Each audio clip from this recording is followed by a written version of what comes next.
Good morning. We are joining you this beautiful Friday, May 23rd, 2025 for the SRAA Scholastic Championships. We are off in heat number 1. Boys senior single in lane 1. We have Northville. Lane 1 is the furthest to the right of your screen. Lane 2, Hackensack. 3, St. Benedict's. 4, Frank W. Cox. 5, Tampa Catholic. And 6, Winter Springs. We have 3 heats in this event. The top 4 move to the semifinals, and so the bottom 2 are going to be eliminated after this heat. Really like what I'm seeing out of lane 2, Hackensack right now. That's just great length. You can see how far back the blades are getting pinned in the water.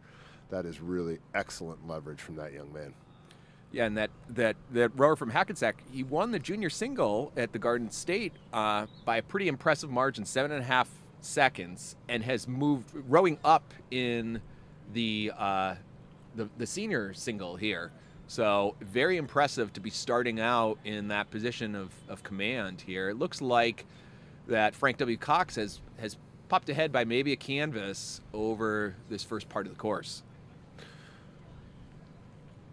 Yeah, super tight through the first 500 here. And I think that's something that we're going to kind of see all day long, really. I think you're going to get everybody's honest effort and honest look at everyone through the first 450, 600 meters of the race as people begin to sort of suss out who has what it takes to move on, right? Like I think that you have to throw down. You may have never heard of these guys or raced these guys. You don't really know what kind of speed they got, and you have to be willing to put down a certain first 400-600 meters to put yourself in a position to move on to tomorrow. Yeah, especially with the tailwind coming in, want to get off as fast as you can. It'll be over before you know it, right? I know. Well, we're already seeing some nice separation here. It looks like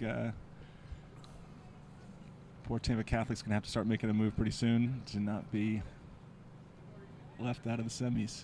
Well, we've got a good battle developing between Winter Springs there on the far left of your screen and Northville on the far right. This is a battle for the death right here because top 4 make it to the semis. And it looks like we've got good overlap between those two. Hackensack also in the mix there, battling for progression on to the semifinals. Yeah, that last spot, the issue is absolutely in doubt. And you know that these guys are pushing through that second 500, trying to make some moves here, trying to put themselves in a position, with 300 to go or so to really get in the chips and move on to Saturday. That is what today is about. Do what you must do to move on. Oh, look, things are starting to get interesting for first right now. Boy, oh boy. Yeah. Stroke for stroke here. Love it.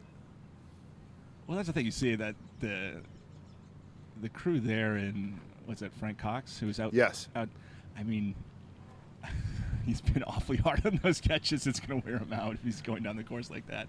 But he's a tough rower. I do worry about the person in Winter Springs in lane 6 because you can't see lanes 1 and 2. Mm-hmm. You don't know how far you are.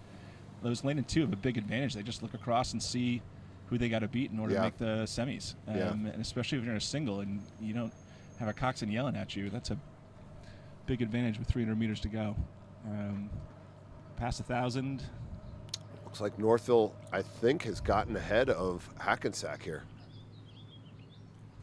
Yeah, we can't really see. And boy, oh boy, first and second, man. Is that Jim? Is that maybe a deck?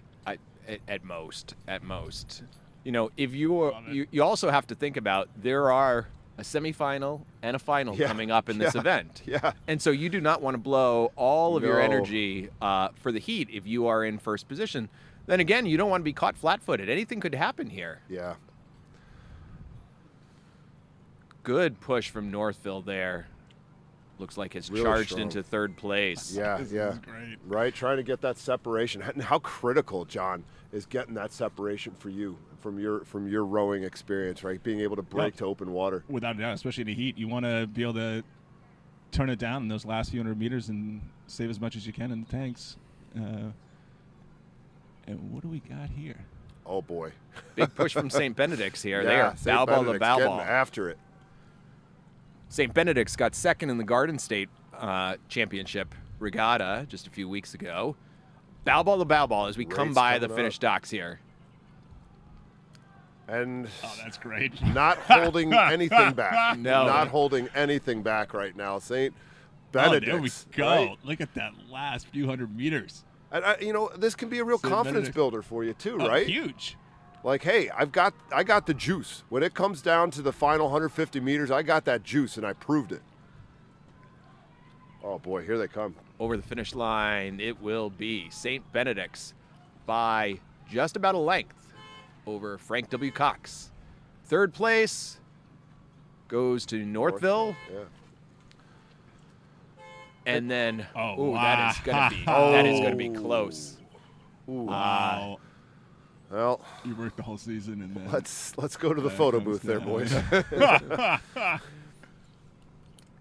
So again, it's the top four progressing to the semifinals from Heat 1. We have two more heats to come in the boys' senior single. But again, that Frank W. Cox sculler you saw from the beginning, I mean, he's jamming those finishes, which is great into a headwind. But gosh, you got that tailwind, and he's got to be more lively at the front end if he's gonna not wear himself out. I mean, I literally in the first 20 strokes, I was like, I can see him being rode through in the last 500 meters, and that's exactly what happened. So hopefully he can get the kinks out, get ready to go. Yeah, for the 100%. semis. Right? A lot of racing is that, right? You Oh, 100%. I mean, throw it down and make it's some also adjustments. a lot of anxiety. You're starting off, first race. first I mean, race, first right? race, first day. I mean, you're all fired up. I mean, these guys are only going to improve as the time goes on. I don't know what happened back So there. we're looking at Heat 2 of the boys' men's single. It looks like we had a crew that stopped there in lane 3. Looks like that was Ridgewood, Yeah. maybe. But we are seeing on the far right of your screen Skyline, then lane 2, Franklin Delano Roosevelt. Ridgewood looks like has stopped at about 400 meters into the race. Holy Spirit, and I don't see Conestoga. Conestoga's up there. But Conestoga. it's under the box there. Sorry, Conestoga is in the lead, and Holy Spirit following. So essentially, guys, it looks like we just got a row over, really, because Yeah. everybody's going to move on in this situation with the Right. scratch and whatever happened in lane 3. So, for these guys, like, hey, man, just tap it along and Yeah. move on to tomorrow, Big advantage. Yeah, it is. Yeah, it is. I mean, like, you got to count your blessings here if you're any one of these guys, because you know what, you weren't in that fist fight that we saw out of Oh, yeah. the first 2 places in the first heat. Well, not just the first 2 places, but then, a real dogfight to see who was actually going to make it to Right. the semi. Yeah. I mean, that was. Yep. And these guys are just coasting along. Yeah, no, Good good for them. point. Good point. Like, Good for them. last heat, places 3, 4, and 5. They didn't get to let off the gas there. Right. Well, Holy Spirit won the Garden State Championships, so it's not surprising to see Holy Spirit out to a lead here in this second heat. All right. Boys appear to be still racing it. I mean, it looks like we're high 20s, low 30s here out That's of what I was wondering about the stroke rates. yeah, across the field. And it's not completely meaningless because they'll determine seedings Yeah. Oh, for sure. based on this heat. Yeah. So, there is an advantage to doing well, but everybody is going to progress. Coming through the 1,000-meter mark there, those orange buoys mark 500 meters to go here in Camden, New Jersey. Beautiful Cooper River.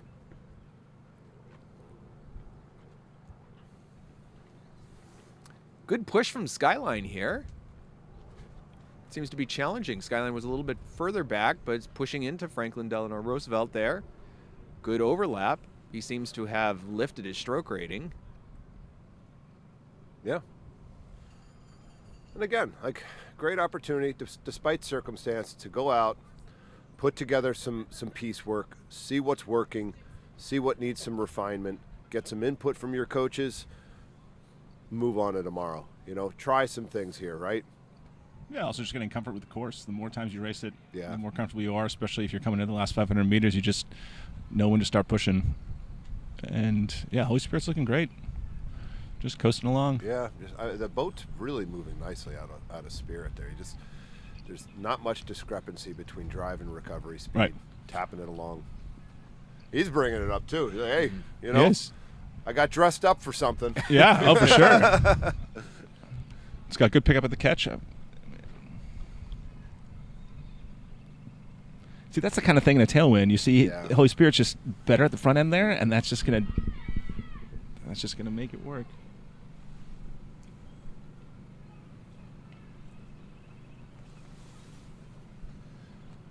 Tailwinds can be tricky. Tailwinds can really be tricky to row in. Just the feel of the boat is that much different when you've got a strong tailwind. And I mean, this isn't crazy right now, but it is going to pick up throughout the day, and having that skill to be able to manage your conditions is requisite. That's great. All right, here we go. Next one. Jim, who do we got here? So in Heat 3 of the men's senior, lane 1 on the far right of your screen is Berkeley Prep. Lane 2, Niskayuna in the blue boat. Traverse City in lane 3. Traverse City won the Midwest Championship commandingly by 13.5 seconds.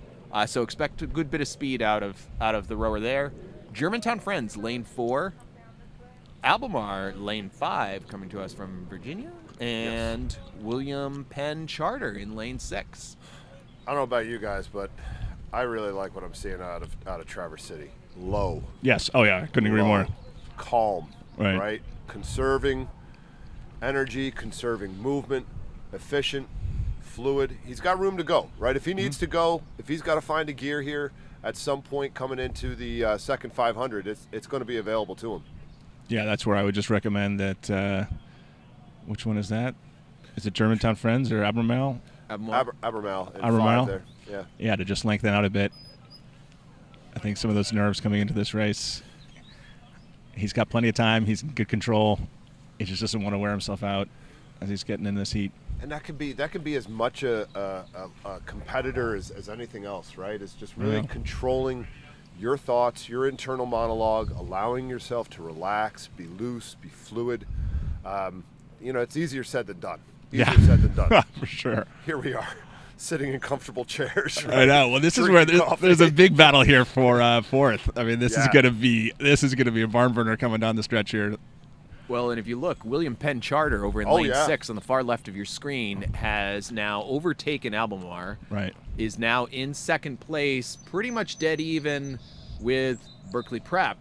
And, one of the interesting things about this particular heat is Traverse City and Germantown Friends in lanes 3 and 4, they qualified through qualifying regattas. The rest of the crews were at large bids. Oh, wow. Oh, wow. And so we really don't know what we're going to see here coming into this event. Yeah.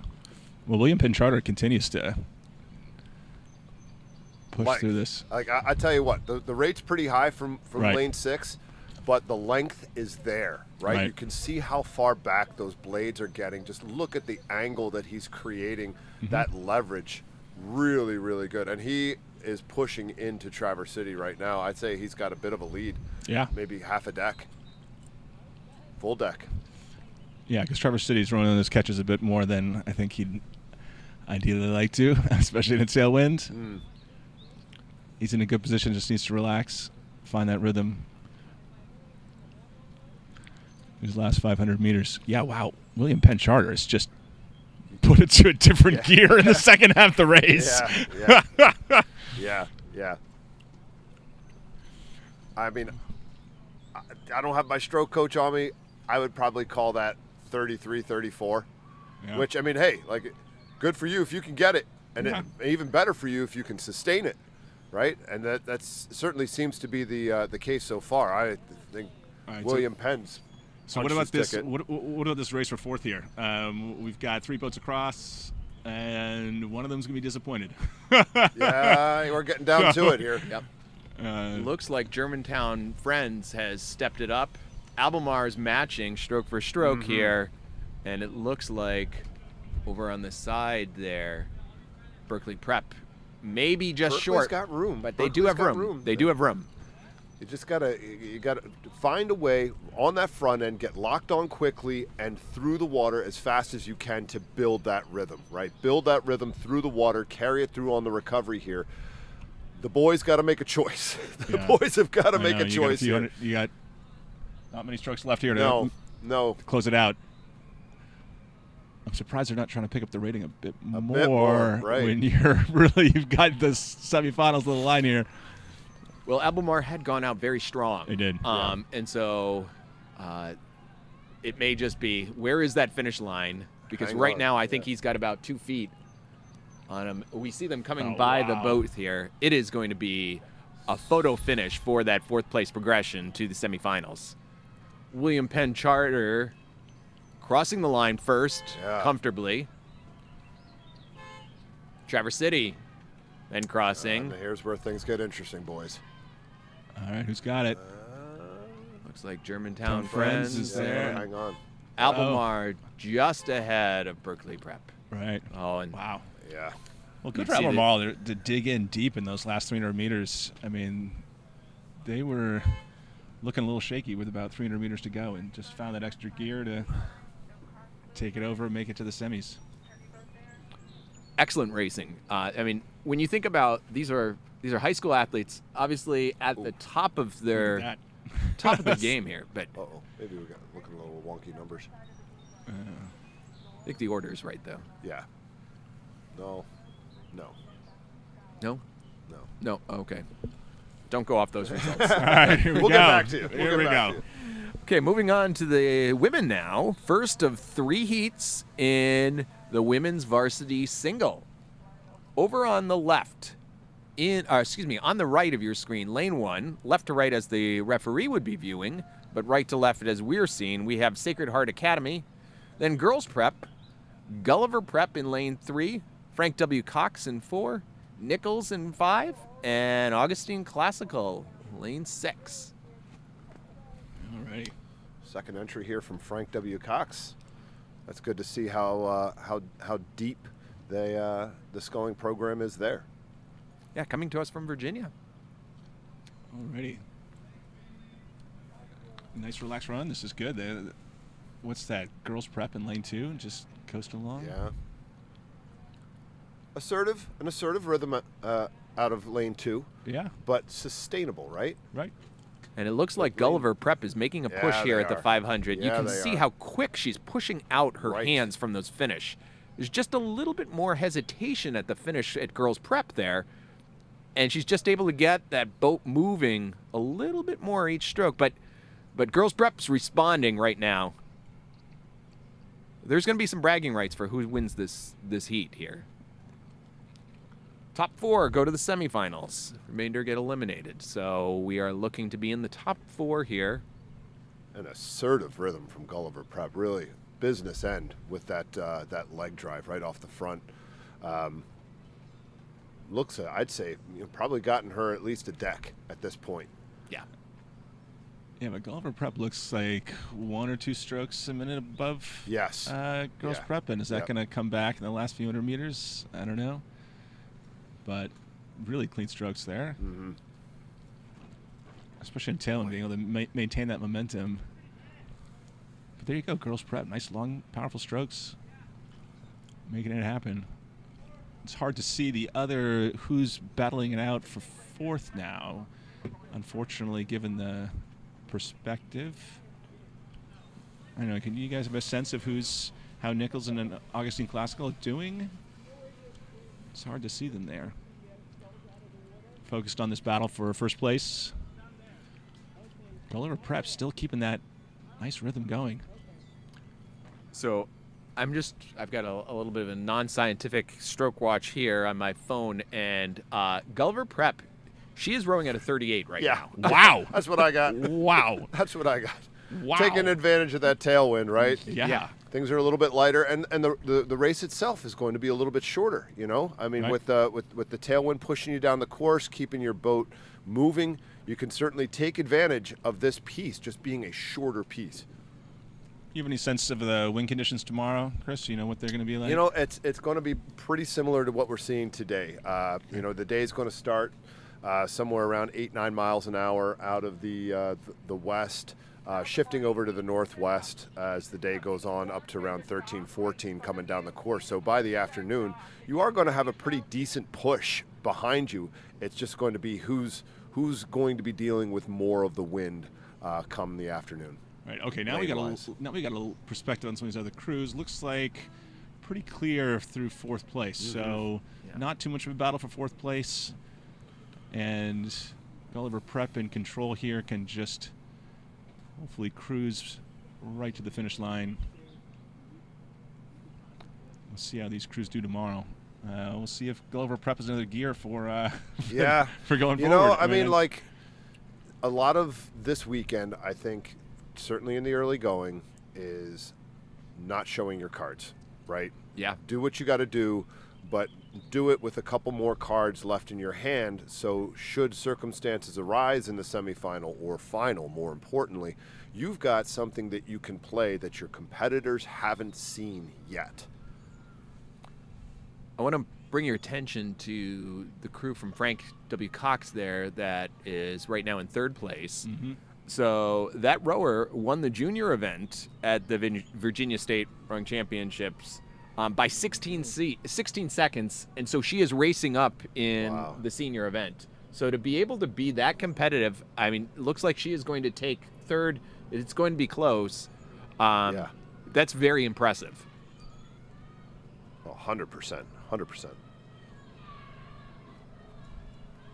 This is a great race for third here. This is oh boy, yeah. Look at that. Look at that. Right down to the wire. But they're both in a comfortable situation there. You know, I think, you know, you find yourself in that sort of scenario where you're, you know, first and second are out a little bit, and you know, you and third and fourth are kind of in your own race. You know, you don't need to kill yourself, right? Like, the issue's no longer in doubt. You're moving on. Save what you can, so that you got some later on down the line. Decently quick times for women's singles in Tailwind here. Oh, yeah. We're looking at now Heat 2 of the women's senior single. In Lane 1 is empty. Lane 2 is Episcopal Collegiate. Lane 3, Brighton. 4, Western Albemarle. 5, Trinity Hall. And 6, Saline. Okay. Brighton's coasting along there. A nice, sustainable pace. We'll see what happens. Got to work in those catches slightly, but so Western Albemarle got second in the Virginia State Championships in Lane 4 there. Brighton also won through their won a berth through qualifier, as did Trinity Hall in Lane 5. Saline and Episcopal Collegiate were at large bids here. Great. Well, let's see if Trinity Hall can. Some good rowing there. There's plenty of time in the race where the Trinity Hall can catch up on Saline. Looks like they might be able to move through there. That's going to be the battle to see who makes it into the semis, unless something dramatically shifts among these top three crews. Yeah, Saline was just out of the qualifiers at Midwest, came in fourth. Got it. Episcopal Collegiate's looking good there. Making a real move on Brighton. Not letting her go. You know, again, she can see her, right? She can see her every time she finishes her stroke. She can see the stern deck and know how close Brighton is, right? And keeping her close, giving just enough to keep it close, which, truth be told, might be quite a lot, but nonetheless, wanting to let your competition know, like, yeah, I'm right here. I'm not going anywhere. And maybe I'm not killing myself to do it. Right.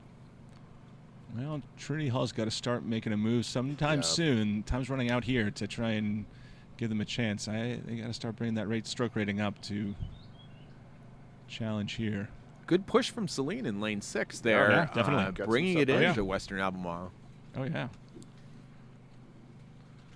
And also good on Brighton to push back from the move on Episcopal Collegiate. I thought that Episcopal Collegiate might go through them, but they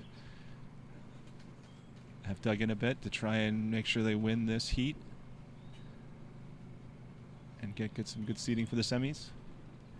Nice clean strokes out of Brighton as well, right? Yeah. Clear, dark puddles, right? Locked on really well, sending the boat. Excellent skill.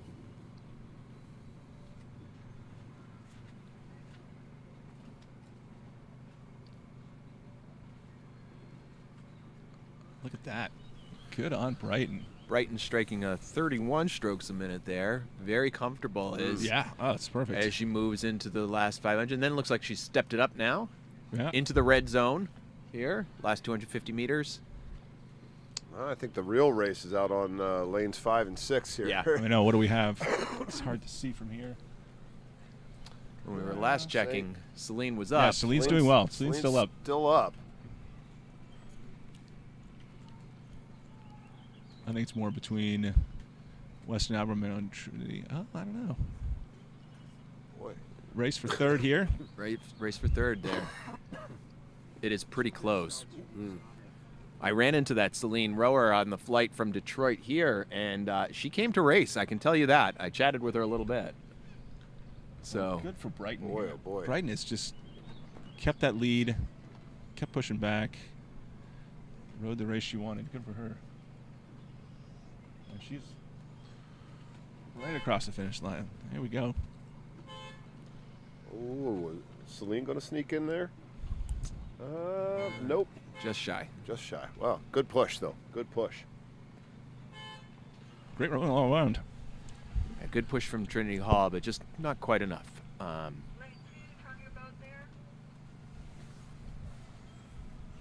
Moving on to the second of the heats of the, the third of the heats of the girls senior.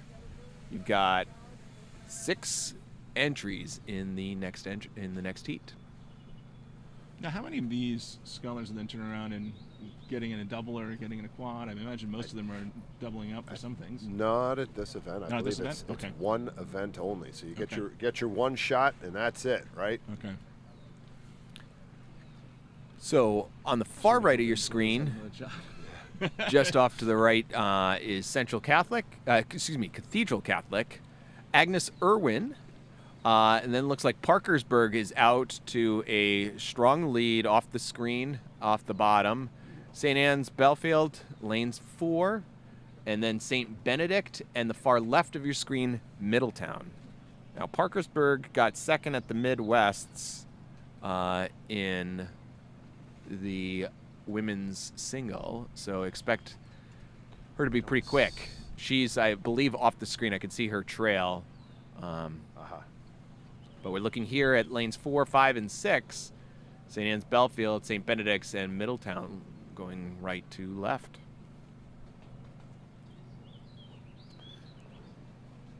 And contact's still there. Contact's still there, which, again, in a sculling race, like a length is not as much as it might seem in a different event. Like in the 8, if you've got a length, that's a relatively comfortable lead, but a length in a single is certainly not a comfortable lead.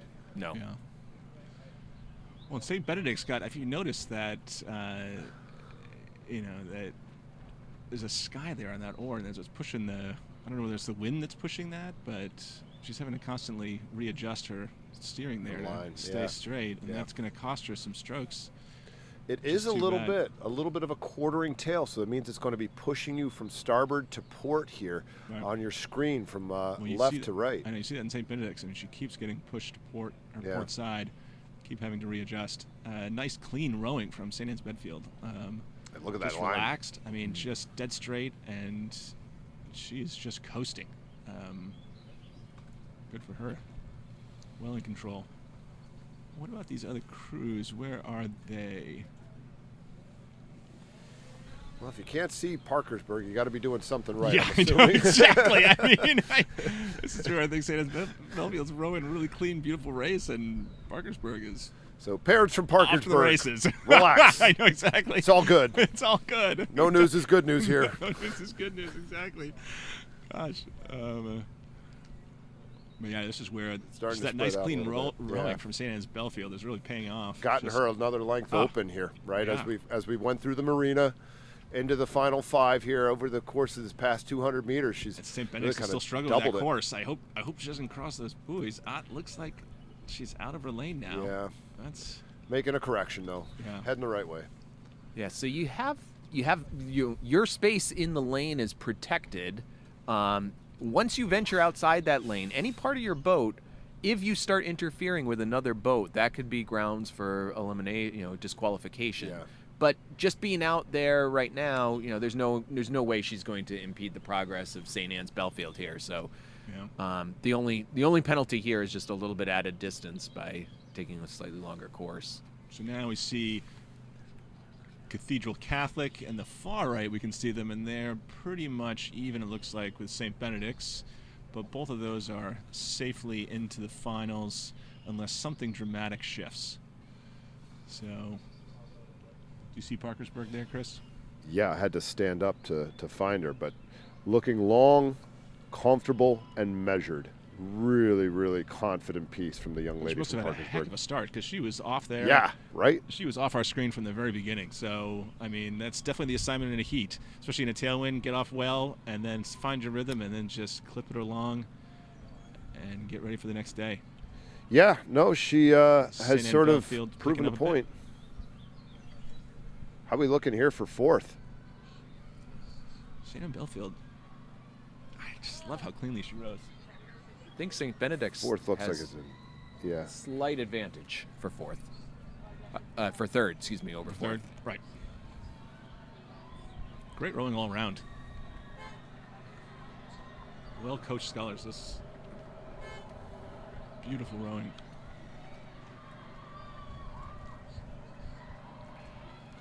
And Cathedral All right, Catholic here we go. coming Who's strong. got it here? Ooh, There we ooh. go. Good for St. Benedict's. Yeah. Correcting that course and mentioning getting third. I mean, she's a little fighter there. That was good to see. Sort of a challenging morning with that, right? Like, I mean, you're going to find races that maybe create circumstances that things just aren't going your way, right? And you have to deal with the situation as it is, and good for her to be able to do what was necessary to get through. Oh, wow. Look at this. These doubles coming down.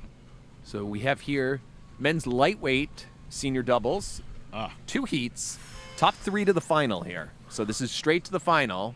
So you got to do or die here, and it looks like we have some a strong start from Manhasset. Yeah, they are laying it down. They're not joking around here. That is a. But look at the legitimate fight. lead. Look at the fight for who's going to progress to the final. We've got It's gonna be a Hillsborough great in the race. turquoise greenish boat on the far right of your screen. Waterford in the darker blue boat, poking ahead by maybe half a canvas, and then Nutley in lane 4. Waterford all the way out here from Utah, guys. Utah, right around the corner. Right. So, Jim, you said this is just a straight final, so it's top 3 goes. Top 3 to the final Oh, here. wow. So this is going to be important. Yeah, this is going to be a race. This is fantastic. Manhasset really looking fluid, right? Yeah, Just they are. Again, like just the surge of the hull and how little it slows down on the recovery. The guy's doing a really, really nice job of maintaining that speed. No, that is synchronized. It's always beautiful to see that synchronicity in a double.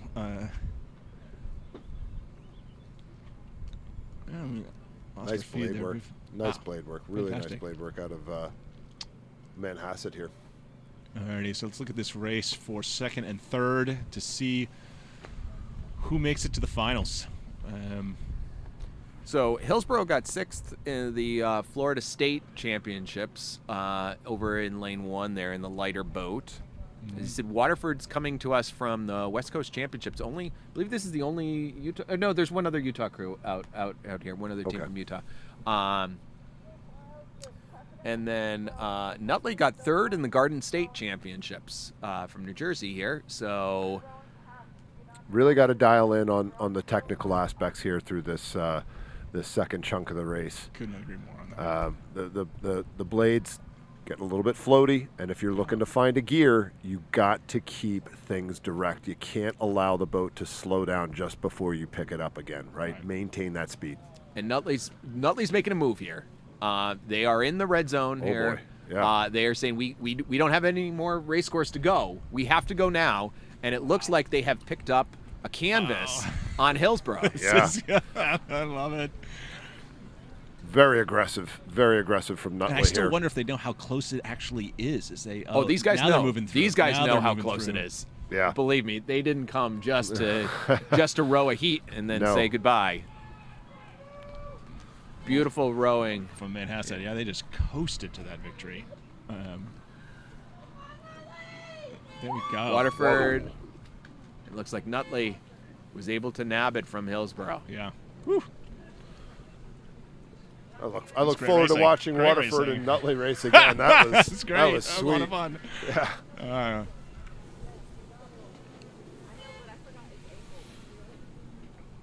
Yeah, let's see who the... So now they've got the second heat here.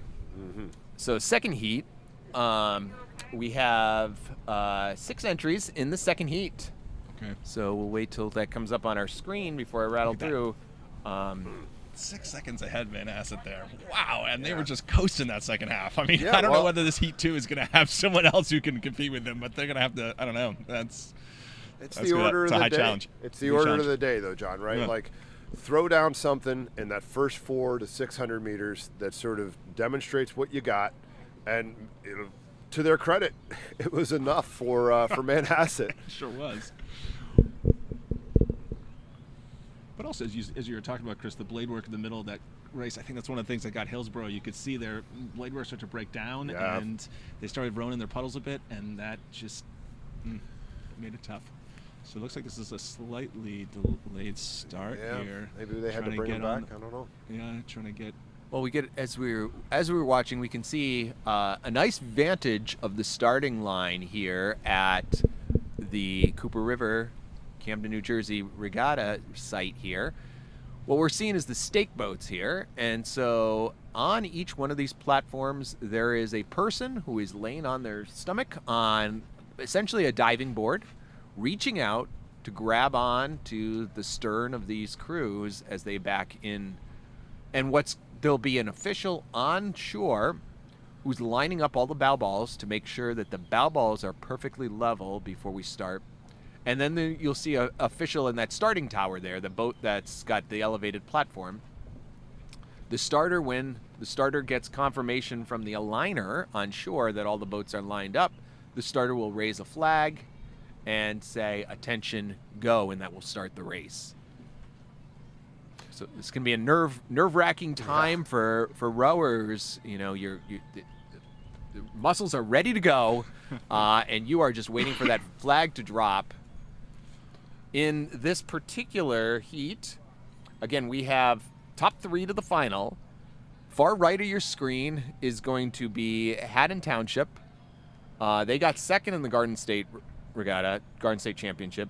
Ridgewood in lane 2, they won the Garden State by 6.8 seconds.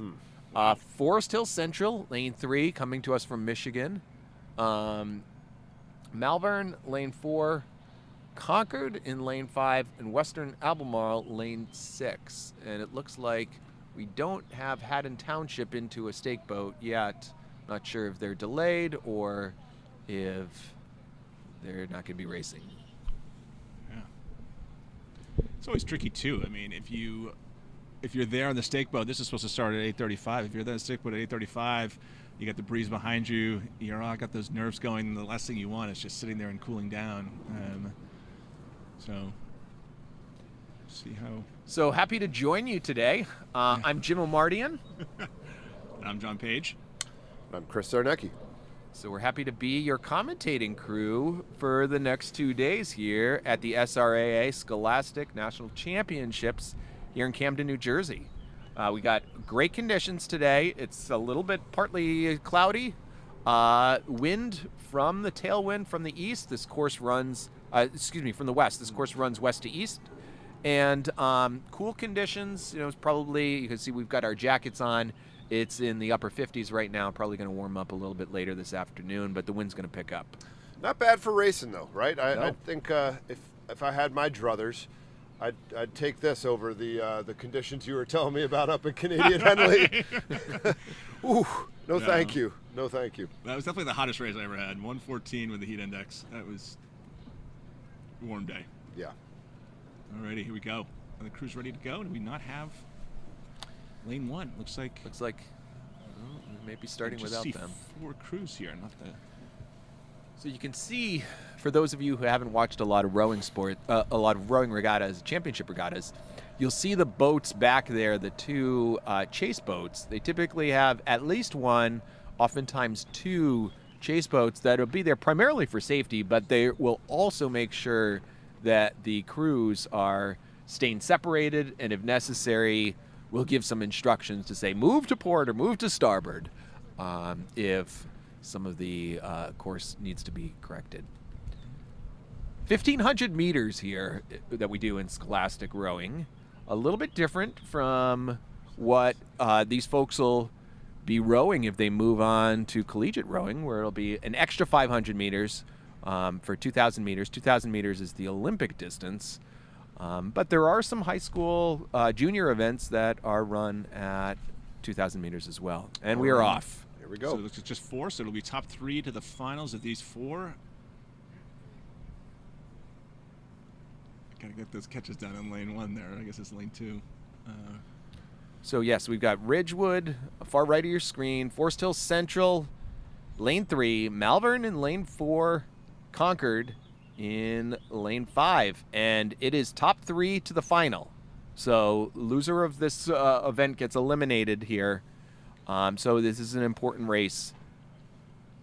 Yeah, again, back to the importance of the first 400 meters here, right? Doing what you need to do to keep yourself in a position to be where you need to be moving forward here. And it looks like the 2 crews to the left of the screen have made a pretty convincing first offer, whereas the crews to the right are going to be throwing hands the rest of the way to make sure that they're not the one on the outside looking in. Right. Forest Hills Central back into it here. I thought out of the first 20 strokes there, it seemed as though Ridgewood really took it to them, but they're not fading away.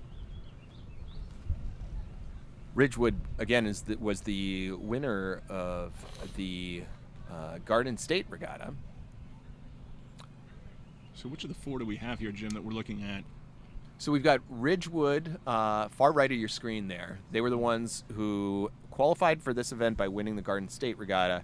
Forest Hill Central, Malvern, and Concord, in that order, from right to left, are at-large bids in the lightweight senior double event. Well, Concord's looking great. I mean, their catches are good. They've got a good, solid stroke rating.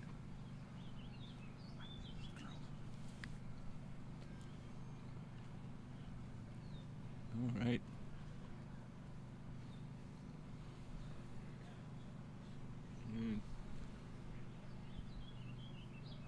Yeah.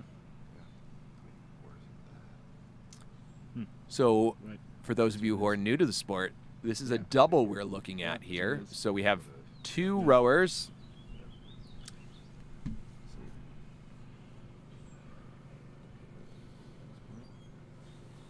This is Concord here. Yeah, Concord's looking great. Really nice rhythm. So Concord is looking great. Great lock, right? Like like you were talking Great about, catches, right? Good rhythm, just what you want in a heat. Yeah. Heat like this. I mean, far left lane stroke rating. They got off a little bit slow, and I don't think they quite found their rhythm. But they've got a good power there. I think they'll be just fine as you get through the second half of the race. But Concord has just found their place, and they are going forward.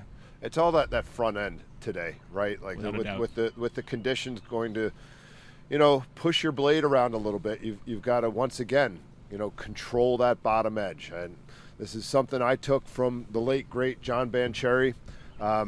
When listening to him coach, that was something he was really, really adamant about, of being in control of the bottom edge of your blade at all times, on the front end, at the release, making sure that things are as clean as possible. And Concord's a great example of that right now.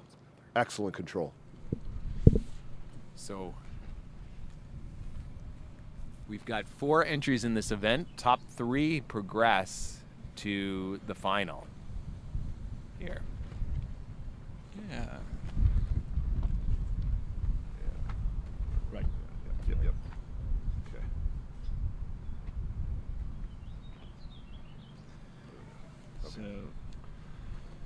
So it's Parkersburg then? In the Parkersburg, yeah. And then far left lane, Concord, Belleville, and Springside Chestnut Hill. yeah, who's still in contestation there, right? It's only a length and it's only a double here insofar as boat class, so they're by no means out of it. Certainly still in the conversation here, just need to keep focused on those technical aspects as they look to push in the final 5 here. Yeah, those over in lane 2 try and get those catches down, especially that bow, and they can, I mean, if they push through this, they might be able to challenge them there. So hopefully they can dial in, as you said, dial in a little bit more technical stuff, dial in a little bit more of that front end, and see how they can push it through this second half of the race. Parkersburg moving nicely right now. Kind of like the rhythm that they've found and pushed out to a bit of a lead over lane 3 here. And Concord just continues to go.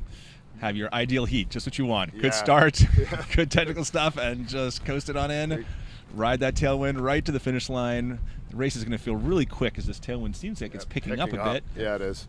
So for those of you who are a little bit confused by what you're seeing on the screen here, this is actually the women's lightweight senior doubles that we're racing right now. Looks like the second heat of the boys lightweight doubles got delayed or got resequenced here. But that's why you're only seeing 4 crews on here, and that's why you're seeing Concord in the lead here with the red blades with the big C's on there. And there we go. Right. And let's see if Springfield Chestnut Hill can challenge it for 3rd place. This is good for them for sticking out this race. This is right to the end. What's going to happen? Who's going to make the finals? Yeah, someone's got to find a gear here. Find a gear time. Parkersburg has been stroking low. They should have that in the tanks to be able to pull it out. Looks like they are. Yeah. Looks like they're pushing these last few hundred meters. And Springfield Chestnut Hill gave it a heck of a push there with 500 meters to go, but I don't know if it's quite enough to get him into the finals. Yeah, strong response from Parkersburg. It was great. Oh, yeah. Especially with these windy conditions. Wow. There we go. Nice. So Parkersburg, Concord, and Belleville will progress on to the finals. Belleville had won the Garden State Championship in New Jersey a couple weeks ago. And we saw Parkersburg at our regional qualifier out in the Midwest. And again, a crew that had a very commanding lead in the women's single. Great to see the depth out of Parkersburg sculling there. Outstanding stuff. Okay, now we're moving on to the second heat of the women's lightweight senior doubles. 3 entries in this event. Bottom gets eliminated. So you've got to be either first or second in this particular heat. We've got Manhasset with the orange boat, orange blades there on the right of your screen. Agnes Irwin, lane 3. Cathedral Catholic in lane 4. Looks like a strong start from Manhasset.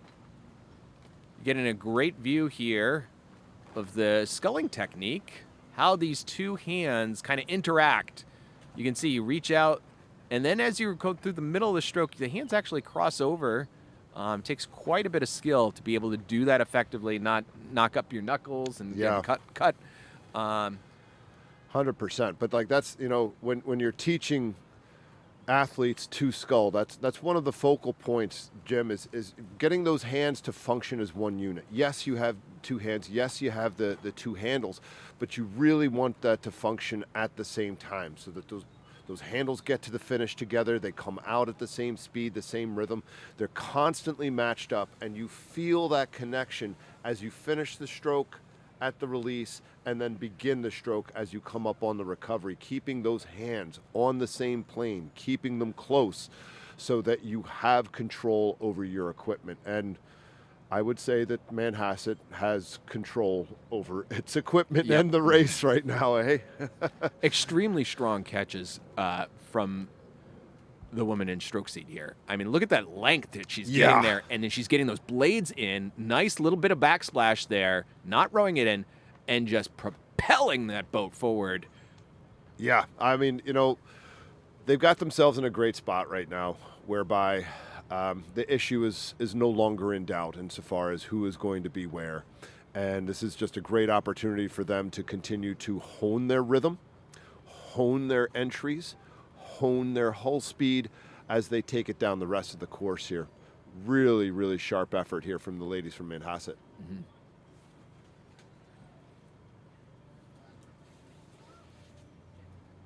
Angus Irwin, though, I mean, like, it's not like they're a slouch. Like, No. You look at the blade work there, very precise, matching nicely, clean strokes, good run between strokes, and getting after it, right? Certainly not backing off with the rating. Rating right now somewhere up in the mid-30s, I would guess around 35, 36 strokes a minute. Yeah, the bow seat in that Agnes Irwin boat, tremendous catches there, getting the blade right into the water, very direct. We're coming up to the finish line, and there we go, Manhasset. Boys and girls just smoking the heats. They came ready to row. Tell you what, guys, starting to get a little chewed up out there. These conditions are not improving. It's not pristine, so it's certainly going to be advantageous to be technically superior today. Gosh, I'm just impressed with Manhattan doubles. Whew. Manhattan doubles. Can't wait to see them in the finals. Yeah. Oh, yeah. I still want to see the second heat of this other boys double to see if someone Yeah, can challenge I mean, it. that was those Manhattan boys were so fast. So we'll Yeah, they were. We'll have God. to see. There probably was some equipment issue or something that caused the change here. All right. The junior doubles, eh? Here we go.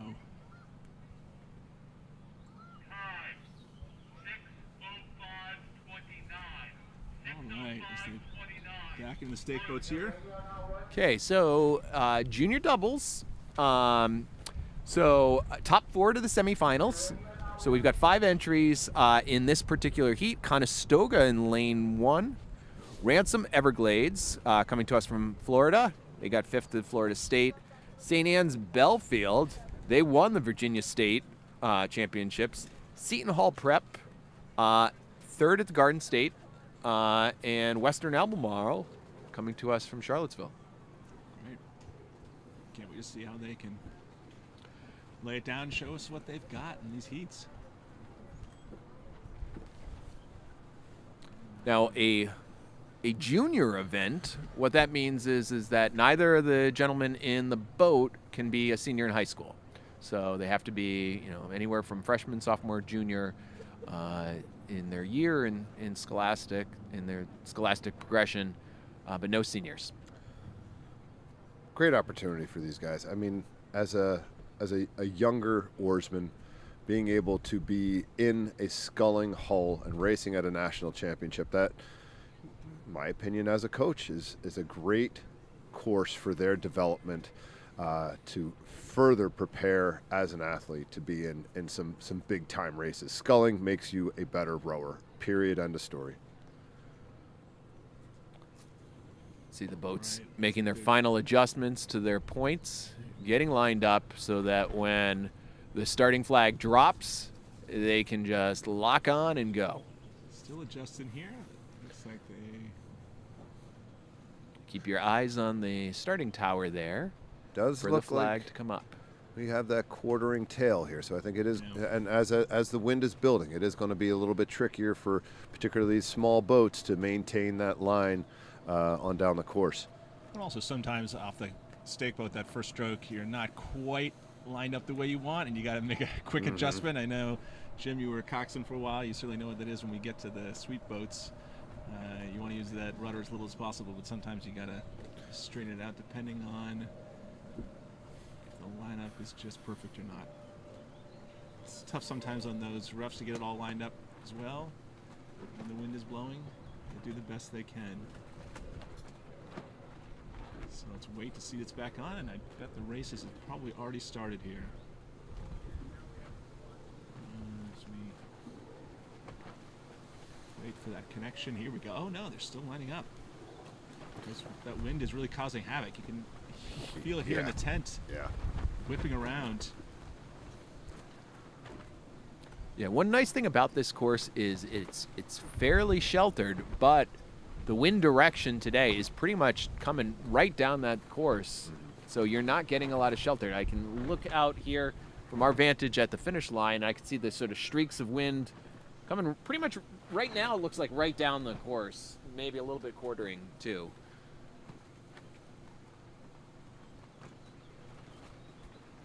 And they're off. Oh, here we go. Off relatively cleanly. Seton Hall Prep, not as clean as they might like. St. Anne's Belfield.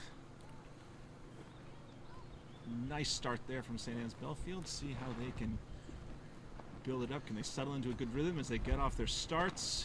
You can see the wind is kind of pushing everybody over to their port here, keeping them close to that buoy line. So nearly the whole field's got to make a bit of an adjustment here in the first 150, 200 of the race. Yeah. Here they go. Getting ready to find that rhythm for the first half of the race. It looks like there's something floating in the course there. Hope they can clear that up. Going 34.5 from St. Anne's Belfield right Looks now. sustainable though, right? Yeah, looking great. Looking great. Really nice rhythm out of them. Well, their girls' crew looked great too, so. Are those? Looks like we just. I think I don't think those are. No, I don't think that's the. I don't think those are the. I think it just took a long time. I think this is the other heat. Unless we missed it. Can we tell, based on the blades, the crews we're looking at here? You guys might know better than I do. If I could see lane one, I could give you an answer. Yeah, I don't. Shaker coming out of the Midwest. I don't think that's Shaker, right? Shaker's got red blades. Yeah. I think we are still on actually heat one. Right. So if we are in heat one, that would be St. Anne's Belfield if it's heat one, right? Yes. In lane 3, that just cruise through that 500 meters. And again, especially this tailwind, how do you pick up that first part of the stroke, get good catches, get good pickup, quick turnaround with the hands, and find that rhythm. Try and keep your catches down as best you can in this wind. Here we go. Stay locked on too, right? As you can see, you're coming down the course. The conditions starting to worsen a little bit, so you're going to want to make sure you're holding on to that water as long as you can, not throwing anything up at the finish. Those clear, dark puddles all the way through here, and coming out of lane 3 right now, that's kind of what you want it to look like.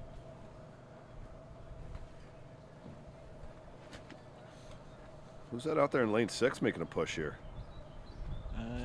What crew is that? Western, is that Western Albemarle? It is. And here you said, Jim, so it's top 3 to the semis? Is that the way, or top 4 to the semis? Top 4 to the semifinals. Okay. So you need to be in the top 4 here. All right, so the big question is lane 5. Can they find something? They don't have much time now. They're dropping back. They've got to find something in the next few hundred meters to really make a move and challenge for that 4th place. Looks like it'll be quite a battle for 2nd and 3rd here with these other crews. Looks like there's still some challenge with some of the steering and the wind here. The crews are pushing away. You can see that all the ripples on the water showing just how strong that wind is, propelling these boats down the course.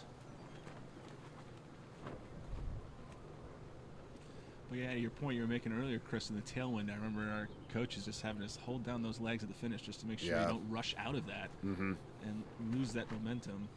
Yeah, critical.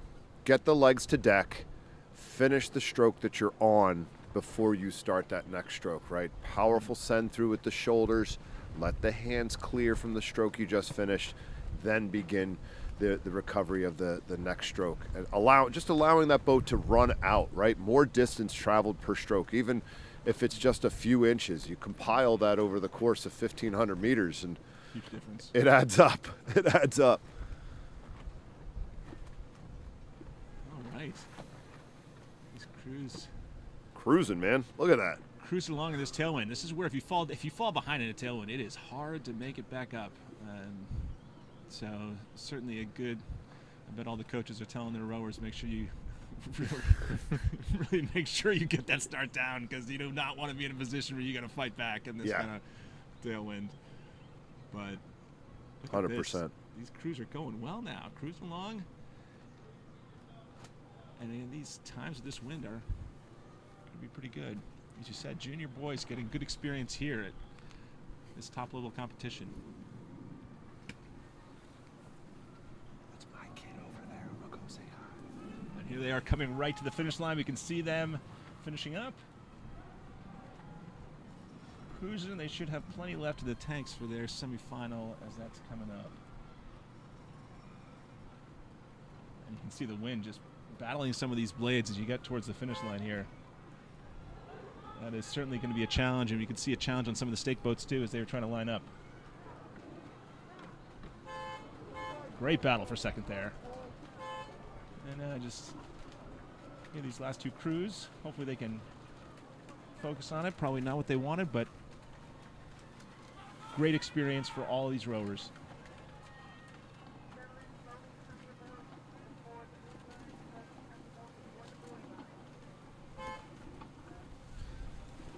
Alrighty.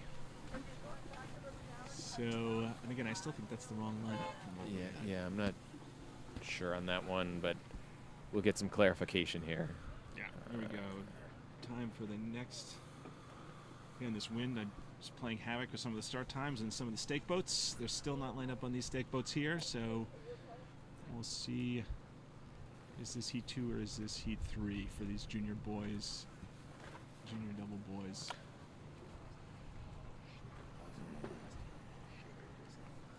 Okay, so this is heat 3. This is heat 3. So this is heat 3. This is the right lineup here. And they're just a few minutes behind schedule, so again, we had those lightweight senior boys that looks like we missed that heat, but here we are pretty much back on schedule, just a couple minutes behind, given these challenging conditions. It's a lot of races to squeeze in, and I know they're doing their best here. You can see some of the crews even, looks like they're trying to point off slightly to starboard as that wind might push them to port, so they can drift into the straight course as it gets going. Yeah, smart move, particularly through the, your first 10, 15 strokes here. You really want to be able to just get that boat up to speed straight away and not have to worry as much about your point. Right, for sure. For sure. And they're off. Here we see, this is the third heat now of these junior boys in the double. And here they go. Some good starts. Boy, anybody's guess there. This is going to be, we've seen some clear leaders in some of the previous heats, but this looks like it's going to be a lot tighter heat, at least from the start, as these crews are going to be coming down from their highs and trying to find that nice, crisp rhythm. Up. Tough blade work there in lane 4, but looks like they're settling into it. Lane 5, Ridgewood starting to find their rhythm a bit. Oh, this is going to be quite a battle. Look at that, 4 boats across in this heat.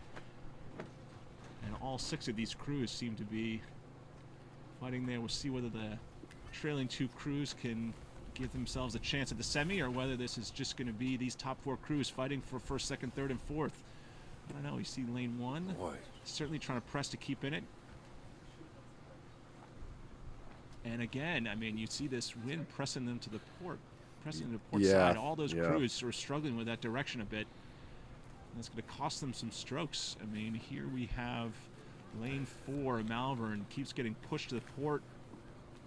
Yeah, so this is This is the lightweight. Lightweight. Gotcha. The heat that did not run earlier, so they're squeezing this in here. Oh, that I was going to makes say sense. the colors didn't quite match up here, but we can see Concord down there in the lead with the red blaze. Yeah. Okay, I'm this just is going to want to great. get off that buoy line. So these are the guys that will be racing against Manhasset. This is going to be fun. Okay, we got some good aggressive racing here. But boy, a battle for second through fourth, really, eh? Concord's got to watch those catches a bit. They're honking at it, but they got to be a little bit cleaner in the front end. So again, this top 3 progress to the finals here. So you have to be in the top 3. This is going to be a barn burner. I love it. Yeah. I'm excited for this one. And I think really this race is really going to come down to some moves that get made in the second 500. Again, you wanted to be able to be in a position where you could save some for tomorrow, but there is no tomorrow if you don't take care of today. And what we are seeing from Ridgewood, Forest Hill Central, Malvern, they've got to start asking some questions of one another and see who's going to suss this out and be racing again tomorrow. Well, it looks like Forest Hill Central has decided we want to be there because they have poked out to a slight lead by maybe half a canvas, followed closely by Malvern and Ridgewood. Rates high from Forest Hill Central, but undisruptive. Look at just how little movement up top, right? Their torsos, their shoulders, very quiet, very loose, very smooth. So in a good position here, a bit a bit on the high side, but there's lots of ways to make your boat go fast. There's not just a recipe for this. And we're coming up onto the final 5 here, and they are really making a push. Maybe got back in contact with Concord. Certainly Concord can't be feeling great right now because I feel like the crowd is beginning to push upon them. This is great, and I'm impressed that Malvern's been able to stick with this. The slightly lower stroke rating from some of the crews near there. Ridgewood, look out now. Now Ridgewood won the Garden State Championship with a 7-second margin. They might come through and take Concord. This is oh boy, this is good. Look at that sprint. Nobody wants to be outside looking in right now. Oh, man. Concord was feeling comfortable before. Now they have to be on the buoy line. They're running the risk, and looks like Malvern's getting sucked over to that buoy line too. I know they're running the puddles of Concord. That's not a great thing. Suboptimal. This is some great racing. To see Malvern who's gonna make it to the finals. Malvern and FHC right now, stroke for stroke, throwing hands, absolutely throwing hands. Cannot flinch right now. You cannot blink. You gotta keep after it. Boy, oh boy. This quality in the heats, fellas. This quality in the heats. Well, it's on the line here because if you don't finish in the top 3, you are done. Oh boy. Here we go. And Concord now has stepped up. Now that they moved into the red buoys, they've said, okay, no, this has been our race. Ridgewood got to keep coming, though. Ridgewood got to keep coming. Well, Malvern's got to push it up, otherwise it's going to be out of it. Yeah, right. FHC found a gear. They got to find some more stroke rating here. Really? They're trying to sprint there, but is it enough? But getting a little dirty, boys. Got to keep it clean. Got to keep it clean. Here is definitely playing havoc with some of these crews. Yeah. Oh my gosh, it is bow ball in the first FHC. FHC, don't look now. Don't look now. Here they come. Oh. And Concord's going to hold on, looks like. Oh. I think FHC got it. What a finish from those crews. Dude, what time is this final tomorrow? I am here. Oh, look at that. Wow. Wow. That was some great racing from all those crews. Dude, 5:19. Especially in those conditions. 5:19. That's for a double. Very fast. Well, very fast. No, but I think the Manhasset crew got 5:15. And that's the thing. I mean, we'll see what happens tomorrow. Again, the conditions are changing. It wasn't as clean rowing. Yeah. Definitely advantage for Manhasset to be rowing earlier. All right, now which of the races do we have here? Let's see since here. It was reshuffled. So we got 5 in this heat. At this point, you're now blocking launching traffic, so turn quickly and get up. Turn quickly. Well, as we try and figure this out, let's see how these crews are handling the conditions. So far, rowing looks pretty clean, although a little whoopsie there from Boys junior double. I think so. Yeah, this will be junior doubles. Don't interfere with the clock. Clock go. And Clock moving. so heat 3, so this will be the semi, so top 4 to the semi, right? Is that right, Jim? So yes, so this is, if this is the boys junior double, it'll be top Oh. 4 to the semifinals. Yeah. So this is where we have, it looks like, is it Friend Select there? That's made a move going right through Waterford in the last few hundred meters. Looking good. And so where pressure's on, I guess, is that Ridgewood in lane 5 that's got to press forward to see if they can make it into those semis? Are we looking at that right, Jim? I think so. Who's got the yellow blades there? Is that, we don't even see Montgomery Bell. No, Montgomery no. Oh, Bell's wow. up in the conversation right Oh, now. I wow. just Yeah. saw Didn't their even see stern that. deck. Okay, now we got this going. Oh, man. So another one of these great races here. So Yeah. top 4, and we've got 5 crews certainly in the mix. And Yeah, boys junior double, yeah. it looks like quite a battle for first place here as we're coming through the heart of the course. Yeah, Friends Select in Waterford. Yeah, Friends Select had a great middle part of the race there. Can they finish it out?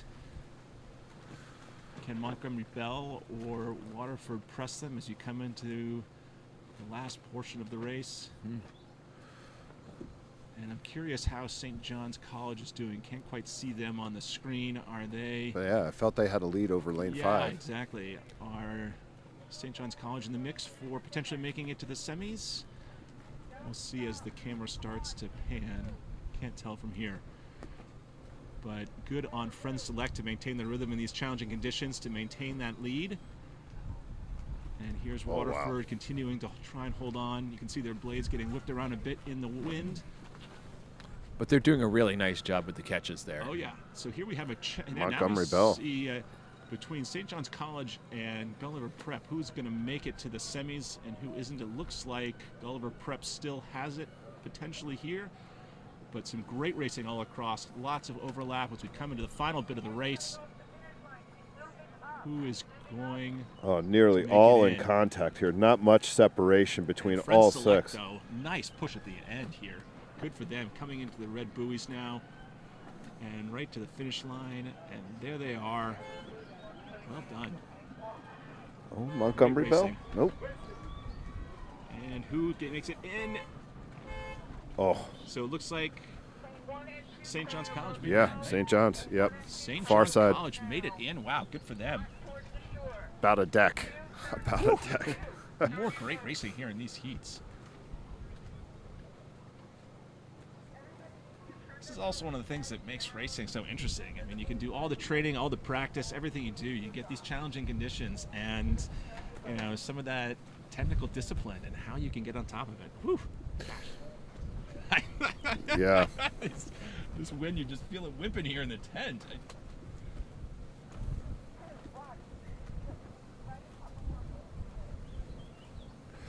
And again, you know, we got some of these sculling events here early in the morning, anticipating the best conditions. That's a dirty rumor. All right, here we go. And so is this? This is the boys junior double. So this is an earlier heat. Right. So lane 1, Conestoga. Lane 2, Ransom Everglades. 3, St. Anne's Belfield. Seton Hall Prep in 4. And 5, Western Albemarle. So, Western Albemarle out to a lead of about 2 boat lengths. oh yeah, great start, and they're just rolling cleanly. Nice finishes there. And just pushing the boat along. So this is what, top 3, right, Jim? On this one? This is actually top 4 to the finals, to the semifinals. Oh, okay.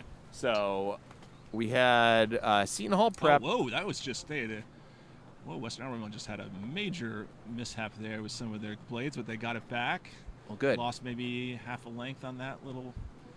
But again, that's where these wind conditions can play tricks. You can be in the lead, and then the wind just whips it around, but they settled right back in. Good for them.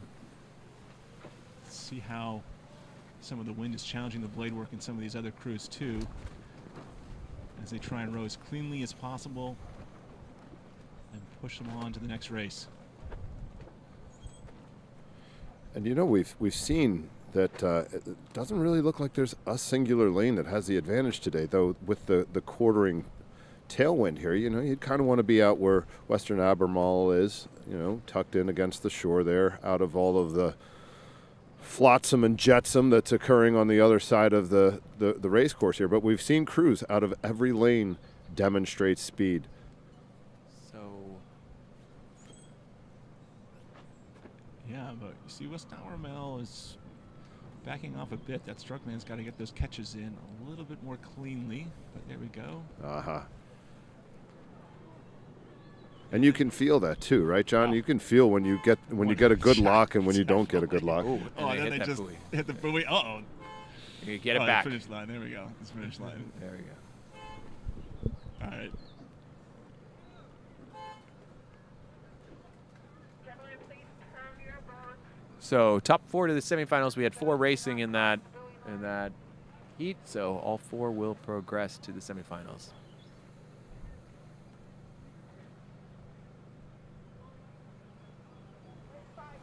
Definitely challenging conditions for any of the crews out there, and it just seems like it keeps getting worse and worse. But it'll be it's the definition of racing. Let's see what's up next. Can see if they're already come down the course or not. I don't know. Yeah, you're Hard going to to tell control from what here. you can control today, right, John? I mean, like, you know what's out there, so your crew and your coach are going to have a chat before you head out, and maybe make a couple of additional focuses that maybe you wouldn't have had given a normal day. Right. We got some nice clean rowing out from these girls here in the lead. I don't know which crew this is, but it seems like there's some real separation in these crews, which again, given the conditions, I believe that Unsurprising. might be Seminole. Yes. So we are in the first heat of the women's junior double. well, Seminole's looking great here. So Seminole won Florida State Championship.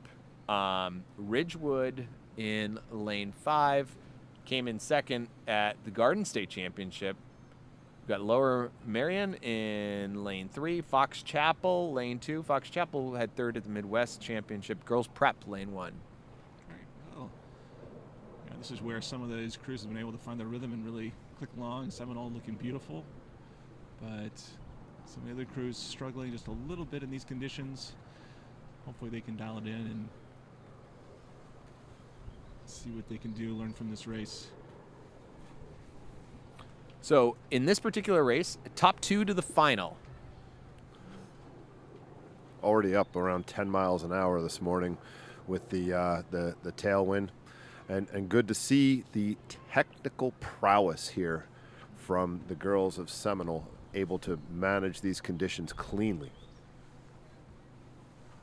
You can see there's the waves getting a little bit bigger as they pull out of the shelter.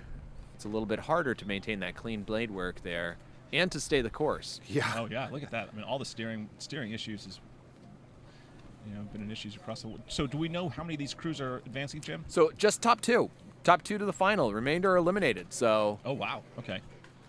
right So- now it's looking like Seminole and Lower Marion, Do but we know where Ridgewood is? we don't No, know. we do. We saw on this that. before. They had some challenges, I think, with some Yeah. steering and some of these conditions. All right. And how are they looking as they're coming down the course these last few hundred meters? It's like Seminole, Lower Marion have made the convincing effort to get themselves onto Saturday.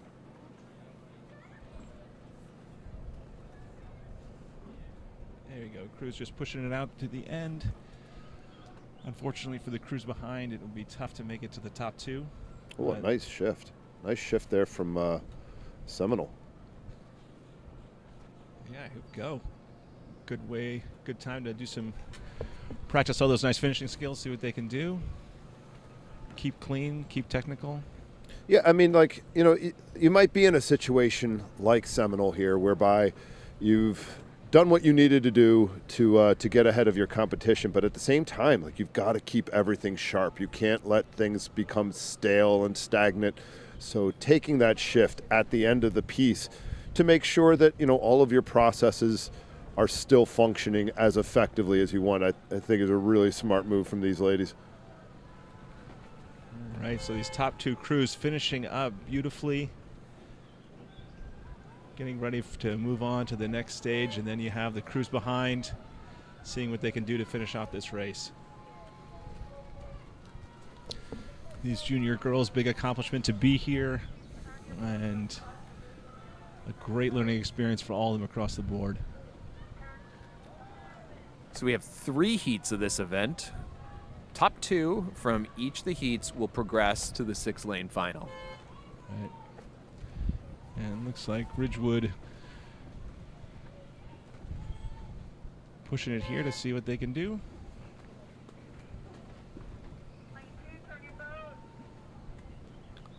It's a real screaming tailwind here. Yeah.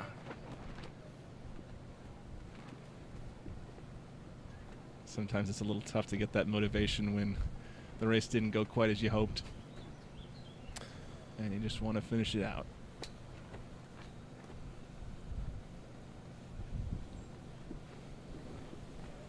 All right. There we go. Well done for Seminole and Lower Merion. Really statement pieces. We'll see what the next heats can do. 6:09, 6:16 in these conditions, or 6:10. And here then, see what these crews are doing now coming down the course. So we've got, if this is the second heat, we've got Hileton at the top of your screen, Seattle Prep lane 2, Shipley in lane 3, Green Hills lane 4, and Western Albemarle in lane 5. Great. So Green Hills looks like it's giving a push here. Yeah, they are. Green Hills won the Midwest Championship here, and they are challenging Shipley there. Western Albemarle crushed day 1 of the Virginia State Rowing Championship, so the sculling day. So do not count them out either. This is going to be a fast heat. And we're top 2 to move on, right? Top 2 to move on. Yeah. Top 2. Oh, wow. Pressure's on Western Albemarle to see if they can make a move here as they're coming through the center part of the course. Yeah, but no, Shipley, Green Hills, Western Albemarle, nobody is feeling comfortable right now. No. Green Hills making a push, seems to have popped their bow ball maybe just out ahead. Right, they had to make a slight course adjustment there too. As that wind is constantly pushing the crews to the port. But staying clean, really clean here from Green Hills, and that is going to be advantageous as you go down the course, because cleanliness is going to allow rhythm to be sustained, which is to say hull speed to be sustained. So critical on a day like today that you're keeping it clean. This is going to be quite a race here for these. For second place, Western Albemarle really making a push to see if they can a big push catch Shipley. Yep. And the Shipley girls are looking over and seeing them pushing. They are trying to respond. Yeah, time to just take a breath, though, right? Take a breath, rely on your rhythm, focus up on that front end, getting locked, and dig in. Coming down to the last few hundred meters here for these crews. So top 2 to the finals. Can Western Albemarle do it and push them to Shipley? Green Hills looking great and smooth, and they've kept their lead. Yeah, sharp shift right up. Through the finish. All right. Sharp shift up from into Green the Hills. sprinting for these. Shift from Western Albemarle there. They're only down a canvas here. They just made a course correction here. They are back in the center of the lane. They are challenging. The Shipley girls looking over their shoulders, saying, "Can we? Where is that finish line? We right. Can the course just another end look, now?" another look to see where Western Albemarle is. What a race to see who makes it to the finals here. Keep your point, Shipley. There. Let's keep it. Green Hills can't back off. Because they are charging. They are absolutely charging on them. Good for Western Albemarle to come through in this part of the course. Can they pull it off at the end? Strokes. This is going to be right. It looks like Shipley's got it, though. Yep. Wow, look at that racing. Good racing across the board. Fantastic racing on the women's junior double. Well done. Let's see what some of these times are to compare with, because it was at 6:10 was the top time here, and these women were pushing a little harder. That's going to be a nice final there. Look at that. Yep. 6:08, 6:10. Woo. We've got another fast heat coming up. Because those Seminole girls weren't pushed as hard, and they got a 6:10, so it's going to be quite a race in the finals of that junior double. Yeah, all three Junior crews women's here, Green Hills, Shipley, and Western Albemarle, really had to throw down. All right, so this is the last of these heats, top 2 to the finals. And looks like Augustine Classical is making a great statement at the start here. Yes. And again, it's 2 to go, right? 2 to go. Mm-hmm. So it is important right now for Skyline to dig in. Skyline, having come in second in Midwest's qualified, they need to make a push here if they want to stay in it. That's a nice, looks like maybe the conditions are a little bit better now. Looks like the wind might have died down some. Blade work certainly a little bit cleaner than we were seeing from some of the previous races. Can they take advantage of that to put up some good times and have some really clean pieces? Yeah, particularly William Penn Charter here. I know, some great, really clean blade, without a doubt. That's just what you want in these heats. And staying in contact with Augustine Classical, right? Like not letting them go away. Okay, you got a seat on us, you got a deck on us, but, you know, newsflash. Back to the idea of this is racing. You want to keep some cards and be able to throw down something that keeps you in the conversation, but maybe doesn't let everybody know about all of your speed. Yeah, there's still some challenges. There's a little bobble there for William Penn Charter, but there. Oh, yeah. And a little course correction they're going to have to make, but Skyline, unfortunately, just in the middle part of the race, couldn't quite get that push to maintain contact. And now... Oh, the geese. Yeah, the geese. Man, I tell you. Will someone please send them a memo? Guys, this weekend, we got a thing. We've got a thing this weekend. Yeah. Please go somewhere else. I'm amazed that they don't seem to care that these No. boats run into them. No. All right. These girls all rowing cleanly, pushing right to the finish Yep. line. And then again, given how close the heats were in the last one, what are the times going to be in this heat? No, I think that the two crews out in first and second place here may have dialed it back a little bit here, saying, well, we've got a comfortable lead. Yep. It looks like we're going into the finals. Let's not spend all of our energy right now. Just keep moving it along, right? Yep. Keep moving along. Although William Penn Charter's got some more course correction issues. Hopefully they can sort that out between the heats and the finals, because they've got some. Looks like a little bit more challenging wind there. And as these girls try and finish out these pieces as cleanly as possible, get themselves ready for the next race. Yeah, again, just, you know, controlling your edges, controlling your handles here, particularly through the latter part of the race where, you know, even though you've got a big lead here, nobody's feeling like great. No. You've certainly exerted yourself to get to this point. You've had to pay a price. So just stay dialed on those things that will keep you where you're at, and that is control of your edge. Right. So they're coming now to the red buoys in the last 200 meters. Bow seat of Augustine Classical, looking to see where is that finish line. Right.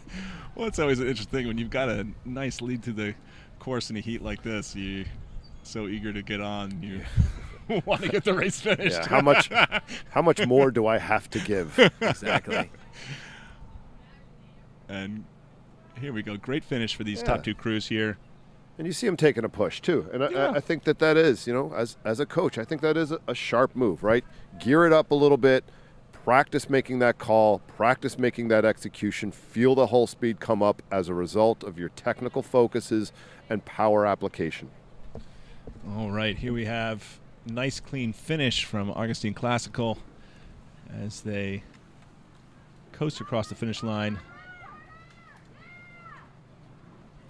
William Penn Charter coming not that far behind them, but certainly Augustine Classical made a statement with that nice piece they just rode there.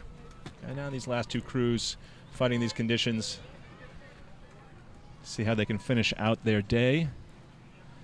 I am curious to see the times, though, on this third heat. Wow, Augustine Classical 5:53 and 6:03. Holy smokes! I do think there was a stronger tailwind for that heat, but those are fast times. Yeah. Oof. Gosh. Well, we'll see. And See what happens in that final. That's going to be quite a like- fun final to watch. looks like Brumfield Acton just maybe nabbed it ahead of Skyline. They were very close across the finish there. Check the official times for the progression, and we look now to the boys' freshman quads. Here we go. First quads of the day that we've seen. So 4 people in the boat, 8 oars, and we are off. Lane 1, far right of your screen, Skyline. Lane 2, Shenandoah. Lane 3, Bellin Jesuit. They got second, Florida State's. Conestoga, Western Albemarle, and Cathedral Catholic. There we go. And certainly a great start here from Bellin Jesuit as they continue to push down the course. You can see the wind challenging some of that blade work there for all the crews. Now, but John, mind you, these are freshmen. This is these their are freshmen. first year Oh, wow. in high school rowing. Good for them. They are battling conditions like this, and that is some pretty impressive rowing from Bellin sure. Jesuit there. Oh, without a doubt. And so Jim, how many of these crews are advancing of these 6? So of these 6, top 2 to the final. Excuse me, top 3 to the final. Oh, top 3 of the final. Okay, so we're going to have some real racing coming down. Yeah, it looks like Skyline's making a push there. Hopefully they are far enough away from that buoy. Looks like it'll be close. Might just be the angle there. Oh, no, they've got enough room there. Yeah. Bellin Jesuit keeps their good rhythm and keeps maintaining their lead here. Can Conestoga push them? Can Skyline push them? Do we know what some of the other crews are doing as they make their way down the course? So they are coming into the last bit of the race. These quads are fast races, especially in a tailwind like this. You don't have much time to make up gaps. And Bellin Jesuit continues to maintain their lead. Slight open water over Conestoga and Skyline. And those 3 crews seem safely to have the top 3 spots there.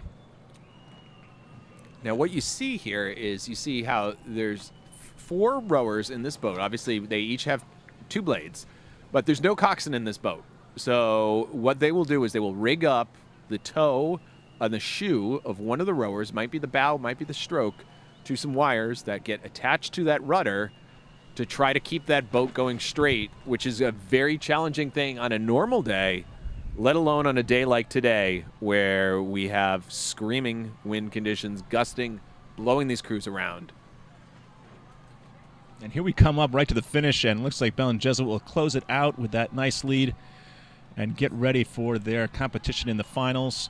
Can Skyline make up a little ground? Looks like maybe not, but we'll see how they can finish out. Bellin Jesuit saying that, yeah, the trip from Florida was worth it. And Conestoga. here's Skyline finishing it out here. And Safely in 3rd place. And you can see how these conditions are challenging these freshmen in these quads. That's not easy to row in that.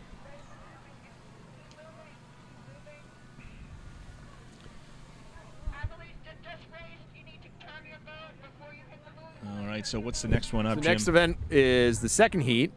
Again, top 3 to the final. All right. So 5:10, 5:16, 5:23. Good experience for these freshman boys. Great rowing for gentlemen who've only been rowing for 1 year pretty much Yeah. at the high school level. All right, so here we have this Get a next little- heat. And they are making their way down the course. Again, these quads it's a quick race. So we've got Seattle Ah, Prep. look at this, all the way across. This is going to be quite a battle for seeing who's going to make it to the finals. It is. So we've got Seattle Prep, far right of your screen. Haddon Township, they won the Garden States. Haverford School, lane 3. Malvern, lane 4. Northville, lane 5. And in lane 6, University. All right, let's see if Malvern can maintain their rowing through this middle part of the course. although they got some course corrections here. It looks like a couple of the crews are having course corrections here, which, as Jim said, is a challenge, particularly in a quad and particularly with these conditions. Yeah, Will that make a difference as you try and rate for the top 3? Now, hopefully that big buoy it's not going to disrupt Haverford's flow too much. Yeah, because they're right in the mix of it for that top 3. I mean, those top 3 spots, this is going to come right down to the end. Who is going to make it to the finals for these freshman boys? Now, don't count out Northville. They won the Midwest Championship, and Chris has stepped away, but I know that crew is fast. They are now, looks like, in second place and challenging Malvern. Yeah, this is going to be great. Now, who do you think is going to pull off this third prize? We've got Haddon Township and Haverford battling it out, but also maybe challenging from University potentially in that lane 6. Seattle Prep is not that far off either. Yeah. They have contact still. Oh, so here we come down to the last few hundred meters of the race for these crews as they try and battle it out for who's going to make the finals. Do they have an extra gear they can go to? Is Malvern going to hold on for the victory in this heat? Is Northville going to clip them here? Ooh, and who's going to make third place? Oh, you got some major course issues here. Major course issues here. Yeah, it looks like Seattle Prep has left lane 1. They are now in lane 2, which is not their lane. But because they are behind, it's not that much of a problem. Though they should get back. Going to get this third place. What is it? Haddon Township and Haverford that are battling out there. Who's that? Because you said Seattle Prep crossed over there. And it looks like Northville is challenging for first place here. Here we go, right to the finish. Yeah, it looks like Northfield might be getting it right at the end. What a great push from them. Oh, I don't know. This is right down to the line. I think just second. Just second. Great rowing across the board in these conditions. Close rowing in this heat. Really impressive rowing from. Yeah, that was great. And again, as you said, Jim, just the challenge of, especially for freshman boys, being in a quad in these conditions, trying to keep a straight course and steer. That's not an easy challenge for them.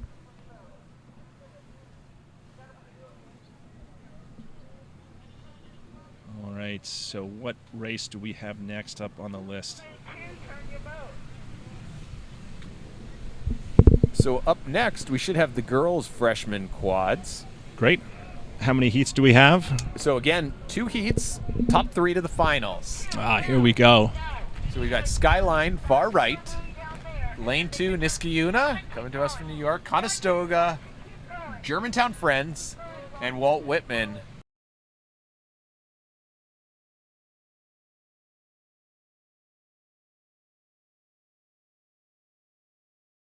Real question here in terms of the finals, can any of those crews, Germantown Friends or Walt Whitman, challenge Skyline, or can Skyline hold on to make sure they make it into the finals? That seems to be shaping up. Oh, look at the conditions there. Poor Germantown Friends. Poor Germantown Friends hitting the conditions, and the wind is really whipping their blades around. That's going to make it harder to challenge, but they're still in it. They're recovered, and they're trying to see if they can push Skyline for that third spot here as we come through this second part of the race. Yeah, the Germantown Friends crew there, the blade work isn't the most stellar, but it is powerful, and you can see the grit that they have right now is causing them to be faster than Skyline right now. They have pulled up, and I believe they are about 2 feet ahead on the bow balls. Whew, that's going to be quite a race for third place to see who makes it in. Yeah, Jim, I mean, Skyline's got a little bit of a course correction to make there. They're left out of lane 1 here. Yep. So they're going to need to move back over there. Hopefully that doesn't cost them too much distance, because they are dead even right now with Germantown Friends. What a race for third place. Do not count out Walt Whitman there in lane 5. There is still race course to go here. Yeah, and Conestoga continues to open up their lead here as they come into these last portion of the race. Well rowed by those Conestoga freshmen so far. And we'll see, again, the race of the day for this one, anyway, for the race for this particular heat is that third place race where it is Germantown Friends and Skyline just neck and neck, and the wind playing havoc with some of these girls, but they are digging it out. Who can do it in these last 500 meters? That orange buoy marks 500 meters to go here, last third of the course. Yeah, it looks like Germantown Friends is getting a little tired there. They've really had to push hard to be in this race. who can. Oh, and there's some slightly more course issues. Oh, Yeah. Well, Skyline had their issues, and now looks like Germantown Friends is having theirs. Can they straighten it out? But they're still somehow in it. These girls are just pulling hard. They're fighting. They are fighting. This is not easy. Skyline's hearing opportunity knock, though, boys. I know. Skyline's hearing opportunity knock. All right, see what can happen down the race. Who's going to make it to the finals between these two freshman this girls? is the do-or-die moment right here for those two crews. I mean, you've come all this way. Germantown, just take a breath. Take a breath. Yeah. Find your rhythm again. Get reset. Right. Dial in and make that push back into Skyline. Those courses really hurting Germantown Friends right now, especially in these crucial last few hundred meters. Too, though. Skyline has drifted off now, off to the side of the lane as well. It is still this is very just close. a battle. This is just a battle, especially in these conditions. They keep deteriorating through the day. These freshman girls in this quad trying to stay as clean as possible, and Skyline is looking like they are holding on. Can Germantown Friends do it? It'll be a challenge for them. Looks like Skyline's going to be able to make it. Skyline about a quarter of a boat length ahead of Germantown Friends. Again, it's top 3 to the final. So Conestoga is going to progress. Niskayuna is going to progress, but who is going to progress after that? Is it going to be Germantown Friends or Skyline? It's going to be Germantown whoever Friends can take some clean strokes here, man. Yeah. Jeez. Germantown Wow, Friends is look being at these aggressive. conditions. It's just, I know Germantown Friends is doing well. They are not giving up. Wow. Wow. You got 5 strokes. Can you make them clean? Can you move the hull? Boys, Wow, Skyline right pushing. down to the end. Skyline pushing. What a race. They come into What the a screen race here. for these freshman girls. They're almost there. Last few strokes. Who's got it? Oh, I think Germantown I held think on. That was right at the. Oh, We'll have to go to the photo finish for that I know. folks. Wow. There we go. Man. Just grit there with these freshman girls fighting the conditions. Again? The challenge of steering in these conditions, especially Yeah. for freshmen in those quads. Wow. Look at that. And still right down. 1,000th. A thousandth of a 1,000. second. Wow. Wow. Oh, my goodness. What a race. What a race. Oh, Man, that's a toughie. that That's is. a toughie. Look, you laid it all out there. You threw it down. All right, so here's our next heat here of these freshman girls. We've got Cathedral Catholic over in lane 1, Seattle Prep, lane 2, Montclair, Springdale, Chestnut Hill, Traverse City, and Holy Spirit. So looks like Seattle Prep is looking really great now, and just like we saw in the last race, some challenging conditions here, and just try and row as cleanly as they can and press their way down the course. Tell you what, John, I like the way Montclair's moving right now. Really aggressive on the front end, getting some real push from the legs and pushing back into Seattle Prep. But more importantly, creating distance between them and the field. Really impressive work. Right, especially in these conditions. If you can get any kind of run in your boat, that's just what you want. Try and push that boat along. And you never know, too. I mean, anything can happen. I mean, you can be rowing along and something like this. I mean, we've seen the crews run into these buoys. I mean, this is just not easy. So No, not remotely. Top 3 to progress here. Again, to meet the top 3 from that heat that we just saw here, which we can tell, and there were some fast crews there. There was some grit from those crews. What are we going to see coming out of this heat here? yeah. Well, there's a little bit of steering issues there. Just as we sort of said, can be a challenge sometimes, especially with these quads in these conditions. Now, I want to give you guys a little bit of perspective at just how difficult this is to do. You have a boat here. It is a very long boat. The rudder is about half the size of a credit card. It is in the back. It is exactly like taking a shopping cart, spinning it around in the store, pushing it from the wrong side. That's what it's like to steer a boat like this. Now, think, these are freshman girls, first year of rowing, and they are battling these wind conditions and the lactic acid that's built up in their muscles. Oh, it's a challenge. It's a challenge, for sure. It is amazing. Juggling act. For sure. Okay, so But here's some of the steering. Catholic is going to have to make a change here. I or know, they're this hit is that going orange to buoy. be a And that's not what they wanted. No, those but poor again, girls. What? Take a breath. Take a breath. Get it Wow. back. You got Left. a little bit. You got Refocus. a little bit of a gotta be, lead there. What, 3 to go, Jim? Yeah, 3 to go. Okay. Yeah. So we can see a little bit how far off Traverse City, Holy Spirit. I don't know. It's hard to tell. Looks like the top 3 might still have it, even though there was that little buoy incident there with Cathedral Catholic. But looks like they got back to a good rhythm here. Oh, something happened to Montclair here. I don't know what's happened with Montclair's stroke. She catch a crab? Yeah, she looks caught a like she's got a crab, crab and with she's her trying to right hand. recover it without slowing down the boat. Oh, boy. Is she able to get it back? What is this going to do for the race? Wow. All of a there's a sudden, lot of things are race becoming left, a too. lot closer There's a lot of race here. left, too. Can she get that crab back in time to Yes. get it together? Here we go. Oh, And they're Nope. they're gonna end Oh. up having steering issues also because they have No. one Oh. oar that's basically dragging on that side of the boat.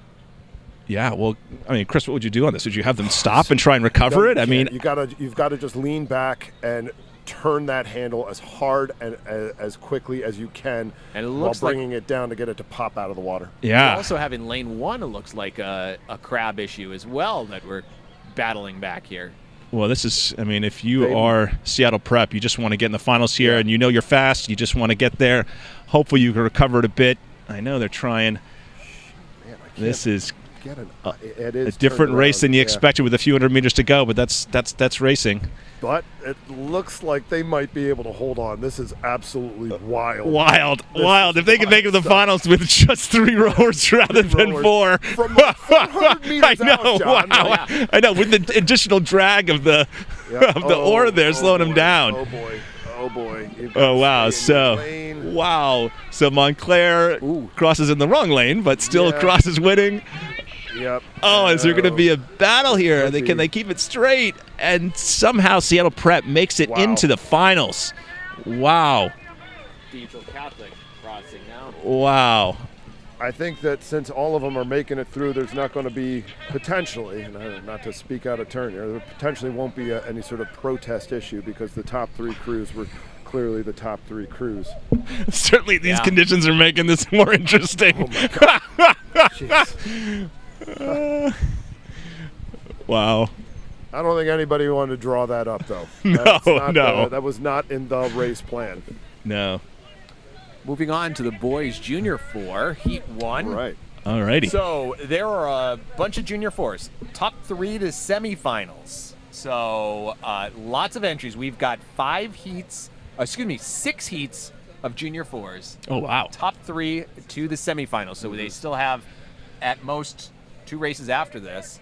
In lane 1, St. Ignatius, San Francisco. Lane 2, New Trier. New Trier got second at the Midwest. Blair in lane 3, they won the Garden States. Gonzaga, lane 4. Egg Harbor, lane 5. So an interesting event here, right? Like because it's an event that caters to all, whereby if you're a big program, for example, like New Trier, massive program coming out of the Chicagoland area. This will be a way for maybe some of your younger rowers to gain access and experience to the SRAA. Whereas if you're a bit of a smaller program like Blair, who's very, very quick in the 4s, they are really, really sharp. This is a real focal point for your program. So it's really an event that caters to everyone. Big programs, medium programs, smaller programs. Again, why we're seeing 6 heats of this. How well subscribed it is, how many people can boat one of these. Now, what I'd like to highlight, we've got a great view here. We can see the Blair crew in the white boat there rowing a standard port rig boat. Next to them, New Trier in the black boat is rowing a bucket rig where they have the 2-seat and the 3-seat on the same side. They're both on the starboard side, and they have the bow seat and the stroke seat on the port side. And coaches will maybe do this because of some power application differences or trying to get different body movements to line up. And so you can see you got a lot of flexibility as a coach to set up your boat. We have a coxswain in these boats here as well, lying down in that cockpit there. What do you think of New Trier right now, John? You like what you're seeing from them? Yeah, I mean, I want to see how they can finish out this race. I mean, it's tough. I mean, having been a bowman myself, sometimes in tough conditions, it can be tough to get your blade down. And but in general, I think New Trier's got some good blade work. But Blair is just continuing to press ahead. I mean, good for them with Very nice, clean aggressive. rowing.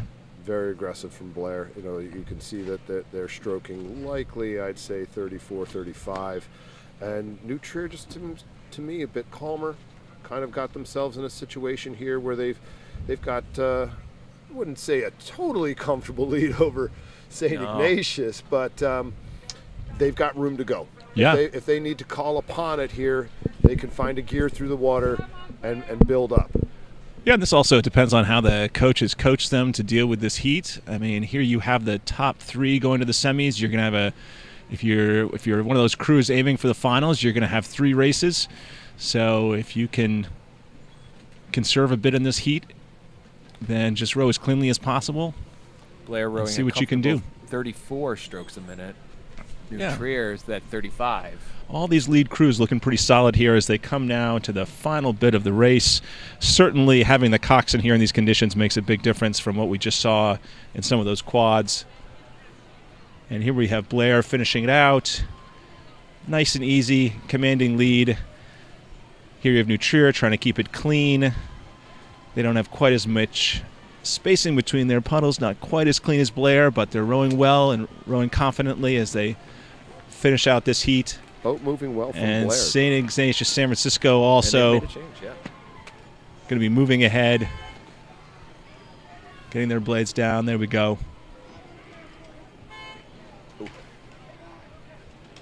And they're through.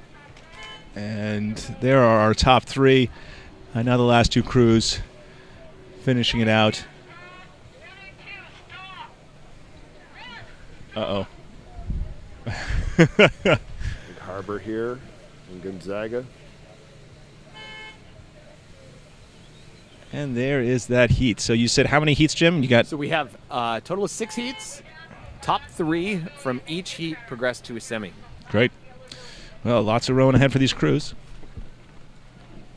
All right. Wow, look at that lead here. So in heat Haverford. 2, Yeah. we've got George School, lane 2, Haverford, lane 3, St. Joseph's Collegiate, lane 4, and St. Peter's Prep in lane 5. Great. Well, Haverford's looking solid, strong. Yeah, again, another crew that really excels in the 4s.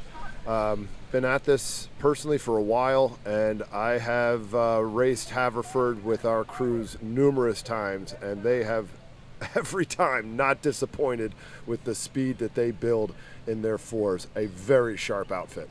Yeah. Well, they're certainly looking great today as they look to coast through this heat and get themselves ready for what's sure to be some very competitive racing in the semis. And then you have a big battle here for second place for these next 2 crews. Both of whom are going to be pretty much guaranteed to make it to the semis, but they want to see what they can do. There's seating issues and also just general confidence issues, especially for these juniors. You want to see how well you can do, and then, of course, you're going to be comparing times with the other heats just to challenge yourself and see what you got. Oh, you know it. I mean, you know what you did today, right? And today maybe it was a scenario where it's like, look, guys, our plan is go out and qualify. And if that means you're first, gravy. If it means you're third, fine. But don't kill yourself, right? Right. So taking a look at what you were able to muster insofar as speed today and juxtaposing it to the other heats to kind of give you an idea, like, oh yeah, okay, we're 6 seconds back of these guys, but like we didn't have to kill ourselves to do it. So we know that come tomorrow we've got a little bit more in the tank and can put something down. And St. Joe's here looks like they're building through that second 500 there. They out to, I'd say, almost a full length over the George School. Yeah, and you've got, well, St. Joe's here. Again, these conditions are tough. I'd love if I were a coxswain, just trying to keep focusing on those nice clean catches. Yeah. Some of those catches are running in a bit, and they're losing potential speed.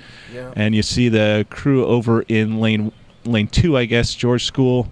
I would just try and get a little more run between each of those strokes. I know it's tough in the tailwind, but you just want to work on as many things as you can in this learn how to race. And again, this is a great opportunity for the coxswains to race one another in this heat. Yeah. See who can do this down the stretch.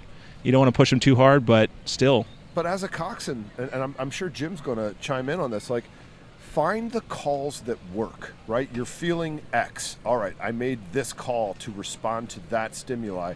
Did it work? Did it get us a bit more composed? Did it get us to finish the boat with a bit more certainty? You know, this is a great opportunity to be trying some things and see how the boat responds. Yeah. There's Haverford finishing it out well, and they'll be well set up for that semifinal. And who's going to get second here between these next two crews? Who's certainly the issue is in doubt. Right. Oh, I like the surge here from the George School. Final 5 strokes. Yeah, definitely. Nice. Again, well done on them. Man, it can, and the conditions like today, which, you know, just a little bit tricky with the wind and a little bit tricky with the water because the water's not as consistent. You're not getting that consistent lock on at the front end. You'll get some wonky strokes there whereby it's like, I kind of missed it, or at the finish, it came out a little bit early. You know, look, if you can lock on for those final 5 strokes and really build that rhythm like you saw from the George School there, oh yeah, it will affect the result in your favor. For sure. As we move on to Heat 3, we are going to have Northville in Lane 2, Edgewater in Lane 3, Ignatius Chicago, Lane 4, and Marietta in Lane 5. This is going to be a rematch of a bunch of crews that saw each other at the Midwest Championship and had some initial placements, and then they're going to be fighting it back out. Ignatius Chicago in the lead right there. They won the Midwest Championships. Northville came in 3rd at Midwests, and so they want some revenge here. Yeah, Ignatius is a crew that has really been on the come up here the past couple of years. That coaching staff is doing an outstanding job with their athletes, really developing these guys and turning them into some very effective oarsmen here. I mean, a good lead for Ignatius Chicago, but at the same time, you know, Northville's not going anywhere. Nope. They've got contacts. They got about, I'd say overlap of at least a deck here. Maybe it's a few seat lead for Ignatius Chicago. But Northville does appear to be making a push here. They are now at about half a length of overlap here. 500 meters to go. Over Edgewater and over Marietta. So I think these 3 crews, again, are kind of in the mode of, this is where I'm at, going to finish this piece by, trying to use as little energy as possible. Really just feel the boat moving well, feel that we're taking clean strokes, maintain my position as best I can with as little exertion as possible. But the conditions, I think, here are going to ask some questions of that. As it's going to just get a little bit tougher. You come into the final few hundred meters here as I look up the course, and the course is just chewed up, right? The water's just a bit chewed up, which is going to make it real uncertain for the athletes to grab onto the water consistently and really be able to stack up good stroke after good stroke after good stroke and sustain that rhythm. Ignatius Chicago has moved up their stroke rating. They're at a 36, so they're not just going to coast all the rest of the way. Smart move. Smart move. Again, we're going to see these conditions tomorrow, Jim. Like this is good practice. Yep. Wash, rinse, repeat for tomorrow. Northville looking strong as well. Taking some nice clean strokes. I like the way the shoulders are driving into bow together. Holding onto that water, getting a powerful send. Send the boat. Keep it accelerating. Got to get those blades in. Got to get those blades in, fellas. Yeah. Speed lives behind you, boys. Speed lives behind you. Go get a hold of it. Edgewater pushing to make sure that they get that 3rd place finish to progress on to the semifinals. But it will be Ignatius Chicago first, Northville second, Edgewater 3rd. I like that rhythm out of Edgewater. That was just light, loose. I'd keep an eye there. I'd keep an eye on Edgewater. I don't think that they really pushed too terribly hard in that final 500 to achieve the kind of speed they were achieving. That was a lively rhythm from them.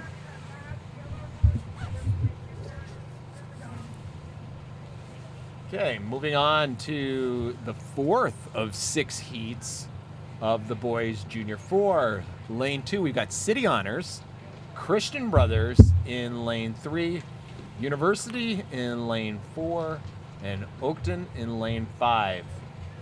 Christian Brothers got second in the Garden State, but it was less than two seconds margin of difference between them and first. So expect them to be fast. They have the striped jerseys there. University and the blue boat there, out to only a foot or so lead. But that Christian Brothers boat is charging. City Honors doesn't want to be left out of the mix over in lane 2 on the right of your screen. Yeah, it looks like Christian Brothers has pulled out ahead here. They are pushing well through this middle part of the course. Yeah, so Speed of the hull. Christian, Speed of the hull. Christian Brothers, they lost in the Garden State Championships to Blair that we saw in the first heat. So they are going to be fast, and it was by less than 2 seconds. Wow. So Blair was good. So Wow. You know, Yeah. expect a lot out of that. look at this group. move through the center of the course. Right.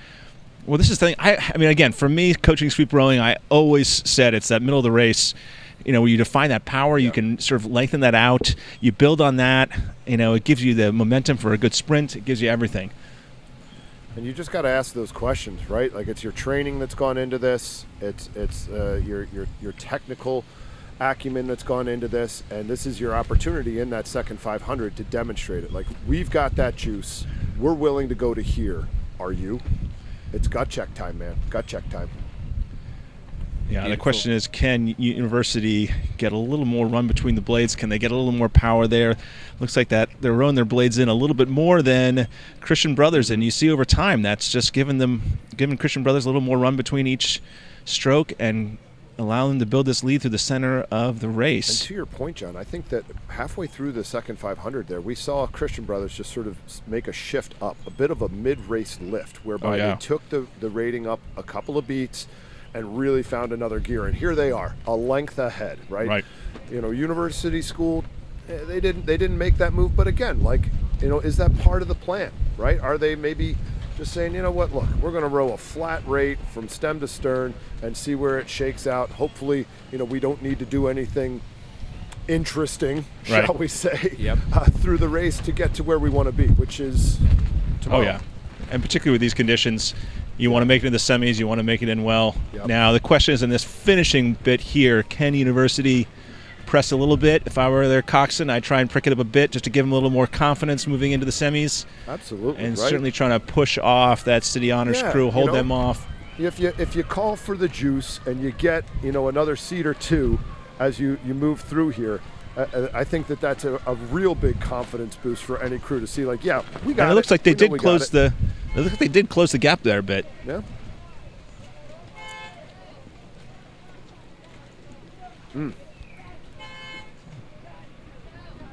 Well, certainly these are going to be some interesting semis and finals in this boys Cox 4. I am looking forward to seeing what these semis and finals are going to be. Yeah, watching this regatta, watching the progression of this regatta as you distill the heat. What you are left with that final dram is really something to behold and enjoy.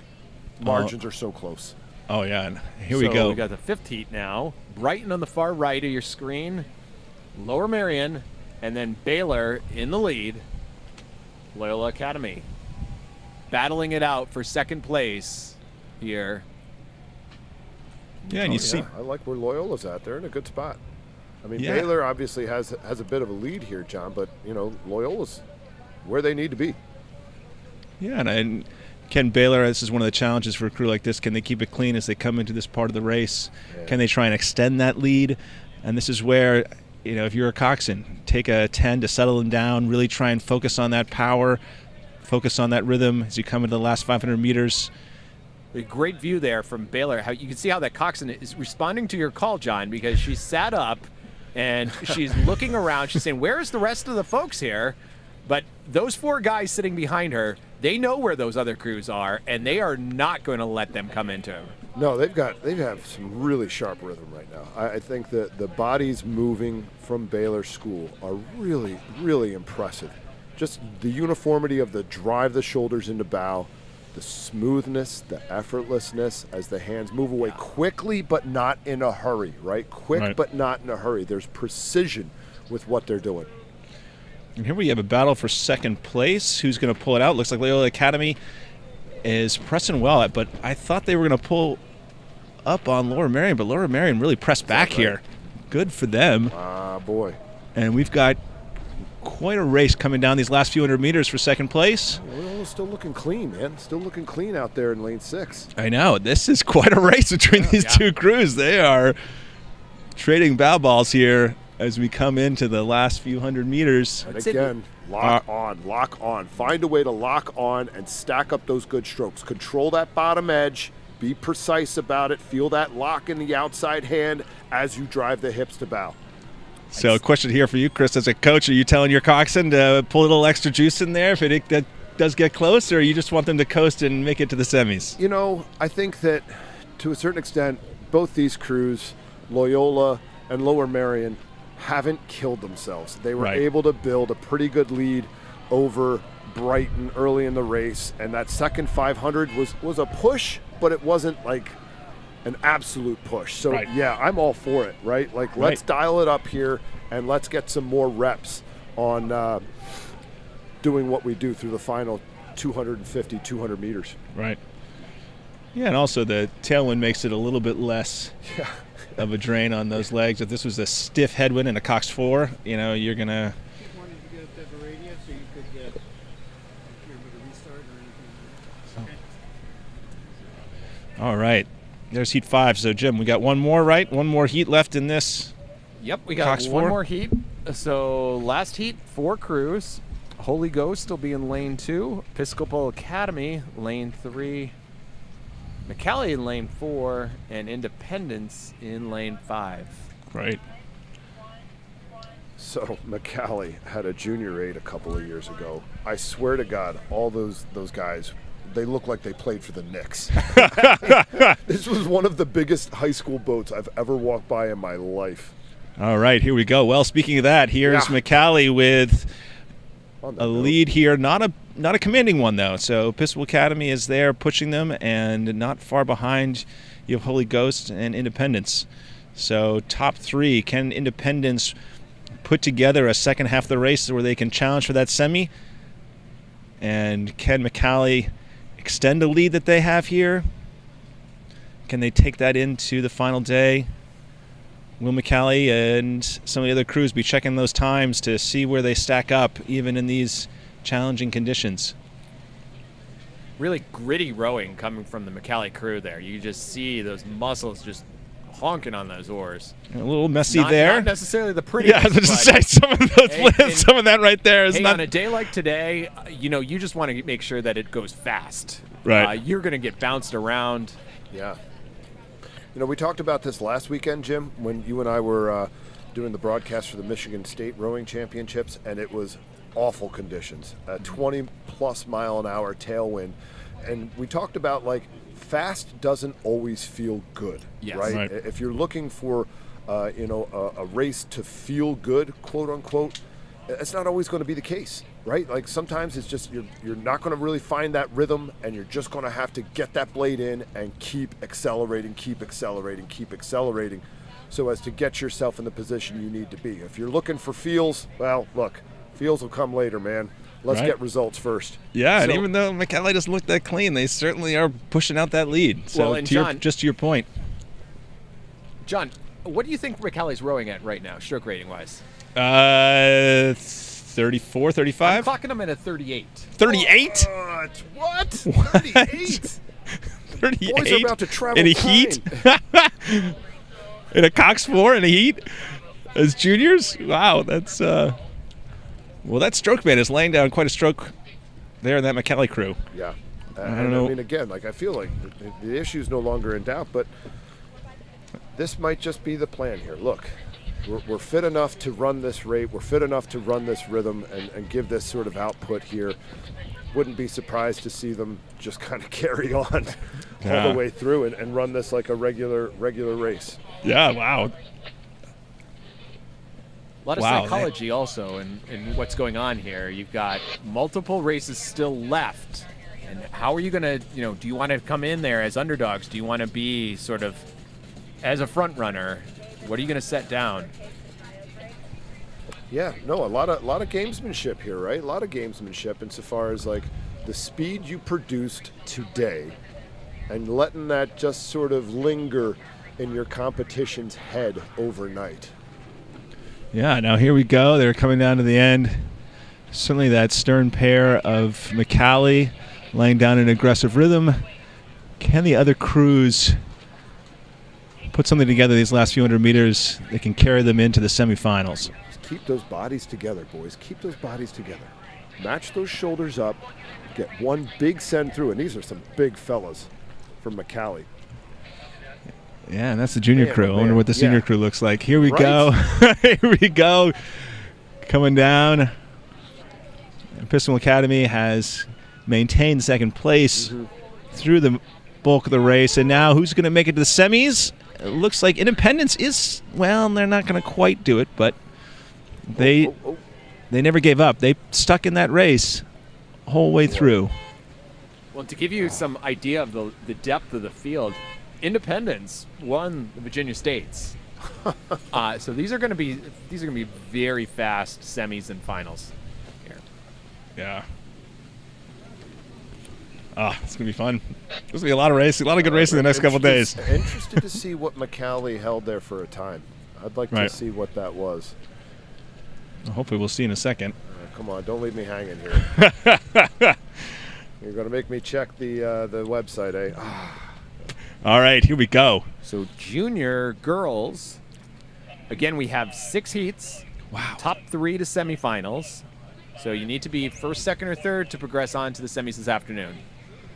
Lane 1, Atlantic County Tech. Lane 2, Northville. Blair in lane 3, Plant in 4, and Woodson in 5. Do you have the stroke rating there, Blair, just out of curiosity? They seem like they're awfully aggressive as they're moving out there. 36.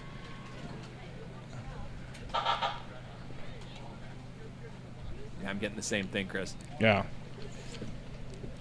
Well, there you go. They're certainly pushing it. So Blair won the Garden States. We saw some speed from Blair before in the 4s. On the boys' side, number 1 seed for both the boys and the girls in the junior 4s here. No. Well, they're trying to demonstrate that right now as they come through the center of the course, try and see if they can build their lead and push it out in spite of less than ideal conditions. And so it's top 3, right, Jim? To the Top 3. Top 3. So you're going to have quite a battle here for third place Yeah. between Atlantic County Tech and Woodson. And again, pushing there for Northville. Northville's not out of it. They're not out of it at all. So, I think that Northville, early in that second 500, it looked like things were a bit tenuous, but the girls have hunkered down and have made a strong push here to keep themselves in the conversation. And don't look now from Northville if you're Atlantic County Tech. Oh, yeah. Don't look now. looks like they're making a move, and they're staying strong through this middle part of the race. And also, those two crews are really pushing one another. It looks like they're pulling away from Woodson. So it looks like it might be lanes 1 and 2 as a battle for who will make it to the semis. This will be an exciting race down the course, and this is one of these ones where you don't have to hold back. It's either now or never for these crews. So you can find that, John. Like if you're like Woodson right now, and you're kind of out on the outside there, and look at Northville. They have really moved through in this middle part of the race. Good for them. You've got this really close piece between Atlantic County Tech and Northville going on. They are just pushing one another, and Woodson's just kind of out there like off on their own, Well, that's where lane assignment can make a difference, and how your coxswain is coxing you versus the other crews. Gosh, good for Northville. Look at that. Clean. Look at that. I mean, it's no coincidence. You're getting clean strokes. Your hull speed is going to improve. Right, but just for to keep their heads about them, being down, especially in a tailwind, to be down a tailwind, to pull it together, as you said, put together good strokes, and now they're even potentially pushing Plant for second place here. Yeah, because they've got contact right now. Yep. Right. And as soon as a crew starts moving, there's nothing more motivating when you're a coxswain to get some crew going than if you start pulling seats. That just gets people even more excited. And particularly when you're understroking a crew like Northville is doing to Plant right now. Oh, yeah. We'll see, again, plenty of race ahead. Who's going to stack up the nice clean strokes here just ahead of that lift for the final 250? Yeah, I give Northville a lot of credit. They're looking clean. They're looking good. Let's see if they can put it together. I mean, Blair seems to certainly be Have asserted themselves. Have definitely asserted themselves.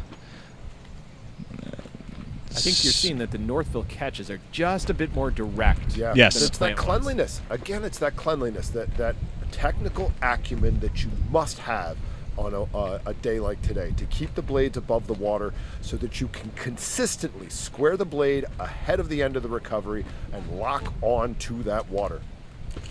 All right, so this will be quite a race as we come down for second place. And also just keeping Blair honest right now, making sure they can't just coast to this. Nope. They're pressing them through. I think Blair... What's the Blair stroke rating now, They're Jim? both at 34. Yeah, because you could tell that Blair has sort of eased it back on their stroke rating. But And it's not as little clean running. sloppy. Careful now. Careful. I know. But, gosh, Northville keeps moving with that rowing. I am impressed with the way that crew has rowed Yeah. the second Sharp half of this stuff. race. And they are Sharp pulling stuff. ahead of Plant. Just as you said, Chris, with just some good rowing, consistent rowing. But now you got the last bit of the race. You got to stack it Is up. here. Plant This going to is- respond? This is where you make your money if you're in the chips for the final 100 meters or so. Got to be clean. Got to sustain rhythm. But here we go. Coming in on the last few hundred meters. And as Northville comes through here, if they can get a cleaner start in these semis, it'll be interesting to see how it all sorts out. Right. I mean, Blair seems to be... I mean, those are some big girls in that boat, that Blair crew. And Plant's But- not going anywhere, though. Plant Yeah, I may have know. found a gear here. here we go. Look at this race right through the end. Trying to finish it off strong. Gotta Get find good a confidence rhythm going behind you. forward. Yep, Plant tried to push back, but Northville just has that lock. rowing that much more cleanly. Again, a confidence Sim- builder, right? Oh, big Confidence time. builder. Like you kept yourself composed here, and I think that this is something that a lot of crews are going to see this weekend with these initial races in the heats. Things don't go to plan. Maybe you shift and you don't find that rhythm you want to right away. You just got to keep working. You stay Oh, yeah. composed. You stay calm. Just keep working. No, that's great. That was exciting to see. To have Northville row through two crews in a 1,500-meter race in a tailwind. That's Yeah. that's No. not easy. No, it isn't. No, it isn't. So it's certainly a confidence boost for them going into semis tomorrow. Right. Official holding up the white flag indicating a clean race. We move on to heat number 2. Heat number 2, we have 5 crews. Think they would give Cathedral us the times? Catholic, Forest Hill Central in lane 2, Montclair lane 3. Montclair got second in the Garden State, 5 seconds behind Blair in the previous heat. So they secured the second seed in this event. Emma Willard, lane 4, and Mount St. Joseph in lane 5. Wow, here we go. Yeah, Montclair. Nice little lead here. Showing that they deserve that second seed in the event here. Pushing ahead of Forest Hill Central in the green boat there to the left. This is where it's also be nice to see what the times are coming out of the heat. And here we have an interesting race here. Forest Hill Central is pushing Montclair. And we're 3 to go, right, boys? Yes, 3 to go. 3 to go. So So this Emma Willard crew, these girls as freshmen were the first ever state champions for their high school at the New York State Championships, which, Oh, wow. mind you, that's no short order right there, because up in New York, the club rowing and the scholastic rowing is all combined. And, if you're talking about a big club like Row America Ride that's got hundreds of kids versus a school where, it's not that big. Like, I think that's a real accomplishment. So to see these girls continuing on their rowing journey here and getting after it in the junior 4, that's really, really impressive. yeah, and here you've got this battle for first and second here between Forest Hills Central and Montclair. Forest Hills was pressing up on them. Looked like Montclair made some sort of move to reassert their lead. And can Forest Hills Central respond. It's an aggressive rhythm from them, John. It is. I mean, especially for a heat. These girls are being aggressive. They want to make a statement. And it really looks like they've separated themselves from the pack. Yeah, well, these top three crews are all pushing hard here. Emma Willard's starting to push into Forest Hills here. They're about half a length down. Wow, this is... So to give you an update on the times from the previous, Blair had 5:56 in the previous heat. They won that. The McCallie crew that we were interested in on the boys' side, they had 5:10. Okay. Was their time. So very fast. All right. I think I saw, if I'm correct, that Ignatius Chicago was 5:08. So tight field there up at the top. Yeah, because Baylor was 5:10. Christian Brothers 5:08. Yeah. Ignatius Chicago's 5:08. So it is going to be a very tight. Well, this is still tight here. I mean, Forest Hill Central keeps pushing into Montclair. Yeah. And even though it's a heat, they are certainly... Both of them are going after it. They are going after it. This is personal here. It is. I don't know what their stroke ratings are right now. Jim, do you have a... 7, 38. Forest Hill Central did not... They qualified from an at-large bid here. Yeah, well, it looks like... So they've got something to prove here. Well, they're rating pretty high. They are. Yeah. What is that right now? I'm saying 37, 38 by the looks of it. Yeah. I mean, obviously we're getting down to it here, so you're going to want to be lifting, but do they have room to go much higher? That is a real question. Yeah, I have them at 39 right now. 39, yeah. But they're moving. They're eating into that Montclair crew. Yeah. Ever so slightly. There's a deck Well, between the yeah, two. but the course is just about to run out here, so I don't know how much space they have to do it. But nevertheless, you know, as we talked about a lot on these heats, giving them confidence for the semis going forward and the ability to maintain a higher stroke rating with this tailwind. Right. They are proving that they belong here. Absolutely. As it will be a bow deck between them and Montclair. Yeah, wow. That is some great racing there for a heat Emma Willard for those Cox 4 girls. Again, these Cox 4 juniors, both boys and girls side, is going to be quite a – it's going to be some great racing going forward. Really exciting to see.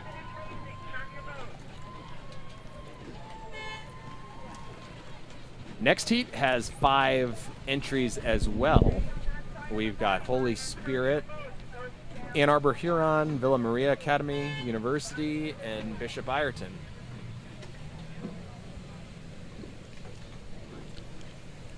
All right. Seeing these 8s warm up, I'm excited to see some of the 8s come down this course with this tailwind, see what they can do. A little biased, having rode mostly 8s myself, but nevertheless, love seeing good racing across the board.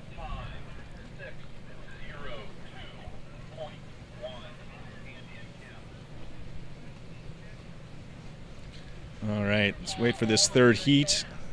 Oh, here it comes. And so who do we got, Jim? You said Holy Spirit? We've got what you're seeing right now is, it looks like Ann Arbor Huron in the yellow boat there, I believe. We have Holy Spirit, Ann Arbor Huron, Villa Maria Academy University, and Bishop Ireton. Right, so you got Bishop Ireton and Ann Arbor Huron locked in a tight race here. And then you've got these middle 2 crews to see who can get the final spot in that semi. Tell you what, I like where Huron is right now. Yeah. Sort of calm, long, doing a nice job of locking on, sending the boat without having to kill themselves to do it. Now, they may argue with me. They might be like, Chris, you're getting a little long in the tooth, my man. You haven't sat in the seat in a minute, kid. But, I mean, again, you look at the rhythm and you look at how sustainable the speed is that they're building with the gearing, the rating that they're producing, and you can see that they got more to go should they need to call on it. And they may need to. It looks like Villa Maria is beginning to push back into them. Right. Yeah, some really great racing as we come down the center of the course here. See what these crews can do. Yeah, see whether Villa Maria can push into some of their lead. And it's going to be a barn burner to see who wins this one. I like the length out of the bow pair of Huron there.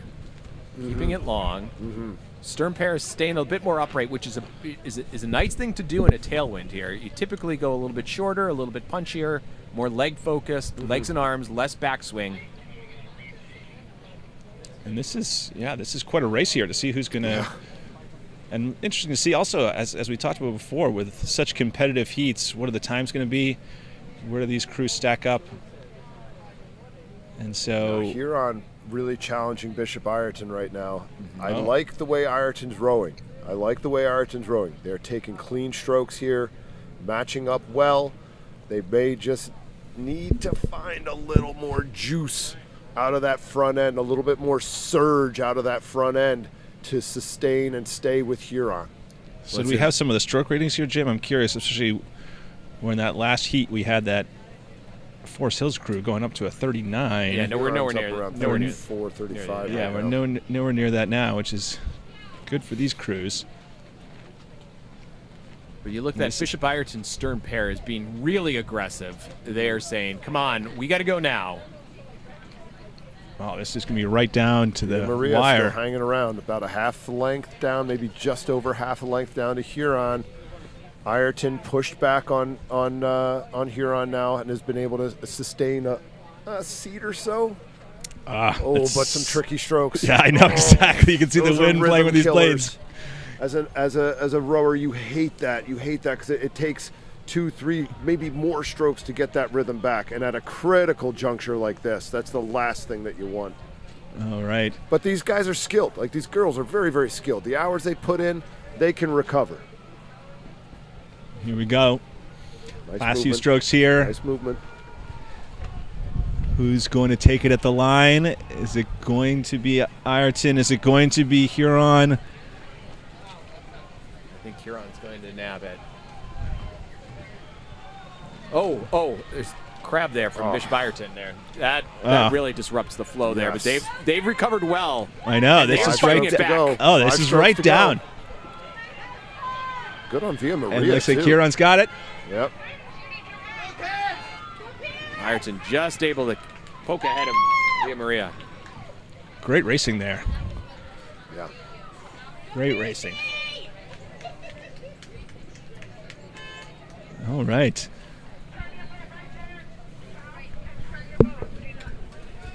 You know, I mean, tip of the cap here to those gals from Ireton. I think that, again, you have a race where there's going to be some circumstances that come up that's like your rhythm gets thrown off. You catch a bit of a digger at the finish, and things just aren't right. Like, you take a breath, you stay composed. And Jim, this is where you come in, brother. This is you, right? Like, you've got to be that dude who can just keep everybody calm. Stay calm. Focus on this thing. Don't worry about it. We'll stack up some good strokes. We'll be okay. So we got 3 heats left. All 3 of the next 3 heats, 4 crews.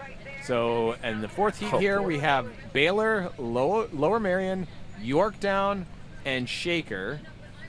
3 to progress to the semifinals. So you got to make sure that you are not in the last place in this event here.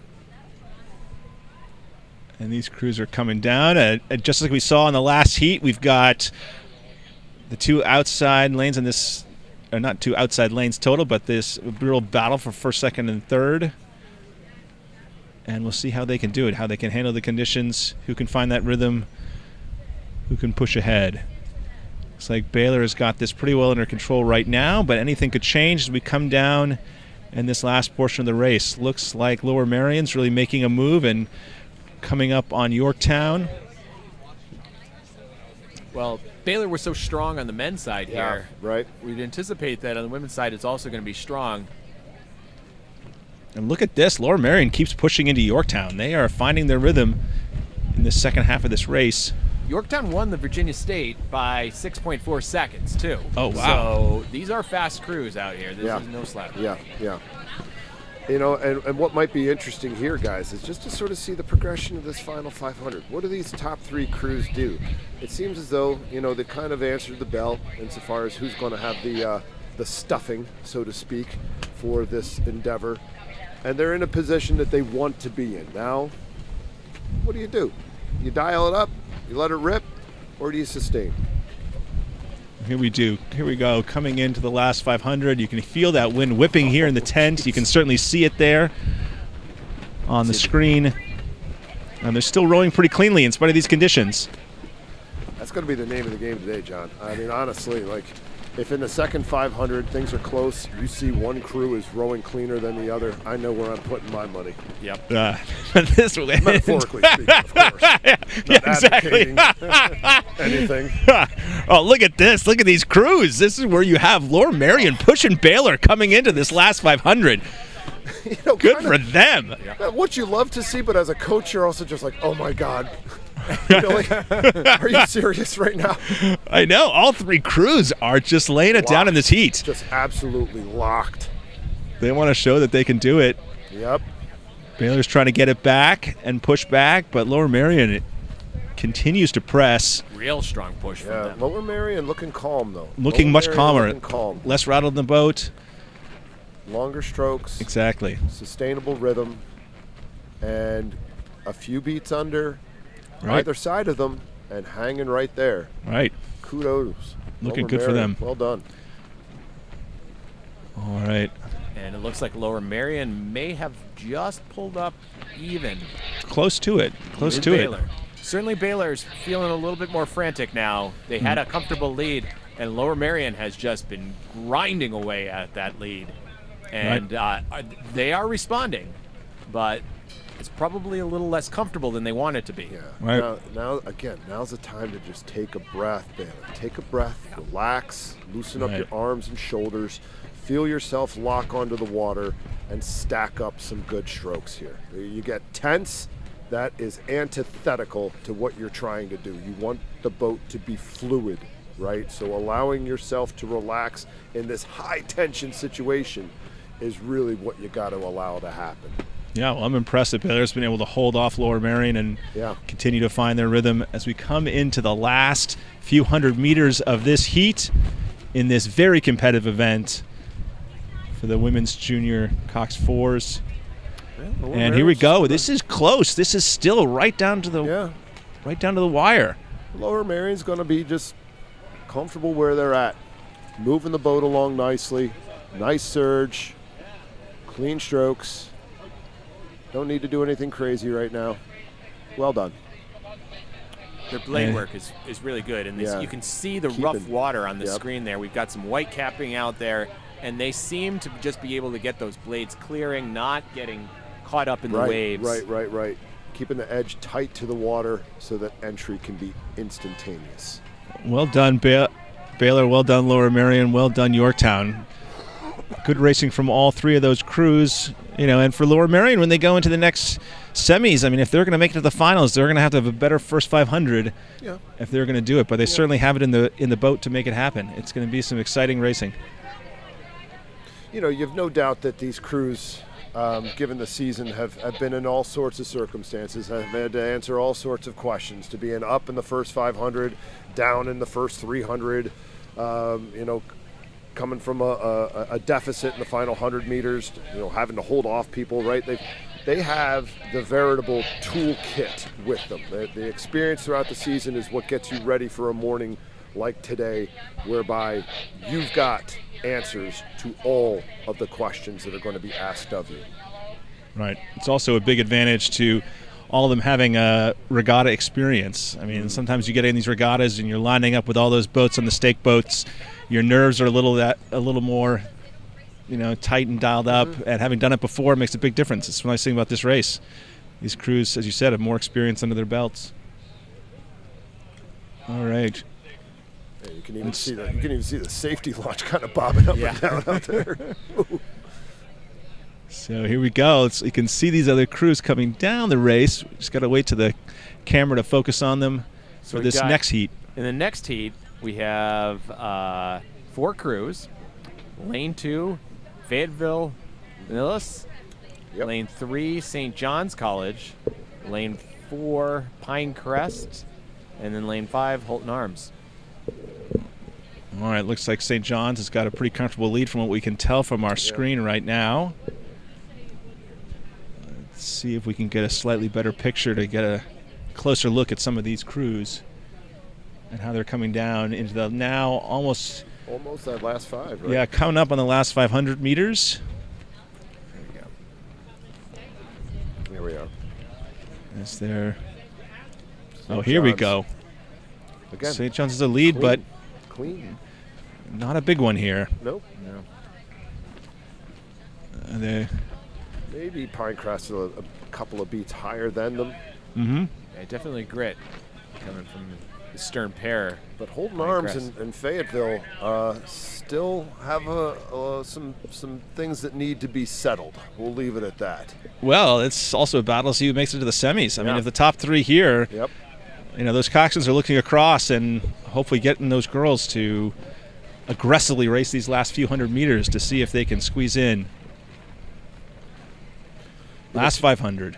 To your point earlier, John, about coming into the final 500 with some rhythm here, it does look like Fayetteville making a push ahead of that final 500-meter buoy to get closer to being on level terms right now with Holden Arms. And let's see if they can sustain this and then find that last gear to maybe push themselves into tomorrow. Right.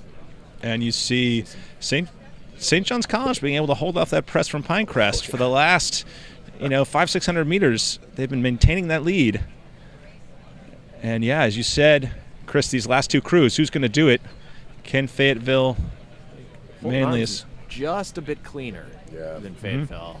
As we've been saying, right? Like if we're feeling good about a crew coming into the final 5, it's going to be the one that's a bit cleaner consistently. Because it's not like it gets any better down here. The last 100 meters is suboptimal. Well, especially these Cox 4s. Jim and I were joking, having, you're a coxswain in the Cox 4 in conditions like this, you come out of the boat soaking wet. Yeah, you do. Yeah, you do. I mean, to a certain extent, you want some splashiness, right? You want to see that those entries are splashy, but when you're also getting splashed from whitecaps and whatnot, yeah. So here we have, look at Fayetteville at Manlius that just really pulled it out in the last few hundred meters over Holden Arms. Yeah. They found that extra gear, and they're just pulling away. Good on them. Yeah. That was a brave choice by them as they came into that final 500 meters there to find a little extra juice, to find a little bit more surge as they grab that water. And Pinecrest is really pushing to the end here. They don't want to give this up. The Fayetteville stern pair, I mean, boy, they are willing that boat to go forward. I mean, they're saying, bow pair, let's go. Yeah, it looks like Holden Arms just lost some of their run and spacing between their strokes coming to the last 500 meters, and Fayetteville Manlius took advantage of that.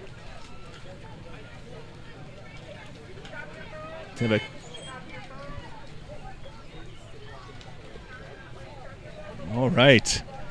Okay, now we have one more the heat. Last heat of the girls' junior 4. We have Stonebridge, who were second, Virginia State's. New Trier did well at Midwests. St. Ursula, Egg Harbor out of New Jersey. All right. So see New Trier out into a lead, which is probably expected. Yeah, they had a very deep program, very big program. This is an important event for them. Yeah, and they keep pressing there. St. Ursula giving a good push, lane 4. We're following from behind here, so we have lane 2 on your left here.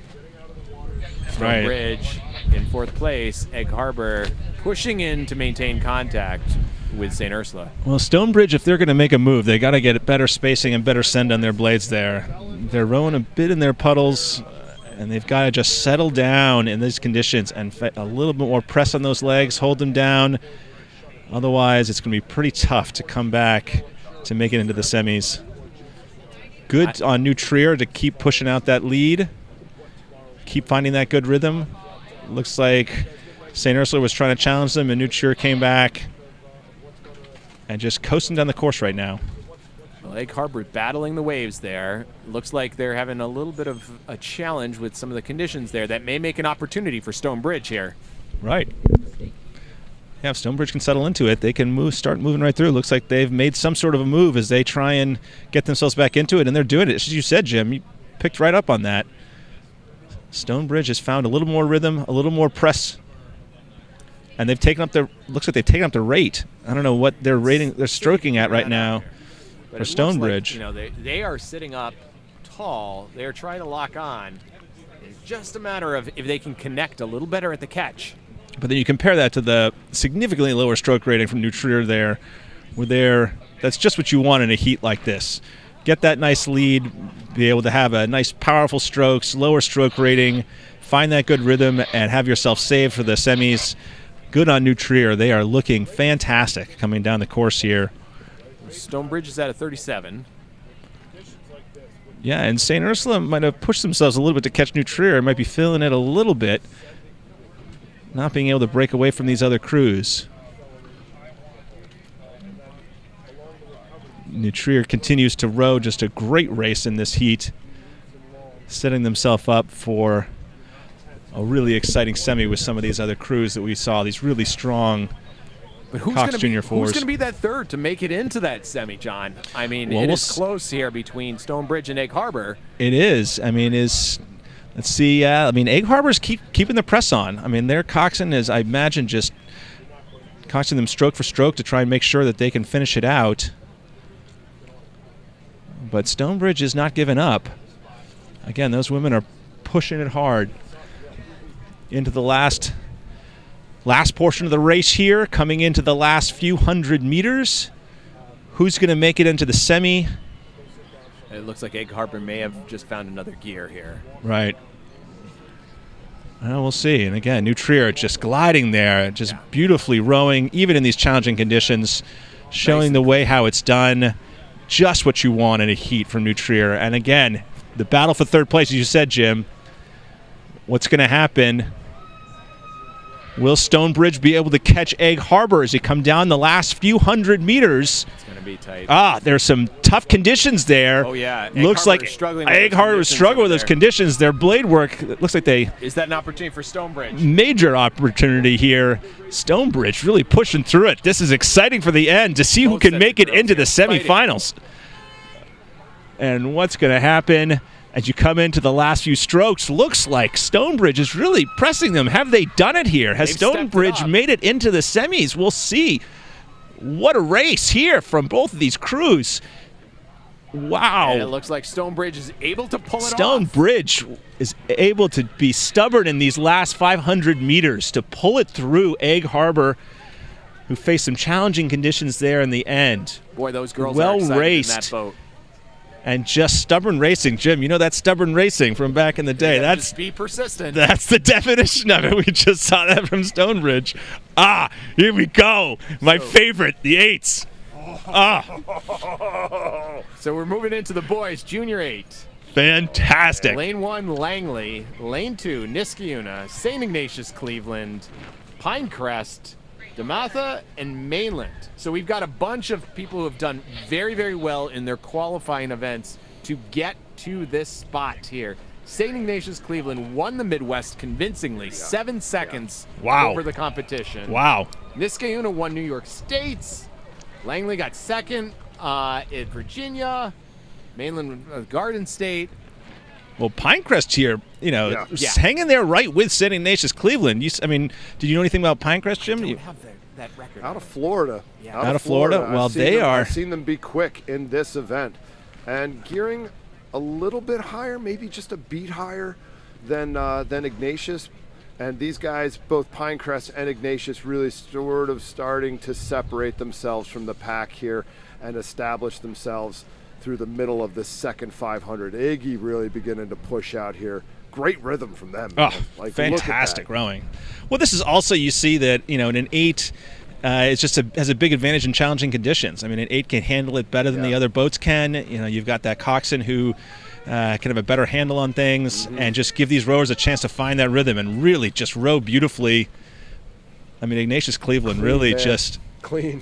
Yeah, they are on the port side there. The right side of your screen there, those blades are just locking in together and going. And Pinecrest rowing well. There's just some... Very clean.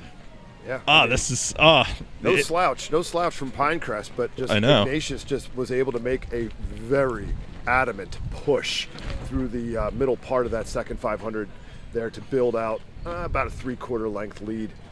So here we go. Top 3 to the semifinals. The remainder gets eliminated. Niskayuna and Mainland here. Going to need to sort out who's going on at Amara. Right. I wonder if Niskayuna knows how close Mainland is. I bet they do. That coxswain's looking over. Oh, He can tell what's going on. Gotta be. You know your circumstance. You know what you got to be dealing with here. But again, to your point, Chris, this SRAA Nations crew pressed a little bit by Pinecrest, but they know that they're one of the best in this event, and they just dialed it back in. I mean, this seems like a beautifully rowed race from St. Ignatius. Yeah, kind of. You know, if you're the coach of any one of these crews, this is kind of what you want. You want to come out, demonstrate your speed, demonstrate your skill, see that you've got it, right? Because let's be honest about it, guys. Like it's a little bit more right now. Everything's a little bit extra. Yeah. And to see that the guys can come out, handle it, execute, respond, trust themselves, trust one another, good sign. Nice finish there. Yeah, that was great. Niskayuna's going to shut the door here. And All these crews almost get contact back with Pinecrest. Those will be the 3 that progress on to the semifinals. Well done on all those crews. Yeah. You know, from top to bottom, those crews really pushing right to the end.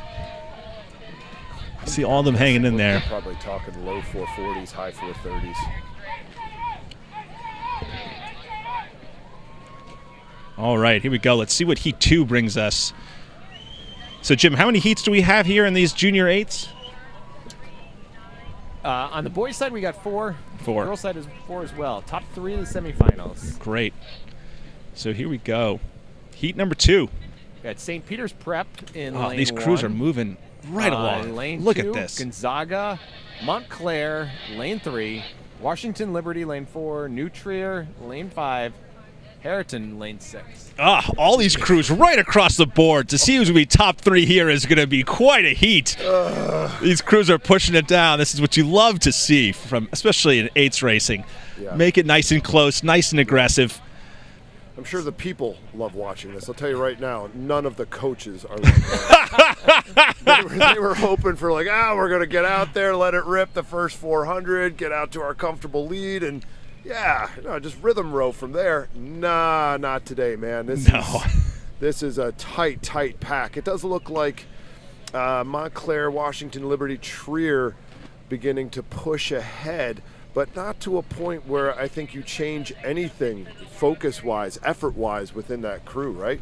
Right. Well, this is where, can Harrington, can Gonzaga make a push here? This is where they got to make the move. Yeah. This is just the middle part of the race. Can they find that extra bit? Can they start to rattle the crews ahead of them maybe just a little bit? Oh, 100%. I mean, especially these are junior boys. Who knows? Well, Montclair won the Garden State by 5 seconds. They won convincingly. Mm-hmm. So this is a new challenge for them that they are getting they're making pushed a shift there. by Washington Liberty there. Montclair shifting up a little bit. Yes. Let's see if what this gets for them. All right, the rate just came up a couple of beats there. I feel like we saw that with their junior 4 as well, making a decisive move to bring up that rate and see if it pays dividends. Well, Montclair's just rowing so cleanly. I mean, look at those. Look at that blade work. Yeah. Able to sustain that rating by being that clean, right? But Washington Liberty, they are pushing right now. Yeah. Oh, yeah. And don't rule out New Trier. Right. Oh. New Trier had 3rd in the Midwest, but they are a very, very deep program. Yes, they are. Yes, they are. Some really, really talented, driven athletes out there. Coming into, I'd say 600 meters to go here, crossing the marina. And, man, a seat to to a couple of seats. Well, also, these 3 have really separated themselves from the rest of the crews and just showed that they're the ones to beat. We'll see what's going to happen as we come down to the last 500 meters here. Can Montclair hold on? Is Washington Liberty going to push them? Really seems to be finding something here. I mean, if you look at the way that boat is progressing, there is very little check. Yeah. It is very constant, that it is, speed right? that Washington is moving. Liberty, yeah. No, you good see a point. little bit more of a sort of surge with each stroke coming from Montclair. Yeah. Mm-hmm. That's why I love this side view. You can tell so much about how those. How the boat's traveling, right? Yeah, how the boat's traveling between those strokes. bow balls are dead even, and I think actually Washington Liberty has inched ahead now. Yeah. New Trier, though, still got contact. Montclair, all about that business on the front end. Those legs are popping, man. All right, let's see what's going to happen these last few 100 meters. Are they going to try and lay down a sprint to see if they can get the #1 slot coming out of this heat? Are they going to ease off a bit? I don't know. I'd like to see what Washington Liberty does here, right? Like, looks like they're beginning to surge a bit, gain a little bit more momentum. Yeah, it looks like they've got the lead there. Building it up. Montclair doesn't want to let it go, I'll tell you that. Well, what does it do to your confidence, though? If you're Montclair and you had that lead and Washington Liberty could eke through you, even though you might have eased off a bit. Now we got to watch out here. Washington Liberty's crossing out of their lane slightly. Oh, wow, there might be some clashing of blades here right at the If they end. have contact there, that would be a problem. That would be. Oh, Washington Liberty, what a finish. What a last 500 meters from them. They wanted to make a statement here, and they sure did. Yeah. Impressive work. Look at that. Couple of seats. Some great racing from those top 3 crews. There's a hand from Montclair. Going to protest, it looks like. Yeah, I mean, we called it here insofar as seeing Washington Liberty kind of come into Montclair's water, we've said it, right? Like, the seeding kind of matters at this point, who you're going to be in with, how hard you're going to have to push in that semi to get into that final. And, look, at the end of the day, like, if you can find yourself in a more favorable semifinal where it's not as hard to finish in the top 3 or the top 2 to get to the final, yeah, look, man, it's advantageous. So does that mean you throw your hand up because somebody kind of came into your water there and maybe made you do some things? Well, you ask the question. You ask the question, and you let the arbitrators arbitrate. Heat 3 here. Another tight heat. Oh, my God. And those middle crews are a little close there on those coxswains. So Bulls in lane 3, who's currently out in the lead, they won Florida. We've got St. Ignatius, San Francisco, bow ball to bow ball with them in lane 4. We got the perfect chevron pattern here. Yeah. We got Fordham Prep in lane 2. Alexandria City, they won Virginia's, but by less than a second. Wow. Unionville lane 1, West Springfield lane 6. There goes Wow. Ignatius. There goes Ignatius. Yeah. Woo! Yep. Really powerful right now. Yeah, they're making a statement here. Well, they flew long enough. They want to make sure that Right, I know. Jim and I just saw our good friend Greg, who rode a very fast Ignatius San Francisco crew back in high school, and he never let us forget it in college. No. A number of times we heard about back in Youth Nationals in '98. All right, look at this. Well, it looks like Alexandria City has fallen back a bit as some of these other crews battling it out. What do you think, John? Is Alexandria City in 3rd right now? I don't know. I mean, it's going to. Yeah, I think you've got Fordham Prep followed by Unionville, but it's going to be close to see who makes it into that next semi. Yeah. One of the questions is, what's Bulls going to do in response to St. Ignatius' incredibly strong move through the middle of this race? Yeah. Are they going to try and respond back? But they've got to worry if they push too hard. They got these 2 crews right on their tail here. Again, the last thing they want is to not make it into the semis in case something were to happen. Because push from Unionville there, because look, Unionville is now poked out. Wow. Place. Man. Wow, look at that. Almost level to see who makes it into this semi. And guys, we're like just over halfway through the race right here. You've got the back end of the race still yet to come. People just making some big decisions right now to throw down. Just nasty from Unionville right now. Really impressive. This is some great racing to see who gets 3rd place. And it's especially nice these crews are side by side. I mean, there's nothing more exciting in rowing in my mind than being in 8th side by side, stroke for stroke. The coxswains egging you on. Fordham on the come up now. Fordham on the come up. And Fordham and Unionville are striking the same. You can watch the blades enter at the same time and see who's moving the boat further each stroke. Already last 500 meters. 38, by the way. Wow, 38 for these junior boys. Casual 38. This is a tailwind, but still, through the body of the race, these crews are giving it all they have. This is what you have to do. Yeah. Because you're done if you don't come in third in this event. Oh, yeah. Oh, this is it. This is it. It is now or never. Oh, boy. No, and see who's got it in the tanks for these last 500 meters. Here, I'm going back to it. I know I'm redundant, but cleanliness. Who can be clean here coming through the final 300 meters? Oh, it's going to come down to the sprint to see who makes it to the semis between these crews in lanes 1 and 2. They can look across and see where they are. The coxswains are pushing each one of them to go. I think Alexandria City may just run out of race course there. They are trying to be in the thick of it, but it is probably going to be just shy. And Bulls didn't let Ignatius get too far away. They wanted to keep pressing there. Is look at this. Unionville is moving at this last 500 meters. Savage. And they pulled ahead. Look at that. Unionville pulling ahead. Fordham's not going away either, but man, oh man, we just got to find those. Last 20 strokes. Unionville is out ahead. Front end, Fordham. Come on now. I know. Find that water. Stack up that rhythm. Looks like they're just rushing a little bit too much into the stern as they try and get their rating up, but not doing it with power. If you got to sprint, you got to make sure you got the power there as you lift up the rating and coming down the end. It's more than just racing out of the front faster. Yeah, Unionville's at a 38 right now. What a race. And they hold on here. What a race. Yeah, Unionville coming in strong right through this finish. Alexandria City finishing strong. Just shy, though. What a race for third place from these crews. Well done. Well Alexandria done. City nabbed it there. Just ahead of Fordham, you think? Yes. I think so. Alexandria City nipped Fordham. But unfortunately, it's only 3 to the semis. So yeah, it's going 428. To be How does Jim? You know how the 428 compares to the crew the heat before? Because that's a great time. It's a great time. Here we go. This next now heat 4. This final heat, top 3 to the semis. Robinson, Orchard Lake St. Mary's, LaSalle College High School, Chaminade, Walter, Johnson, and St. Edwards. And we got Orchard Lake St. Mary's. Looks like they're in the lead, but they are being pressed hard by LaSalle College as they come through the key middle part of this race. St. Ed's has raced St. Mary's a number of times this year and unfortunately fell on the losing end at Midwest. I tell you right now, that St. Ed's crew is going to be motivated. I've seen those kids race when they were freshmen. They did a re-row at the Laddie Cup versus St. Ignatius as the last race of the day.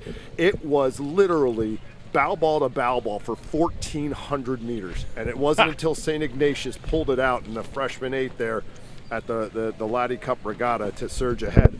Those kids have got some heart, man. Well, and you're seeing it here through the middle of the race, just as you said, Chris. That St. Edward crew is holding in strong and pushing out and trying to challenge, certainly for that third place, maybe even more. But it's not unlike the previous heats. You're not seeing any sort of clear leader here. No, all lane 4, lane 5, lane 6, Chaminade, neck to neck. Walter Johnson, St. Ed's, all still in it here for third place. But not only that, they're pressing on 1 and 2. I mean, you never know what's going to happen. Yeah. Coming down, this is where coaches are pacing right now. Coaches are pacing. Oh, for sure. Muttering to themselves. Parents, spectators, please don't pet the coaches. Just give them some space. All right, here we go. I will say, Chris, that Orchard Lake St. Mary's crew, they look comfortable right now. They do in how they're executing. Right. Maybe they're too comfortable because it's competitive here. Yeah. But they look nice. Their they look front long and just loose in the shoulders, loose in the arms, able to grab that water, lock on, and turn it around. It's real tight with them in LaSalle right now. Here we go, last 500. Is pushing, boy. Yeah. Wow. Heads is pushing. Wow. Well, just as you said, that crew, they've got grit, and they are showing it right here. It's hard to tell from this angle what the gap is now, but look at the legs going down right here from all these guys. That Ed's crew, real ferocity. Here we go. Chaminade getting after it, boy. Last few hundred meters here. Who's going to get first in this heat? Still up in the air, and very much up in the air. Who's going to make it into that last spot in for the semis? 100%. So, again, I'm going to err with the crew that's more technical. Coming into these final 300 meters, You have got to be clean. You have got to be the technically more proficient crew. You can go ahead and yam on it all you like, but if you can't take clean strokes, you're going to get nipped. All right, let's see if we can tell. Is LaSalle able to do that, though? They're building. Chris? They're building. They're. Ah, what a race here. What a race. Incredible race for first and second. Incredible race for third. Look at Teddy's pushing on the far end there. Looks like they're moving themselves comfortably into third. Can anyone else challenge them through these last few strokes? Here, gotta find a gear. Gotta find a gear. Who's got the sprint? Front end, front end, front end. Cleanliness. Last few strokes. Last few strokes. Who's got it at the line? Boy, Oh, look at that. Oh, my goodness. What a race. 3 inches or so. What a race for first and second. What a race for first and second. Ah. Great race for third. Just great racing across the board. Yeah. These crews are good. Yeah. Even in these conditions, just rowing, clean racing. Ah. And again, all, freshmen, sophomores, juniors in this situation. A lot of skill. A lot of skill, right? So we had a finish time there, 4:37. Oh, so that's a few seconds behind. Few seconds behind the prior heat was 4:28 for Ignatius San Francisco. Gotcha.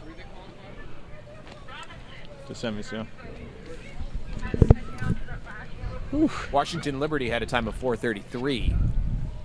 So we move on to the women now. Women Junior 8. Again, 3 to the semifinals. Lane 1, Cedar Creek. Via Joseph Maria, lane 2. Lane 3, Mount St. Joseph. Washington Liberty in lane 4. Episcopal Academy, Pennsylvania, lane 5. And here's Washington Liberty. Good start. Yeah. Just like the boys doing a good job. Boys, right, yeah. And here the girls. They're going to want to. I mean, they're right next to Mount, who I think everybody knows who they are, right? Everybody knows what kind of speed Mount has. And so Washington Liberty here maybe just throwing down an early challenge, Oh, shall yeah. we say. Great start from them. Real aggression out of the blocks. And this top 3 crews just saying, yo, we out. Yeah, and that's what will be interesting about if they do get some real separation between the back 2. Are the top 3 going to ease off a bit? Or are they going out? That Stern 4 put down a move, Oh, and they're did they saying, ever. let's go. Matching. Look at that. Again, the rates are matching right now. You can see who's surging. Yeah, no, that Mount St. Joseph really digging in, finding that rhythm, finding that power on each of the strokes. I mean, those settle strokes off the high, just how you can set that pattern. Not a casual rating right now either. If I had to guess, I'm thinking 36 out of Mount. 38. 38, yeah, I was going to say. Yeah, they're really pressing it. And they're making a move right now. Trying to break free. Yeah. Trying to set a rhythm that we are going to dominate this event. So how'd they do prior to this, Jim? This particular crew? I don't have their record at the qualifier. Okay. I do believe they do won one in the Junior 8. Yeah, they do one. They did win. Yeah, but I don't have by the margin. Well, you certainly see it there in their racing. Both very aggressive, but also nice clean rowing in this tailwind. It looks like it's calmed down a bit, though, which is potentially good to keep that rowing clean. And that stern pair is just very aggressive in that boat. Look at the way those catches are just going in. They are saying to the women behind them, come on, let's not sit around here. We want to make a statement, and they are doing that. Half a boat like open. Kudos to the ladies from Mount as well, right? Like out of the ditch, Washington Liberty just threw down, right? They were very, very quick right off the start. And, Mount was unrattled, unfazed. They know their stuff. They know their speed. Went through the gearings there of the initial strokes of the race and have settled down into a commanding and convincing rhythm here, moving the boat really, really well. Clean as well, also. Washington Liberty battling those conditions there. See, it's getting rougher as we come towards the finish here. Trying to keep clean. getting shape at the finish, tapping down the handles so that those blades don't splash in the puddles. We Going haven't back up. mentioned it. Via Joseph Marie has hung around here. They have. Quietly putting together a very nice piece, you know, keeping contact with Washington Liberty. But yeah, 500 to go. Mount St. Joseph certainly making a statement piece on this first heat. Certainly one that the other crews are going to be looking at, the other coaches looking at here. And with this kind of length here, too, with this kind of lead, they can just ease it off in the last few hundred meters, coast across the finish line, and be ready to go for the semis. All right, so do we have any kind of challenge here from... Actually, you know, we're looking at From Episcopal? Academy. They still have contact. I don't think they have enough race course left to mount a successful challenge, but they are not giving up. Really nice blade work here from I know. I mean, Just sharp. Mount St. Joseph showing their stuff. About 200 Coming. meters to go here. All right. Still getting a good push there from Episcopal Academy, but I don't believe that they are going to be able to catch Via Joseph Marie. Yeah, we'll have to keep a close eye on this time, too, so we can see how it compares with some of the other heats. But this is, as I said, a real statement piece from Mount St. Joseph's. I mean, that's, what, 2-3 lengths of open? I mean, 2 lengths of open? Yeah, 2 lengths open is what I'd call it. Well, they are the favorite to win the entire event. They have the number one seed. Yeah. Yeah. Well, you can see why. Finish confidently with strength. Just another day at the office. And Washington Liberty coming up behind. Good piece from them. Good piece. Great start from them. Let's see if they can find that rhythm off their settle for the semis and maybe make it into the finals.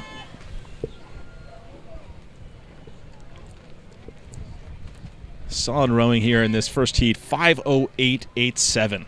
Very fast. Wow, 15-second margin over number 2 in a heat. Whew. Wow. In a heat, in a tailwind. Ha! Have a 15-second margin. All right. Heat 2. We've got Westminster, far right of your screen, lane 1. Wounded Mercy, lane 2. OLSM, lane 3. Notre Dame de Namur, lane 4. New Trier, lane 5. New Trier looking strong here. Yep. Looks Yep. like they're really laying it down. As Well, they want some revenge for Midwests. Am I right, Chris? Yeah, no, St. Mary's, had a really convincing piece at Midwest, and New Trier is reminding them that, yeah, we train hard as well, and we are going to ask some questions of you, ladies of St. Mary's. Wounded Mercy out to the early lead, but not by much. That red boat. Well, I there. think Yeah, New I think Trier's it's ahead. Trier, yeah. Yeah. Trier is really putting a piece down right now, and Yeah. I'd say they've got nearly a length on the field. St. Mary's and Gwynedd Mercy locked. Absolute fight right now between St. Mary's and Gwynedd Mercy. We'll see what shakes out here through the second 500.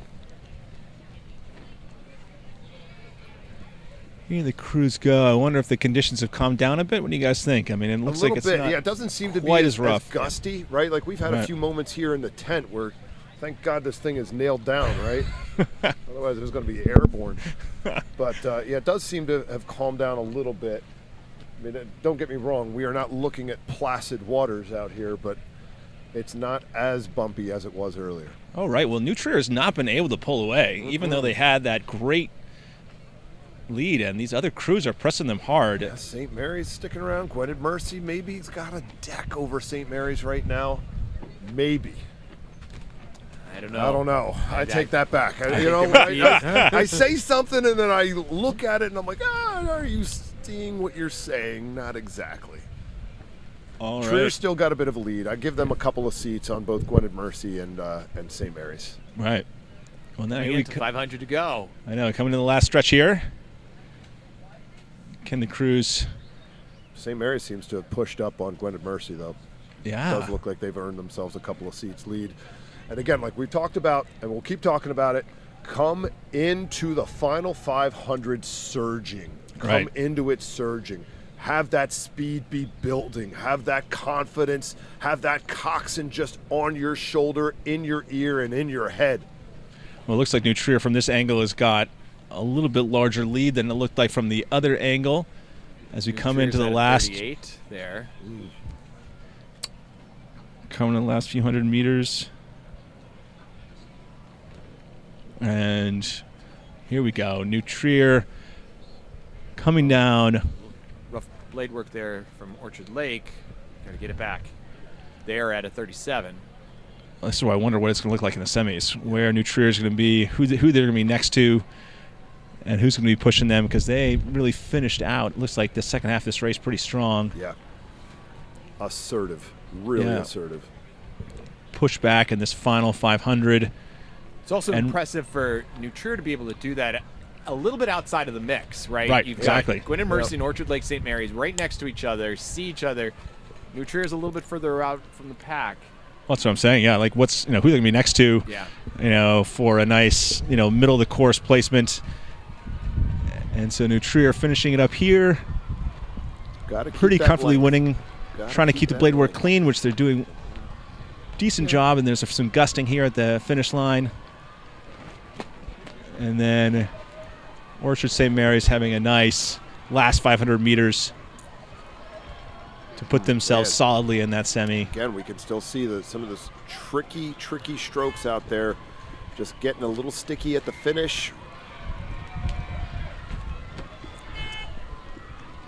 And they're through. Well, Orchard St. Mary's looked to be rolling cleanly, but she didn't have quite as much power in the boat, looks like, as New Trier. A little bit short, if I'm going to be quite frank about the matter. A little bit short. Again, could be one of those things, man. Like, hey, you thought you were in a certain spot because of results from 2 weeks ago. And then you come out of the ditch and maybe, you didn't shift, or you didn't do this, or you didn't do that. And it's not the scenario that you were maybe envisioning. But, to their credit, right, sustained and put down a piece that gets them to tomorrow. That is all that matters about today. Like today, you could have a great piece, and tomorrow, maybe it's different. So we've got now Heat 3, early lead from James Madison in lane 1. Actually, it looks like Ocean City have now broken in. They had James Madison was up at the start, but Ocean City is now settled into strong rhythm. Yeah. As has St. Joseph Academy in lane 4. Trailing behind is Alexandria City, lane 5, and Fayetteville Manlius in lane 2. Yeah, I saw St. Joseph at the Midwest qualifier as well. Very, very strong program out of Cleveland, top to bottom, a real class outfit. Yeah, they had a close second place at Midwest. Mm-hmm. Ocean City won the Garden State Yep. by a 45-second margin of victory. What? So expect some speed out of them. What? That can't be. That's got to be. Yeah. Was that 4.5, Jim? No. I know exactly. Come on. Doubt my clerical skills here, John. Hardly. I know. You're beyond reproach. I know. The professor. I'm not going to doubt the professor. But James Madison's making a push for here. second, right? Yes. Right? Enough tomfoolery. Let's get back to business here. OC, though, looking strong, confident, and above all, long, guys. Look at the way they are getting those blades Good locked angles on behind them. Man, sharp stuff. And here we have James Madison pushing back on St. Joseph's here. I'd give the edge to James Madison. Or I'm sorry, Fayetteville. No, James Madison. No, James Madison. They are pushing hard. They are pushing hard. They are eating into Ocean City as we come through the center part of the race. Can they find that rhythm, that power to propel them through this key middle section here? Yeah, really is. Give them a chance to lay it down the last 500 meters.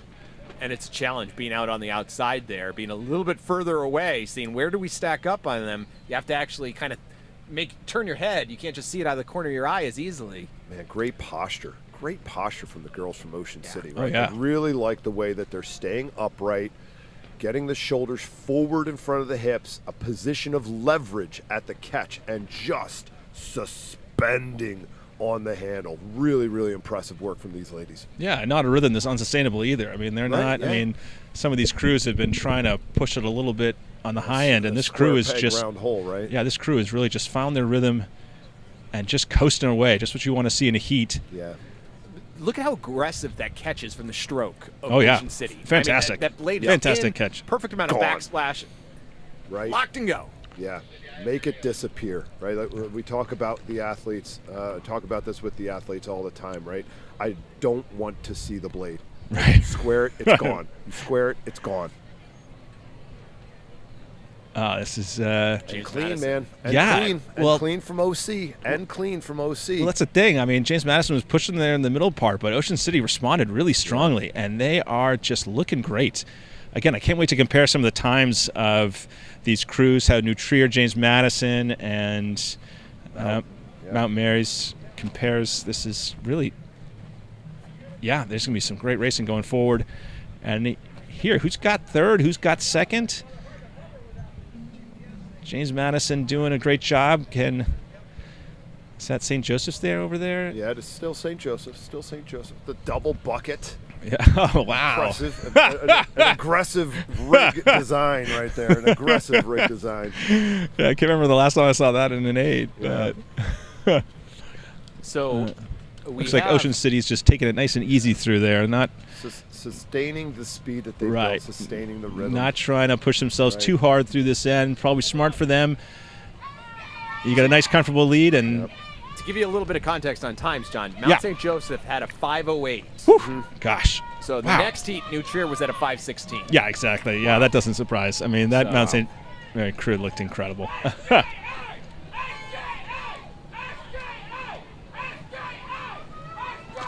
But yeah, an 8-second difference from one heat to another. Whew. Gosh, And when you weren't really pushed. I know when you literally had Talk about things that keep you up at night 15 as a seconds coach. and My then God. 5:10 here. Yeah.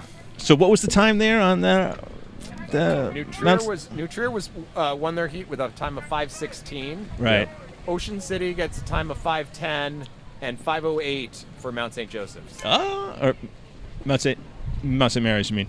No, Mount St. Joseph. Oh, Mount St. Joseph. Yeah. First heat. Oh, the first heat. Yeah. Orchard Lake St. Mary's was at 5:23. Oh, okay. Yeah. Sorry. Got it.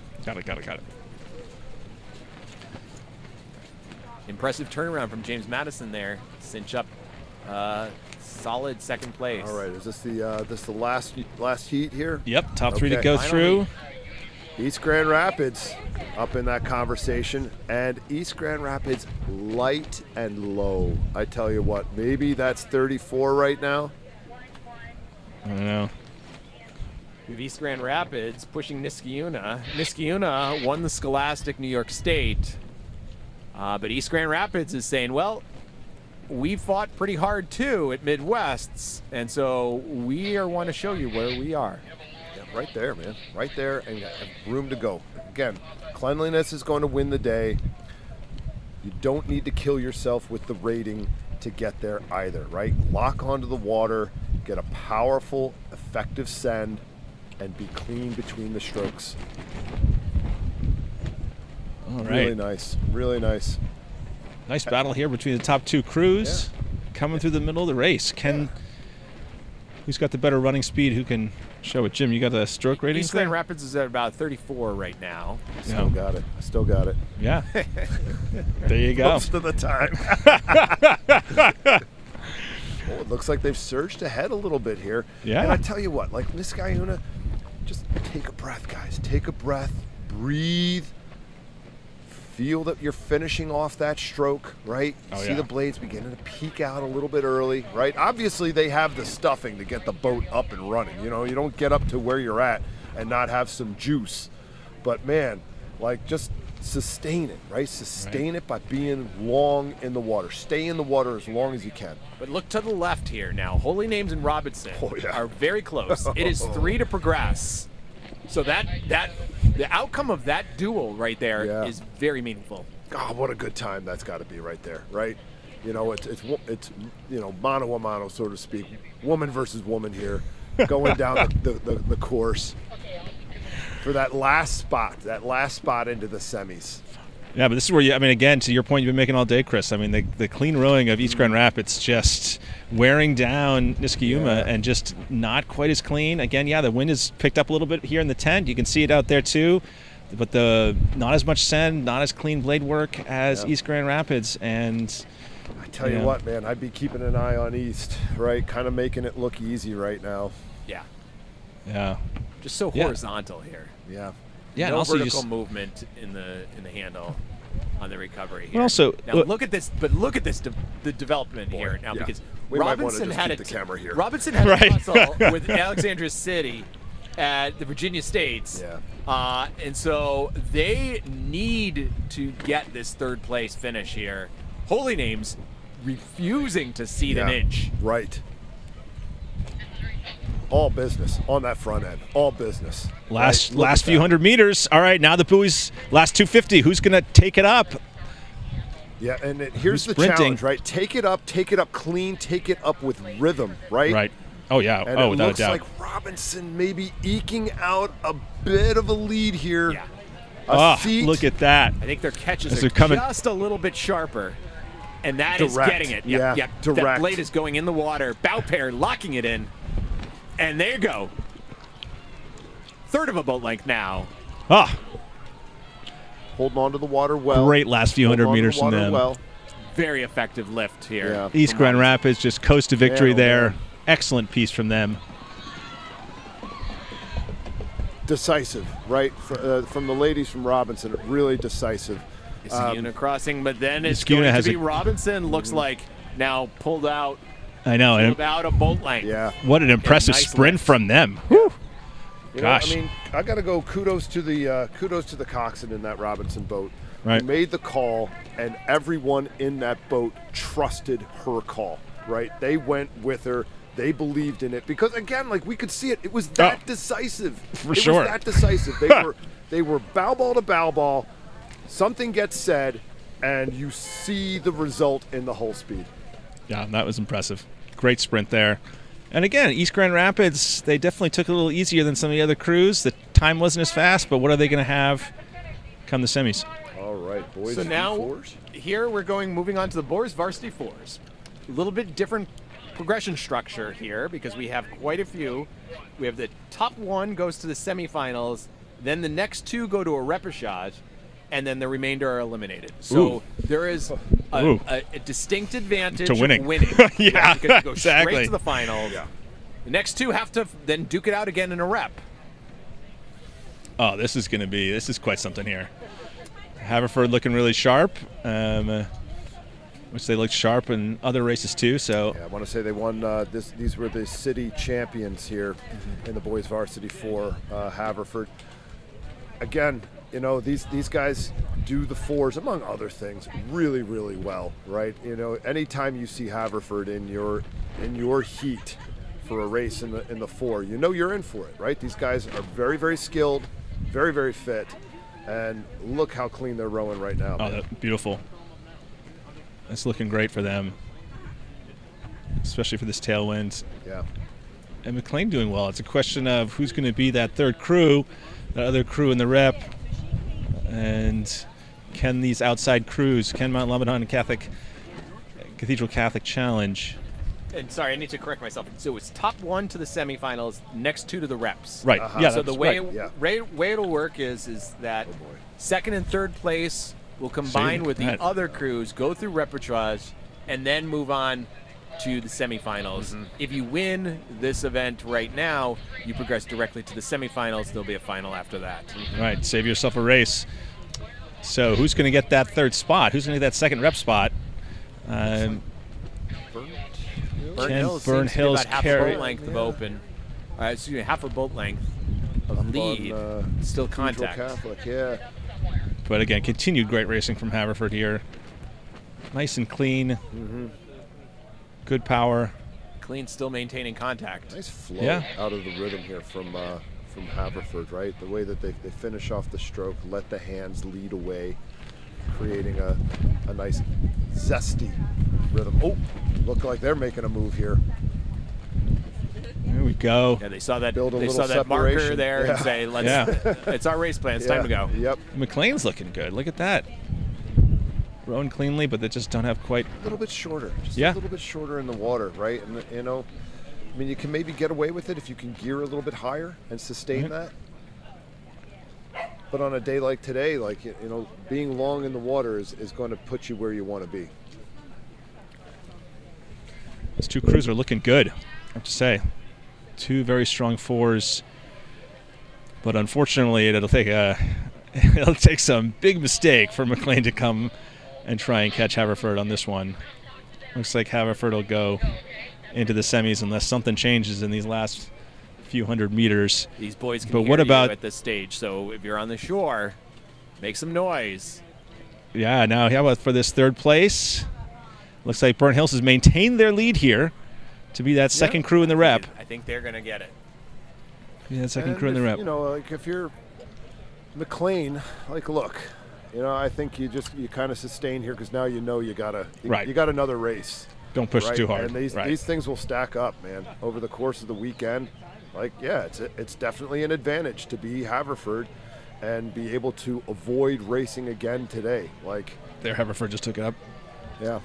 Yeah, because if you have to go through the reps, you're looking at a total of 4 races over 2 days. Right. And at some point, right, the rubber meets the road, man. It's going to have an effect.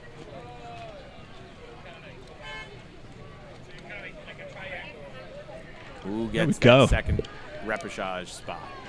Well, there we go. Good solid like first it'll be heat for Burnt these Hills. crews.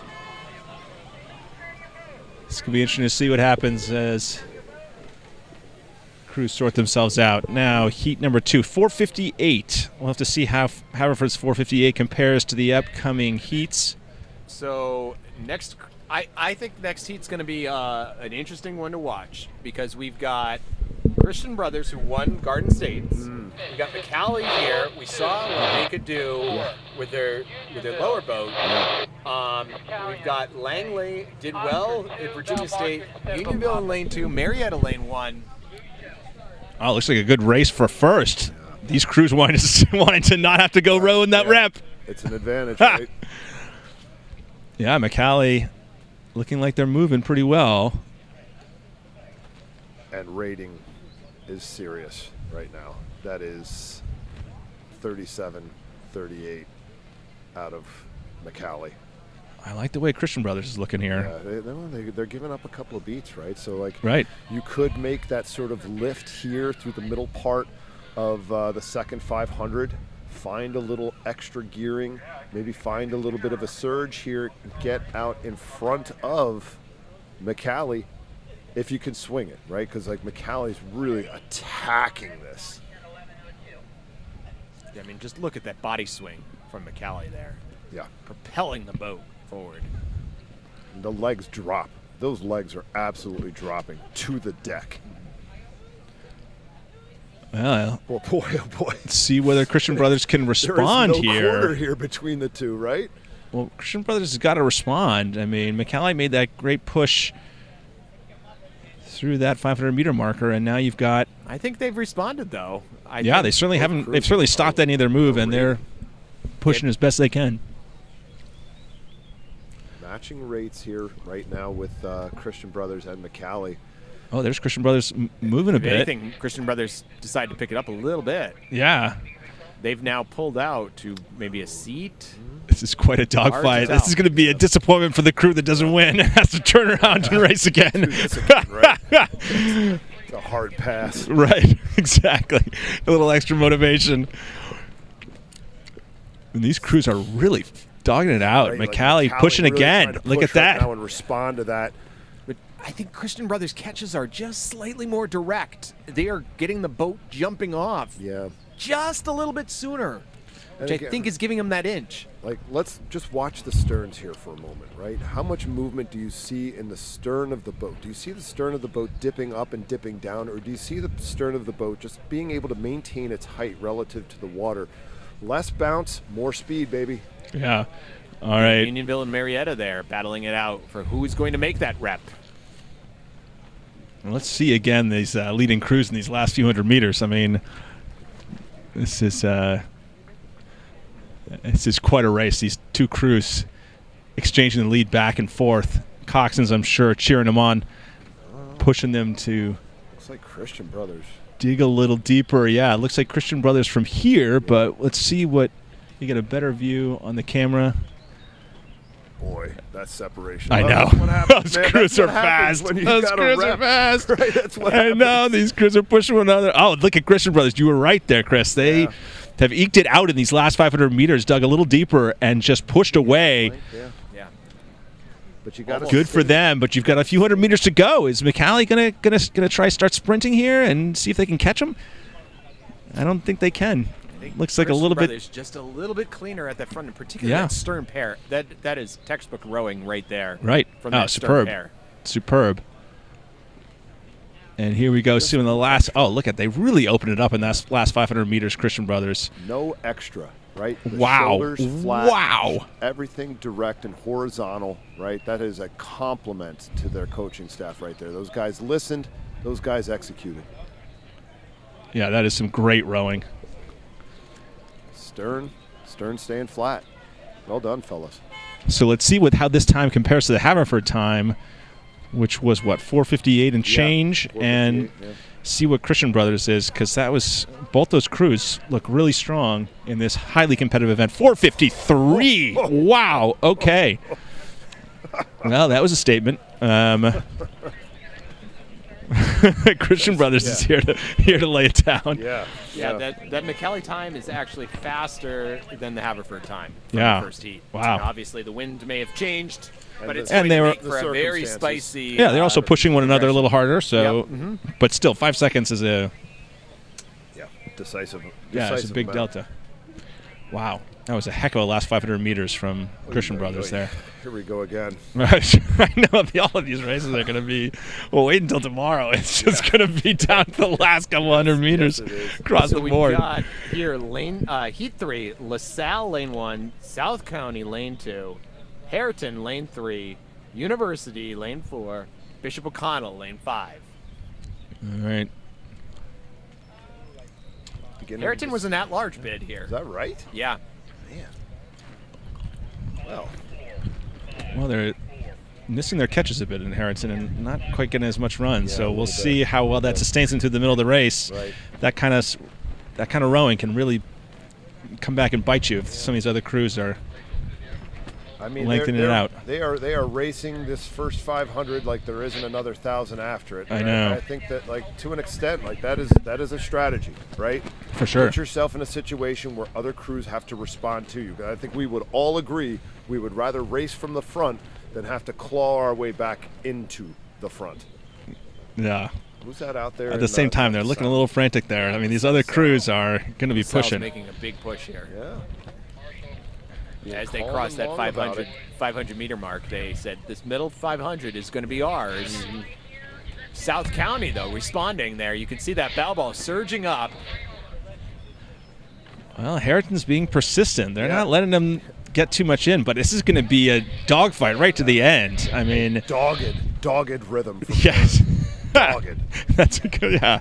Not the cleanest rowing, Nope. but they've got, hey, Look, man, like again. they're in the lead, so what can you? Right. Oh, you want to say something negative about the team that's winning the race right now? Like, Right. Easy does it there. Nobody's getting a medal for aesthetics. Okay. But watch Oh, out, look at watch these out, though, races. Look at this LaSalle competition. Is LaSalle's, yeah. pushing. Yeah, they are. Only top three make it forward, Only top 3 And make it that's forward. and the Boy, top that's a race question. the top winner gets to skip it on the reps. Woo! Yeah, LaSalle Harrington's still there. wants it. I know Harrington's still there. They are still there, but University school. long way to go. And we saw from that last race how you lay down a good last 500 and you can really open it up. So University did well in Florida, and their championship regatta there. well, They are making a push here. I know. And they are challenging. Looks like oh, they are. come close to LaSalle. I think LaSalle is still out a little bit ahead of them. Hard to tell from the angle here. But Harrington is still holding on. I mean, they are doggedly holding on. They do not want to give up their lead. Gritty. Yeah. Gritty. Less than 2 minutes. And actually, to their go. catches are looking better now than they were earlier. Maybe the wind was causing some problems. Yeah. All right. Oh, boy. LaSalle Oh, what a pushing. race. University's pushing. This is where the big push that Harrington had at the beginning, is that going to come back and bite them? as University is pushing them hard, as LaSalle is trying to make their move. It is going to be neck and neck these last few hundred meters. Who is going to make it in? Wow. I think LaSalle may have the lead right now. I don't know. This looks neck and neck with, coming into the last few hundred meters, who's got the best sprint? Don't look now. Here comes University, all right? Oh, yeah. Here comes University. And if you're asking me, I think they got it right now. Bowman just looked over there, and he said, come on, we got to go. We got to go. He knows. Come on. Be clean. Got to be clean here, fellas. We've been talking about it all day. I'm sure you've been listening to us because we know what we're talking about. But at any rate, clean, clean, clean, clean, clean. Exactly. Oh, and look at University. LaSalle. Here comes LaSalle. Oh, these crews are going. But University Big push with the shoulders here from University, eh? Oh, yeah. Holding on to it. Oh, a little messy strokes there, but that's happening to everybody. Just got to get through it. Where is that finish line? They're saying. Yeah, look at that last 500. University. The crew that's got that last 500 is. Yeah. I'm just surprised at this tailwind that these crews can lay down such a good last 500. That's convincing. Wow. And then, boom, boom. Wow. Harrington get second there? Yes, it looked like Harrington got second. They did. Yeah. So 4:58, another 4:58. So that seems to be the time, other than. Composed piece from University, right? Yeah. Like Harrington again taking the race to the race. Yeah. And University just doing enough to hang on, stay in the picture. Yeah, cleaner rowing, and then the last 500 they had more in the tanks to lay it down. So this race here, we got 4 crews. We have Tampa Prep, lane 2. Upper Arlington won the Midwests in lane 3. Northville, wanting revenge in lane 4. Petty, second in Garden State, lane 5. Oof, look at this. Yeah, could be pretty interesting here. Northville has been racing straight 4 that they're trying to take to youths all season long. It's the same 4 guys here that are popping into this now coxed quad. So I think a lot of talent in that boat. Obviously, if you're winning your regional Upper Arlington, you've got some quicks, right? And these guys have met before. This is going to be a real backyard sort of grudge match here between Northville and Upper Arlington. This is not their first dust up together.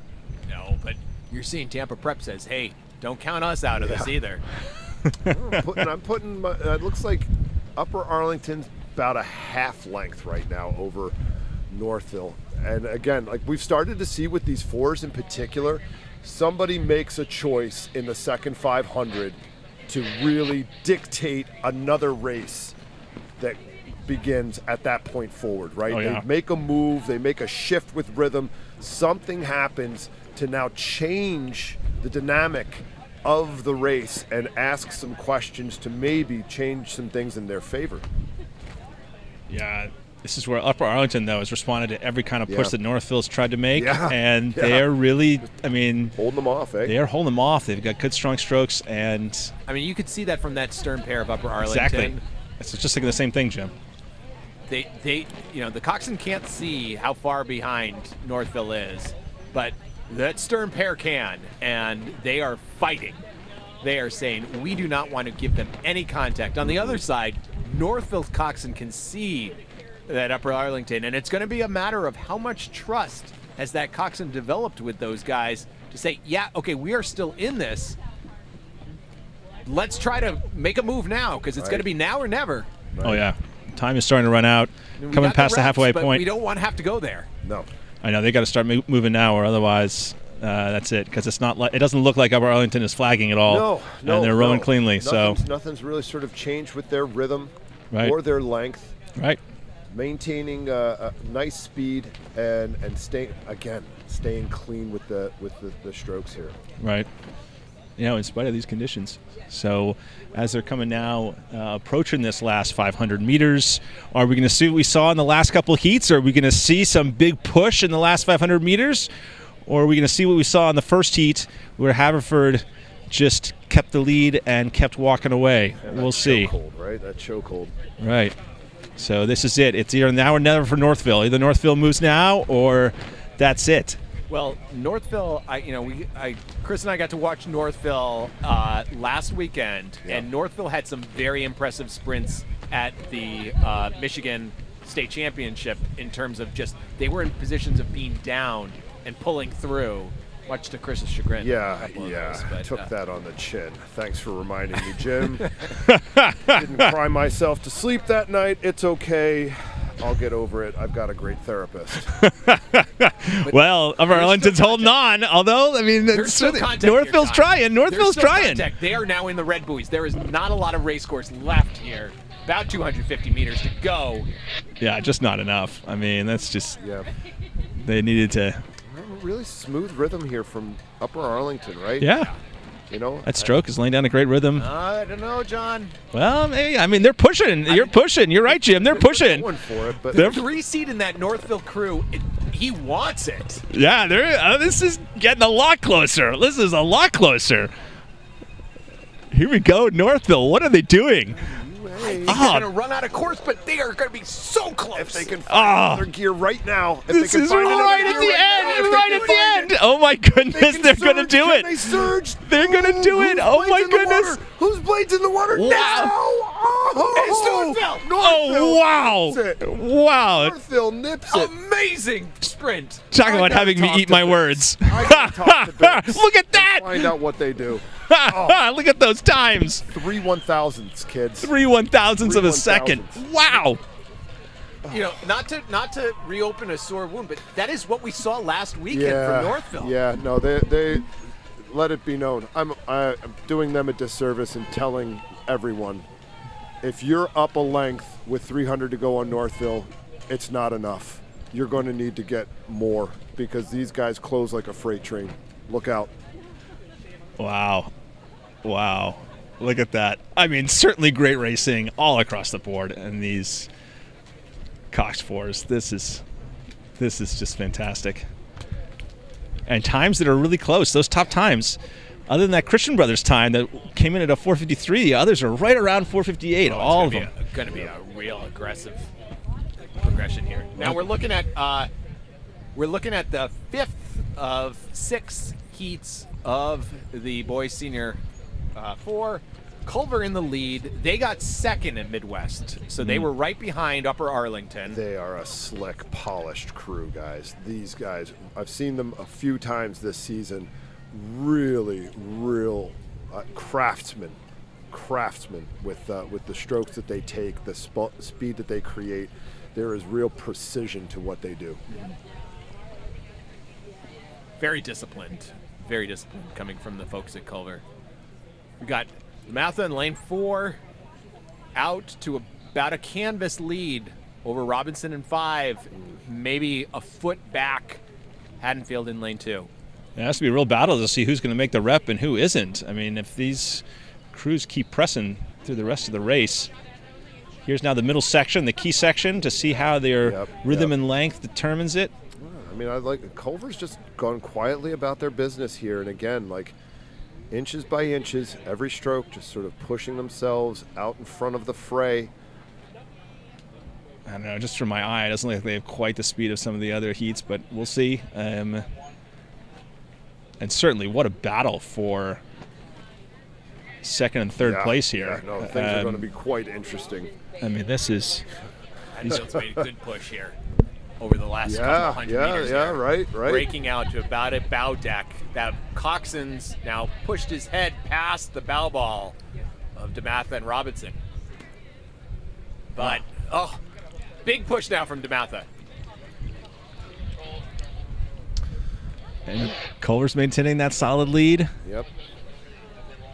It's an aggressive rhythm from Culver, but it doesn't look forced. Right. It doesn't for sure. look like they're throwing themselves forward to take the next stroke, right? There's a smoothness, there's an efficiency. I mean, obviously, the business end, the drive is quick, right? The guys get locked on and really send nicely, as the geese got to find out. Yeah, geese just found out on that one. That Culver strokeman's got to get his blade in the water a little bit better than he's doing, but especially he's going to compete against some of the other 4s that are just so good. Yeah, no, I mean, we saw it out of the guys from, what was it, Christian Brothers, right? Just really, really slick. Now there you go. Robinson not letting up, though. No. They still have contact. They know that this is the do or die point here. Without a doubt. Their last 500 meters. But, do they have it in the tanks to try and challenge? You're gonna if you're gonna try and make that up. You better start winding it up now, man. Oh, without a doubt. But Culver looking very composed in the final few hundred meters right now. Yeah, but still, I can't see their time being as strong as some of the times in the heats before. But maybe I'll eat my words again. I have no problem with that. Time will tell. I am hilarious. I'm a riot. There you go. Culver in control. Doesn't look like they're being challenged like we saw in the last couple of heats. Oh, that wind is picking up, though, brother. Oh, yeah. Serious wind coming here that we feel at the finish line. Hatfield pushing in, but probably not going to have enough race course left. Right. And it looks like Robinson, I mean, they're certainly giving it their best, but I don't think they can make it up on DeMatha. Again, winner of this event moves directly to the semis. Second and third place have to go to the reps. Here we go. Well done, Culver. Cleanly leading wire to wire. It's always the way you like to do it in a heat. And nice cleanly over the finish line. Not pushed as hard as the other crews. We'll see what their time comes in. But then again, they weren't pushed as hard. So you'd expect to have the time be slightly slower. We'll see what it comes down. Now, the wind picked up a bit, too. So that could... Right. Oh, so there you go, Culver. I mean, hey, 4:59. 4:59, as I said, slightly slower, but they weren't pushed as hard. So they're going to be right in there for the semis. Right in there. University was at 4:58. Yeah. So right. It's right. Northville was 4:56. Right. All right, final heat here. The outliers. Berkeley High School, lane 2. Episcopal Academy, lane 3. Holy Ghost, 4. Fayetteville Manlis, lane 5. Early lead from Holy Ghost, but just by a hair. We got a good surge coming into this the settling strokes from all these crews here. Now, do you know anything about these crews, Jim, from the background? I do not have. I do know that all of them have made it into the regatta by placing in their championship, their regional championship qualifiers. So great. No at-large bids here. Episcopal is a perennial crew here at the SRAA. We've raced them numerous times. They are an outfit that is buttoned up. Their boys row really well. When they're in your heat, you know you're in for it. And it certainly looks like this year's vintage is no different. Yeah.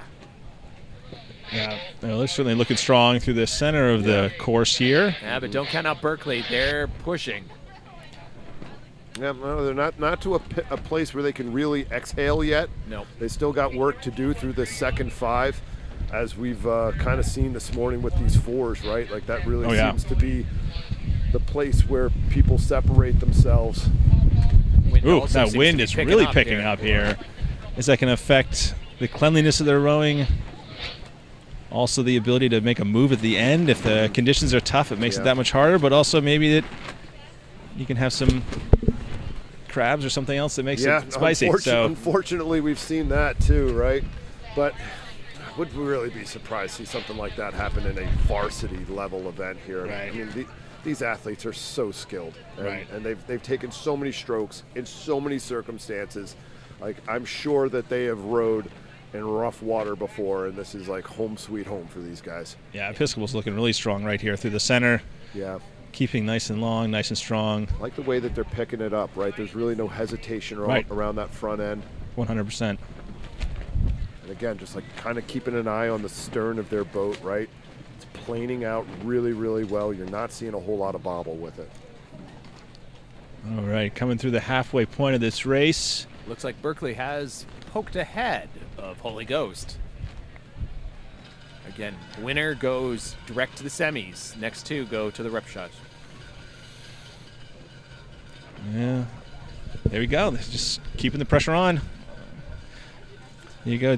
Just what you'd expect to see in a heat, kind of similar to what we saw with Culver last race. Yeah, right. Where Episcopals just kept their rhythm, kept inside their boat.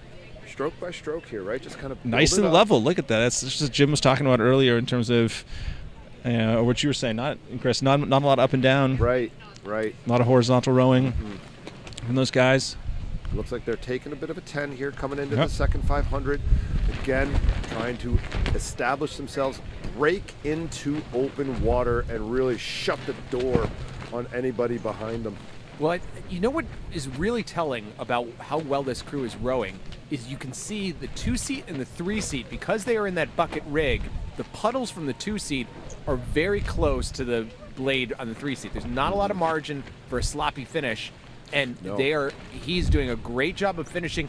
3-seat's doing a great job of getting the blade out of the water, keeping it nice level plane. There is no splash, no bobbles there at all. In conditions like today where you've got these gusts, that's very impressive. Also, credit to Berkeley to not being put away on this one. I mean, they've been hanging with them, and here we've got the last few hundred meters. Yeah, no, it was a strong surge from Episcopal there.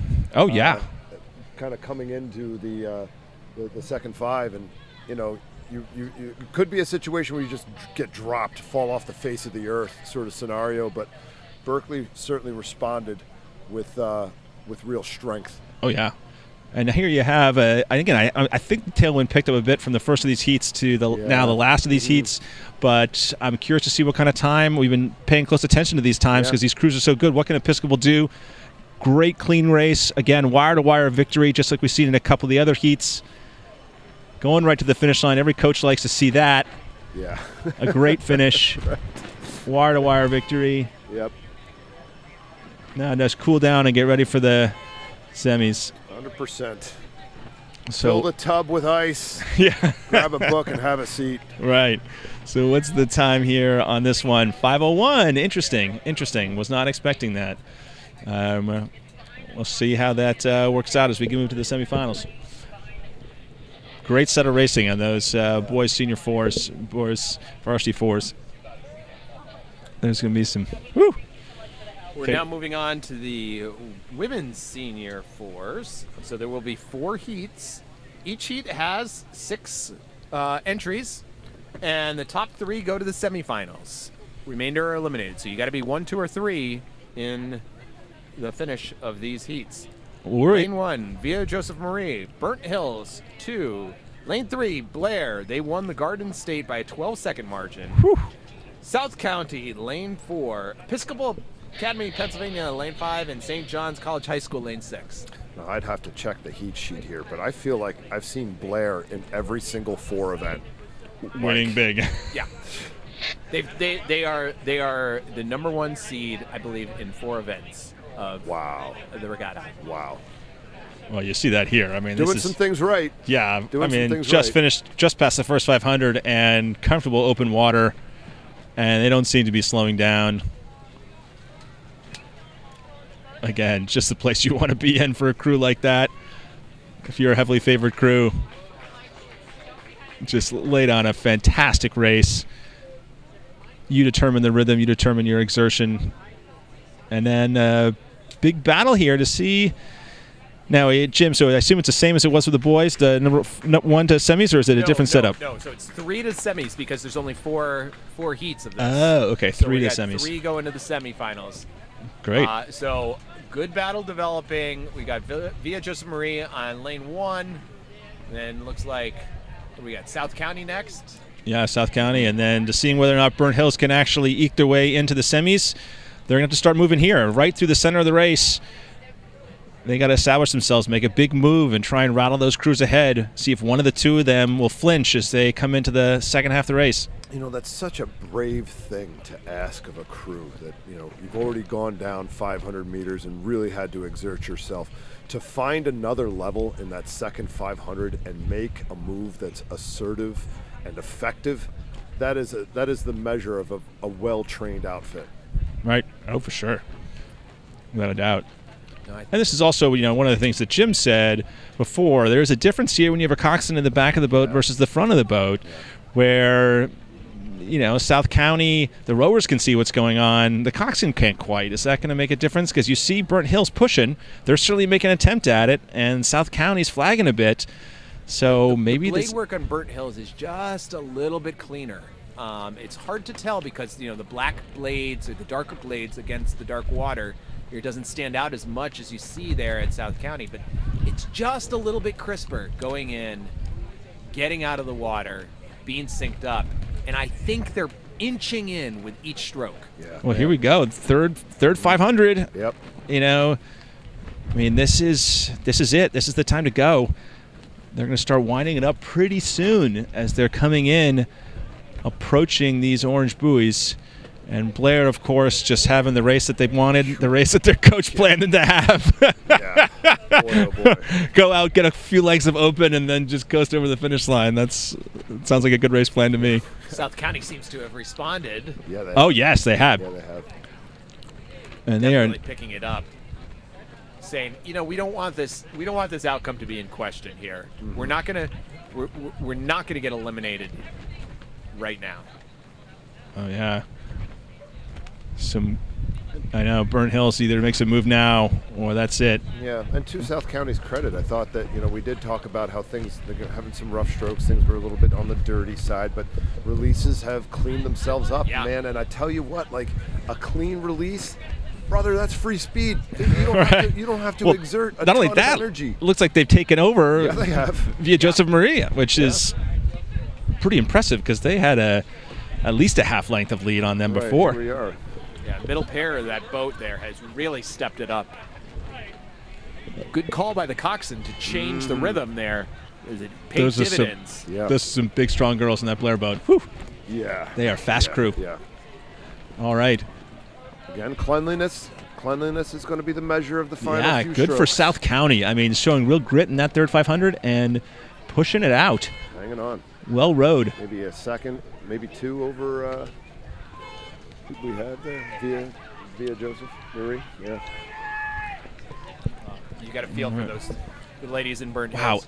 18-second margin in that heat. An 18-second margin. Wow.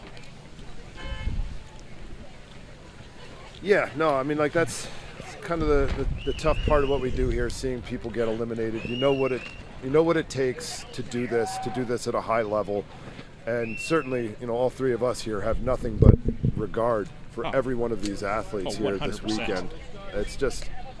It's a lot. Like, for those of you who are, watching at home or whatnot and heard about your niece, your nephew, your grandson, your granddaughter, they're rowing. Well, let me tell you, rowing is a different animal. What is asked of these athletes is a lot. So Gwen and Mercy out to lead in Heat 2 of the girls' Senior 4. Then it looks like it's pretty much dead even between St. Thomas Aquinas and Villa Maria Academy in lanes 2 and 4 respectively. And then I'd say probably Notre Dame, lane 5. And then Rockford and Fairfax. Maybe Fairfax has slight edge on Rockford. Coming through the 500-meter mark. Really nice rhythm out of Gwen and Mercy. Yeah. Right? Again, like, insofar as the speed that they're achieving right now, juxtaposed to their rating, like, got more to go if they choose. Oh, yeah. Right, exactly. Or they sustain here and just kind of keep themselves in front of the fray. Right. What is that rating, Jim, that they're at right now? I go 34, 35. 35. Yeah. Yeah, and it looks like a nice relaxed 35 going Yeah, through it doesn't feel like a 35. It Right. feels like it's Yeah. under control. Yeah, these crews now. So top 3, so we could see what's the battle like for third place here. We've got. So it looks like Got some separation there. Yeah, it looks Top like three Notre crews. Dame D'Amour's a little behind. They're gonna have to make a pretty big move through this middle section of the course to give them a chance during that sprint. We'll see is St. Thomas Aquinas maybe falling back slightly, and Villa Maria is surging though. for sure. They are closing that gap. For sure. There's pretty clear first, second, third at this point, but anything can change. You get to this second half of the race. Notre Dame though is not out of it yet, John. No, I agree. They're coming into this 500-meter mark with 500 meters to go, and they got to really dig in and see if they can start to challenge. Via Maria also rowing really, really cleanly right now. And, you know, looking at the rhythm and knowing what this is, they're not killing themselves to get Right. the speed No. that they're getting right now either. No, that's good. That's what you want, though. And you got a semi coming up. Last 500. And this is where, you know, you're that Quinn and Mercy in the beginning. You're like, the last 500 can't come fast enough. You're just hoping you don't have to hit the button and Right. dump the nitrous into your rating and really just let it rip. You're hoping that, you know, the speed that you've built you can sustain and it's enough. But, you know, it kind of looks like Via Maria's like, oh, yeah, you know what? We might just have a little more to go, and we're going to make you push just because we can. Yeah, this is where Quinn and Mercy just stay clean, stay strong. You know, the only thing that's going to rattle them if they let their technique deteriorate in the last few hundred meters. You know, you catch a dirty stroke here or there, and it upsets your rhythm. Right. Look at that. It's nice, clean, relaxed rowing right through the last 500 meters. I mean, they are just. Look at the stern of their I know boat. they are just chilling. not- No movement. They are It is chilling just as they come in. cutting through the water there. Well, the question for them is, as they get into the semis and the finals, do they have that extra gear that they can kick into it to really challenge some of those other crews? They certainly have a great base running speed. Keeping some cards in their sleeve, they are. Keeping some cards in their sleeve. All right. So here's St. Thomas. St. Thomas being challenged here for third place by Notre Dame du Mont or not? It's hard to tell from this angle. I think they're out. I think they're out to a comfortable enough lead. What's the lead? What's the situation like at third? It looks like St. Thomas has got it, but looks like Notre Dame du Mont is really pushing from the shore here. But We have a it's just very hard to tell from the strong angle. tailwind here. Yeah, hard to tell from the angle exactly how big that margin is for Trying to third give place. Advantage to the near crew here. They're surging. The rating that they're coming down the line here with is just a bit more assertive. All right. Yeah. Oh, wow. This is quite a barn burner at the end, it looks like.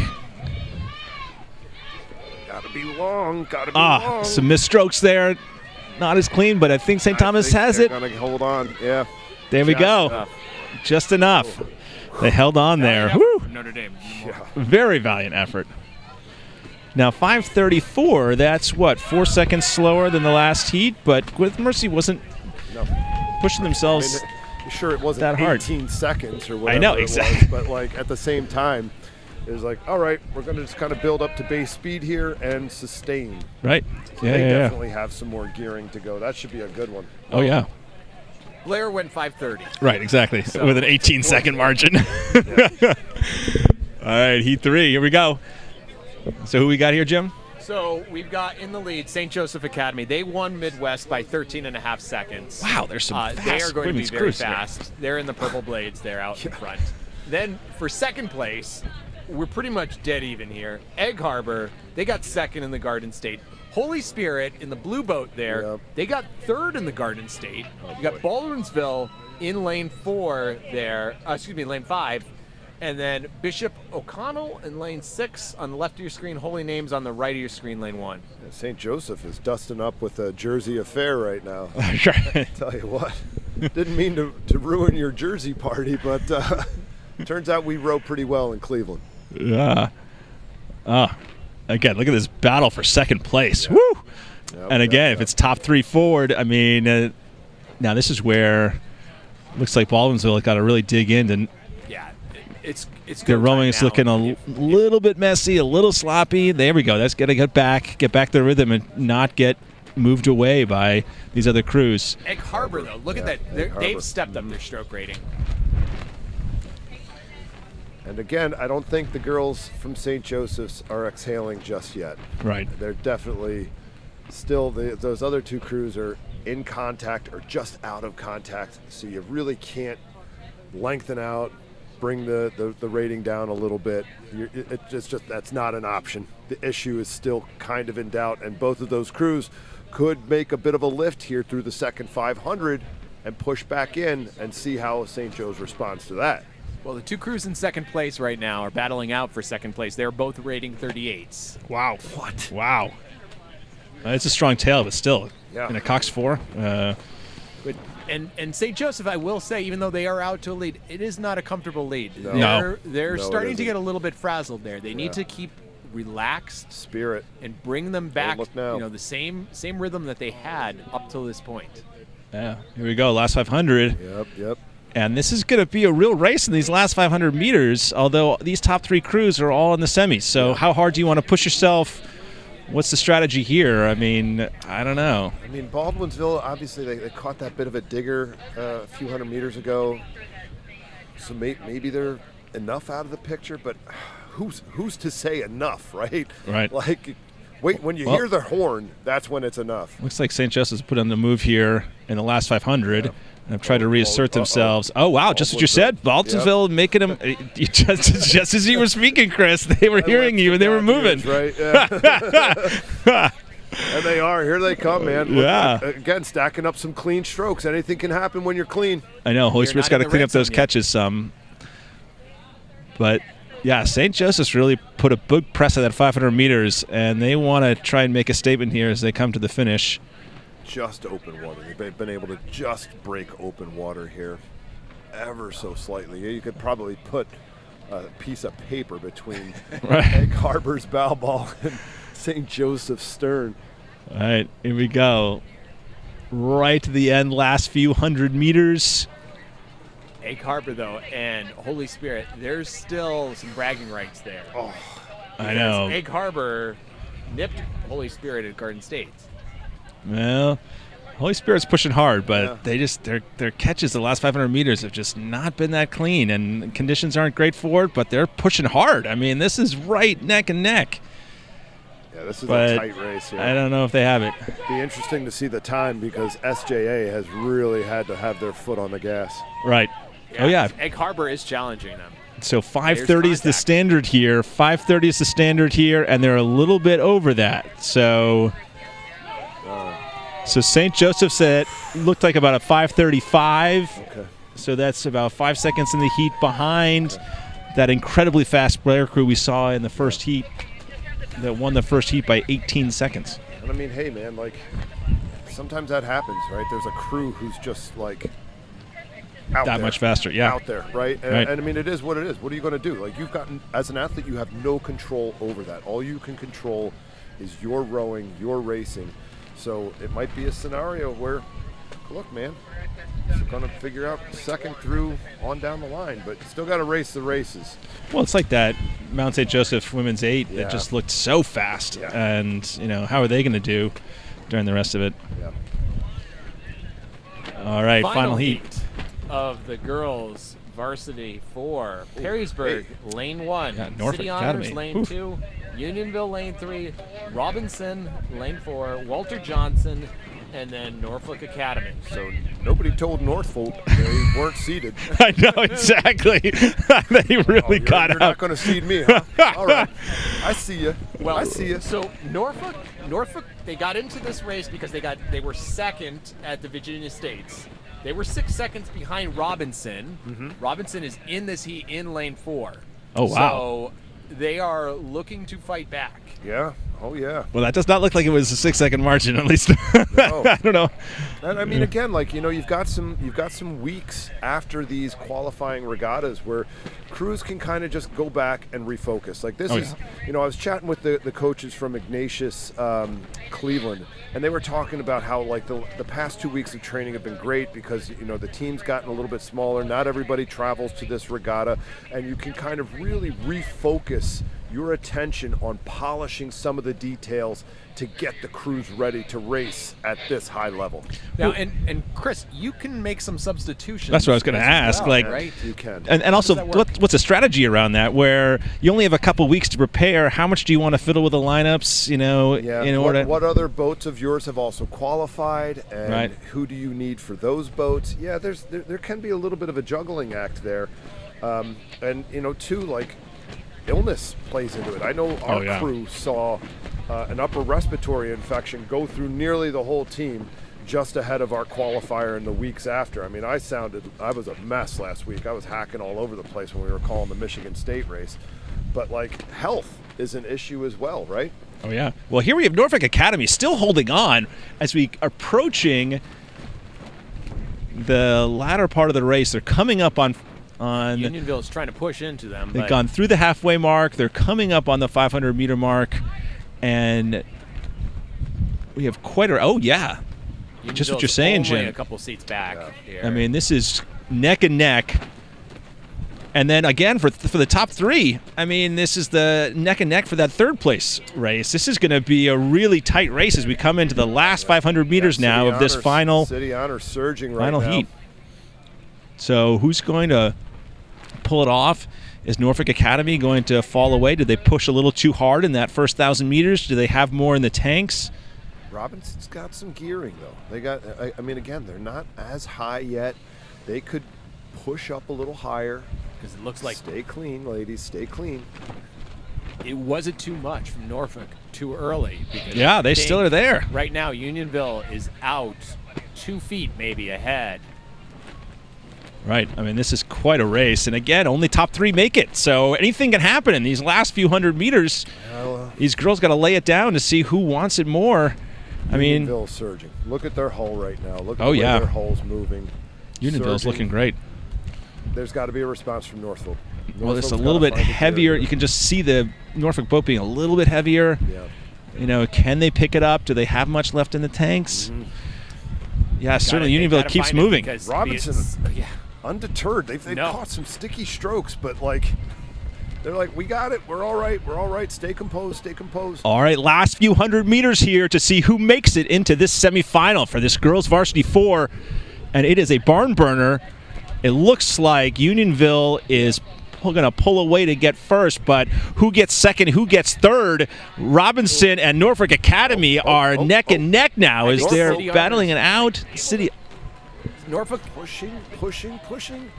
Oh, it is so close here. Yeah. Can City Honors pull ahead now? This is going to be tough. Unionville just about to cross the finish line. Unionville's going to hold on there. There we go.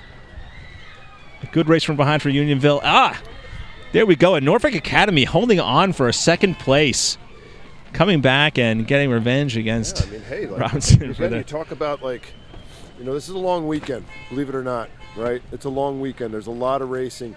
And with this first round of racing, if you can go out there and demonstrate to yourself, to your crew, hey, we're able to do something we couldn't do a few weeks ago. Right. Like, that's a real confidence boost. But then, like a crew like Robinson, like, you know, I wouldn't be hanging my head either. Like, look, you had a sticky second 500, right? There were just a lot of wonky strokes there. I think they're going to be just fine. I agree. Although you did see the times on those heats were, you know, significantly slower than some of the others. Yeah, 5:39 was the finishing time for Unionville. Gotcha. So, Bellin Jesuit here in the boys Frosh 8, throwing down a pretty impressive rhythm. This is great to see these crews going head to head. So this is heat number 1 of the boys freshman 8. There are going to be 4 different heats, it looks like, on this race. So got everybody kind of represented here. We got Seton Hall out of Jersey. You got Loyola coming from the Midwest, Illinois. Bellin from Florida, along with Winter Park. Jackson Reed, I believe, DC area. Yeah, that Bellin Jesuit crew looking sharp as they continue to build their lead coming through the middle of this race. Well, they're the top seed in this event. And, you can see why. Yeah. Looking clean. Again, rowing well in this tailwind. Dude, as freshmen. And relaxed. I know. Look at how good that rowing looks as freshmen. I mean, that's a well-coached crew that is confident. And clean, man. Confident and clean for such young athletes. That is impressive. I mean, the entries, the blade work is really, really nice. The surge, obviously, it doesn't look like the surge from the guys that came down in the junior 8s earlier. But right. Look, man, the boat is also not slowing down between strokes because of how clean these guys are, how matched up these guys are. Oh, yeah. Now, let's look and see what the rest of this is. So there are 4 heats. So I'm assuming, Jim, that we've got the top 3 to 2 semis on these 4 heats. So you got sort of a race here for 3rd place. Who's going to be 3rd place? Bell and Jesuit looking great and continuing to build their lead. But you got 3 crews, potentially 4 even, that are in the mix to see who can make it into this semifinal. Loyola in 2nd, but not by a ton. Right. Jackson Reed certainly keeping things interesting there. And then after that, boy, oh boy, Seton Hall, I'd give the advantage to over Winter Park. Yeah, can one of them challenge one of these other crews? Can Jackson Reed be challenged by one of these other crews, or is the lead we're going to see now going to hold through this last half of the race, this last third of the race? As you said, John, it is top 3 to semifinals. So 4 and 5 are out. Look at that freshman crew from Bell and Jesuit. I mean, they got a second heat, in Florida State Championships. In a heat, they have a length of almost 2 lengths of open water in a heat. Yeah, somebody send these guys the memo, guys. Right, exactly. Look, just please, easy. I mean, those guys are rowing smoothly, cleanly, and wind got the blade there a bit, but that's to be expected in these conditions. Yep. Oh, so here we go for 3rd. Look at this race for 3rd. I mean, we've got a real barn burner here for 3rd place. Seton Hall Prep challenging there with Jackson Reed to see who can get 3rd. And coming down to the last few strokes here. Surging here. Strong lift from Loyola. These final 10, 15 strokes here. Yeah, it looks like. Boy, wow. Very close racing there. Yeah, some great racing there in that first heat. And great to see these freshmen out here getting this experience that's going to only serve them so well for their years ahead. Yeah, what an opportunity for these young men, right? Fantastic. And I mean, again, we talked a bit about this last week at the race that Jim and I were covering, but to have an event that is focused just on the freshmen, to be able to come into a sport your freshman year, trying something new for the overwhelming majority of these athletes, and be able to represent at a national level.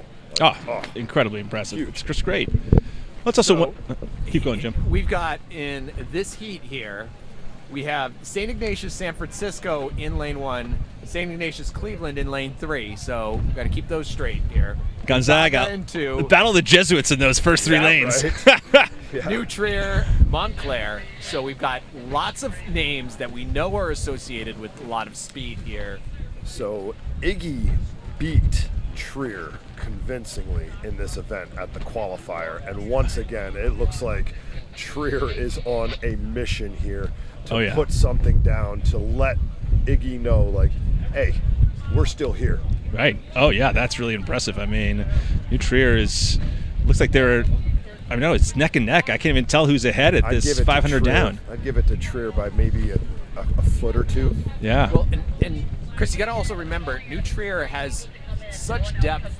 They had boats that were competing at that Midwest where there's no event here, so they may have reshuffled some of the guys that may have been in like a 3V or a 4V, or even just their novice 8, right? Yeah, a lot can happen in those weeks following the qualifier. That Ignatius Bauman has got to get his blade in the water, though. Yeah. It's a little painful to watch, but these conditions don't make it easy. No, they don't. No, they don't. But here we go. But yeah, Ignatius is pushing back. I mean, they're really pushing hard and holding off New Trier. They do not want to give up this heat. Yeah, I'd say that Iggy has kind of creeped back into the lead here. Yes. About a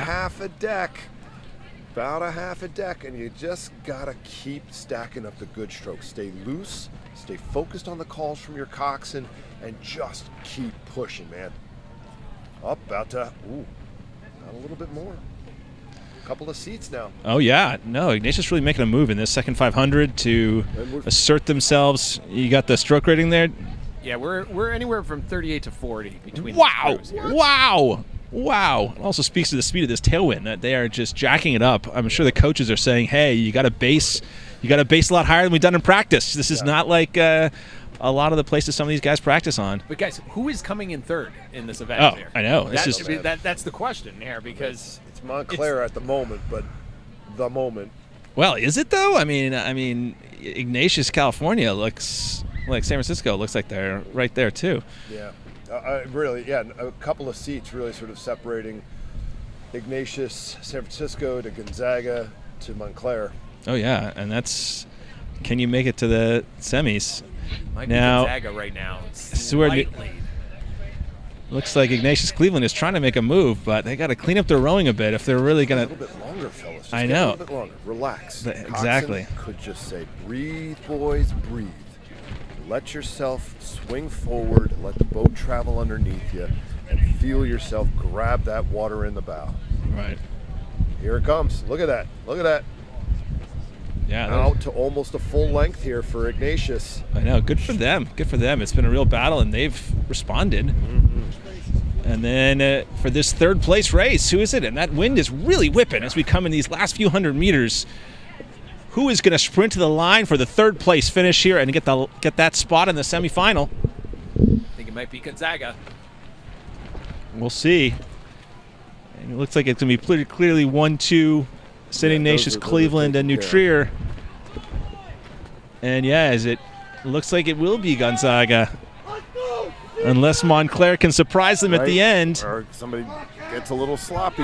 Ah, I know. Oh, Trier. These freshmen have got to dig deep, guys. These freshmen have got to dig deep. Oh, Man, oh man. Boy. Things got interesting. those guys in Ignatius are spent there. Zags holding on. There we go.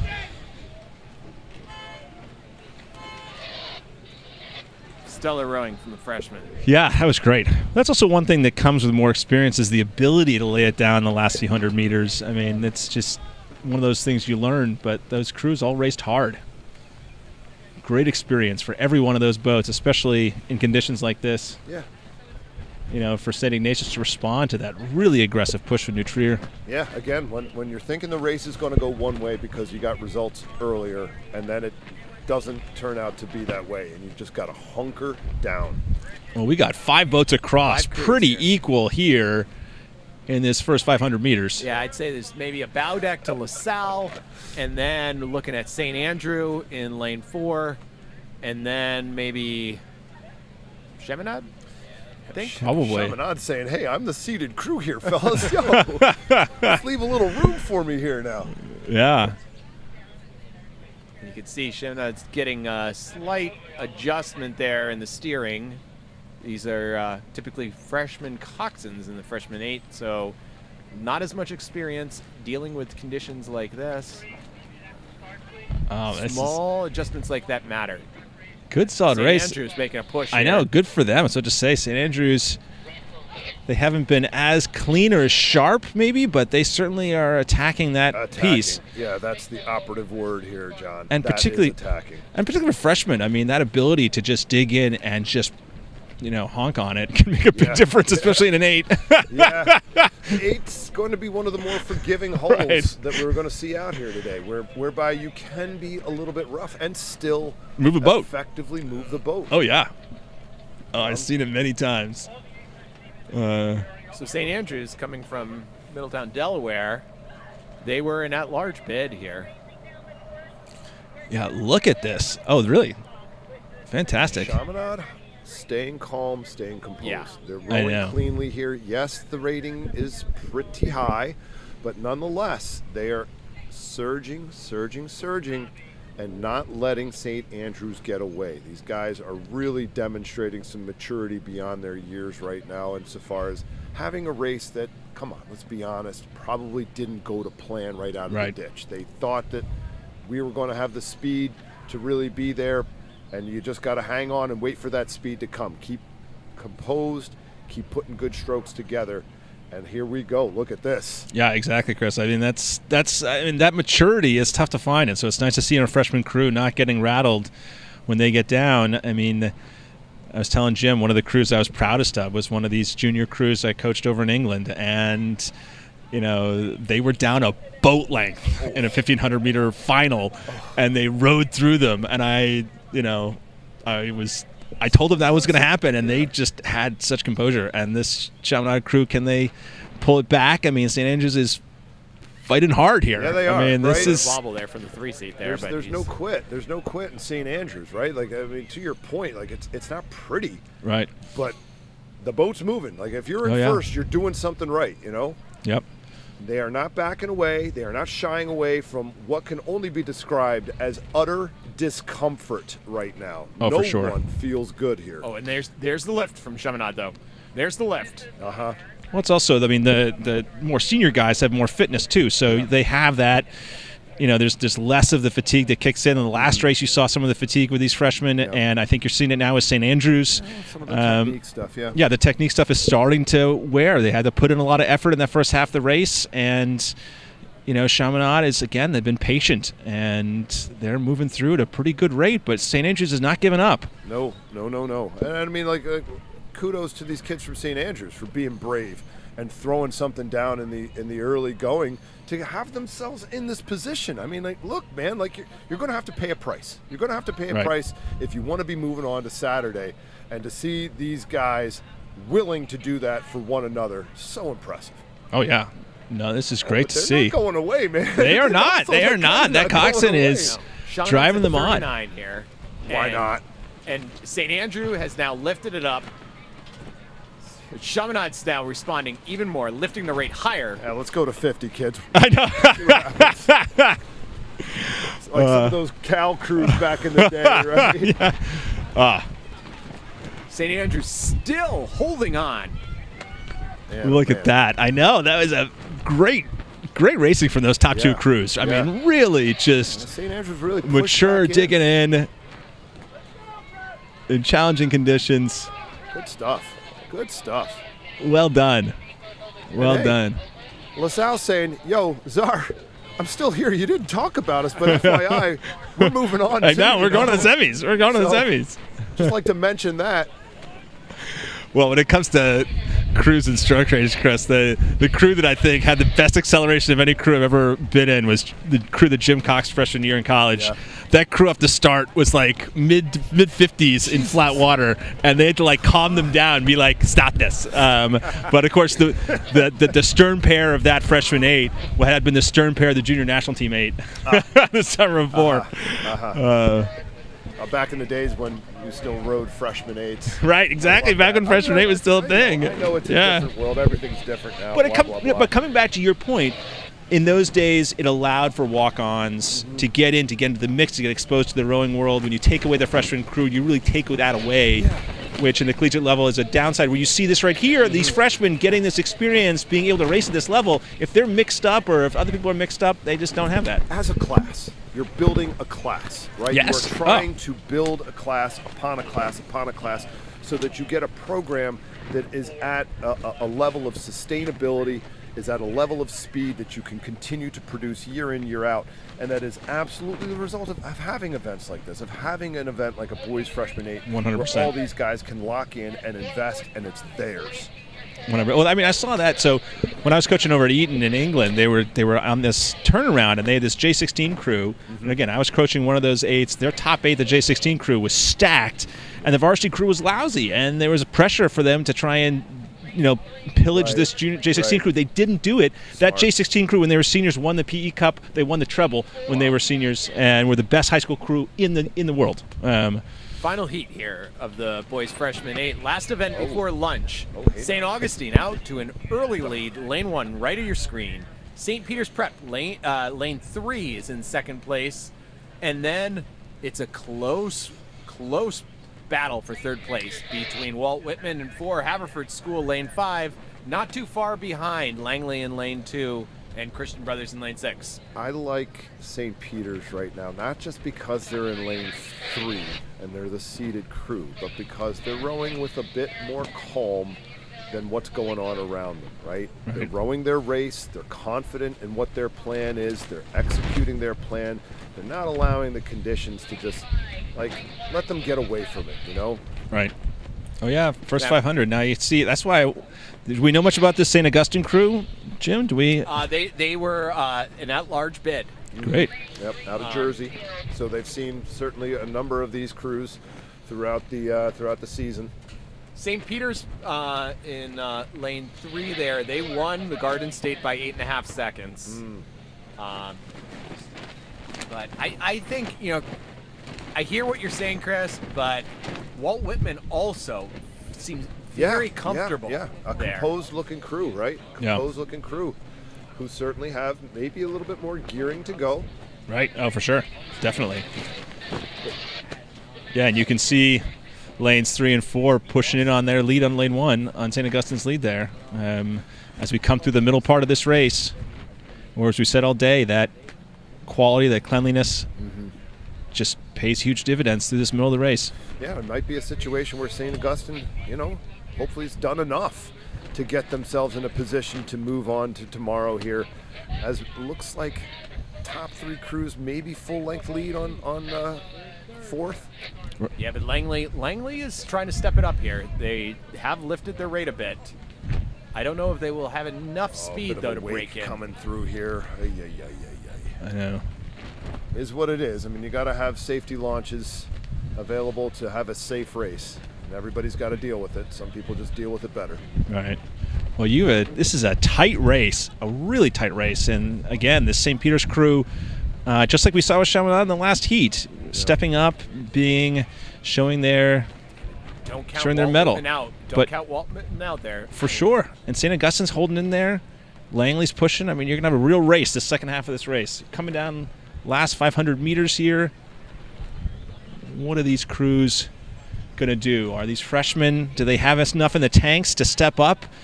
How is fatigue for these freshmen going to factor in as we come to the last few hundred meters? Does the coxswain have the wherewithal to continue to make technical calls to help them move the boat instead of just urging them on to drive the legs and throw the shoulders? He's still got to be smooth with what you're doing. Right.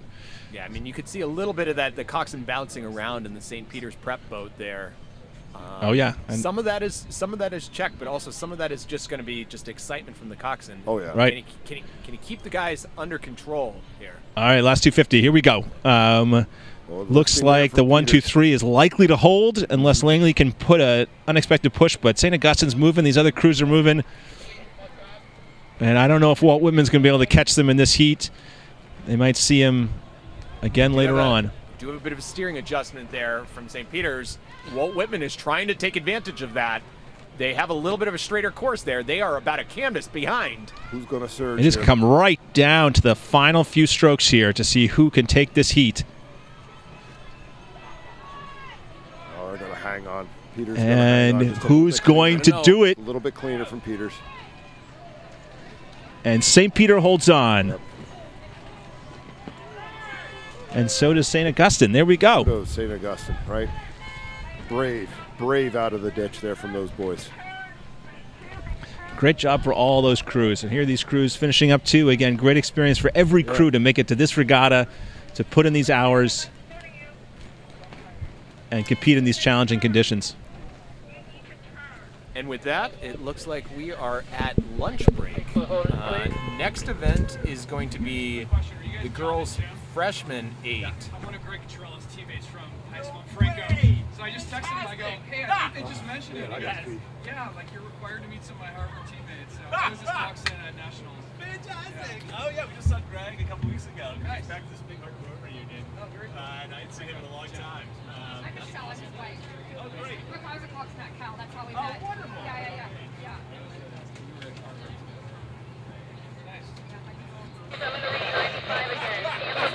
Greg, nothing against Upper Arlington, Burnt Hills, and Samantha. Over. And launch us to the top. Any referees still out there? I was 2002. Time 4:52.85. 4:52.85. Bruce and Paul Phillips. One of my teammates.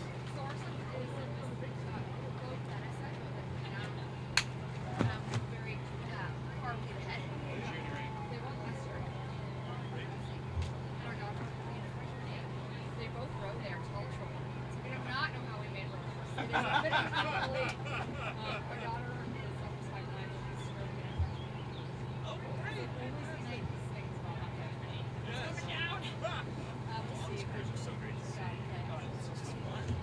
you mind if I snap a picture together? Oh, sure. Yeah, yeah. No, definitely. Great. It's like, do my two boxers have to meet? How many years were you there?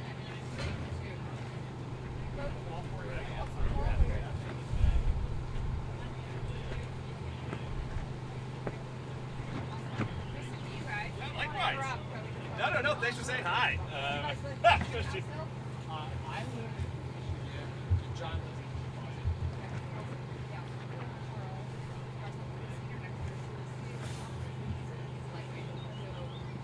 Last boat is through the finish line.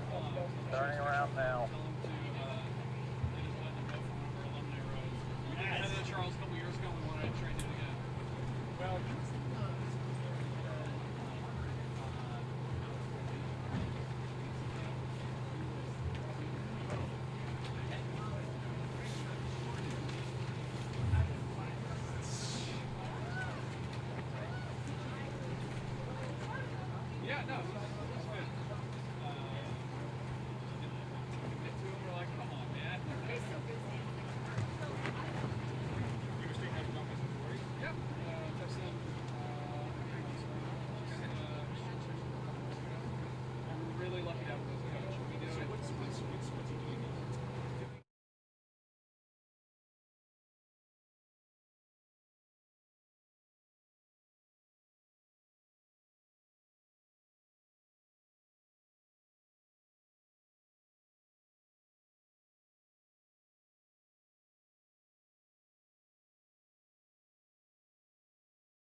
Be a little bit breezy. Going to be coming right down the pike here. Tailwind. So the afternoon crews are hopefully chatting with their teammates that raced this morning to get some insights and see, hey, how'd it go, right? What part of the course was challenging, and challenging how so? Yeah, action-packed afternoon. We've got heats coming up of women's freshman 8. Then we move to the varsity 8s on both the women's and the men's side. We've got some doubles after that, junior quads, second 8s, and then varsity 4s, wrapping up with some varsity quads. Very last races of the day will be the reps of the boys varsity 4. Oh, and that was a great event. That was, there were some absolutely banger races from that event earlier today. And if you're telling me I got to watch more of that, well, twist my arm, I suppose. It's going to be great. All right, let's see how long it takes these freshman girls to line up. Hopefully these freshman coxswains and this kind of wind, you get a slight cross and whew. Yeah. Not easy. So, especially as a former bowman in an 8, you're sitting there lined up and you're constantly adjusting, and then there's the countdown and you're like, oh, better get my oar back over before the race gets going. Right? If you're up there and you're sculling, right? Right, exactly. You're trying to get it around. Oh, that's nerve-wracking. Well, there was definitely times when I definitely did not have my own oar in my hand when the countdown started. Yeah. Well, nowadays they did away with the countdown start. Oh, really? So oh, wow. Just attention go, babe. Go. So it's even more nerve-wracking. Right. Oh, that whole countdown is kind of cool. You hear all the different. It's like Emerald ready, Langley ready, Winter Park ready, Nutley ready, Loyal Academy ready. This is the start. Well, they'll still pull them, but they just won't. Okay, yeah. I don't know. Oh yeah, maybe because it's just more time to float. I don't know. Oh well, the more things change. So here we go. As we're getting ready for the girls' freshman 8, we've got Winter Park coming up in Heat 1. They have the number 1 seed for this event. You spoke with Winter Park. I did. Yesterday, I spoke with Coach Mike, and he was really, really proud of his girls and where they're at right now. And this isn't to say anything pejorative about the boys' side of the program. We were just speaking about the girls' side of the program because the team that I coach with also has a girls' frosh 8 in this event, and that's how we started the conversation. But his first varsity 8, his second varsity 8, and the freshman 8 from Winter Park are all the number 1 seeds in their respective events. That speaks to real program depth, right? Real program depth, and hopefully some real top to bottom program speed for Winter Park when things wrap up here tomorrow afternoon. Now I will put in my own 2 cents here. Until you unseat New Trier from this event, I am raising an eyebrow at whether or not you're the number 1 seed. New Trier has won the freshman girls 8 at the SRAA for, I believe, 6 years going on. Well, and this year they won by 26 seconds. And no, John, that is not a clinical error. It was not 2.6 seconds. It was 26 seconds. Whoa. Wow. Well, what heat are they in? I love the. They're going to be in Heat 2. They're the second seed. Cool. Second seed. Oh, wow. So they're the number 2 seed? Oh. Yep. Let me see some fast freshman girls boats here. Yeah, this is where depth just makes such a difference in so many programs. Particularly in the high school level, when you have those athletes to pull from, when you have the camaraderie in the team, when you have the attitude of the school that, this is a cool thing to do and a good thing to do, that's where, that just builds up programs. Absolutely, right. I do think that excitement is infectious, right? You get the girls and the 1V are excited to get after it and excited to do the training, and that all just sort of trickles down to the second varsity, third varsity, junior 8s, freshman 8s. Everybody is absolutely amped about doing this thing and doing it at a really high level, and that right there, that's solid gold. Well, and to comment again on Winter Park, I mean, that's a program that has a ton of history. I can remember them being smoking fast when I was in high school. So, you know, you're in a program like that, you've got a tradition to maintain. Yeah. So it was 2008, and I was coaching the varsity men's eight at Orchard Lake St. Mary's, and we had found our way to the final at the SRAA. Winter Park was also in it, and they were screaming fast. So the race starts, and on like the third stroke, Winter Park's like 5 seats oar pops out of the oar lock. And I allowed myself to have this thought, oh my God, we got a chance at a medal. Well, no sooner did I have that thought than Winter Park's 5 seat got that oar back in its oar lock, and they took off. I mean, absolutely mowed through the field and ended up winning by just open water. I feel like they also finished top 3 at youths that year, so a really, really fast crew. Alrighty, here we go. Getting ready to start the freshman girls 8 first heat. So again, it's top 3 progress to the semifinals. Below 3, it's end of your racing experience here at SRAA. Looks like they're lined up. Emma Willard on the far left of your screen, lane 1, Langley, Winter Park in the middle, Nutley, and then to the right, Loyola.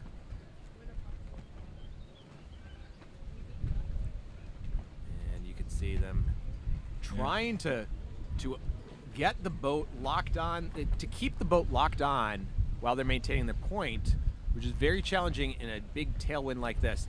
These stake boat people who are laying down on these platforms on these boats there, they are holding on with all their might because there is wind pulling this boat away.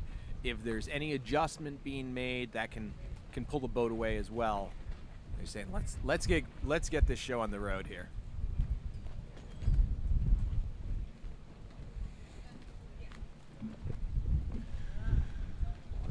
See that breeze still blowing. Yeah, get those blades under the water, ladies. I know. You can't move the boat with your blade shown to the world.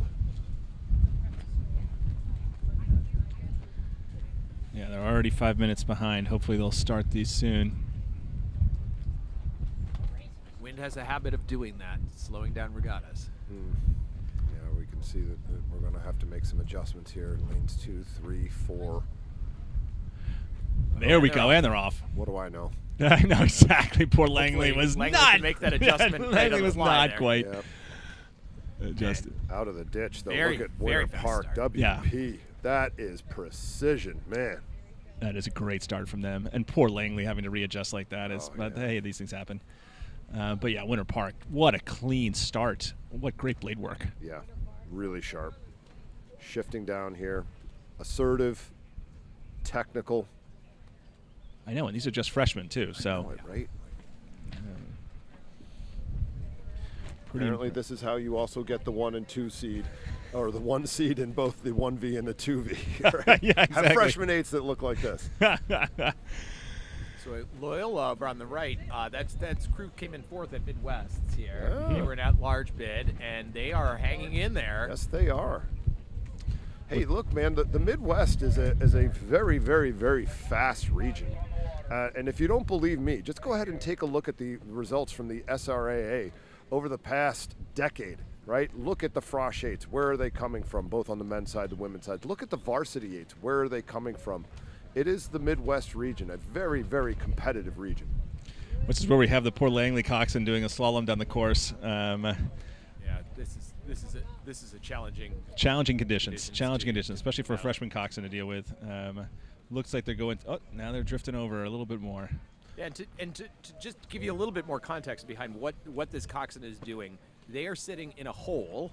They are already shorter than everybody else in the boat. They are sitting in a hole lower than everybody else. They cannot see what is in front of them. Imagine trying to drive down a highway in a lane and only being able to see out of your peripheral vision, and only having maybe a steering wheel that responds, 2 or 3 strokes after you turn it. Right. So I think that's what we're seeing with this freshman coxswain here. That's where you could give such good input, Jim. It's like these things are not high performance vehicles. And you intentionally have a skeg that, or a rudder that's small, so you're not putting much drag on. So here we are into the second 500. And really looking like it's down to Winter Park and Loyola at this point, insofar as who's going to remain in control of this piece.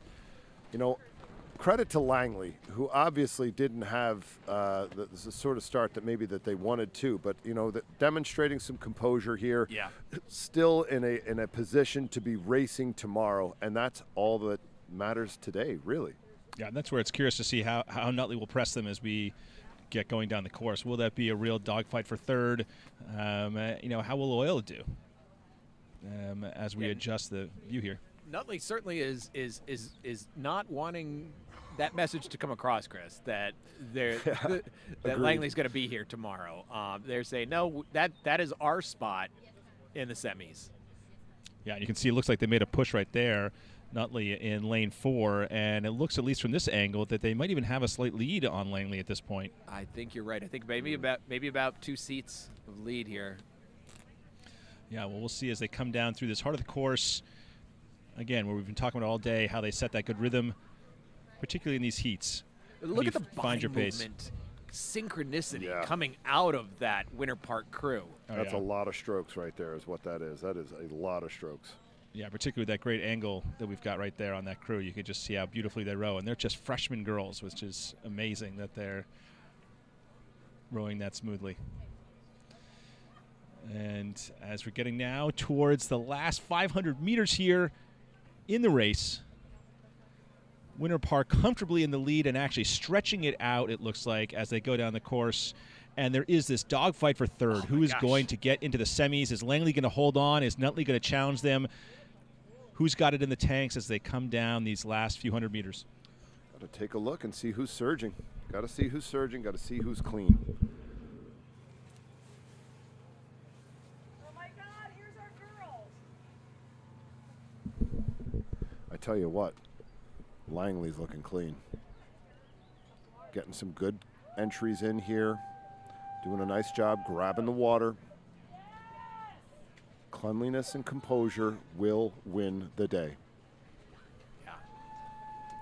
And just slightly more composure and steadiness at the catch there. It's just giving them an inch with every stroke. The Winter Park crew, yeah. I mean, they're superbly clean, especially for these conditions.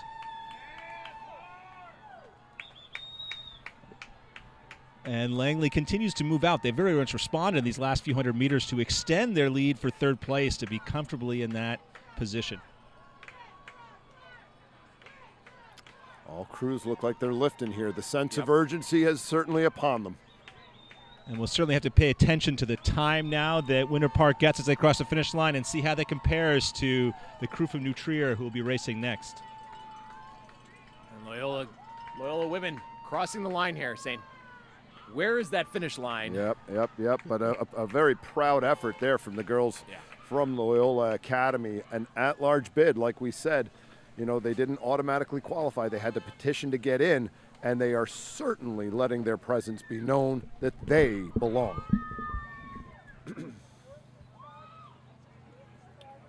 Move on to the second heat of the women's freshman 8. We have some very fast crews. We've got New Trier in the middle, out to an early lead.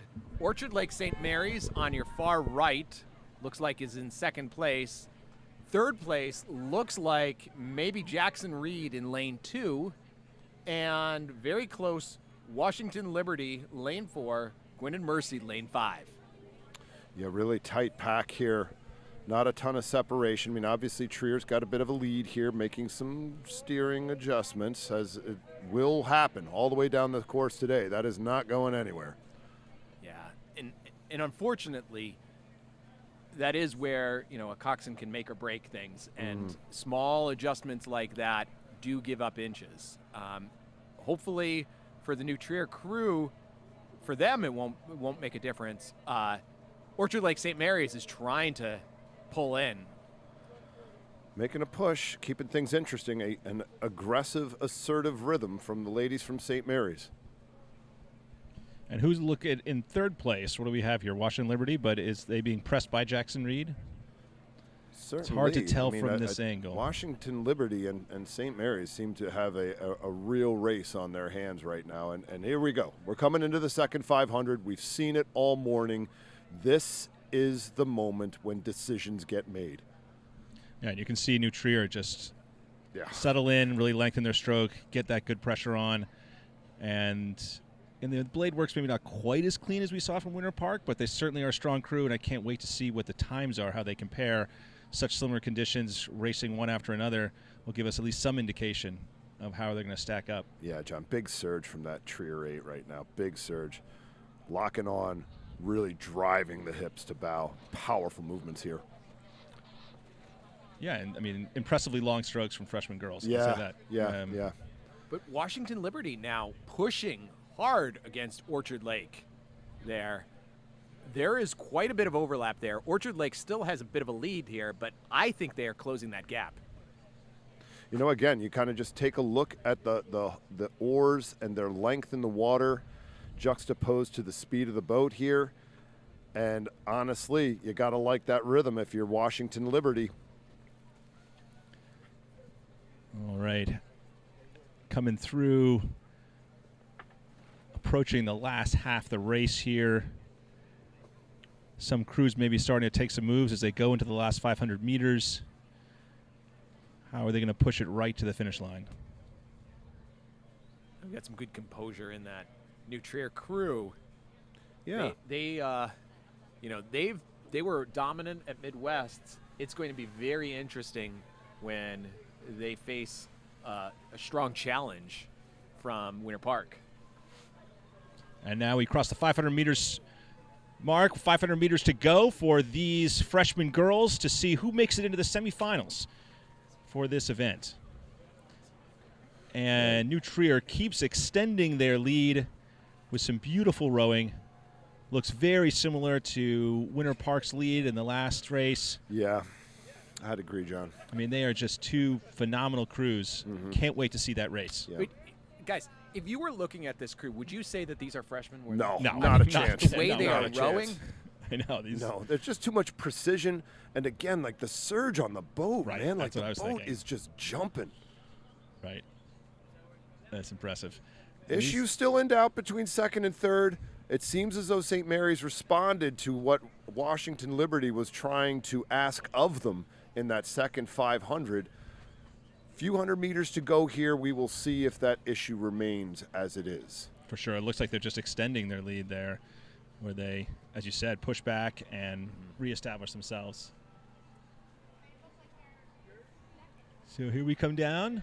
Last few hundred meters. Cleanliness and composure. Cleanliness and composure as you try to build rhythm through the water. One thing to notice also in this boat here is that bow. It's a Resolute shell, I believe, here. That bow is out of the water, and it is not sinking down with each stroke. There is just constant forward velocity here. Yeah. All right, great There point. is no rocking in that crew. Right, you think about what you're doing in the hull right now, and what you're trying to do is just to get that boat to skim across the top of the water. Impressive. And here we go with these second and third crews. Bringing it up. Again, like, got to be clean to build up that speed. Got to be clean. So, guys, New Trier just got a time of 5:22 compared to Winter Park's 5:25. Oh, wow. So Wow. that is a fast crew. Wow. Strong second place finish from Orchard Lake. Yeah, I mean, they were really challenged there by Washington Liberty, right? Had to answer the call. Found out some things about themselves today. You have to be excited about that finish. Oh, yeah. So here we go, heat number 3. St. Ignatius, San Francisco is not coming all this way to be slow. I am confident that this is going to be a composed crew. We got Atlantic City, second place in lane 4 in the darker blue crew. fending off a push from Upper Arlington, lane 5, far left of your screen here. Yeah, Upper Arlington was second at the Midwest Regatta behind New Trier, who has demonstrated themselves to be one of the top crews in this field. So will be interesting to see the development of this issue here between Upper Arlington and Atlantic City. Well, speaking of, here we go. And don't count out Marion Mercy yet. They are making a push as well. They have only about a half a boat length to make up on Atlantic City. And look at that St. Ignatius San Francisco crew. I mean, each heat just having this one crew that really is the class of the heat. Right. I don't think we've seen any other event that's really had just these standout crews that are that good like compared to the field. Board. Right, yeah, good point, John. And I'm so looking forward to seeing the final. Dude, yeah, it is. But look at the race for third place here. Ah, because I know, it's third place heating up. matters tremendously. Yeah. You are done racing if you do not come in third place here. And it is bow ball to bow ball right now between Marion Mercy and Atlantic City. UA is really putting down a very, very noteworthy piece here, guys. Yeah, like they're that is breaking some really nice rhythm out of them, a composed rhythm, a long rhythm, and really just building them some separation between themselves, third and fourth place. You know, to have a little bit of confidence here, like, again, get out in front, get to where you need to be, and let somebody else figure out the question that's in doubt. Oh, yeah. And the question is now, at least for Atlantic City, can they push back through Marion Mercy to earn that spot? And time is quickly running out on them. Cleanliness, ladies, calm. Coxswain's got to remind them to breathe and relax. Last few hundred meters here for these crews. St. Ignatius San Francisco likely going to keep the rating, probably similar to save themselves going forward. But some of these other crews are going to have to step it up to see if they can make it into the semifinal. And Atlantic City has stepped it up. They are now striking a 43. Wow. Trying desperately to pull it back in. Yeah. And you can see it is starting to get a little bit sloppy in the terms of the conditions here. And so is that 43 going to be effective? Remains to be seen. Yeah, I mean, really all you're trying to do as you come into the final 200, 150 meters here is just get the boat to move faster. Don't worry about what the number is. Just get the boat moving faster by being faster through the water. The stroke rate could change. The stroke rate could not change. At the end of the day, you just need the hull to start moving faster, and that starts with that entry. It starts with that hip drive. Marion Mercy had a strong push there, was trying to eat into Upper Arlington's lead. Looks like Upper Arlington has responded there. They had a couple strokes where the waves were taking the blades a little bit, but they've got it back under control. They're fending it off to hold on to the second place. Yeah, good composed finish there from Upper Arlington. Remember, New Trier had 522 in the last heat, 522.25. Like, a little bit slower here from St. Ignatius, San Francisco. Have to wait and see.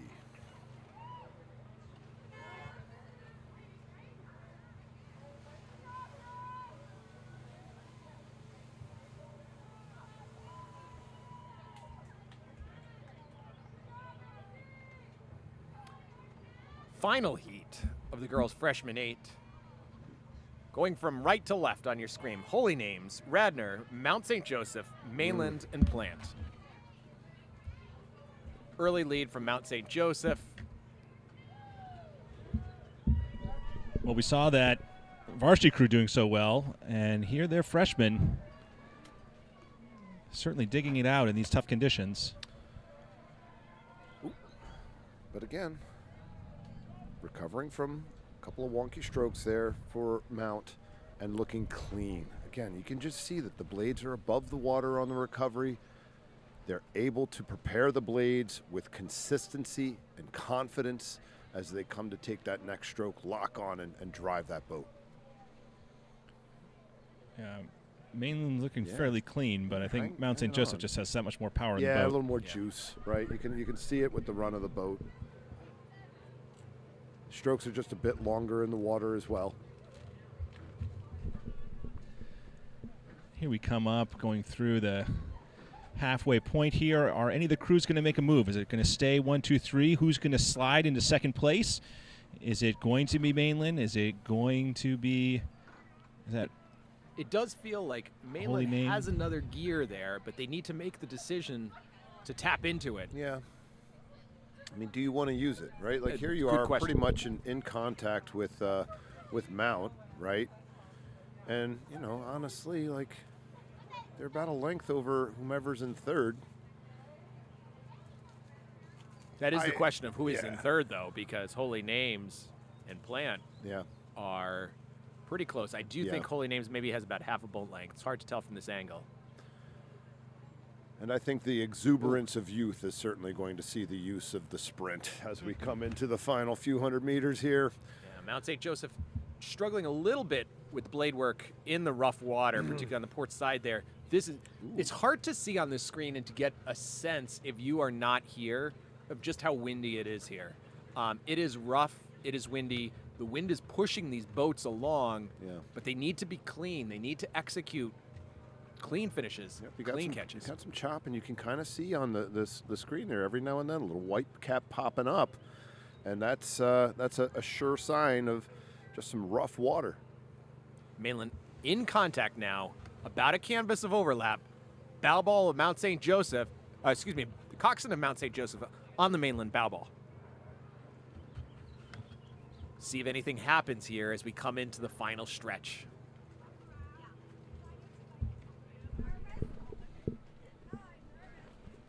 Mainland's not pushing. going anywhere, man. And That's the thing. They've been having some clean rowing. Mount St. Joseph's had some rough strokes, and see what happens the last 500 meters. I don't think they'll take them, but we'll have to see the times. And it certainly gives them confidence going confidence into builder, right? To be a freshman Yeah. and to be able to hang with a crew when you're down by open water and actually take strokes back over a 1,500 meter race with a big tailwind. I mean, that requires a lot of discipline, clean rowing, and this is closer than I thought it was going to be 500 meters ago. Yeah. I mean, Plus, look at the difference in stroke rating here. Well, actually, no. Now they're Mainland making the has stepped shift. up Yeah, now. making the shift. all right, what's going to happen in the last few hundred meters? Well, Mount St. Joseph is making a push here. Yeah, they Can pushed they back. keep it clean, though? Can they keep it clean? Yeah, they've opened it back up a bit, and Mainland is they clean, come to though. finish these Tell you seats. what. They are. They just look composed. Yeah. For a freshman crew to be that composed, that's pretty impressive. Yeah, it is. Good piece from the girls from Mainland. New Jersey representing.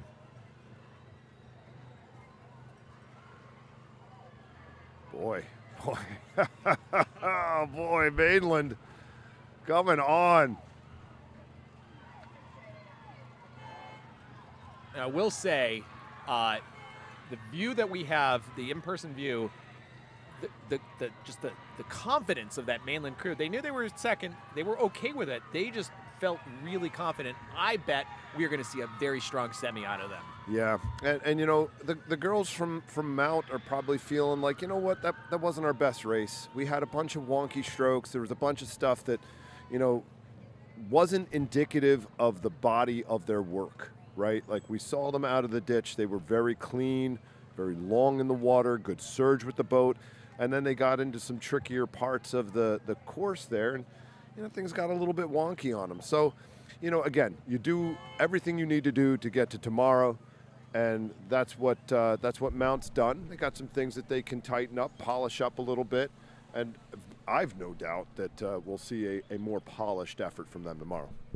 Moving on to the men's varsity 8. One of the marquee events.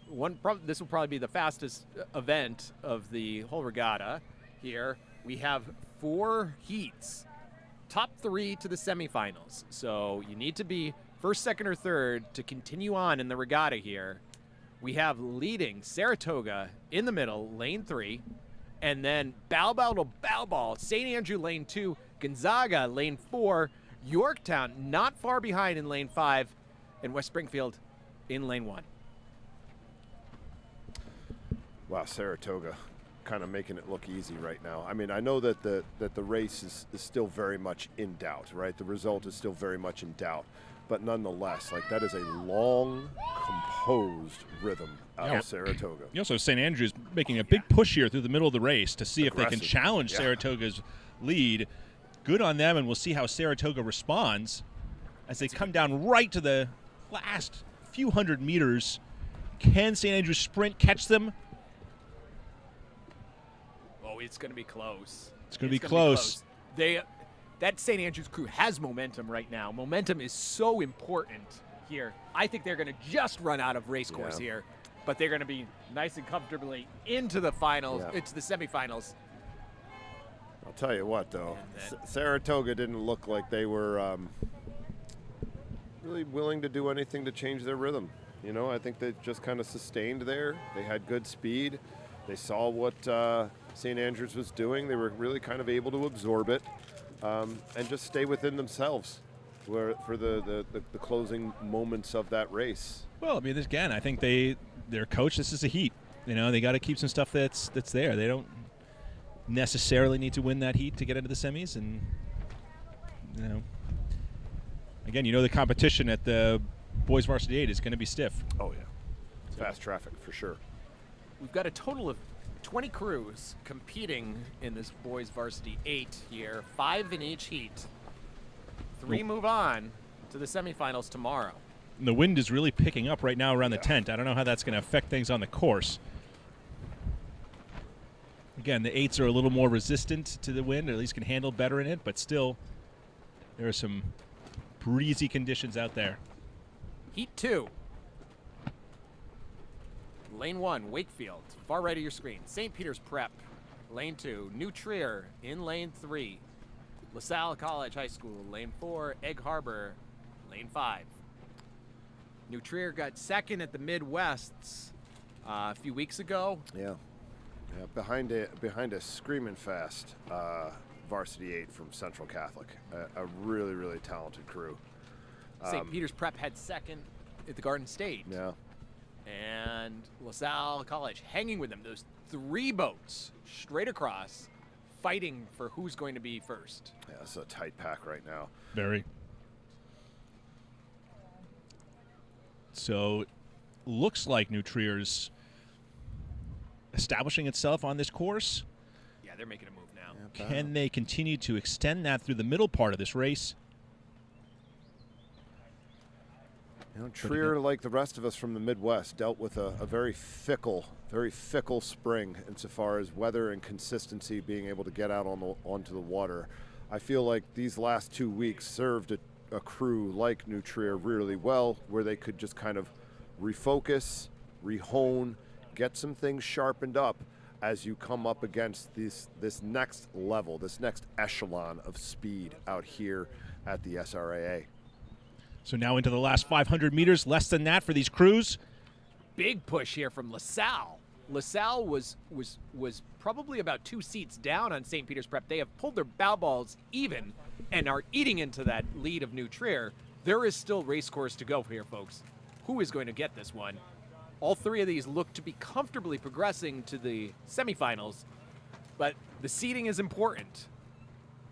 And the gamesmanship, too. You know, Without a doubt. What's going on right now to get where they're at? That's always a question that has to be lingering in the back of everyone's mind.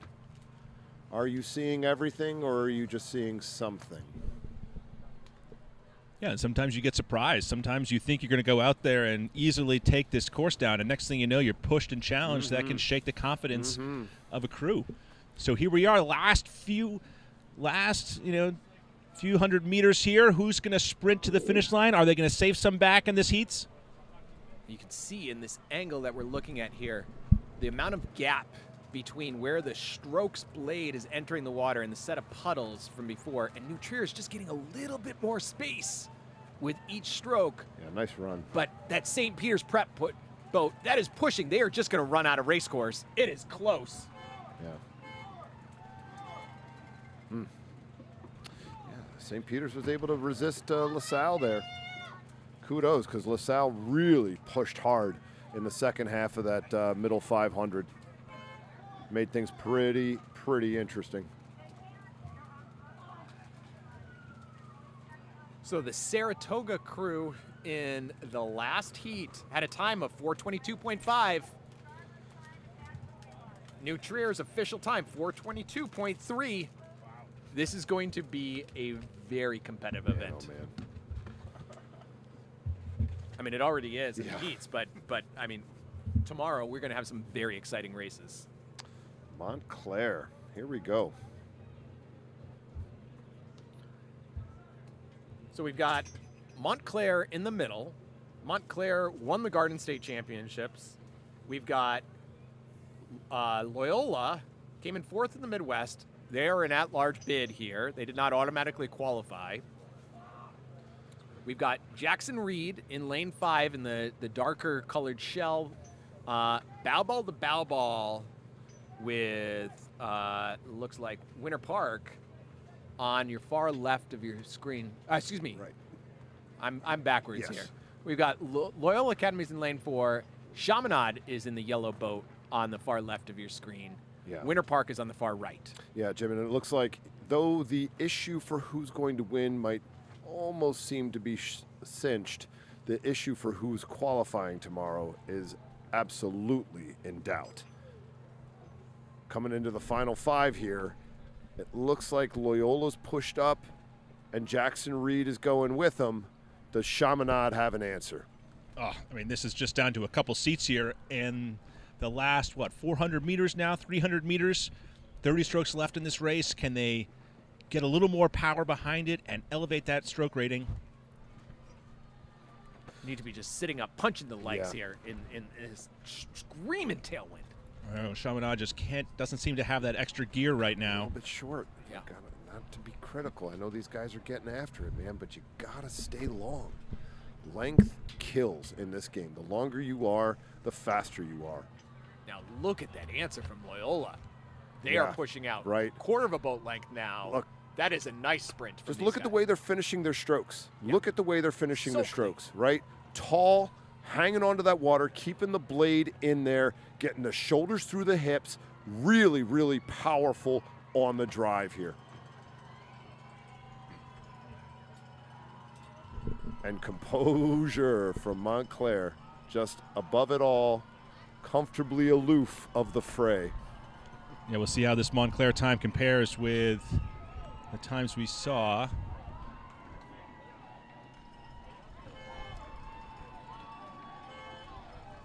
So it was 4:22 we saw? 4:22 was Yeah, the time that we 4:22. saw from Winter 25.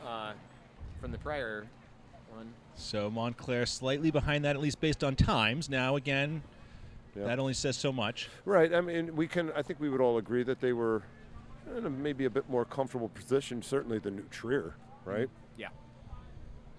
You know, right, and kind of from the jump too, right? Kind of from the jump.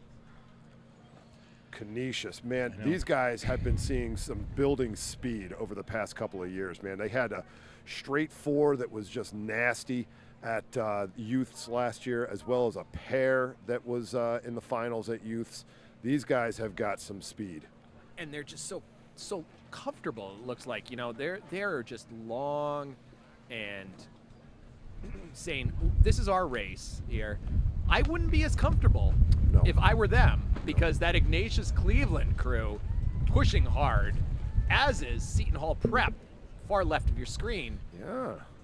Yeah, kind of, to be quite honest, a bit of a surprise out of Seton Hall Prep here, showing some early speed. Seton Hall Prep was 3rd at the Garden States, but they were very, very close to Yeah. 2nd. Okay. And they have pulled up about a canvas over St. Ignatius Cleveland. Ignatius Cleveland was 3rd in the Midwests. Yeah. Again, behind, you know, a couple of pretty class outfits there in Central Catholic and New Trier. Yeah. So last 500, let's see Big who's push going to from make the Walt top Whitman 3. there. Big push from Walt Whitman. Don't count them out yet. Certainly Canisius is not able to breathe right now. Not at all. I think they wanted an easier race on this one. Yeah. Maybe they're finished this race a little surprised. And here That comes is- the torrent. I know, quite a breeze that's blowing through here. Ignatius applying the pressure. Ooh, Ooh, sticky oar there. Sticky oar there. get it back, guys. Creates an opportunity here for Yep. Walt Whitman. Yep.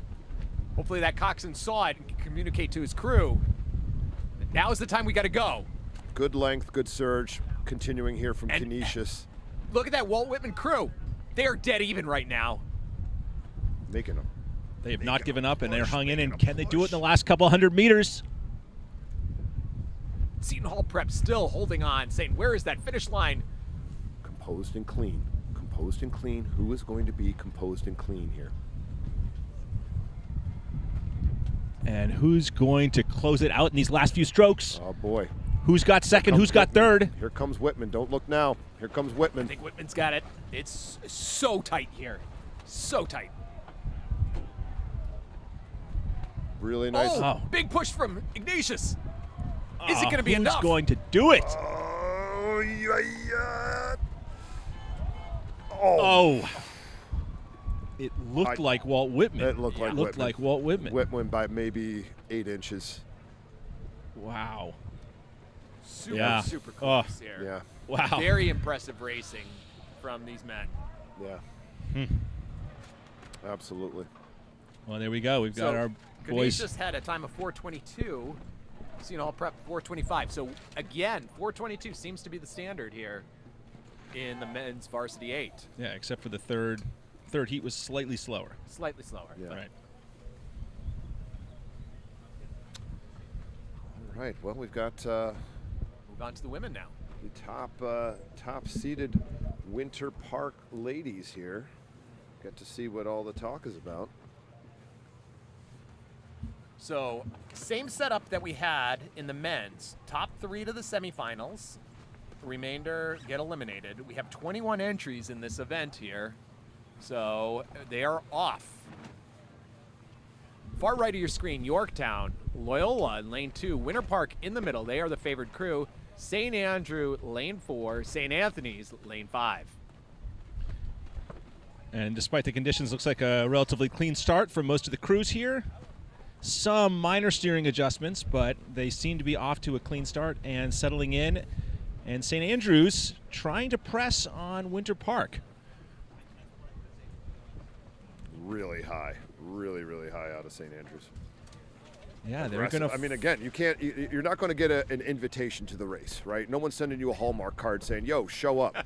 You either assert yourself or you get dropped. It is that simple. Especially in a tailwind like this. Yep. I mean, if you're not off the blocks, you might as well just pack up shop and go home. It's not happening for you, right? Like, plainly and simply, it is not happening for you. Kudos to St. Andrews, really throwing down here and pushing on Winter Park. One thing to notice is how much leg focused that St. Andrews crew is. It is all legs, and on a day like today, that is what you want. You want to get in shorter strokes, as you know, that are focusing on the legs rather than hanging around with as much body swing. You get more body swing coming from the Winter Park crew. We'll see if that plays out okay here. They certainly are out to that earlier lead here. Well, that's where, to your point, Jim, I just think as the race goes on, Winter Park, slightly longer stroke, that slightly stronger finishes is actually going to come back and help them. That I think St. Andrews has been, in order to try and keep up. They spent a lot up front, and it looks like Winter Park is just straightening out and really, I mean, they're getting great separation between their puddles and just moving that boat along. I mean, now they're just in cruise control. Yeah. You just kind of take a look at, like, when do the blades connect with the water for Winter Park, right? Are they traveling to the bow? Are they traveling to the stern? And you can see it's just at that last moment of travel to the bow, they grab the water and drive. Loyola looking to push back into St. Andrew here. St. Andrew's going to have to be a little bit cleaner if they want to sustain this. I got to be honest here. This is a class outfit from Loyola, and if you open the door for them, they have the guts to go and get it.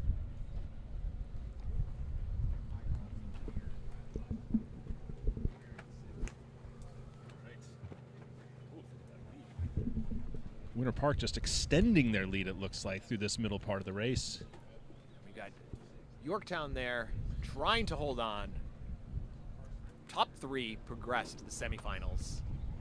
Kudos to St. Andrew here, man. Like, yeah, they pushed back. I mean, Loyola Academy was pushing into them, and they calmed down. They cleaned up their rowing a bit and found that rhythm a bit more. And they're not letting Winter Park get away anymore. I mean, it looked like for a moment there that Winter Park might just walk away with it, and St. Andrews tried to do a push to keep them in it.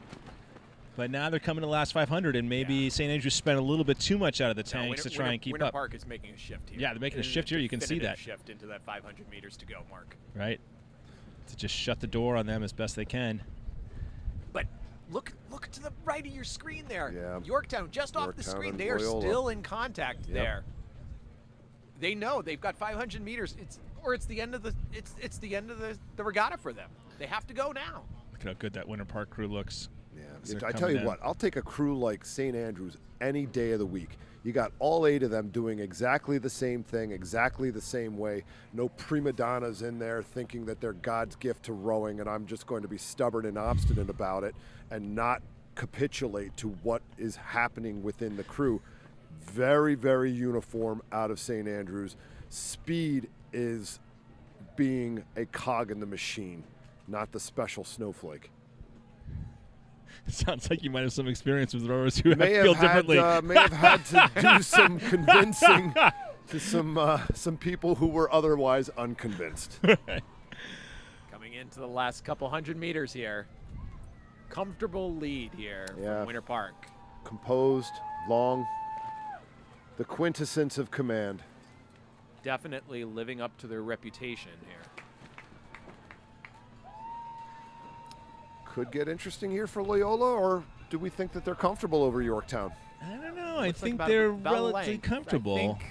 I think Yorktown's going to run out of race course, but they've been putting on a good fight. That was certainly a great last 500 from Winter Park.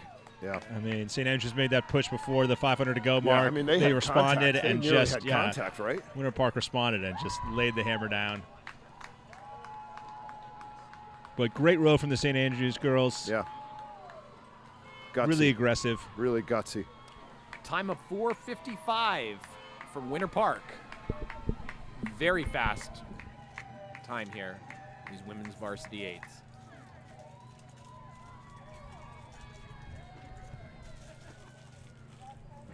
St. Anthony's coming down the pike here. The next set of crews, we've got in the second heat of the women's varsity 8, we've got Atlantic City. They came in second at the Garden State. You've got Sidwell Friends, second in Virginia. And we've got Montclair, won the Garden State. We've got Walt Whitman. We got Radnor. This is going to be a fast heat as well. I look forward to seeing how these crews go off the blocks. Looks like they're taking a little bit more time to get settled, so we might be slightly behind on our start time. But it looks like the refs are trying to get them into place so they can get this race underway.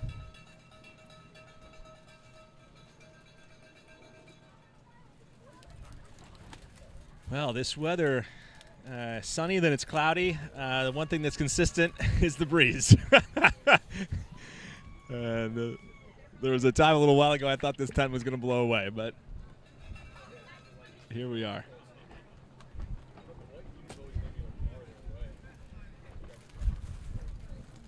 Okay. Oh. Are we off? Ooh, looks like we are off. They just didn't have it before going. So, yeah, we're already good ways into the race, over 2 minutes in. And unsurprisingly, the seated crew Montclair with a healthy lead here. That seems to be the theme for these women's heats. Some very talented crews in that middle lane. And they'll be facing off against one another coming forward. But here there's, as we've seen before, a battle for second and third. Mm-hmm. How is that going to shape up? That Atlantic City crew in lane 1 is going to have some grit there. You don't come out of Atlantic City rowing program without grit here, and they are going to be fighting Walt Whitman there. Well, it's looking good. Yeah. Look at that Sidwell fight. Friends refusing to lose contact as well. Oh, yeah. Really nice length out of both those crews there, right? You can see how far back the blades are getting as they make connection with the water. Yeah, now as they're coming into the final 500, which crew is going to make a move to see if they can put themselves in a position to do it? Can Sidwell Friends break into the top 3? What kind of time can Montclair put up to challenge some of the times that these other girls' crews have put up? That doesn't look casual, John. Not at all. That's what I'm saying. They're going after it. They're being aggressive. Is throwing it down, man. And if you're telling me that's casual Montclair, then I can't wait to see live. No, it's a statement. I think they want to put down a time that will show what they can do, especially in conditions like this. Mm-hmm. Such precision with their blades right now. You can see how the as they're coming towards us, the blades are all equidistant above the water. There really is no variation. If you were to be sitting on the stern and watching them row, you would look down either side of the boat and see a single blade. It's that uniform. Right. They're stroking 36. That's great. That's just where you want to be. I mean, if you're in the heats and you're up at that lead, yeah, have a nice, long, powerful 36 and just pull it home. And then all of you in the crew know that you got another gear to use for the next day. Right. And have that confidence. All right. Is there a battle for third? Can Sidwell push it up? Looks like they're trying, but I don't know if they have it in them to be AC's able kind to do of it. pushing up into Whitman here. Like I said, do not Closing rule some out of the Atlantic gap. City. Yeah. They will have fight in them. John, we know too many Atlantic City rowers that to know that you never count out Atlantic City. All right.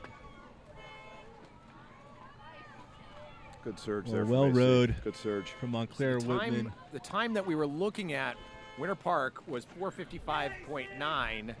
Montclair throws down a 4:56.8. As one will. There we go. Again. And they put up that time while going, 36 through the good part of those last meters. Yeah. In a strong tailwind. It's gonna be amazing to see those two crews pit against each other tomorrow. All right, here we go. Heat number 3. Third heat. Here's New Trier in lane 3. They maybe have a slight lead. Is about 400 meters down. I don't know. Wakefield seems. Wakefield go to is Wakefield. though right with them.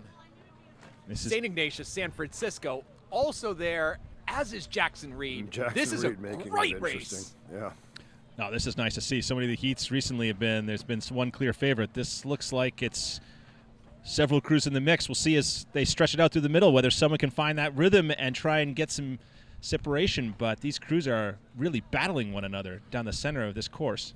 Well, Wakefield won the Virginia State. New Trier won the Midwests. I mean, Ignatius, they're just damn fast in this event. I mean, look at them. Yeah, yeah. I mean, you're up there with some pretty class crews right now, and it looks like New Trier making a bit of a rhythm shift as they come into the second 500 here. Very strong off the front end, hanging onto that water. Clean finishes, really nice send out of their hull right now. Yeah, and you've got this battle for third that is. No, this is amazing. They seem neck and neck. Jackson Reed and Ignatius San Francisco.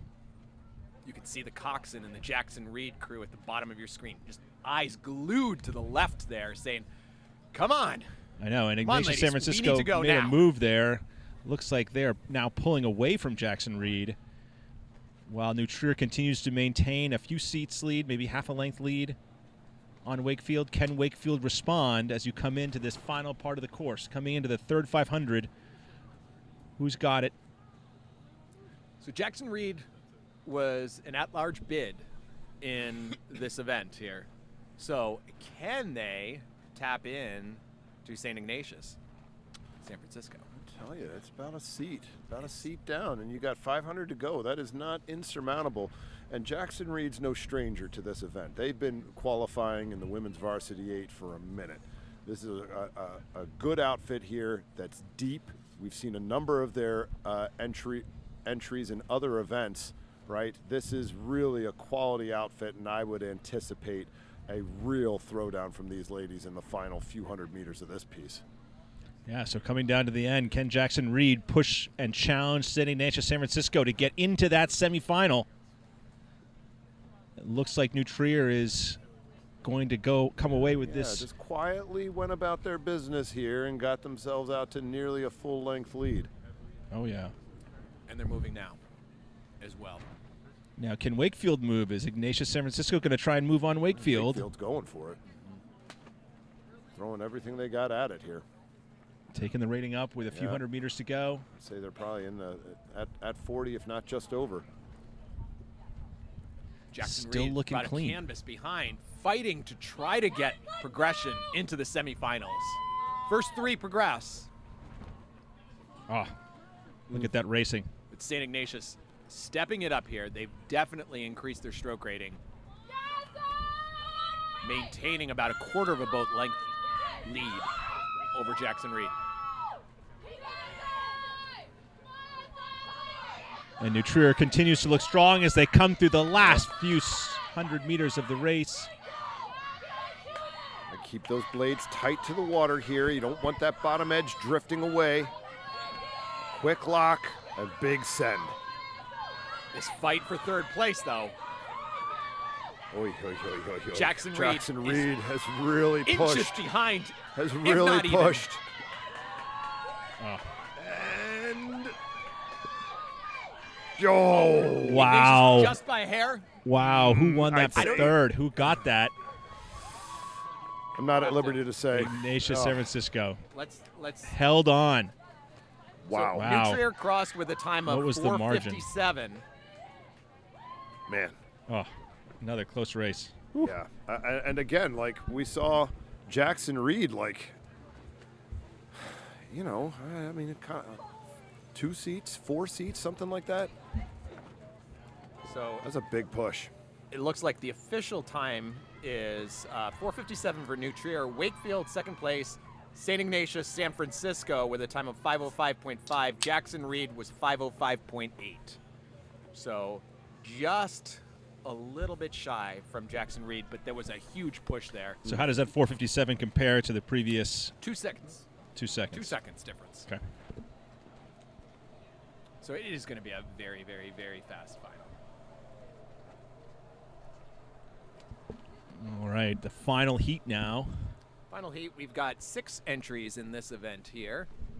Mainland in lane 1, far right of your screen. Marion Mercy, lane 2. Mount St. Joseph, lane 3. Bethesda Chevy Chase, lane 4. Alexandria City and Baldwinsville, rounding out. And they're off. Looks like a clean start in spite of this wind. Alexandria City just jumping out of there. Yeah. Shot out of a cannon here, man. Bethesda Chevy Chase and Alexander City Going with seem them. to be right there in the front. Let's see as they settle who can find that nice rhythm, that nice length, that good technical rowing that'll carry them through the center of the race in this heat. Yeah, BCC attacking it here, right? Long, punishing rhythm here, looking to separate themselves from both Mount and Alexandria City. Who's going along with them here, right? It looks like both of them have been able to eke out 2, maybe 3 seats on Mount. Well, Mount St. Joseph is coming back now. They're putting a press in as they settle in, trying to show that they're the crew of the race. Dial in these entries a little bit, ladies. Get it a little bit sharper. That speed's behind you. Gotta Marion just lock Mercy. on. Marion Mercy's also, though, pushing in, challenging because they need that 3rd place at least. Alexandria City looking ahead. Are they aware comes of where Mount. Marion Mercy is, just how close they are? Yeah, this is going to be, looks like a real fight down the course here. As Mount St. Joseph is pressing ahead, can Bethesda Chevy Chase respond and assert themselves and hold on to that 1st place position? It looks like there's a big move by Mount St. Joseph here, and they are taking seats with almost every stroke as they move through and take a commanding, not a commanding lead, but at least a lead nonetheless. A lead nonetheless. I think we all know which side of the issue we'd all rather be on here. Right. I would say, though, that the Mount St. Joseph catches look just ever so slightly quicker than the Bethesda Chevy Chase ones. Mm-hmm. Definitely.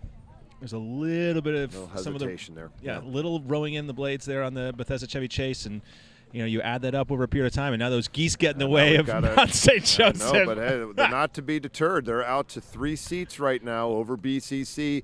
BCC up on Alexandria City, and it seems as though this is the top 3 for this race. Yeah, it looks like we've got about 2/3 of a boat length then for Marion Mercy.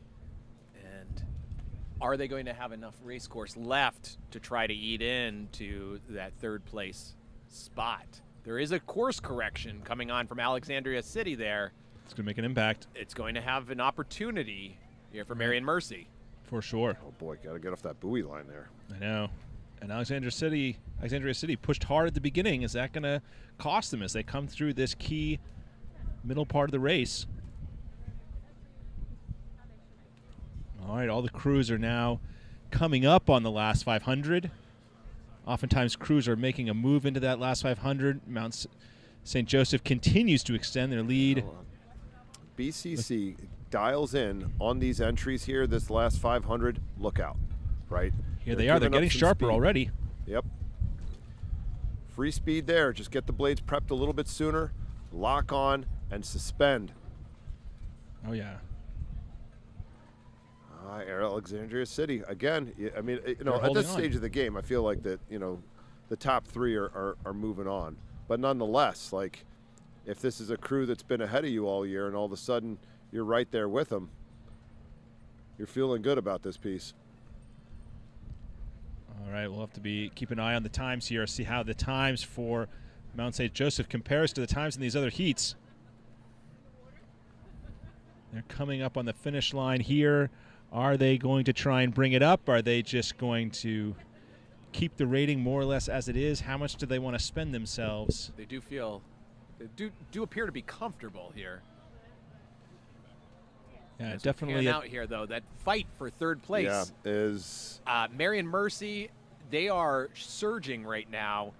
Looks like they may have had a little bit of a course correction there. Hopefully that doesn't influence their time too much. But gotta keep their length. Got to keep their length here, so that they can really bring the whole speed up over the final 25 strokes.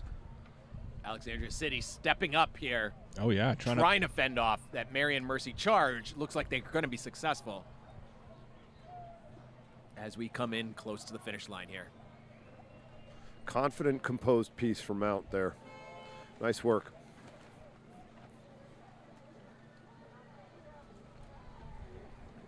BCC crossing next. Just not quite enough race course for Marion Mercy to pull into third place. So Alexandria City makes the progression. So 457, Jim, how does that compare with the other heats? I believe that is 457 is what New Trier had. New Trier had 457.3. Mount St. Joseph has 457.16 officially. So very, very close. We'll say, though, Mount St. Joseph, I think, was challenged a little bit more. Yeah. No, they again, like, you've seen this situation play out today whereby, maybe the first 300 meters doesn't go as scripted, and you have to just stay composed, stay on your focuses, listen to your coxswain, trust your teammates, and just keep chipping away at what's in front of you. That was certainly what Mount threw down there. Moving on to men's senior doubles. 2 rowers, 4 oars, lots of speed. We've got Seattle Prep, lane 5, far right of your screen, out to an early lead. Then it looks like Western Albemarle in lane 3, pretty much dead even with St. Benedict's lane 2. Montgomery Bell in lane 4, and Bishop Ireton lane 1. Yeah, and can Seattle Prep maintain this lead as they come through the center of the course? They've got some nice lean on back of that oar. Slight washout of the finish. Can they keep the rowing crisp as they try and extend the lead? Yeah, and Seattle Prep doesn't compete in one of the feeder qualifying regattas here. They were an at-large bid. And so that's why they're on the outside here with a little bit more of a question mark. They are competing against some very fast crews because Montgomery Bell won the Midwests. Western Albemarle won Virginia State's. St. Benedict's got second in Garden State, but that was only by half a second. So it's a tight, this is a fast field. And they have started out with a great first half of this race course. Yeah, I do wonder whether or not Seattle Prep can carry that through the second half. The rowing's just not quite as clean as Western Albemarle, but they certainly are pushing hard. So Can they maintain the lead? They've come a long way, John. I know. I'm You know, out they there. Clearly a fast crew. I'm not saying they're not a fast crew. They're pushing. And it's going to be, but I'm saying it'll be a real fight down the last 500 meters. But the different crews are pushing hard. So it'll be top 3, Jim, I presume, that are going on to. Top 2 to the final. Oh, There's top no 2 to the semifinals final. here. Okay. So it is right now, looks like Western Albemarle and Seattle Prep are poised with 500 meters to go to cinch a spot in the final. Yeah, and credit to Seattle Prep. They've been holding this lead. I mean, they've been pushing hard, and can they hold on for the last 500 meters? It looks like the top 2 is more or less set. How much energy do you want to spend in this heat? Well, the boys from Virginia are saying we're willing to spend it here because they're making a push right now. These bow balls are dead even. All right. Coming into now the last few hundred meters. Both crews been handling the wind well. Do they want to shift to that extra gear? Seattle Prep has raised their stroke rating. Western Albemarle is responding, but they have just a little bit more length with each stroke. Yeah, they're fighting each other. Who is going to close it out as they get towards the finish line? Looks like Western Albemarle has really stepped it up now in these last few hundred meters and asserting themselves. Looks like they have a slight lead over the crew from Seattle Prep. And you can just, with this vantage, you can see the conditions here are tough. This is one of the more challenging boats to row because you got to sync up the 2 people. You don't have a coxswain steering. You got to deal with 4 oars here. And they're handling it well, but it is rough water. Look at that shift from Western Albemarle, though. They just stepped up their stroke rating and saying, okay. Yeah, last 500 meters, they really stepped it up. Had a great closeout to the race. Well done to Seattle Prep as well for a great race. And they'll be seeing one another again in the finals of this event. Here the other crews finishing up on this heat. St. Benedict's coming in 3rd place. Well done to all the crews.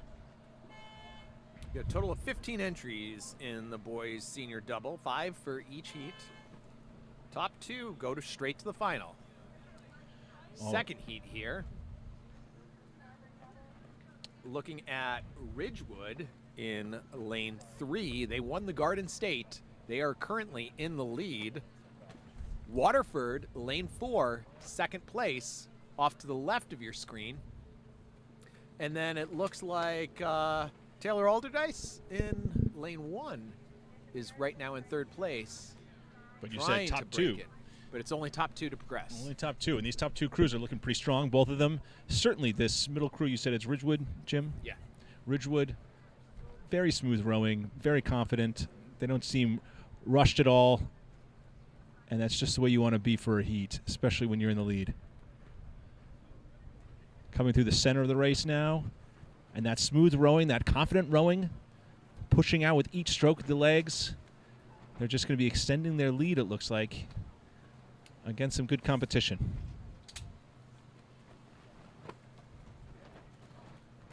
And through this middle of the race, focusing on technique, focusing on their power. All those hours of practice coming out here. Yeah, we're talking about a 5-minute race, but it's really a race of a year-long preparation. Oh, for sure. And these gentlemen are senior, you know, well, they're varsity oarsmen, so they've been rowing for a couple of years now. Not necessarily seniors in high school, but anybody can qualify for this event here. Yeah, and there we go. This is where you just need to get, some of those bad strokes creep in, especially in these conditions, and just get that rhythm back. And you can see that from the Ridgewood crew. Every once in a while they'll have a little bobble, but then the very next stroke they'll be trying to focus it back in. And that's just what they want to do as they coast ahead in this heat. Just love the general length and ease that Ridgewood is rowing with right now. I mean, it's like anything. The Olympics are coming up, and you're going to watch people do things that, you know, the ordinary guy on the street just can't do, and they make it look so easy. That's when you know you're witnessing excellence. When someone can do something so difficult and make it look so attainable for the average person. Yeah, I mean, how hard is it to actually be doing this? Terrifying. At this level? So during spring training, we had an athlete have a little bit of a health issue, and he had to pop out of the boat, and I had to row the pair back to the dock with the other athlete, and oh my God. It's been a minute since I did it. And obviously, I didn't want to, you know, have some sort of gaff that would cause the boat to flip or what have you. First stroke was tenuous, but after that fell right back into my championship rhythm. Let that young buck know I still got it. Yeah, it's really, really hard. It's a terrifyingly skinny boat in round water that is balanced by a couple of sticks. So, yeah, at the end of the day, very, very tough to do this. Yeah, this Ridgewood crew still keeping that nice long strokes. Also, hats off to the Waterford crew for sticking with them, for also sticking to their rowing plan. I mean, this looks like, I mean, if you're a coach, this is what you want in a heat from your crew. It's either the first or the second crew. You just want to find that rhythm, good solid strokes, be ready to go for the next day, and advance. Yeah, because if you're Waterford, you're like, all right, look, man, like, it seems like your base speed was pretty close to theirs. So maybe it's just a strategic push at a certain point in the race where you can sort of push in and begin to start asking some questions insofar as who's willing to do what. Well, and here they pick it up a little bit as they come into the red buoys. We can see the whole vantage here from this beautiful drone footage here, but the guys in the Waterford crew, they really don't know how far out Ridgewood is. No. And the fact that they're able to hang with them and keep up that level of commitment when the rest of the field has fallen back, really, hats off to them. Yeah. Class crew right there. A class crew. That Ridgewood Stroke's a big guy, big boy. Yeah, jeez. Kid could play for the Knicks. I don't know, though. The Knicks are pretty good these days. He might not make the cut. I know, my Celtics, they were embarrassed. that was not so good. Ooh. Oh, man. You got me. I have no idea.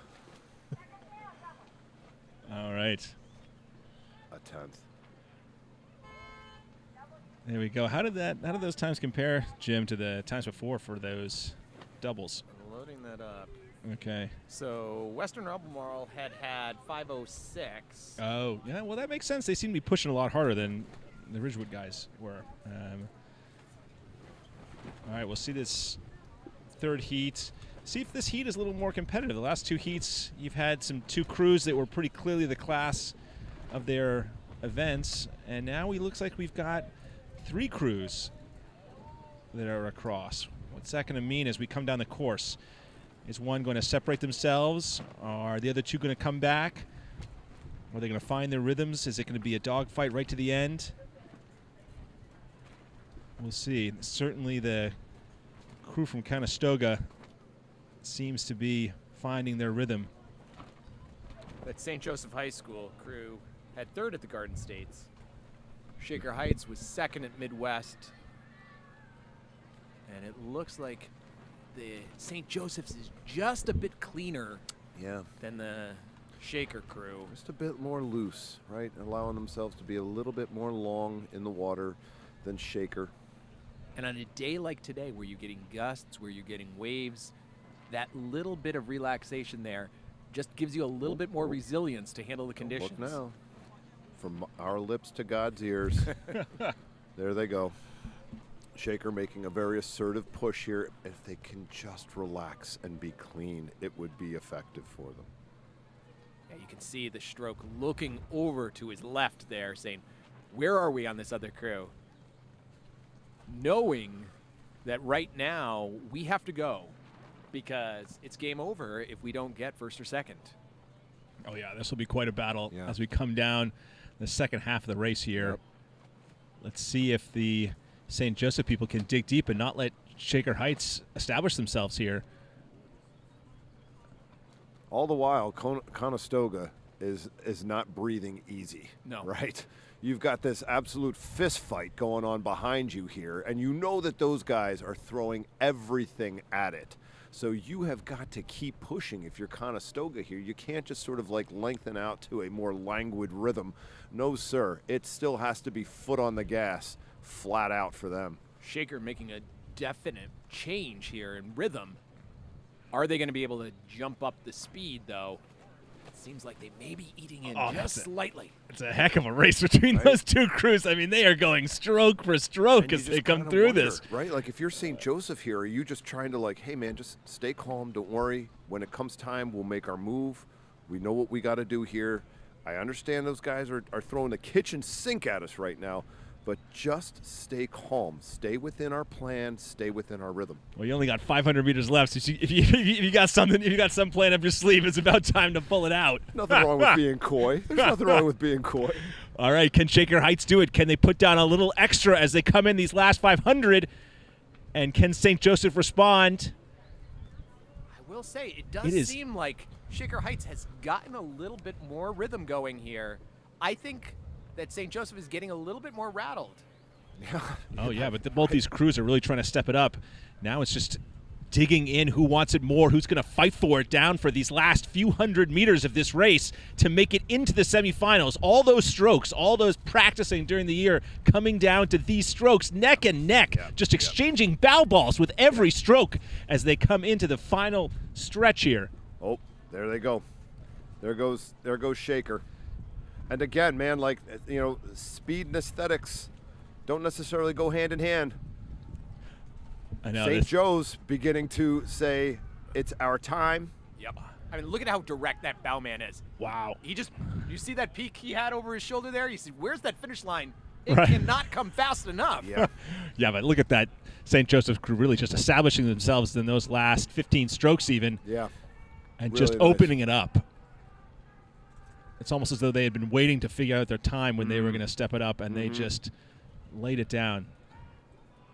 Oh, and now they're chipping into Conestoga. Yeah. What a race from all three of those crews. Just very hard racing, beautifully done. And hats off to the St. Joseph crew for digging deep those last few hundred meters. Kudos to Shaker. Yeah, right. Kudos to Shaker. That was a great racing. Those Great guys racing. threw down. Look, I don't know when the next time I'm going to be in a bar fight is, but I'm going to get the number of those guys from Shaker so that they can have my back. A couple of gutsy kids right there. Really, really gutsy kids. Of course, they're just getting water in the bar, right? Of Just to course. clarify. Of course. All right. We Here now we go. move on to the women's senior double. Again, top two to the final. We have a few, slightly fewer entries here. Looks like we've got 13 entries across the three heats. In this heat, we have Justice in lane 1, University lane 2, Albemarle in lane 3 in the turquoisey blue boat, Ridgewood lane 4, far left of your screen, Traverse City. Man, we've seen Ridgewood in about every sculling event you've had today, right? Well, Ridgewood came in second in the Garden State Championship. Albemarle won the Virginia State Championship. They won by a sick margin. I'm not going to even describe it because you guys won't believe it. Yeah, but they threw one down, eh? they did. Well, we the got race quite a- for second here is certainly very interesting. Yeah, quite a race here. I'll tell you Looking also, good. do not count out the Traverse City crew over in lane 5. Yeah, this crew in particular, like, they might be the most northern crew at this race. Like, the water breaks for them very, very late. You know, they really don't see their top end speed until much later in the spring as compared to some of the other crews, just circumstantially, right? You can't get on the water till it's, well, water. So Yeah. it poses a problem, apparently. All right, it looks like we've got our Albemarle crew continuing to row their race inside their boat, but still being pressed. I mean, here you see this university crew is not letting them get away. No. Get away. And there's Ridgewood right alongside. Ridgewood. Yep. I mean, this is quite a race. This is where I'm curious to see who's going to move in this second half. Is someone going to start trying to assert themselves? You know, there's only been a couple events today that we've seen a sort of a runaway first place. Most of the events we've been seeing have been like this, where there is a good, healthy pack here. Yeah, you've got a component of your speed that maybe gets you that seat, that half length, and then after that, like, things really even out. And this is another example of that. You know, Albemarle was able to take the lead early going, but not to the point where they can really exhale here. There's still a lot of push coming from Ridgewood here, really keeping the pressure on them. Look at how fast the stroke of the Albemarle crew is getting her hands out. Yeah. Well, this also, I mean, this also speaks to what we've seen in a lot of these doubles is just the advantage of getting out early. Because as you were saying, Jim, when you can look back and see who you're racing against, that gives you that extra motivation. When you know you're chasing someone and you have an idea that they're there, but you're not looking at them every stroke, it is a different motivator. And we're talking a game of inches. When you have each stroke a little bit better, I don't know. Balseat and Ridgewood taking stock here. Yeah. Where are we at? What is left on the course and in myself, right? Oh, 100%. I mean, here we go. The last few hundred meters here. These crews have been maintaining this margin basically for the last 1,000 meters, it feels like. Yeah. And now one of them's got to move if they want to have something different coming into the end. Now, so Jim, how many of these are going forward? Is it only two? Only two. Boy. So, but it's now or never for University and Traverse City. Yeah. As Ridgewood and Albemarle continue to maintain more or less the same margin they've had with one another for the past 1,000 meters. A half length. Now is one of the crews going to start sprinting now that they're in these last few hundred meters? University has to go now if they want to be in it. Here you see Ridgewood trying to put in a few extra strokes, trying to take it up. Albemarle trying to take it up. Look at the velocity. And then University is at least putting in an effort, but I don't know if they have enough space left to do it. They seem to be the top two crews sort of seem to be finding a gear that just the other two crews don't have an answer for. Yeah. Nice Last smooth couple rowing. strokes here. They can finish it out, talk with their coaches, figure out a plan. But these crews have done well.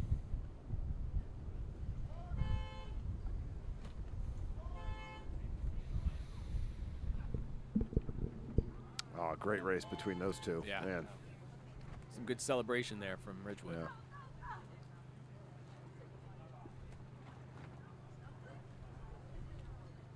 Four crews in the next event, next heat, are the girls' senior double.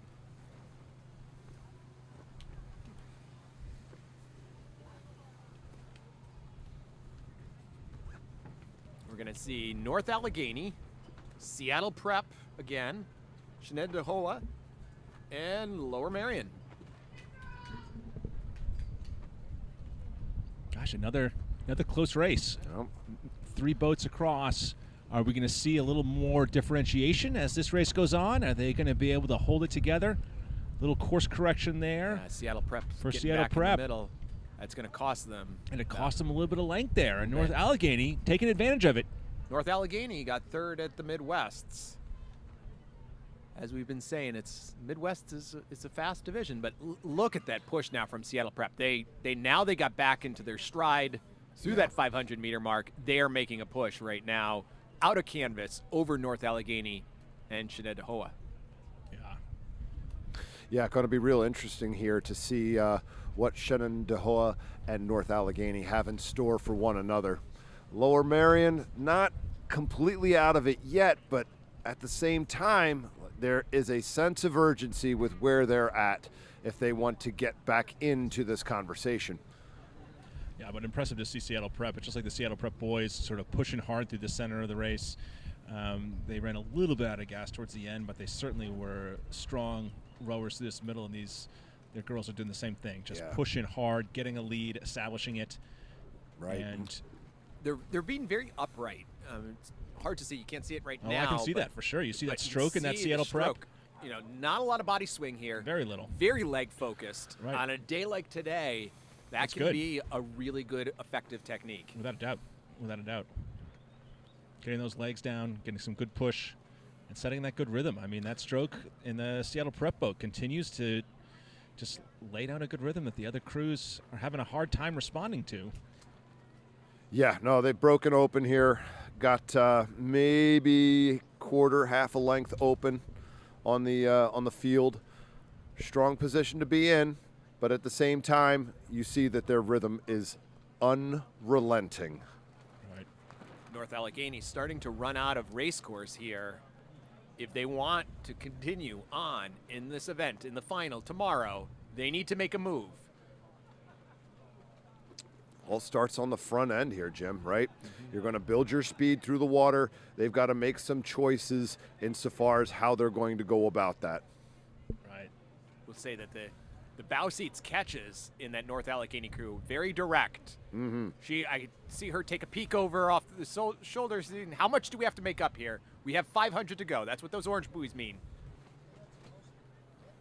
All right, but they're going to have to move now if they want to make up that ground. And they don't seem to have enough spacing between their puddles in order to really, I mean, they're getting the blades down, but they've got to focus more on that drive to get a little more running speed if they're going to get there. Seattle Prep, meanwhile, continues to find that good rhythm, get that good press of the legs. They haven't run away from Shenandoah. They have not. They have not. I'm impressed. And they look to really make that second 500 a bit of a statement piece insofar as breaking away from them and building a lead that was maybe a bit more commanding based on the rhythm that they were setting. Right. Well, again, we saw on the boys' side where the race got closer and closer as they got towards the end. That marker on the shore there is 250 meters to go here. And Shenandoah is trying to pull in to Seattle Prep. I think it'll be just a little too little too late.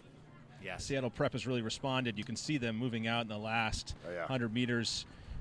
They've got that extra gear. Yeah, chins up, ladies. And keep pressing. Looks like unless something dramatic changes, this is the way it's going to finish. 1, 2, 3. Those crews have their own space, their own rhythm. Well done to all the crews in this race. Doing a nice job, too, staying clean, Oh, composed through the rough part of the course here. Well, also all the crews, all 4 of these crews are in it. All 4 of these crews are pushing hard to the end. And we haven't said much about Lower Merion, but Lower Merion has given it their all over there.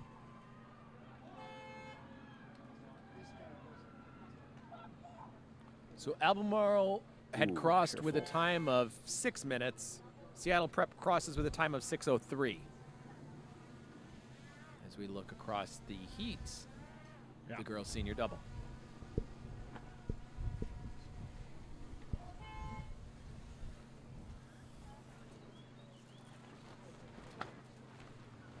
Final heat coming up.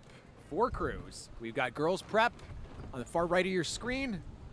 St. Thomas Aquinas, lane 3. Marietta out in the lead.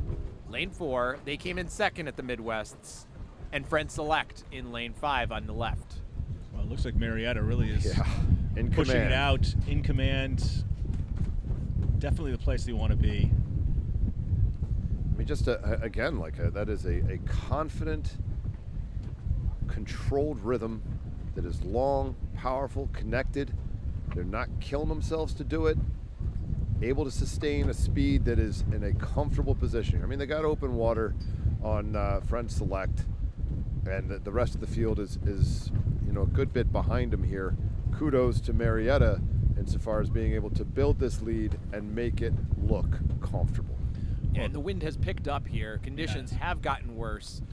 These ladies are Just rowing choppier. very well. It is very hard to make it look pretty in chop like that. Yeah, when you just have that inconsistency of the water underneath you, right? one moment you think that this is where the water's going to be as you go to lift your handles, and you find out that maybe it is there, maybe it isn't there. Same at the finish, right? You know, it's challenging on both ends. That's why I'm curious to see what these times are going to be. This Marietta crew is looking very smooth, very confident. Nice, long, powerful strokes. How will they compare to the other crews? I would be a little cautious, though, comparing across these two heats, because I do believe that the wind has picked up quite a bit just from the last heat to this heat here. And that tailwind is certainly going to make the times a little bit faster. Right. Yeah, well, we'll see what they're doing now as they come into the final portion of the race, coming up to that 500-meter mark. It looks like Friend Select has comfortably moved into second position. Yeah. But anything could happen. Including nailing that geese as they come up to them. Oh, jeez. Friend Select. I thought that the friends were supposed to be peaceful. Well, there we go. Just a little love tap there. A little love tap on that Canadian goose.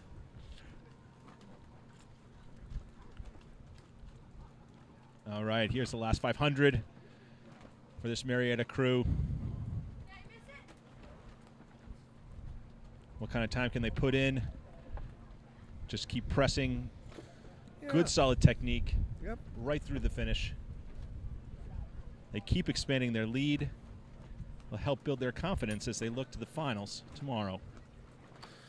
Yeah, just a really nice rhythm out of them. You know, it's been pretty consistent from the jump here, and certainly don't.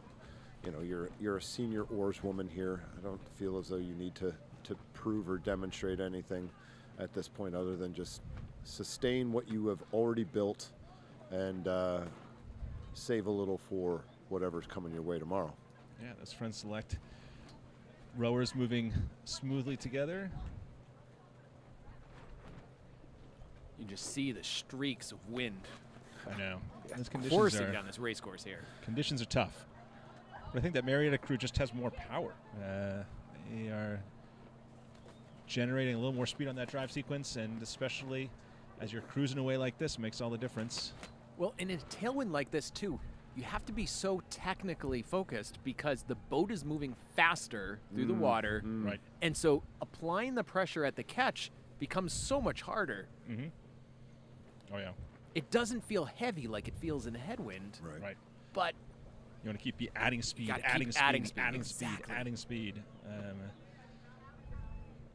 be persistent about it.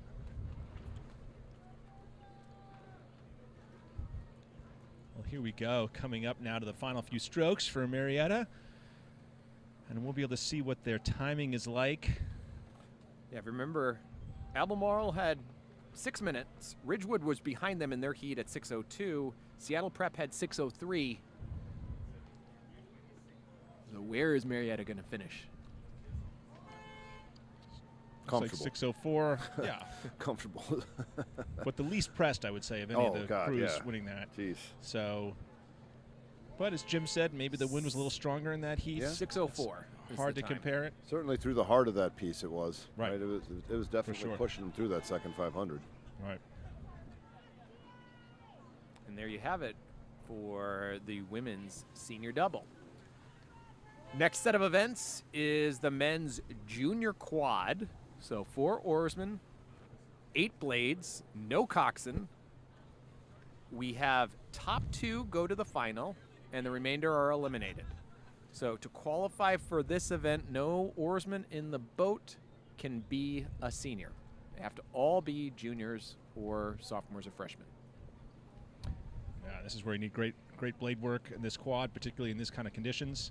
Yeah, Ridgewood won Garden State, and they've come out to a nice early lead here. Oh yeah, look as at we're the row. into about 700 meters into the race here, about the halfway point. The battle is shaping up for second place between Germantown Friends to the left and Conestoga to the right in lanes 4 and 2 respectively. Only 2 progress. Oh wow, that's going to be quite a battle for those 2 quads to see which of the 2 makes it to the next level. And this Ridgewood crew just moving as one. Ooh. Trying to focus on Something's being going on technical. there in the Germantown Friends. Looked like the oar spun around, but he got it right back there. Wow. Good on him. Well, they're on that buoy line. On that buoy line. No. Hopefully making some corrections here, being calm about it. You don't want to upset the rhythm. Certainly gives Conestoga an opening, though, as Germantown France is having a little bit of steering. Yeah. I think Conestoga heard you, John, because it looks like they've stepped up their rating. Well, they're looking clean. They're looking good. And Ridgewood continues to be in the driver's seat. Can they continue to extend that lead? Can they continue to apply power, stay technically sound?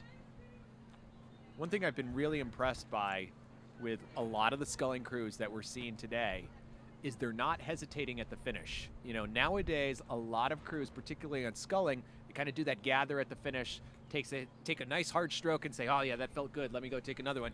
Not here. We're going hands right out, getting ready to take the next stroke.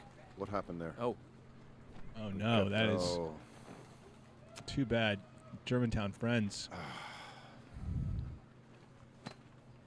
Well, did you see what happened there? Yeah. Chris? No. Well, Conestoga can breathe a little easier. Yeah, well, I mean, it's racing. It is. It is. Quads, you got to get your hands out of the body fast in a quad. It's a fast boat. Yeah, these boats are almost as fast as the 8s. You only have four oarsmen here, but you got no coxswain weighing down the boat. Right. You have 8 blades to be able to pull it. It's a smaller boat, less surface area, less friction. They move quick. Yeah, but Ridgewood is just out for a nice country stroll right there. Yeah. I mean, again, if I'm their coach, I'm like, that's great. That's just what I want. Exactly what we wanted. Yeah.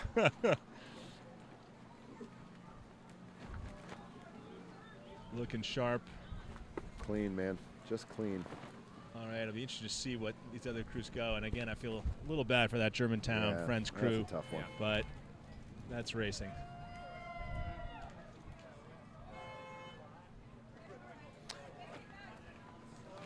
All right. Hats off to those top 2 crews.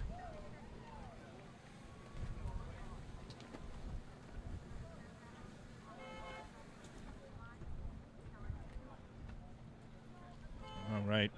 So 4:52 will be the time to beat. Yeah, but Ridgewood was also taking it pretty easy for the second half of that race. So yeah, I mean that's what you get when you're able to sustain your speed by being effective around the back end. Let the boat run out. Be calm, light, patient along the recovery. Believe it or not, even though you're at 32, 34 strokes a minute, you can still be composed and do that. About 400 meters in here, we see Balin Jesuit coming to us from Florida. They were second at the Florida States, looking to make a statement here out in front, followed by Seattle Prep, lane 4. Then Bishop Ayrton, lane 1, followed by Shenandoah Buoy line. and Western Albemarle. Small adjustments there. This is looking like an interesting race. Can Seattle Prep press into Balin Jesuit's lead here? They're certainly trying. But once you're down and you can't see that crew behind you, it is a little bit more challenging. Good length out of Balin.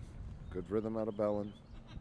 And most importantly, a good line out of Balin.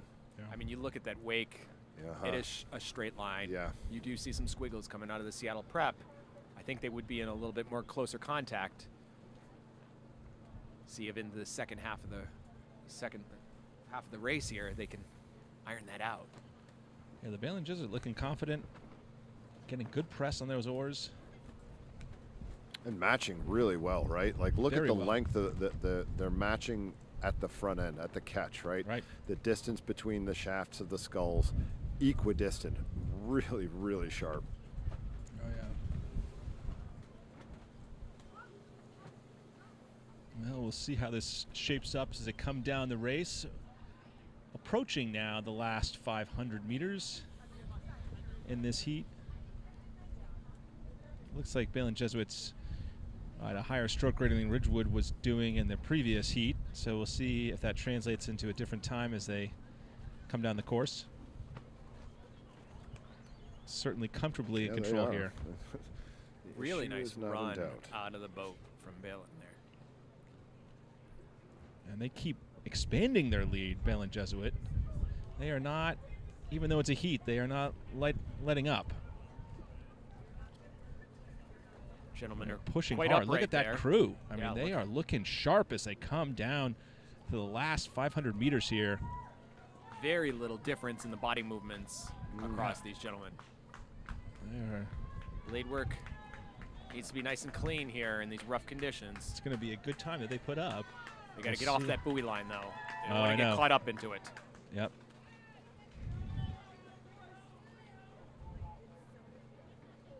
But comfortably in the lead now, and Man, just so impressed with the uniformity out of Balin right oh now. yeah, That's the result of thousands of meters. That is what that is the result of. That does not just show up. You have to build that. Oh, yeah. And that is really, really impressive stuff from these guys. yeah, that's a lot of steady state rowing over a Yeah, lot of it hours. is. Yeah, it is. Just opening up. Wow, and they are Gone. putting on a clinic. And That they're is- not holding back. They're sprinting They are right not now. holding back. They are not holding back. I mean, they Well, want when in Rome. I mean, right? hey, they're coming this way for a race. Yeah, right. They're going to get their Fly money's all worth. the way up here for I know, nothing. exactly. It's like that great line in Braveheart. Didn't get dressed up for nothing. right. All right. Smooth. Well, just continue to so look sharp smooth. as they come into the finish line here. Seattle Prep comfortably in second place. And again, just, watching the profile of the boat as it comes across us here. There's no up and down on the stern. The stern's just skimming across the water. Sharp. I know that was a good crew. Great race. Seattle seems as though they're content to be where they're being. Yeah, well, it's a heat. They know And they're moving forward. live There's no to reason fight to push another day, themselves. right? Yeah. That's fine. So Ridgewood had a Smart time for of them. 4:42. Balin Jesuit crosses with a time of 4:45. Really? Interesting. Wow. Oh, wow. Interesting. Well, it shows that there's a lot of power in that Ridgewood crew, and maybe also some of the differences in conditions. I don't know. Maybe. Maybe it was a little calmer, but It'll be very interesting to see when these guys are sitting next to each other. right. Still got to race the races, right? Oh, for sure.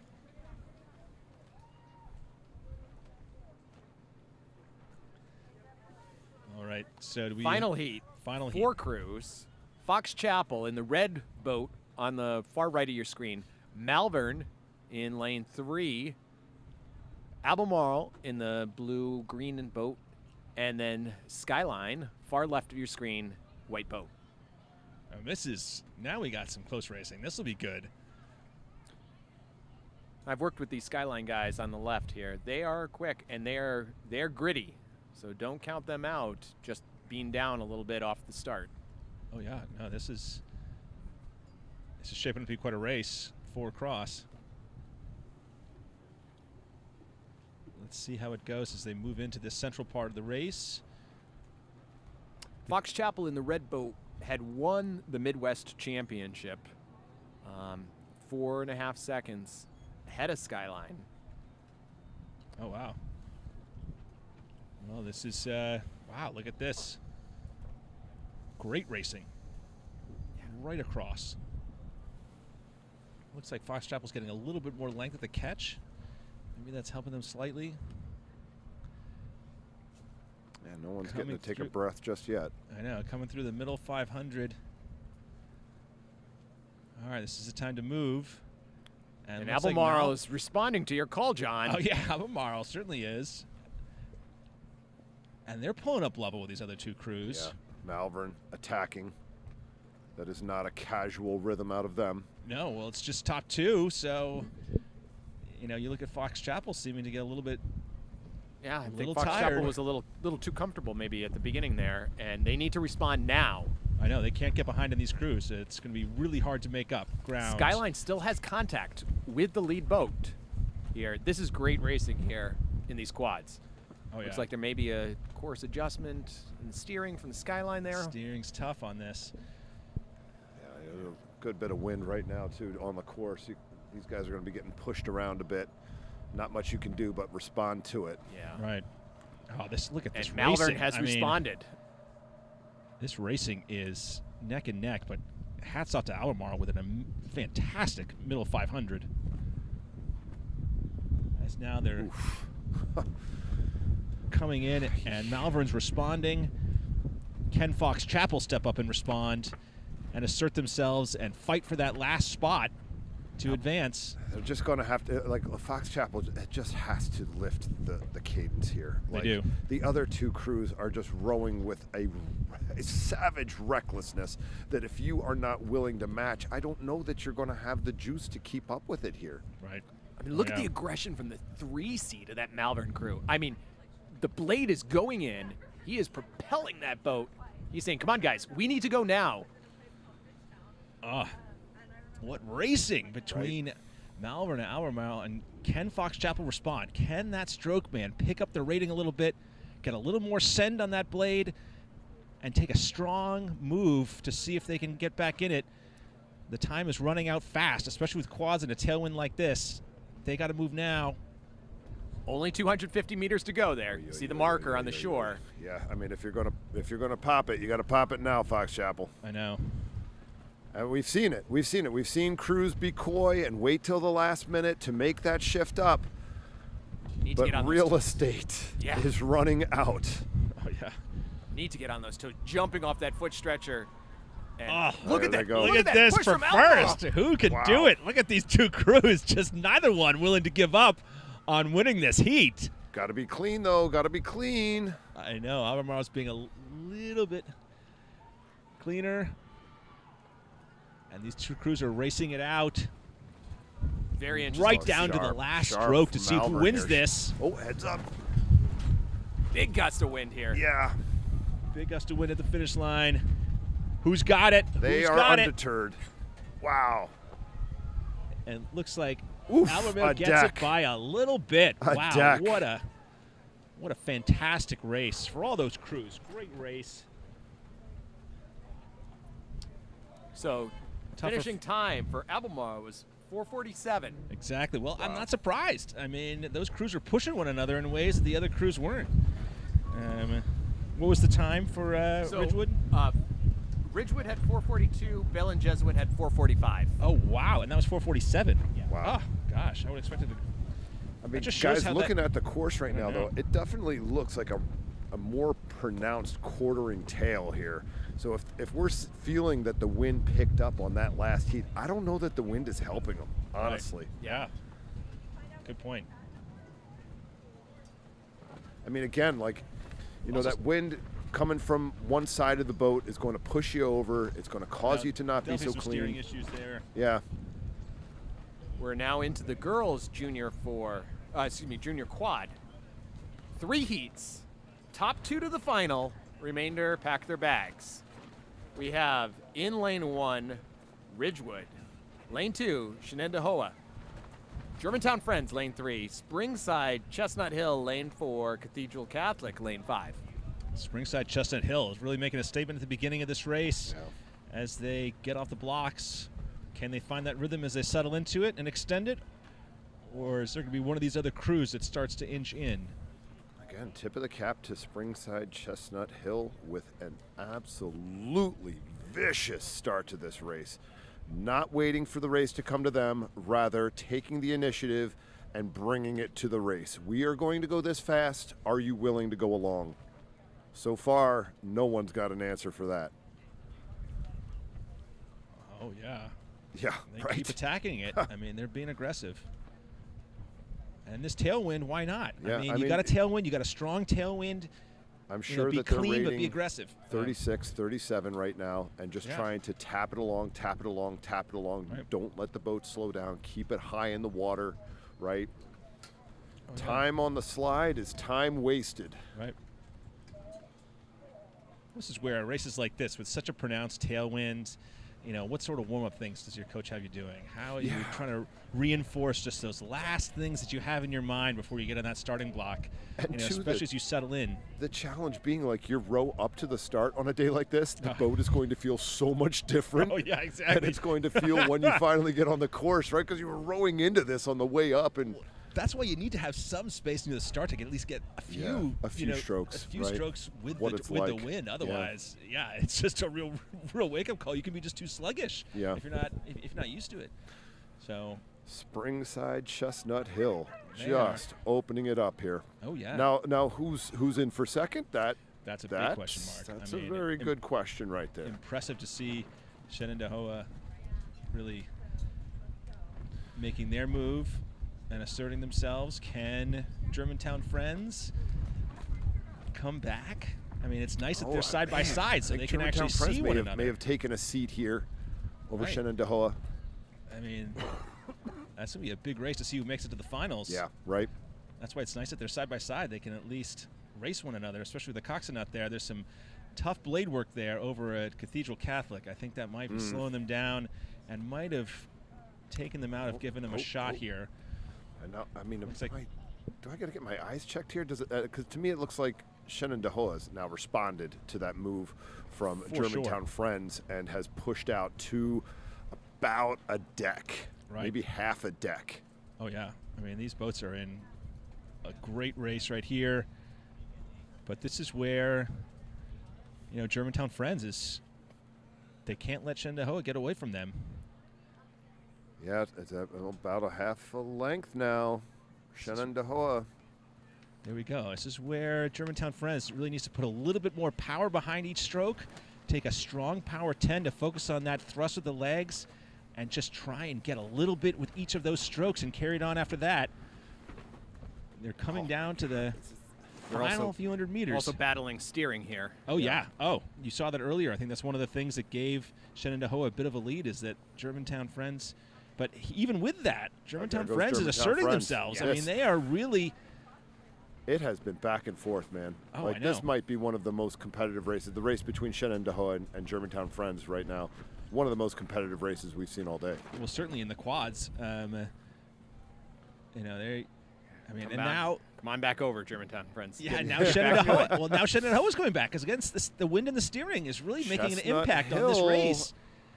They're both in contact now with Chestnut Hill. Yeah. Well, that's the advantage of them racing one another is that they have people to push them. I know. The geese. No. But Germantown Friends, credit to them. Here it comes. Able to really find that extra gear, and now can Shenandoah respond? The course is rapidly running out of space. Does Shenandoah have any? Crap. Hate to see that. Unfortunate crab, so I close know. to the end. That is tough. Such a good race between those crews. Such a good race. Well, now these crews need to just get it over the finish line and look forward to tomorrow. That crab is tough for Shenandoah, but challenge of the conditions here, gang. Like, That I mean, happens. again, like these athletes are so skilled. This is not new territory for them, but it's just the relative uncertainty of these conditions, right? Like something along the recovery grabs the top of your blade hits the water just a little bit. Next thing you know, handles out of your hand, and here we are. yeah, that's particularly true with the sculling blade. I mean, you just got one hand on it. It doesn't take much to just that breeze, and then you hit that wave. So the top two progressing will be Springside Chestnut Hill, Germantown Friends. But again, to Germantown Friends to make up that gap. Springside Chestnut Hill had open water on them, and Germantown Friends really closed strong. It is super tough conditions here. If Germantown Friends could iron out the course a little bit, I think they would have been very, very close. Yeah. Oh, I know. Some of the steering there was definitely an issue with the wind. So here we have this other heat. Yes. So we're in the second heat here. Leading off in the center is Justice. They won Virginia State by 14 seconds. Ooh. Skyline is in lane 2 to the right, and then in lane 1 to the far right. Excuse me. Harpeth Hall is in lane 2. Haddon Township is in lane 1. Skyline is in lane 4, currently in second place. Seattle Prep, though, in lane 5, giving Skyline a run for their money. Yeah, we'll see if Seattle Prep can continue to push into that lead that Skyline has as Justice just continues to stretch out. Again, a confident crew, clearly a crew that knows how to put together some speed not likely to be rattled even in these conditions. What's going to happen with the second place? Skyline and Seattle Prep. Who's going to make it to the finals? Yeah, John, we're just going to kind of take a look at these two crews next to each other, Skyline and Seattle Prep. And, you know, who do you think has the more commanding rhythm right now? Can you discern? Do you like one more long-term versus the other?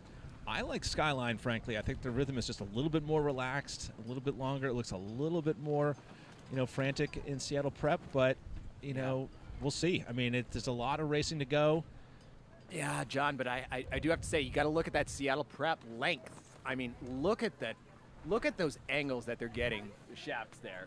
Yeah, I mean, they certainly have it in the boat to see if they can do it. And one thing we saw before, you know, again, we saw in the last heat, you know, that Springfield Chestnut Hill being way out and then getting that eaten in onto. Here you see the same thing here. I mean, Skyline is not giving up. I mean, they are pressing hard into them, into Justice, and showing their mettle. And Seattle Prep is not giving up either. I mean, you've got three crews that are all pushing one another.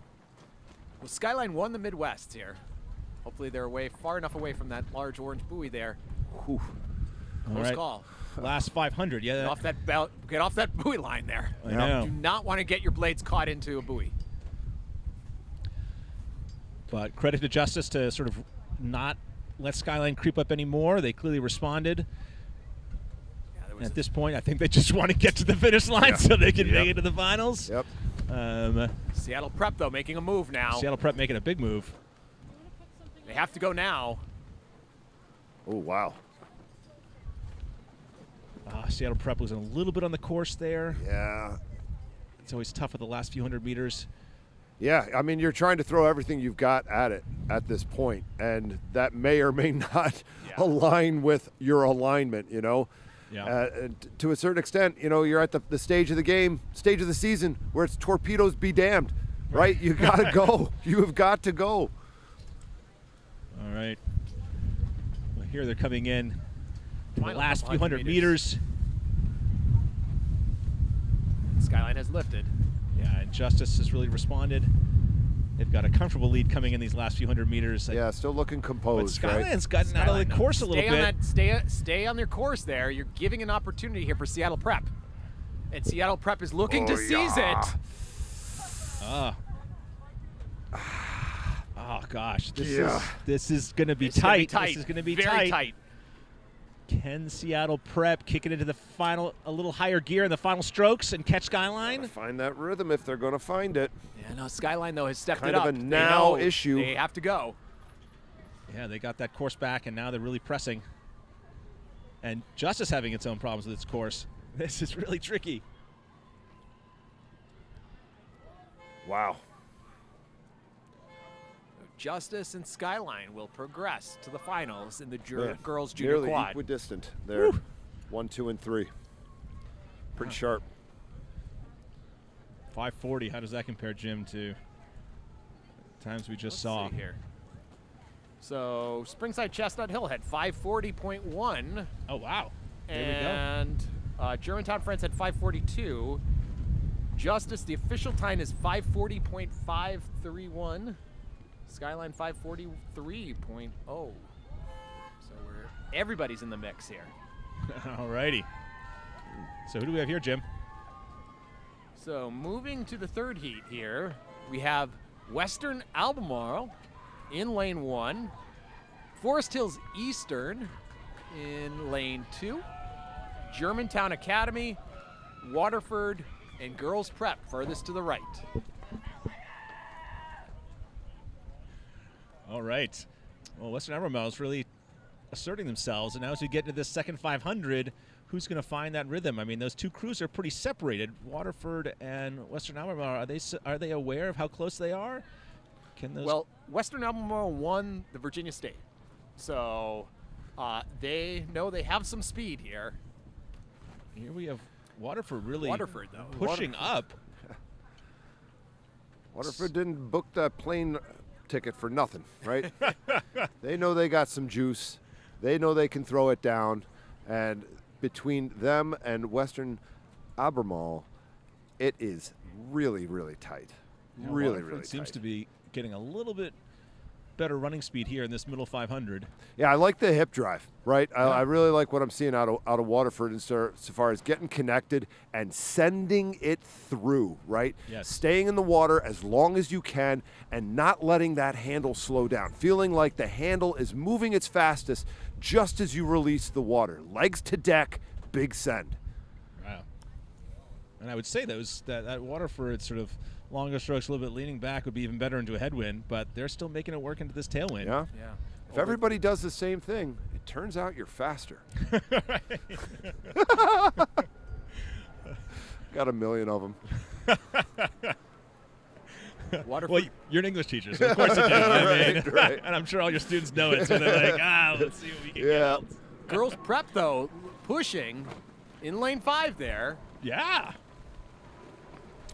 But Waterford really opening it up a bit, but now it's a race for second. So who's going to be there to be the second crew to make this final in the last final of this junior quad? Junior girls on quad. opposite sides of the earth right there for Western Albemarle and girls prep. Girls prep, again, like we've seen today, if you can come into the final 5 with a surge, shift that rhythm up, find a way to be more assertive, you can close.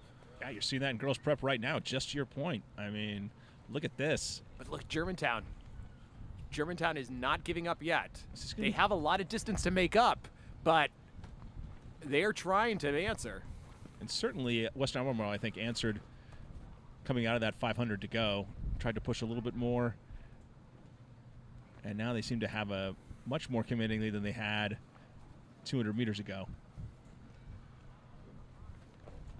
And Waterford keeps moving. Yeah. 250 meters to go, and Waterford is just coasting. Yeah, we're going to want to take a look at their time here because For sure. they have really pushed out to a commanding position. Don't seem to be relenting, but at the same time don't seem to be in a position to need to do anything else. Right. And we need this Western Albemarle crew. They need to get their timing a little bit better together here. Right. As we get into the rougher water towards the end here. Any sort of loss of synchronicity here runs a risk of a crab, and we've seen that happen in a couple crews. Sadly. Here. A couple crews. That's not just one, but a couple crews on these quads. But look at the other crews there. Germantown, not rolling over. They don't have a lot of distance left. I don't think they're going to be able to pull into Western Albemarle, but they've drawn even here with girls prep. All right, Waterford just approaching the finish line now. Keep an eye open to see what their time is going to be. Their time is going to be significantly faster than the other times. Where did they come? They're like a 5:35. Wow. Well, Justice had a 5:40. Yeah. They have a 5:34. Right. So that's what I'm saying. They had the fastest time, and someone wasn't really pushing them there. So No. Well, I they're not mean- going to come all the way from Utah No. to New Jersey No. to just fool around. Not here to just run the rocky steps, right? I mean, maybe they are. I don't they know. are. I mean, who knows what they're gonna be We'll have to doing. chat with them after the race. Right, exactly. Is that why you came here? Run the rocky steps? Although, I mean, these kids are so young, maybe they've never seen Rocky before. They don't know what you're talking about. Stating myself. Moving on to 8s here. Now we have the boys varsity second 8. Heat number 1. Yeah, Top 2 to the final. Everybody else packs their bags and goes home. Well, the only way you're racing this race is if your first 8 qualified for this. So every one of these programs you see up here is a demonstration of program depth of speed. It'd be fun to see this race. See who can lay it down. You can see the coxswains making these short pinching strokes, trying to get their final points. And hopefully Jackson Reed can get aligned here. It looks to be What's our progression from here, Jim? top 2. Oh, wow. All right. Here they are. It's kind of tough to tell with all this Yeah, the wind wind. does Yeah, it's go. messing with the drones a bit, but tough- here we go. Tough start there for Jackson Reed. Had been pointing off a little bit to the port side, had to make a correction. Canisius, Yeah, Canisius seems to is- be forging ahead here. Again, not waiting for the invitation, just showing up and taking it. Right. And don't count out St. Peter's. St. Peter's won the Garden State by 5.5 seconds. Wow. Here the crews go, and we'll see how they settle in. Jackson And what Reed kind of rhythm seems they to find for this middle 500. Jackson Reed seems to have found a rhythm here after that little bit of rocky start. Now they're starting to get a rhythm going. Yeah, because if it's top 2, I mean, that fight for second place right now is just There's neck 4 and crews. neck Yeah. all 4 across crews. the way. Yep. The Only race one can is make on. Yeah, Canisius is definitely establishing itself, but that second place, whew, this is going to be close. Looks like St. Peter's Prep is making a move there. Seton Hall. Jackson Reed is right there too. I mean, those 4 crews right across, more or less, I mean, separated by just a couple seats. Yep. Seton Hall looks like they need to come a little bit off that buoy line there. Yeah, that might cost them. Small adjustments here. They can make a difference when you're in a race this tight. Oh, yeah. All right. Canisius has got a nice rhythm, especially for this tailwind. Keeping it going, trying to keep that boat moving. Yorktown trying to be sneaky over on the side there, away from the other crews. Over there. All right, what do we got here? Jackson Reed pushing out to a couple of seats. Yeah. By no means is that a position of comfort and relaxation, but it's better than the alternative. For sure. And for those of you who are not here, the wind has picked up considerably, and it is much more of a quartering wind now, blowing the crews from the lane 6 side over towards the grandstands, lane 1. That's why you're seeing these crews get tangled up with those left buoy lines here. This becomes a lot more challenging both for the coxswain and for the rowers to try to keep the balance, keep the set going, keep the rhythm going, because it's gusty. It's not just a constant wind here. Right. And it looks like the margin in these crews that are fighting for second seems to be about the same the last 400 or 500 meters. So the big question is, you're coming to this part of the race, who's going to make the move? Yep. Who's going to actually... I think it's Yorktown here. Yorktown has decided to make a change here. Yeah, they are. That's right, Jim. You can see them pushing up, even though they're on the far side. They also coming to now the last get a little 500. bit more shelter here. The shore comes a little closer, and as the wind is coming from that side, they don't get blown around by as much. Yeah, it looks like Jackson Reed's got a good little lead on St. Peter Prep, but yeah, it looks like Yorktown and Jackson Reed are fighting for that second spot. Issue is in doubt. And they are neck and neck coming into these last few hundred meters. Now you're going to start seeing some crews decide when they want to sprint to see whether they can make it to the finals. Who's going to do it? Who's got it in the tanks? Which coxswain's going to push them? Which stroke can bring it up? And what call is going to be the call that gets the job done? Last 250, here you go. This is what rowers train for. This is it. All those pieces come down to these strokes. I don't know what that call is, but Jackson Reed seems to have found it. Seems to have found it. Yes. Pushing out just a little bit here. Can Yorktown respond in the last couple of hundred meters? It is going to come down to just the last few strokes here. They are trading. Now Yorktown's coming back now, it looks like. And those crews, to me, look neck and neck. It is hard to tell from here who's got a lead coming into the last 10 strokes, 10, 15 strokes for these crews. I mean, 1 second it's Jackson Reed, the next second it's Yorktown. It is just who's taking a stroke when. I know. Oh, who's going to win it? Who's going to make it to the finals? Looks like Yorktown's pushing right now. Yorktown pushing. Ah. More surge out of Yorktown. I don't know. Who's got it? I don't know. Who's got it? I can't tell. Oh. Wow. I think Jackson Reed had it by an inch. Wow. I don't know. I think it was Yorktown. Well, let's see what Oh. Looks like Jim's right there. It's wow. Wow. Whew. What a race. Exchanging seats right down those last 500 meters. That was so Canisius crosses with a time of 4:37. Jackson Reed 4:46.93. Yorktown 4:47.12.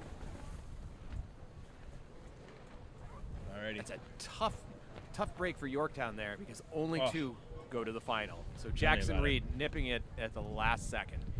Alrighty. And again, 1,500 meters in an 8 with a tailwind. I mean, you don't have much time to make up when you're down. No, you only have 4 minutes and 37 seconds. Yeah, right. There it is. That's right, there it Jim. is. All right. Ah, this is exciting. Again, taking a little longer on these alignments. These alignments aren't easy in these conditions. Now, we're doing a good job, though. Only 2 minutes behind schedule here. We've got Montclair far right of your screen. I don't see Montclair. Chaminade, lane 2. I see Chaminade. Yeah, I see. I don't see Montclair. Oh, I see Montclair's Gonzaga. not here. Yep, I don't know Montclair what was supposed to be in lane 1, so it looks like they may have scratched here. Chaminade, lane 2. St. Gonzaga, lane 3. St. Ignatius, Cleveland, and then Egg Harbor. St. Ignatius Cleveland off to a fast start. Really fast off the blocks. Yeah. Some direct blade work there from Ignatius. Locking on really nicely. Good surge and uniformity. They're going to have to lengthen out now as they settle and see if they can establish a strong rhythm. They don't want to give up this lead as they settle into the middle part of the race. They've got those shorter strokes on their high strokes, but there we go. Now they start to settle into it. I'd love to see them be just Still trying to keep that rating high. I mean, that rating is got to be 38. at least a 38 from St. Ignatius Cleveland. Now that Gonzaga crew, though, they've got pretty quick catches there. Yeah. Yeah, Gonzaga, another really class outfit. We saw them last year down on our spring training trip to Oak Ridge. Top to bottom, the uniformity of that group. Like literally, there is a Gonzaga stroke. Every kid on that crew takes the same stroke. Really, really sharp outfit. What do you got for stroke ratings there, Jim? Looks like a 40 coming from Ignatius Cleveland. That does not surprise me. That's what I said. That's what they looked like. They didn't really settle much off that high. They sort of lengthened a bit, and we're like, we're just going. Late Chaminade on the side there. They're sneaking in. Yeah, not letting go of Gonzaga. Not letting go of Gonzaga. Chaminade's rhythm looks strong. Oh, yeah. Entries look direct. Even though you can see that slight crosswind wanting to push some of the crews down on that port side. It's causing a little bit. You can see it's messing with the blade work for Chaminade a bit. Yeah, Iggy's not getting a chance Gonzaga to breathe. You know, you got Gonzaga right up on you there. You know, you got a 6-seat lead, and it looks like Chaminade maybe almost even with Gonzaga. Yeah, they just made a move in the last 150 meters, and another dogfight for a second place here. and we're just getting started. We still have 1,000 plus I'm going to meters. let Jim call it. Not quite. Feeling some shame of getting somebody's hopes up here on the last one. All right. Oh, Chaminade looks like they're moving a little bit there. That's tight, man. That is a tight race coming in past the halfway point. As they're coming to the second half of this race, Chaminade really laying it down. Well, and Chaminade's understroking the Gonzaga crew here. They just seem to have found a little bit more length. But they've responded now. Yeah, it looks like St. Ignatius Cleveland might have their rating down slightly from their high of 40. It looks like they probably settled to a 39.5. Yeah, 39.5. Last 500. All right. So can Gonzaga respond to the great move of Chaminade in the last few hundred meters? Can they dig a little bit deeper, find a little more? It looks like they're trying to make their move right there. And can they do it? Although Chaminade is holding them off. I mean, this is pretty neck and neck, and both of them are eating into St. Ignatius Cleveland. Yep, We're having a close race coming into these last few hundred meters. All three crews now duking it out. Say Chaminade's probably got a deck, maybe a seat over Gonzaga. Maybe more. They're moving. Chaminade's moving, and they're both crews eating into St. Ignatius Cleveland. Yep. Yeah, you can see the Ignatius Cleveland coxswain turning his head over, saying, where are these other guys? Come on. Yeah, I mean, this is where anything can happen. And also, with these breezy conditions, you hope everyone keeps their rowing clean. You know, the thing keeps their rowing long again. So last 250, who's got it extra? Chaminade really laying it down. Here goes Iggy. Iggy's popping. Chaminade had a great, from 750 to 1250, Chaminade look at had a hell of a go. move. And they're continuing to move. but I don't think they have enough course to. They don't have enough course, but oh my gosh, they are going to make St. Ignatius scared. Yep. Oh yeah. For the final. What great racing across the board from all these crews. Good control of the edges here from Iggy. I know. Able to Ignatius, lock Ignatius on. responded. They could have not, but they responded well.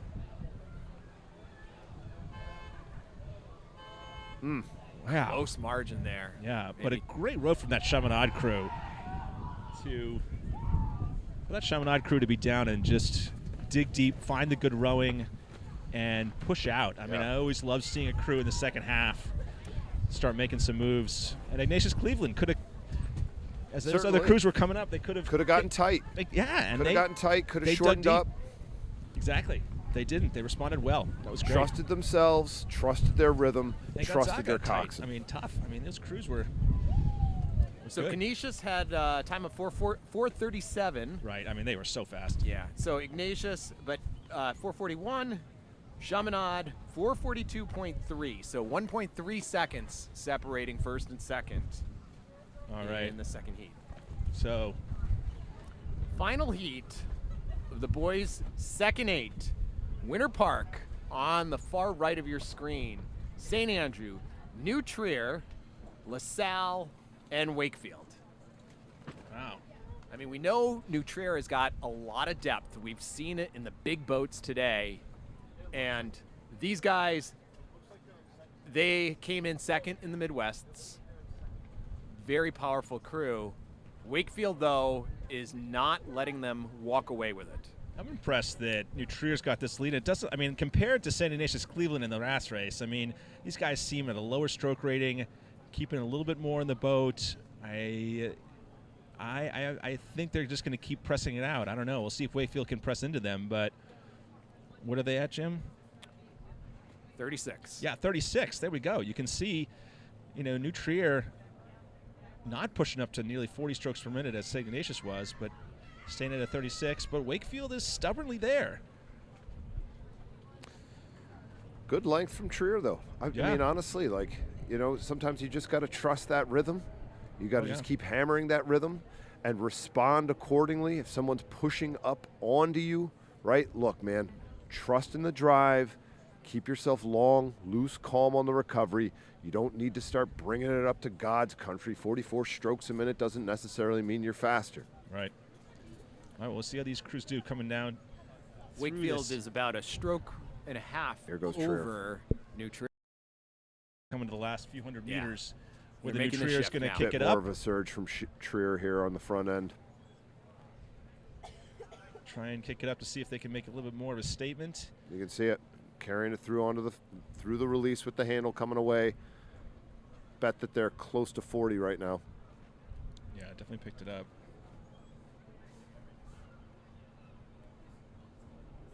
And have pushed out, right? Have pushed out accordingly. No, Gotten themselves a bit more of a comfortable lead. Wakefield's stubbornly holding in there. And New Trier's right around the 38. Yeah, so they picked it up slightly.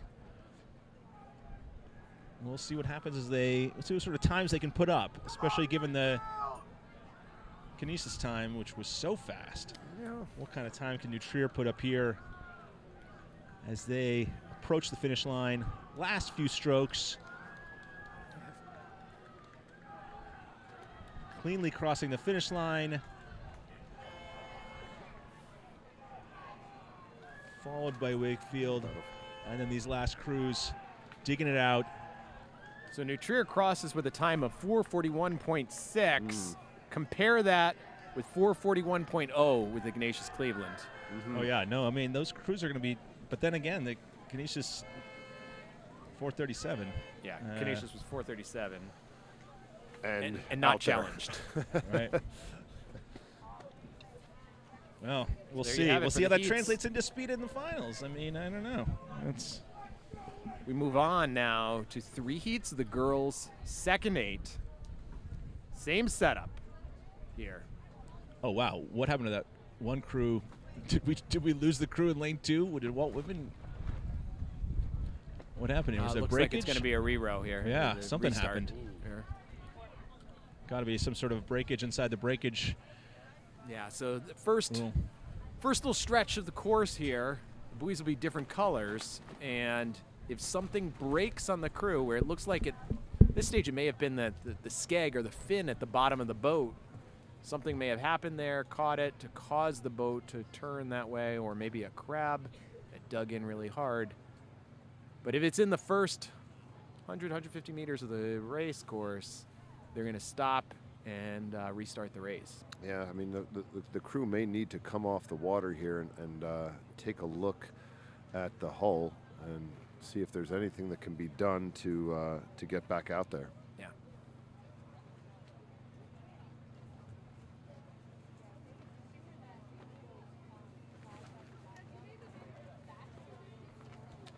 You know, this is a tricky situation here for everyone involved, because you know, you just started the race and maybe you had the start of your life, right? Like maybe this was the start to end all starts, and now you've got to reset, refocus, go back up there and do it again. Another test for these athletes to see if they have the wherewithal to be able to handle some adversity, handle some uncertainty, stay composed, trust one another, and do it again. And they'll spin it around and head back to the start. So we have here the top four. So we've got we got a couple more entries in this girls' second 8 than we had on the boys' side.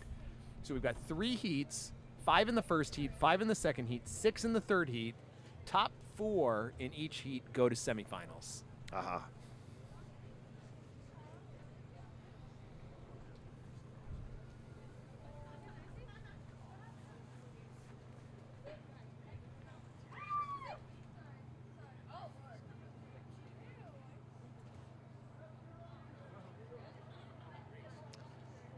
Well, hopefully for all crews involved here, including the crew that seem to have experienced some breakage, hopefully this finds a quick resolution so that they can get back to racing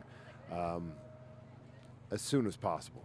Yeah, it's not, the temperature isn't bad today, but it is windy. And so if you are sitting there out on the water and just sort of waiting around, you can get cold. Yep.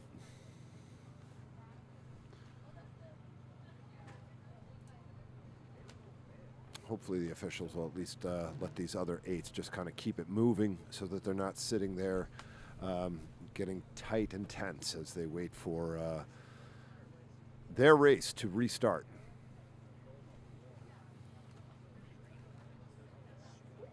Nice view of the boathouse here towards the start of the course. You ever been in that facility, Jim? I haven't, but it looks great. Yeah, no. Nor have I. I'll have to take a walk down there and check it out. Beautiful dock, certainly. Oh, yeah. We get a lot of very high caliber racing events happening here on the Cooper River in Camden. You know, there's 6 lanes here, pretty sheltered, and pretty much just 2,000 meters from the start to the finish. You may be hearing after the races, there's marshals behind us that are basically telling these crews, stop immediately, to avoid crashing into crews that are going up to the start here, because it gets a little tight at the finish.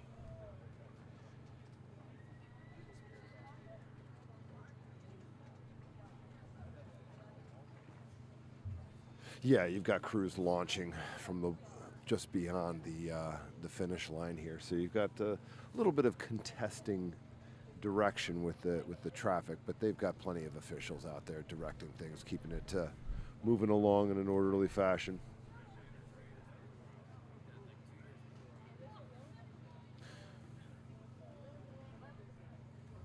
So we'll move on to the second heat of the girls' second 8. Second heat is going to have Atlantic City in lane 1, Yorktown lane 2, Mount St. Joseph, Montclair, and Loyola. And they're off.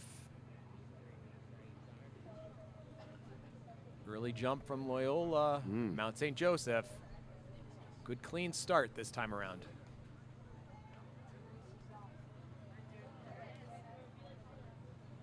Yeah, again, you know, with the fast conditions that we've been seeing out here all day, I think you need to be quite assertive through the first 500 meters of the race and really get yourself in a position to be racing in this thing again tomorrow.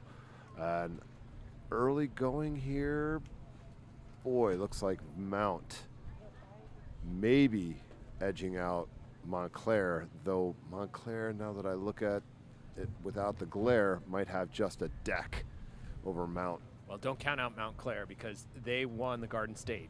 Ah. Don't count out Loyola. They were second in Midwests.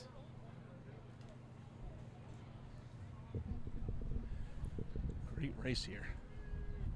Look at how tight that is between 1 and 2. Yeah. Wow. and Montclair's just settled into a nice rhythm here. You can see that bow ball surging up, eating inches into the distance. That lead that Mount St. Joseph had. Yeah, real attacking rhythm here from Montclair, putting down some real speed here in the early going. Well, they know how fast and aggressive Mount St. Joseph's crews can be. They're trying to match that and one-up it.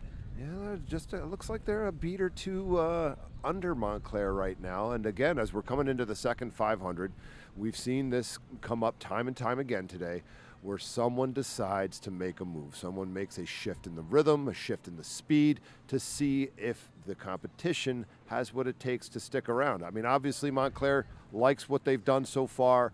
I know that they're going to try and keep this attacking rhythm going, but you know that Mount's not going to just sit there. They're not going to just say, yeah, we're good. We'll just bring it in. Four to the semifinals in this event. So Atlantic City, if they want to contend in the semifinals, they got to decide to go now. About halfway over here. Those 4 crews are going to advance to the semifinals. And a lot of it's bragging rights between Montclair and Mount St. Joseph right now about who's going to be the favored crew going into the next step of this event. Familiar foes. I know that these two have seen each other numerous times throughout the season thus far, so this is not uncharted territory for either one of them. Yeah, and that Montclair seems to be maintaining that same lead they've had over the last several hundred meters, responding to everything that Mount St. Joseph is putting out there. But it's going to be a close one as we get to this last 500 meters. Oh, Mount St. Joseph saying, they're moving up. I'm not giving up yet. Look at that surge coming from that greenish-blue boat there. Yeah, we're going to have a pretty competitive last 500. Yeah. And now they're getting close to that buoy. There they are. There's the last 500. Who's going to make the move through the 500-meter mark? Looks like Montclair is just pushed out. Yeah, they made a definitive shift there. And just look how still everything is with the athletes, right? Their bodies super calm, an upright style of stroke insofar as what they're doing with the torsos through the mid-drive. I love the way the boat's just cutting across the top of the water. You watch the stern here. It's so still. It's so horizontal. There's not much up and down. Very efficient rowing here from Montclair. All right, moving into the last few hundred meters, and Mount St. Joseph is trying to push back again. I mean, this is back and forth, but every time Mount St. Joseph pushes, Montclair just pushes back. Man, oh man, the advantage of being in front, eh? Yeah, oh, for sure. You know, and those coxswains, you know, they're calling every seat. Yeah, I mean, just look at the coxswain. Look at the way that coxswain is clenching the gunnels in that Mount St. Joseph boat. The head keep looking over to the right, saying, okay, here's where we are. Ladies, let's move into them. And they are responding because right now we are still at half a boat length. But it's going to be hard for Mount St. Joseph to make up that boat length of the amount that's left. I mean, Montclair again, is... It'd be one thing if Montclair was coming into this situation starting to look a little bit rough around the edges, but they are the picture of poise right now. Without a doubt. So smooth. And there it is. There's going to be a result for this heat. Let's see what kind of times they post. Two great crews that I'm sure are eager to face off again. Yeah, they are. It's going to be quite the racing tomorrow. 2 seconds there. What do we have in the first heat there, Jim? This is the boys.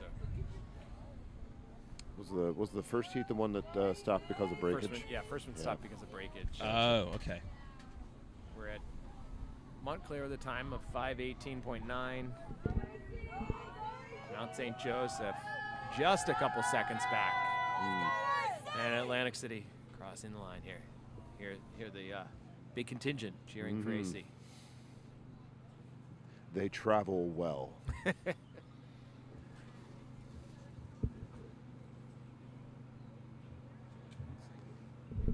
Looks like the weather's definitely calmed down, though. Looks like flatter water, no, certainly 100%. less breezy. I mean, this is a sunnier. big shift, it seems like. And now we've got some clean rowing and this third heat here. And New Trier out to an early lead here. Lane 3, center your screen. Jackson Reed and St. Ignatius San Francisco close behind, second place, fighting for second. St. Andrew looks like is in fourth. Top 4 progressed to the semifinal in this women's second 8. You know, Trier's just got that length right now, John. They do indeed. This is where I think they are happy that the wind has died down a bit. They can show off some of their rowing, just how smoothly they can row. Just take control of it and enjoy the heat. Watch out, make sure that Jackson Reed doesn't make any moves into them. Yeah, because Jackson Reed's trying to hold on to some contact there. But New Trier is just slipping out of their grasp. New Trier just looks confident and calm again, just what you want to see out of a heat. Yeah. But Jackson Reed, to their credit, has taken a couple of more seats on St. Ignatius San Francisco here and putting themselves into a more established position within this race. Oh, yeah. I mean, I can't see fourth place right now. I don't know who we've got back there, but I would presume that that's a testament to the speed that these top 3 crews are putting down. Oh, yeah. But again, it's just nice to see the water a little calmer and the crews able to show off what they can do. So it looks like St. Andrew is in a good position to progress to the semifinals. Top 4 progress here with 500 meters to go. All right. Well, now it's a question of seeing what sort of times they put up, how that compares to the heat we just saw, what Montclair's time was versus New Trier's. Midwest versus East Coast. Yeah, wind's starting to pick back up, though, John. Yeah, I know. Maybe spoke too soon. I tell you. All right. Getting right down towards the end here, last few hundred meters. Trier Is New Trier going to try and pick it up a bit, or are they just going to try and coast out, take their win, and get ready to battle tomorrow? I'd say they definitely brought it up a bit. And doing that really with some outstanding blade work, right? Keeping the blades close to the water, tight to the water, so that the entry can be instantaneous, change direction with the seat and handle, leveraging that boat every stroke. Yeah, they're definitely picking it up there. You can see what that translates into in terms of their time and their heat. They're racing against the clock right now. They've certainly asserted themselves as the crew in this race. What does it mean?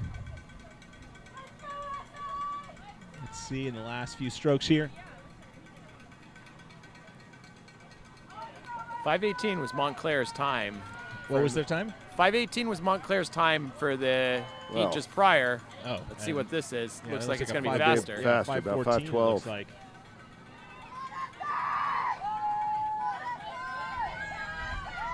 Yeah, New Trier comes in at a time of 5:13.9. Wow. See? I mean, they looked good. Looking They sharp. looked good. They had that time, and they... Jackson Reed, 5:23. Yeah. Good for New Trier. Certainly made a statement piece on that And race. It looks like St. Andrews will progress. So those top 4 crews there will be progressing on to the semifinals tomorrow. So there's one more heat of this, Jim? There or two is. more? I'm not sure if it's going to be coming up Yeah. next or if we're going to have to continue on, depending on what happened with that crew. Yeah, with the rear row. Had breakage or something. Sure.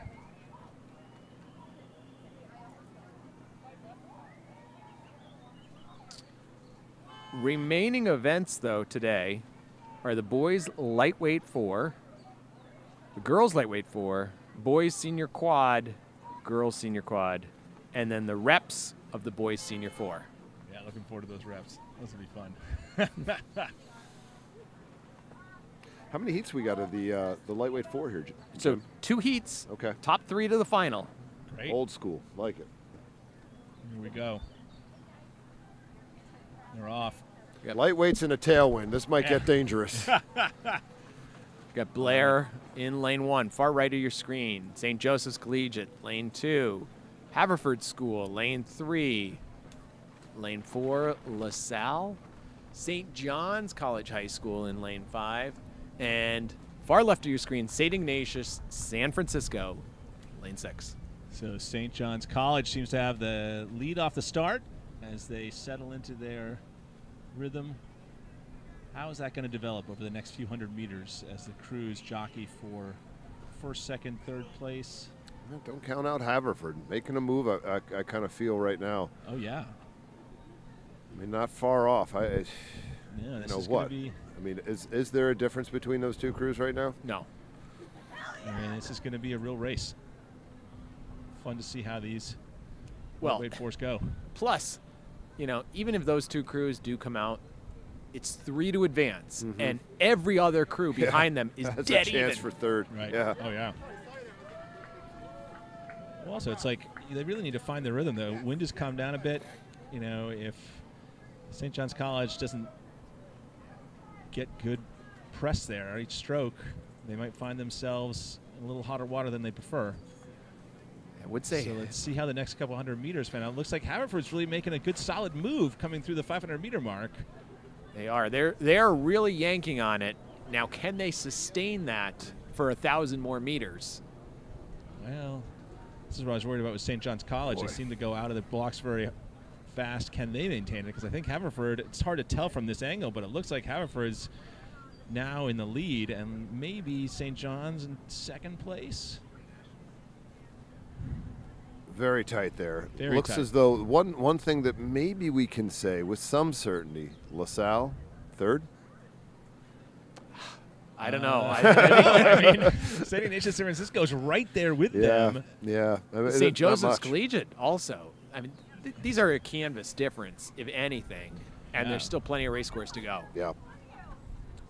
Well, this is where I am. I just feel like Haverford's getting a little bit more press on each stroke. I think that they're getting a little bit more base speed out. We'll see how they do against St. John's High School, but I like the way they're looking. As it comes, that was that is going to be tough on them. Haverford had just found their rhythm and then just totally missed the water, and they lost a couple seats there. It's not the way you draw it up, but again, No. you know, skilled athletes here have done this before, know how to respond, and I'm sure that they've had races where things haven't gone their way previously, and that's a good moment for a coxswain to chime in with, guys, we're taking a 10 to focus on rhythm here, so let's emphasize X, Y, Z and get it done. Right, and also early enough in the race that they can come back from that. I mean, Oh, they yeah. might have lost a few seats and a little bit of momentum, but now you coming to the last 500, and this is where the crews have to step up and make a move, and particularly for this third-place crew. I mean, we're still in this, neck-and-neck race for third, Yeah. and the first and second crews aren't that far out either. So No. really, last No. 500 meters, anything can happen. No, I First think through fourth look like they're in contact for sure. Yeah. Yeah, I If mean, this is- anything, St. Joseph Collegiate may have a bow ball on LaSalle, but it is close between those two crews. As we pan out here, Well, what about St. Ignatius San Francisco is in they the are mix, not too. far behind. Yeah. They still have contact, as does Blair. But it looks like St. John's High School is doing pretty well here Yeah. and maintaining their lead. Credit to them and their crew. I don't know, John. I think Haverford might be dead even or even a little bit up. They are on the surge right now. Well, here we go. We got down to last 250. This is where it comes down to the sprint. And the wind has picked up considerably in the last few seconds here. All Getting gusty. This is going to be right down to the last few strokes for first and second, and the last few strokes for third, too. Well, let's watch the blades here, fellas. What do you say? I bet you're this going is to be able to anyone's tell race who's here. surging right now by just watching some blades. Watch the blade work. Who's got command over that edge as you get into the rougher water? Again, I like Haverford right now insofar as keeping that edge down, being able to provide that surge. Your guess is as good as mine, however, insofar as who is in third. I think it's St. Joseph's Collegiate. Oh, this is by inches, if Look at anything. this. Gotta find a gear here, fellas. We're kind of coming into the last 10 strokes. Oh, LaSalle pushing hard. Yes. Wow. Boy, oh Massive boy. mood from LaSalle. Wow. Not wanting to Oh, wow. end. Wow. Man, oh man, I think it went, I'm going Haverford, LaSalle, St. John's. I think you're Massive right. I sprint think for you're right. LaSalle there. They just picked it up. Yeah. And Haverford, Jesus. LaSalle, St. John's. Wow. Judas Priest, that's something else, I tell you. Those last couple hundred meters for LaSalle, Look at really that, the just top laying 4. it down. And Wow. Some great racing in the whole race, but especially those last 500 meters. I mean, that really was what you'd love to see here. Here's the McCallie crew. Looks out. Looks into a nice early lead. They're looking good. Yeah, Strong. McCallie's been showing some skill on the 4s today. For sure. For sure. And they're just looking good right there. Very relaxed through the middle of the race here. Don't feel like they're threatened. Yeah, It no, seems- good sustainable rhythm. Right. Agree, John. trying to break free from Tampa Prep there, who still has maybe a foot of overlap. All right, coming through the halfway mark in this race. Don't count out Egg Harbor in lane 1. That third place spot is pretty wide open now. Looks like you've got Culver and Egg Harbor that are pretty neck and neck for the third place. You got a comfortable lead for McCallie and Tampa Prep. Not that far behind. Almost took out some of those geese. Egg Harbor won the Garden State. Oh. Well, Egg Harbor seems like they're making a big move now, and they're taking over for Culver. So it looks like Egg Harbor is in third place and continuing to expand that lead. You know, what a difference between this heat and the previous heat, where it was all neck and neck. This is where you've got a lot more separation, and we're not even to the last 500 yet. Yeah, but John, I do not count out the crews over on the left side of the screen here. That Culver crew is not going to roll over. No, I agree, Jim. As I they agree, come you're into right. the last 500. They may be down right now by about a quarter of a boat length. Getting the advantage of a little bit of protected water. If you can turn that into a nice surge as you come into the final 450, 400 meters here, could certainly be to their advantage. Oh, yeah, you definitely see that. Yeah, just as you said, that Culver crew, I mean, has really made a move in the last couple hundred meters. A little flatter over there. And will Egg Harbor respond? How can they respond? Who's going to get that final spot here? Man, oh man, I tell you what, I feel like Culver's really moved hard through these last couple of hundred meters. Rating seems to have come up a little bit. Cleanliness has seemed to have evened out, maintained. Quartering tailwind coming from that shore here. That McCallie crew leading wire to wire. The advantage that Culver may have had in being close to the shore is going to be run out here in this last 250 where it opens up and the course comes over to the other side of the Cooper River. Yeah, oh, that is going to be close. But yeah, it looks like Culver, from this angle, it looks like Culver's got a few seats. But on Egg Harbor. But, John, Egg Harbor surging here, trying to make it something happen here in the last 100 meters. I don't think they're going to have enough race course left to close the deal. I know, we got to see what timing we've got, too, on this McCallie crew. McCallie crew is coasting to victory. But these crews fighting for third are really digging it out. Culver is digging it out, and Culver looking really good coming in. Hang on there. Yeah, They're going to in hang terms on. of- Not by a ton, but by enough. Yeah. That's enough. Yep. Just a little bit. Just ahead to get and cinch the spot. All right, so 5:10. What does the McCallie 5:10 compare? That crew is. So Haverford was at 5:14.9. Yeah, that Cali crew was at 5:10, and they weren't really pushing that second half of the race. So they're certainly going to be the favorites going into that final. So we're going to return next to the girls' second 8 boat, that race that had stopped, and they had to restart because of an equipment issue. Okay. Looks like we've got a clean start this time around. Marion Mercy, far right of your screen. Walt Whitman has been able to get their shell back in order. Second, lane 2. Winter Park out in front in the middle, lane 3. Wakefield in lane 4. Alexandria City, far left of your screen. Have you ever experienced a restart, John? Yes, I have. Yes, I have.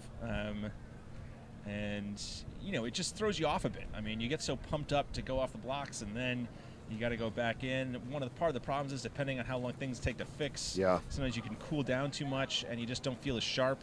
It really is a challenge to make sure you're ready to go.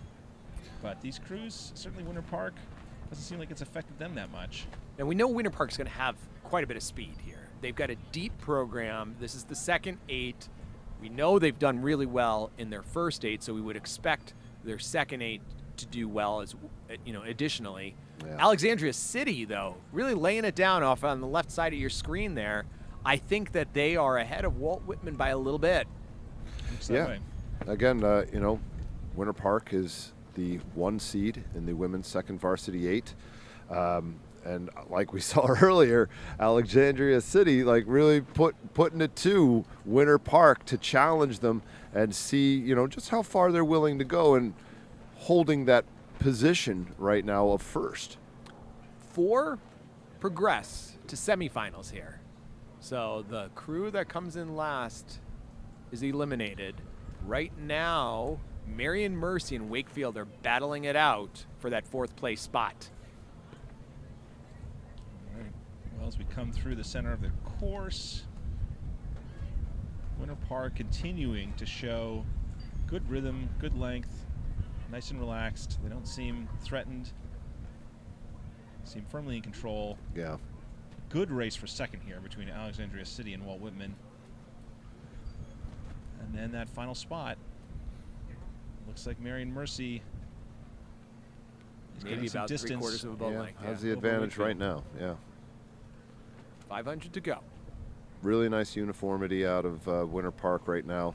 Like the way that they're handling their blades, squaring quickly, grabbing the water quickly, not allowing for the boat to slow down.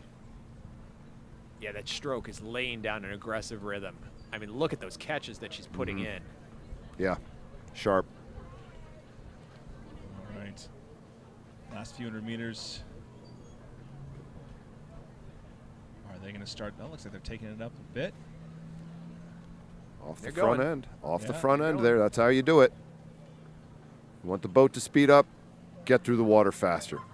Yeah. All right.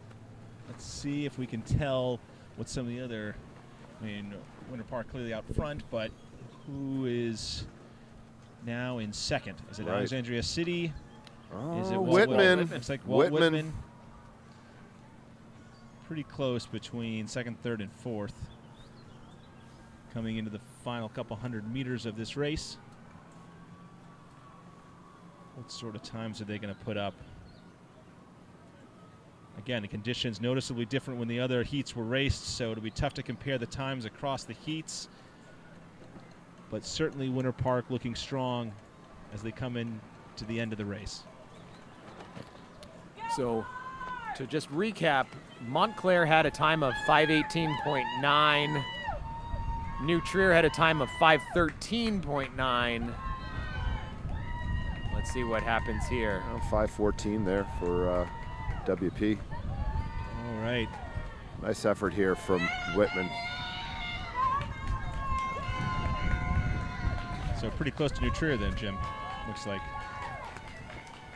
And honestly, a good effort here from all of the crews who were able to sort of hit the reset button and keep themselves composed, keep themselves locked in on what they need to be locked in on, and not allow the circumstances to adversely affect their performance. Kudos.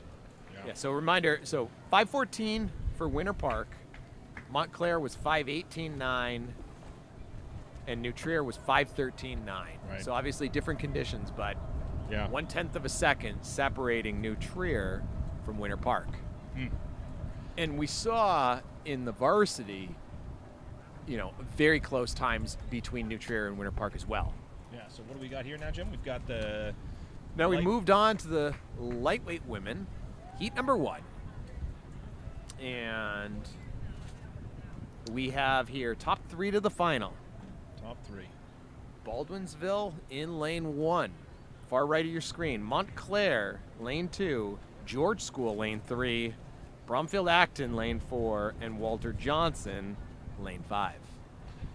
Well, it looks like as we're getting onto the course here, the question is, can Baldwinsville press into Montclair enough? Or it looks like the top 3 right now seem to be moving very well. And it looks like they'll likely advance unless something dramatic changes.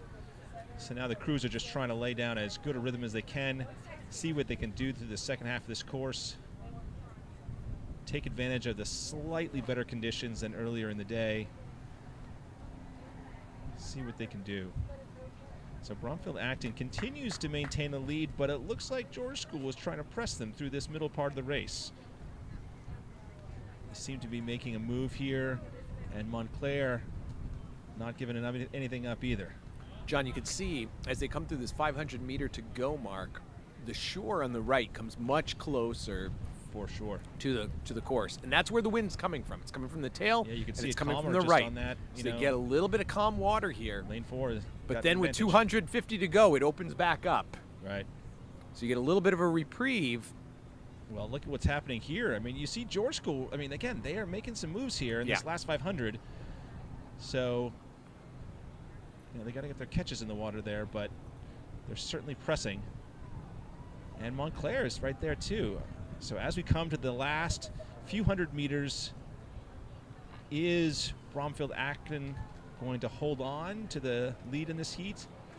Will George take them? I think We'll Bromfield. see. Looks like Montclair's making a move. Now they are almost neck and neck, all 3 crews. One thing Bromfield-Acton has is they have quite clean finishes right here. And I think their finishes are just a hair cleaner than Montclair. Yes. Able to use a little bit less energy per stroke to get the same Montclair's definitely speed. have the rating up higher. And you have George School has got a little more press on the drive sequence. It looks like George is coming through Bromfield-Acton with just the last 250 meters to go.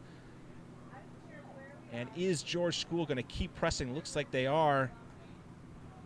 And Bromfield-Acton slightly behind, but still maintaining their lead on Montclair with just a couple 100 meters to go. And George School continues to press out, actually gain even more seats on Bromfield-Acton.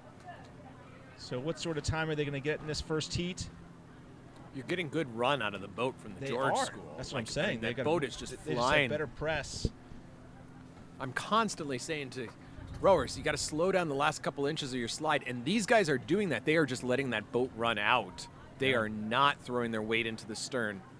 Yeah, I mean, even though that they're at a very high rating here. Right. Oh, even they're sprinting. You just see them. The last couple hundred meters, they just sprinted right through Bromfield-Acton. I mean, they got 3/4 of length or almost a length in the last couple hundred meters.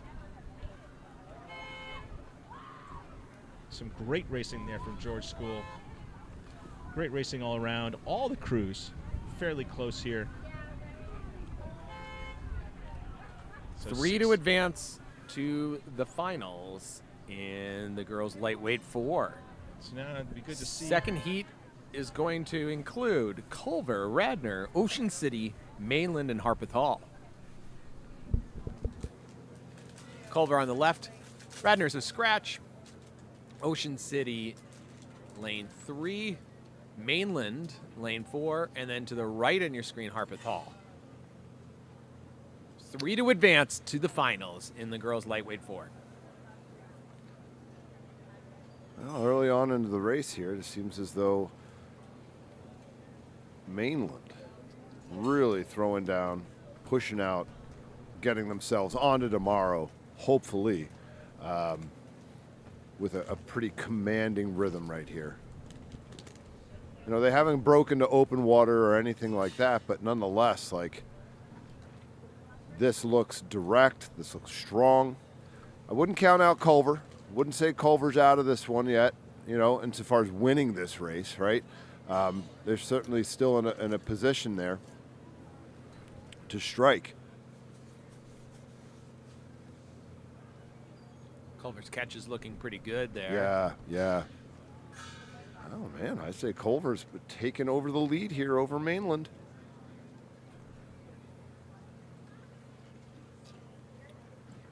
A little bit of wake coming on the course there.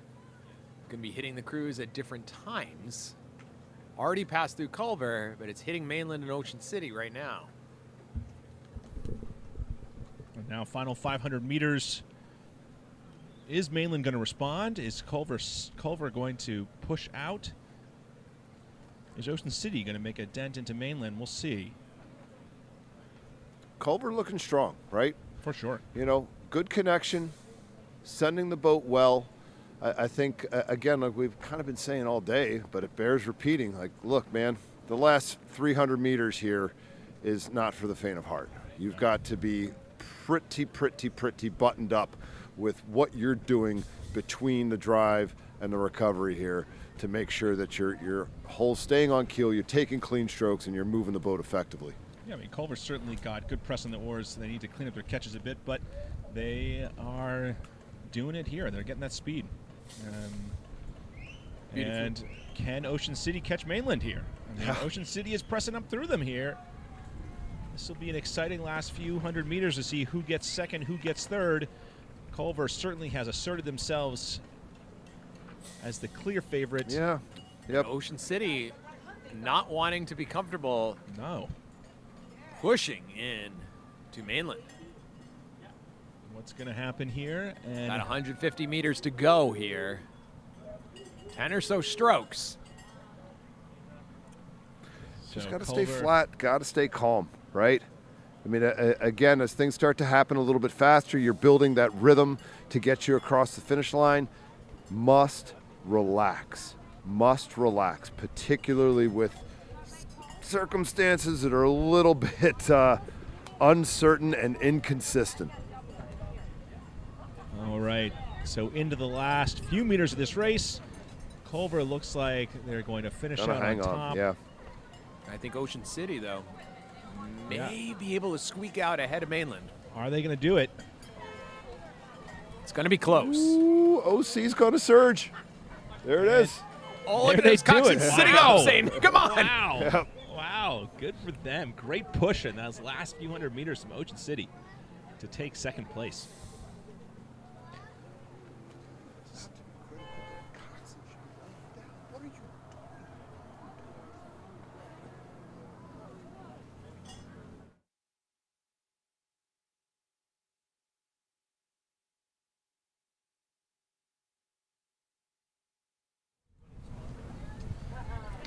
Moving on to the boys quads.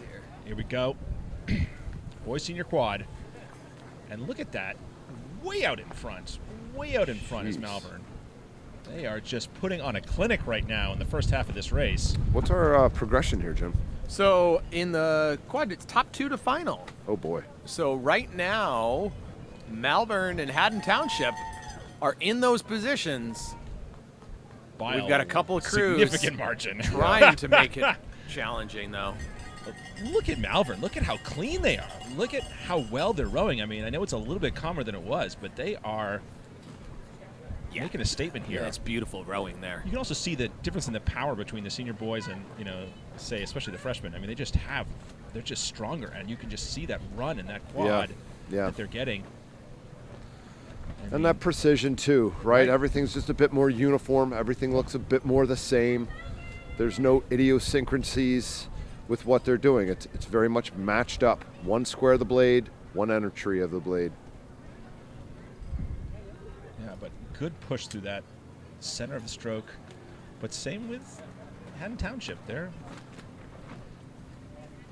walking on it too. But all right, let's see. I mean, it's fun to see also what some of the times that these can put up in a quad, because you can get some really fast times.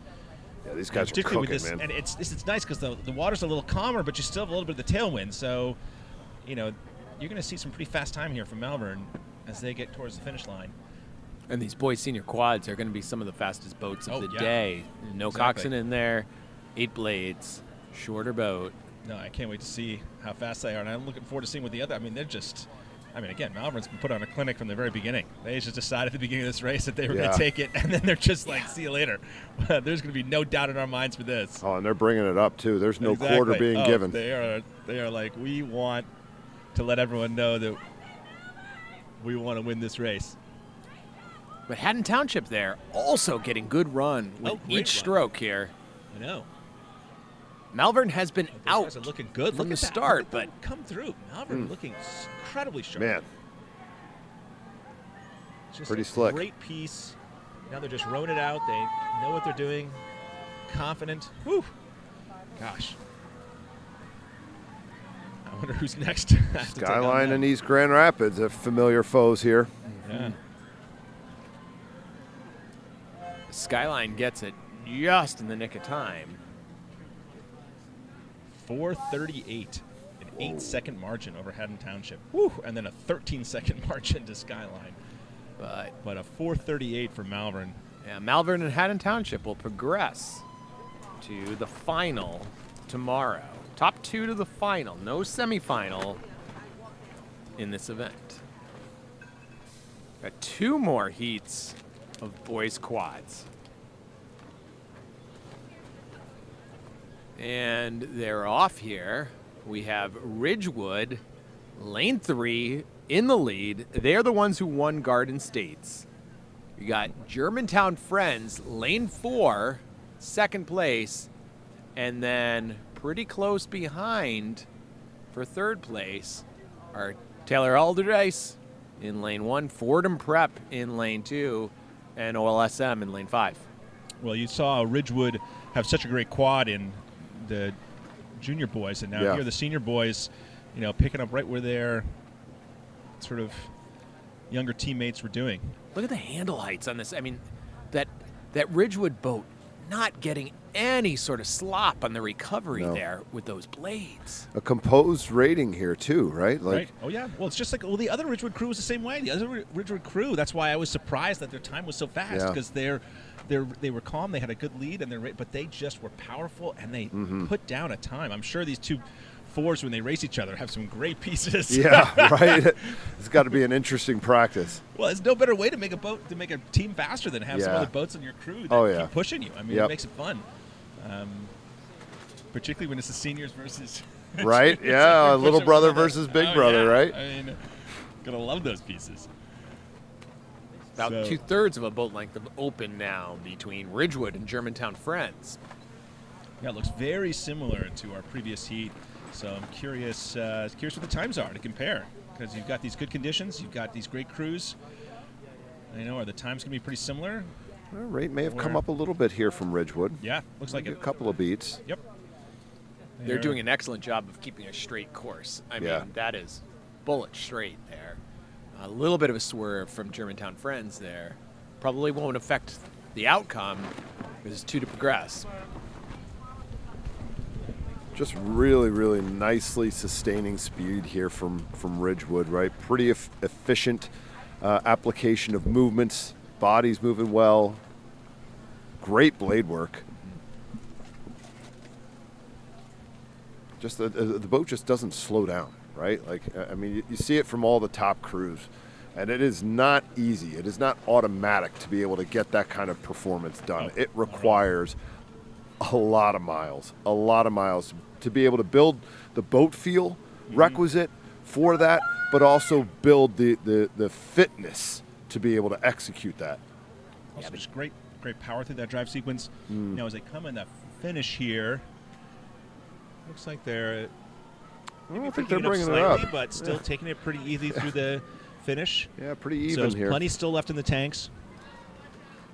Such nice catches from that Ridgewood crew. Yeah.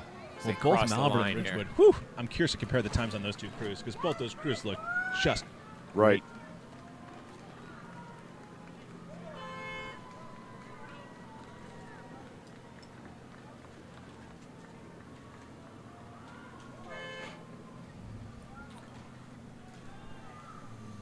So Malvern had a time of 4:38. Ridgewood 5 seconds back at 4:43. Ah, there we go.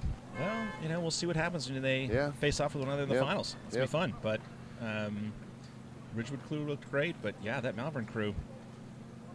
That Malvern crew also had an amazing first 500. They just Took off. They Yeah. took off. So we'll see. See what happens in this third heat. Alrighty. Third heat.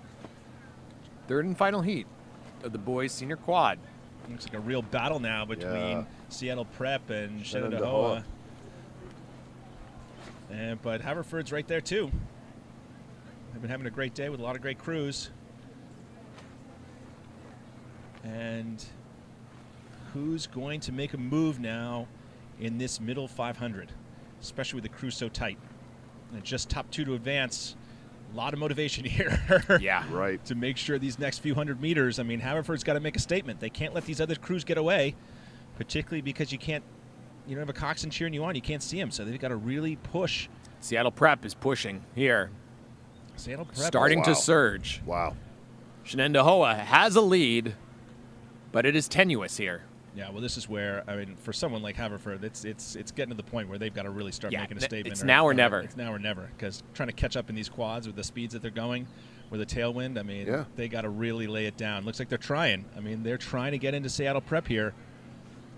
Yeah, Seattle Prep and Shenandoah aren't going to be slowing down. No. Like they're not in a No way. position whereby they're going to lengthen out, shift the cadence down. Right, they're not in a comfortable position. They got to keep going. So if you want to put yourself in that conversation, yeah, 100%. You got to find a gear here. You got to start pushing likely sooner than you wanted to. Right. Well, it looks like Seattle Prep is continuing to try and make a push into Shenandoah, and can they gain some speed? They're underrating them. They're underrating Shenandoah right now. They are. They're looking very clean. They got to keep an eye on their course, though. They've been swerving a little bit. And in a race this tight, that matters. Oh, we've seen that in some of the prior quads. And looks like the breeze might be picking up just slightly. And Seattle Prep moving now. Moving well. Coming into the last 500 here. Dead even on that 500 mark. Really, and again, that's demoralizing when another crew catches up to you like that in that middle 500. So Shenandoah's got to respond here with some sort of a move, or Seattle Prep's just going to walk away with it. Lock in on your fundamentals here, boys. Be clean, be calm, be long. Well, Shenandoah is trying to respond. They're not just going to let Seattle Prep walk away with it. It is going to come down to a sprint in the finals, final few hundred meters. Oh, yeah. And both those crews are rowing so well next to each other that poor Haverford doesn't have much of a chance to try and catch up and make it to the finals. Yeah, if they're going to go, they have to go now. There's only about 300 meters left. Oh, look at those two crews. They're going stroke for stroke. Yeah. Maybe just a little Seattle. advantage to Seattle right yes. now. Maybe just a little. 2:50 to go. How hard do they want to push it? I think that's right. the question in this heat. How hard do you want to push it to get that win? But at this point, you've created this rhythm, this momentum. You can't just back away. It's not like Haverford's out the back end of the race, right? Right. Unfortunately, you just got to go, man. You made your bed. Fighting. You made your bed. Fighting. Yeah. Wow, here they come. Crews are Here they come. Stroke for stroke, right down to the end. How different than the last two heats. Boy, oh boy. Oh, and Shenandoah has picked up the rating. Oh, They're wow. matching right now. Oh, and they've stroke surged. For stroke. Shenandoah And they just surged. have an Nice extra finish. surge, a little bit more at each finish. Whoa. Nice Wait a finish, second. good practice for these crews. Seattle. Not quite. Shenandoah Not quite. just getting it. Shenandoah, wow. Woo! Good racing. Good racing. So now the big question, And Haverford. these two crews pushed one another. Here are their times, 4:48. So, Jim, how does that compare to the Malvern crew that was so speedy in that first heat. So Malvern had a time of 4:38. Right. Wow. Wow. Ridgewood was 4:43. Which just shows how fast that Malvern crew. I mean, 10 seconds is a lot to make up with just conditions between one race to another. I mean, that Malvern crew. And also particularly as close as that race was. Yeah, right? because those guys were going top speed. Right. Whew. Wow. Moving on to the women now. In the quad, we have a situation here. Top 3 to the final. 2 heats. First heat, we've got Niskayuna to the far right of your screen. Springside, Chestnut Hill, Waterford out to a lead here. Pretty commanding at the 500-meter mark of about 3 boat lengths. Seattle Prep, Conestoga, Western Albemarle, and it looks like Waterford has walked away from the rest of the pack. Who is going to be in second and third? That is the question. Right now, we are seeing Springside, Chestnut Hill, and Seattle Prep in the positions to advance, but there's still a lot of race course to go, and it is not comfortable yet. Oh, for sure. Unless you're Seattle Prep. I mean, I don't want to get ahead of myself here, but... Waterford, you mean, I think. Is that Waterford? Waterford. My Waterford. bad. No, you said Jim is top 3, right? Top 3 to advance to the final. So... Yeah, no, Waterford. Here we go. Yeah, Waterford's just out for a nice stroll. Making it look the way it should look, right? Well, just good like- lock, good send through with the shoulders, calm, long, fluid along the recovery. Well, it's like Malvern in that first heat of the boys. It just had such a great piece and had a lead like this and kept growing it. Here we've got these other crews battling for second. And the real question is whether, Conestoga in lane 5 can catch Seattle Prep or Springside Chestnut Hill to try and eke into the finals. I mean, this is, you're kind of midway through the second 500 here, and people have been asking questions. People have been making moves. So at this point, like, you yourself, Conestoga, have to really throw something down to pose the question, to make an issue, right? Because otherwise, no one's backing away here. No one's in a situation. 500 to go, and right now it's gonna be kind of tough for them to put something together. But we got some great rowing here. There's Seattle Prep just continuing to hold on to second. You have Springside Chestnut Hill making some good moves through this water here. Not letting Seattle get away from them. Not letting Seattle get away from them. A little bit of a sloppy strokes there, but they're trying to get it back. And Seattle Prep's taking up the rating, it looks like, a little bit.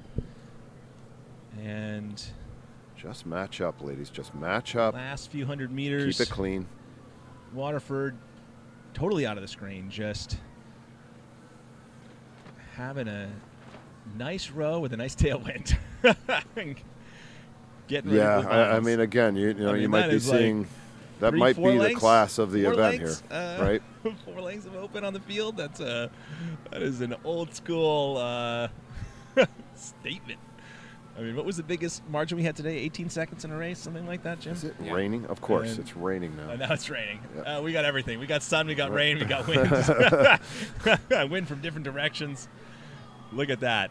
I mean, is that margin going to beat the 18-second margin we saw before for the biggest victory of the day? It may. And they are just coasting. It is a convincing they have this effort. lead, and they're just coasting. Those Waterford girls, they know how to make that boat move. Yeah.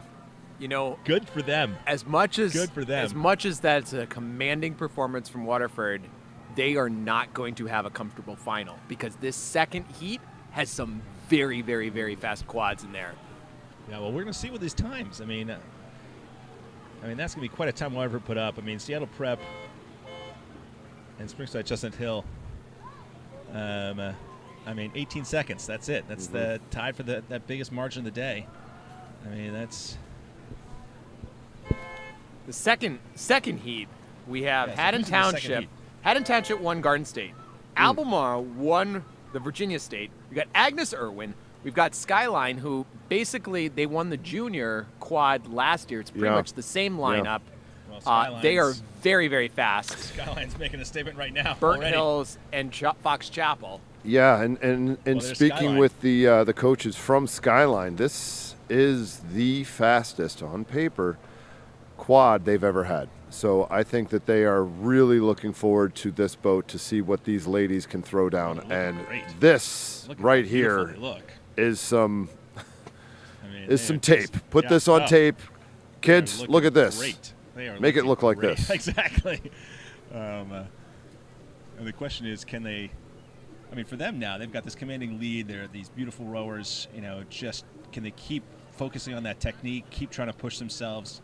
Keep taking those 10s to refine every bit of stroke so they can use that as a launching board for tomorrow. The worst thing you can do, and I know we've all experienced this, you get in a boat and you have a sloppy race, even if you're good, sometimes it just makes you a little bit dull. You want to make this as sharp as you can so you come out of it with as much confidence as possible. And there they go. John, I've seen this crew row a lot, and they can stitch together 10 strokes after 10 strokes after 10 strokes to bring it down the course here. Well, look at them. I mean, they're doing it. They're doing it, and again, they're doing it against, as you said, a competitive field. Yep. So pretty that's sharp field. I mean, and not like any field here is going to be light work, For sure. right? I mean, you've distilled everything down from all of the regional qualifiers. You've gotten the best of the best to show up here, and yet to still see this margin. Oh yeah.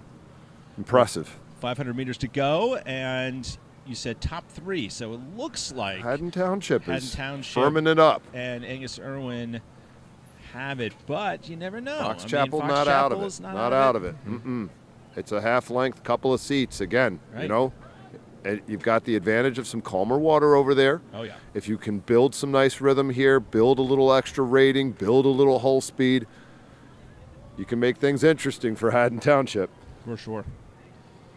Well, we'll see Get some what they rowers can in do. that Skyline boat going to some pretty massive programs. Oh, good for come them. next year. Good for them. Got the stroke going to Brown. Wow. Great. Bow seat going to Michigan. Great. Michigan, you know something about that, Jim? Yeah. Look at him just unwind into bow there. Boat's just springing forward with each stroke. I love that snap at the finish, right?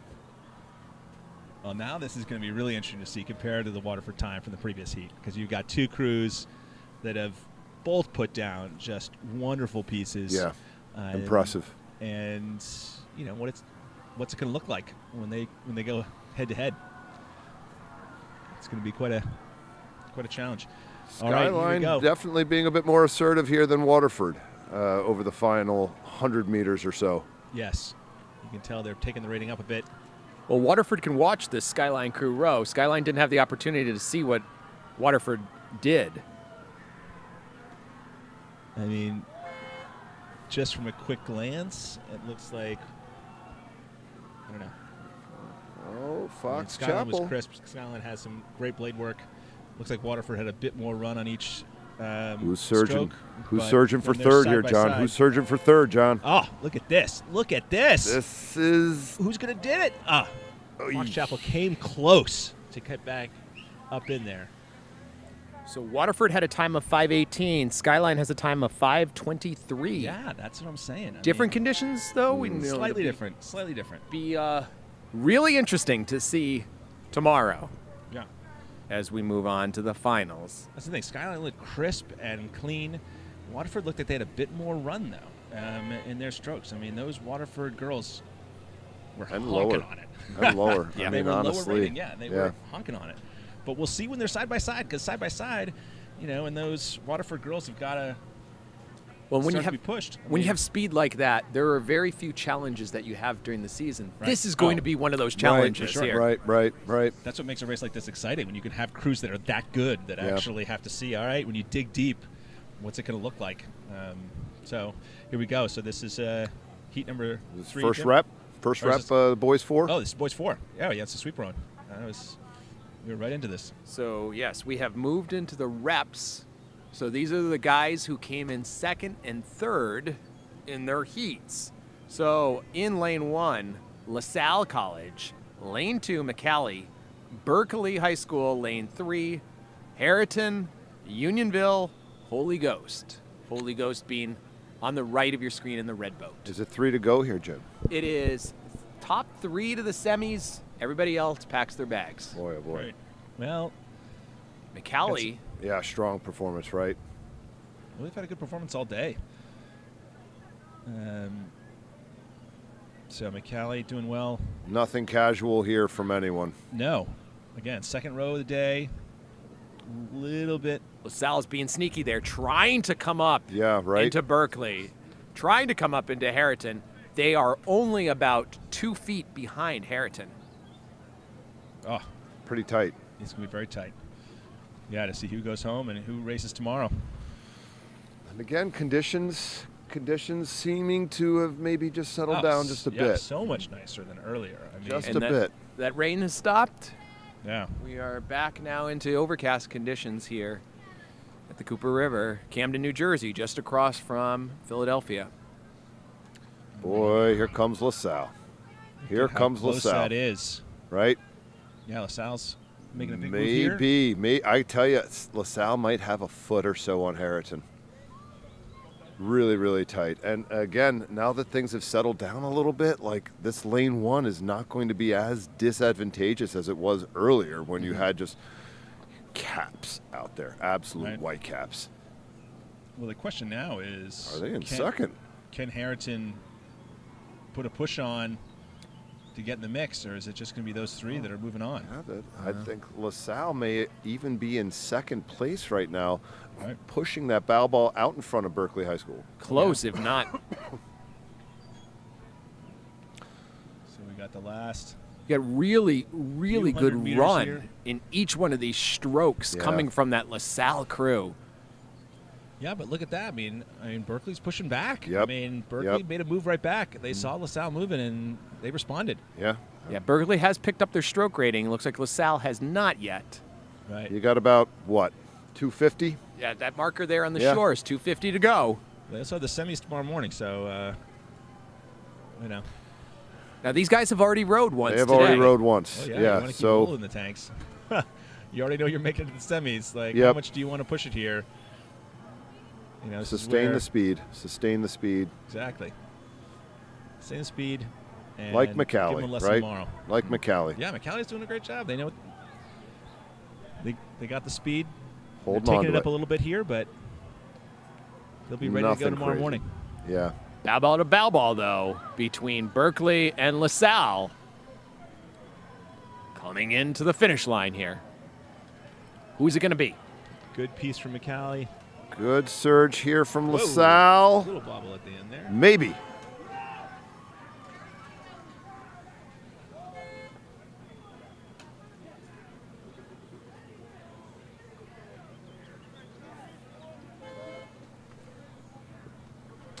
It Alrighty. looks like Berkeley held Berkeley on. Okay. got it just by a hair. Here we go. Last race of the day now coming up. So McCallie, Berkeley, and LaSalle will progress to the semifinals along with the winners from the heats. Get the ice bath ready, kids. Yeah, exactly. Got to Big recharge those legs, Big man. time. After a second go like that, where the issue really was in doubt during the majority of that race, you know, you got to take care of your legs. You know, Herb Brooks said it, legs feed the beast. And if you want to get fed tomorrow, you're going to need your legs. All right, so what do we got here, Jim? Tampa Prep in the red boat, far right to your screen. McLean, lane 2. Haddonfield, lane 3. Lane 4, Upper Arlington, Burnt Hills, and then DeMatha. I got to imagine Upper Arlington has a little bit of edge, a little bit of chip on their shoulder right now after getting nipped earlier today. They have to be absolutely perturbed that they are in this situation, and I guarantee you they are going to make the most of it. Yeah, well, now you're in the key middle 500 to see how these crews can stretch out. And just as your sinkers, looks like they are really laying it down. I mean, I Upper like the Arlington is rhythm. making a statement I in like this. the rhythm, right? Yeah, Like this next 500, they are making a statement. not killing themselves to get what they're getting. The hull is sustaining speed between strokes, rowing long, rhythmic, fluid. Yeah. Really, really sharp from these guys. But It is watch out, looking great. McLean there, still in the lead. And the Stroke's last name in the McLean boat is Fast. Oh, Well, I mean, that's it then, Jim. I mean, if that's harbinger of good things to come, I'm sure. Exactly. No, this is real. It's a great fight. I mean, but also a great fight to see who's making it in. Who's number 3? Yeah, right. 3 I mean, is look at Three that. is anybody's three game boats at this across. point. I mean, either you go home, or you stay a little longer. You travel all this distance. You put in all that time. I mean, this is where we you're got coxing. Burnt You're Hills, like, you know, Haddonfield, and Tampa. Yeah, it's up to think those of all 3. those pieces. You know, you got to dig deep for these last. Now, you know, Upper 750 Arlington, meters. Upper Arlington's looking smooth, but if they could just be a little bit more aggressive on the catches there, they would start eating into a little bit of that distance. A little bit at of float. McLean. Yeah, Yeah, they just don't have as much power as the McLean crew does. The McLean crew's got more run there. Boom. A little bit more stretch of the catch, a little bit more run. Right. And, you know, that base running speed is there. Haddonfield about 2 feet of margin over Burnt Hills. Yeah, all of these. All right. 500 to go. Here we Here go. it is. All right, looks like the field has sort of settled down. Now it's just a race for third. What's going to happen? Who's going to be the last crew in? And seems like Haddonfield might have an edge there, you think? Or UA kind of pushing back up into. No, I don't still know. about a length. Yeah. Still about a length. That's going to be tough for them to do. Yeah, but I think Burnt Hills has moved into third position. Yeah. here. Mm-hmm. Right. This is do or die time. Yeah. Oh, yeah. Right. Literally. It's like you go home or you have another day. And again, you know, Burnt Hills is kind of out closer to the shore. Build that rhythm. Get yourself set up so that you're coming into that final 250 surging. Yeah, I think McLean's saying, I don't really want to trick around here anymore. I'm just going to get up out of here. No, but I like the way Upper Arlington is rowing. It's just, you know, McLean's just got more power, I think, in the shell. I mean, they're outstroking. They got a few more beats than Upper Arlington, and maybe, you know, for all we know, Upper Arlington's comfortable with where they're at. Right. They know if they needed to call on it, they could, but maybe they don't need to. No, it's true. I mean, tomorrow they got a semi in the morning, so Right. Yep. Why? I mean, that's really the key 7 thing. in the morning and hopefully a final in the Yeah, afternoon. you don't make it to the final; it doesn't make much difference. So here it comes, fellas. turns out there's no medal for winning the reps. No, there isn't. All right, but certainly a great piece from McLean. Well done. Burnt Solid Hills. piece by Upper Burnt Arlington. Hills. And Burnt who's Hills. got it? Who's got Who's it? got the surge at the line? Burnt I Hills. think Burnt Hills Ah. by a foot. Wow. Tampa Prep crossing. Great racing Namath. today, for Namath, sure. yeah. Fantastic racing. Well, that Across the wraps board. up our Across the first board. day here at the SRAA Scholastic Championship here, Camden, New Jersey, here on the Cooper River. Any high points for you guys today that you were particularly impressed about in the racing that we saw? I think it's you know, really sort of seeing the top end crews in the events and getting to see them tomorrow morning when you've condensed the speed of the regatta, right? You've selected some crews out as a result of heats and semis and reps and all that sort of stuff, and you're going to see like what you see at every regatta. It just gets faster as the regatta goes on, and you know, you can't wait to see what happens when some of these crews that were maybe out front and comfortable are in situations tomorrow that are less so. Yes. So really looking forward to that in the morning. Couldn't agree more. I mean, I think my big highlight, two of them. One, Justice Sankers. I mean, I can't wait to see some of the crews that we saw lay down some great times today, then go head-to-head tomorrow. I mean, it's just going to make for such interesting racing. And, I mean, these athletes have tried so hard, and now you get to see the fruit of it tomorrow. I can't wait for that. The other thing is just you had, especially some of these freshmen, you know, you had some conditions there that were challenging and midday, and some of those crews got blown around a bit. But what a great experience for them. And I find it really inspiring to see those young kids get out there and learn that experience, especially like this at this level with these crews and these conditions, and they come away just better athletes. And it brings the crew together, and it gets them excited for next year and what they can build up, especially when they can see the older guys doing their and girls doing their thing. It's just cool to see. So excited for tomorrow. So tomorrow morning we kick it off with semifinals, and then we move to the finals in the afternoon. Basically building up the seniority of the boats, starting with the smaller boats, with the freshmen, and then ending the day with the varsity 8s. So a lot of great racing to come tomorrow. If you are in the area, the greater Philly area, and you are not over here at the Cooper River Park here in Camden, get your butt over here tomorrow because the conditions are going to be similar. We're going to have fast rowing, strong tailwinds in the forecast, and so we're looking for some fast times, some really competitive racing in the finals.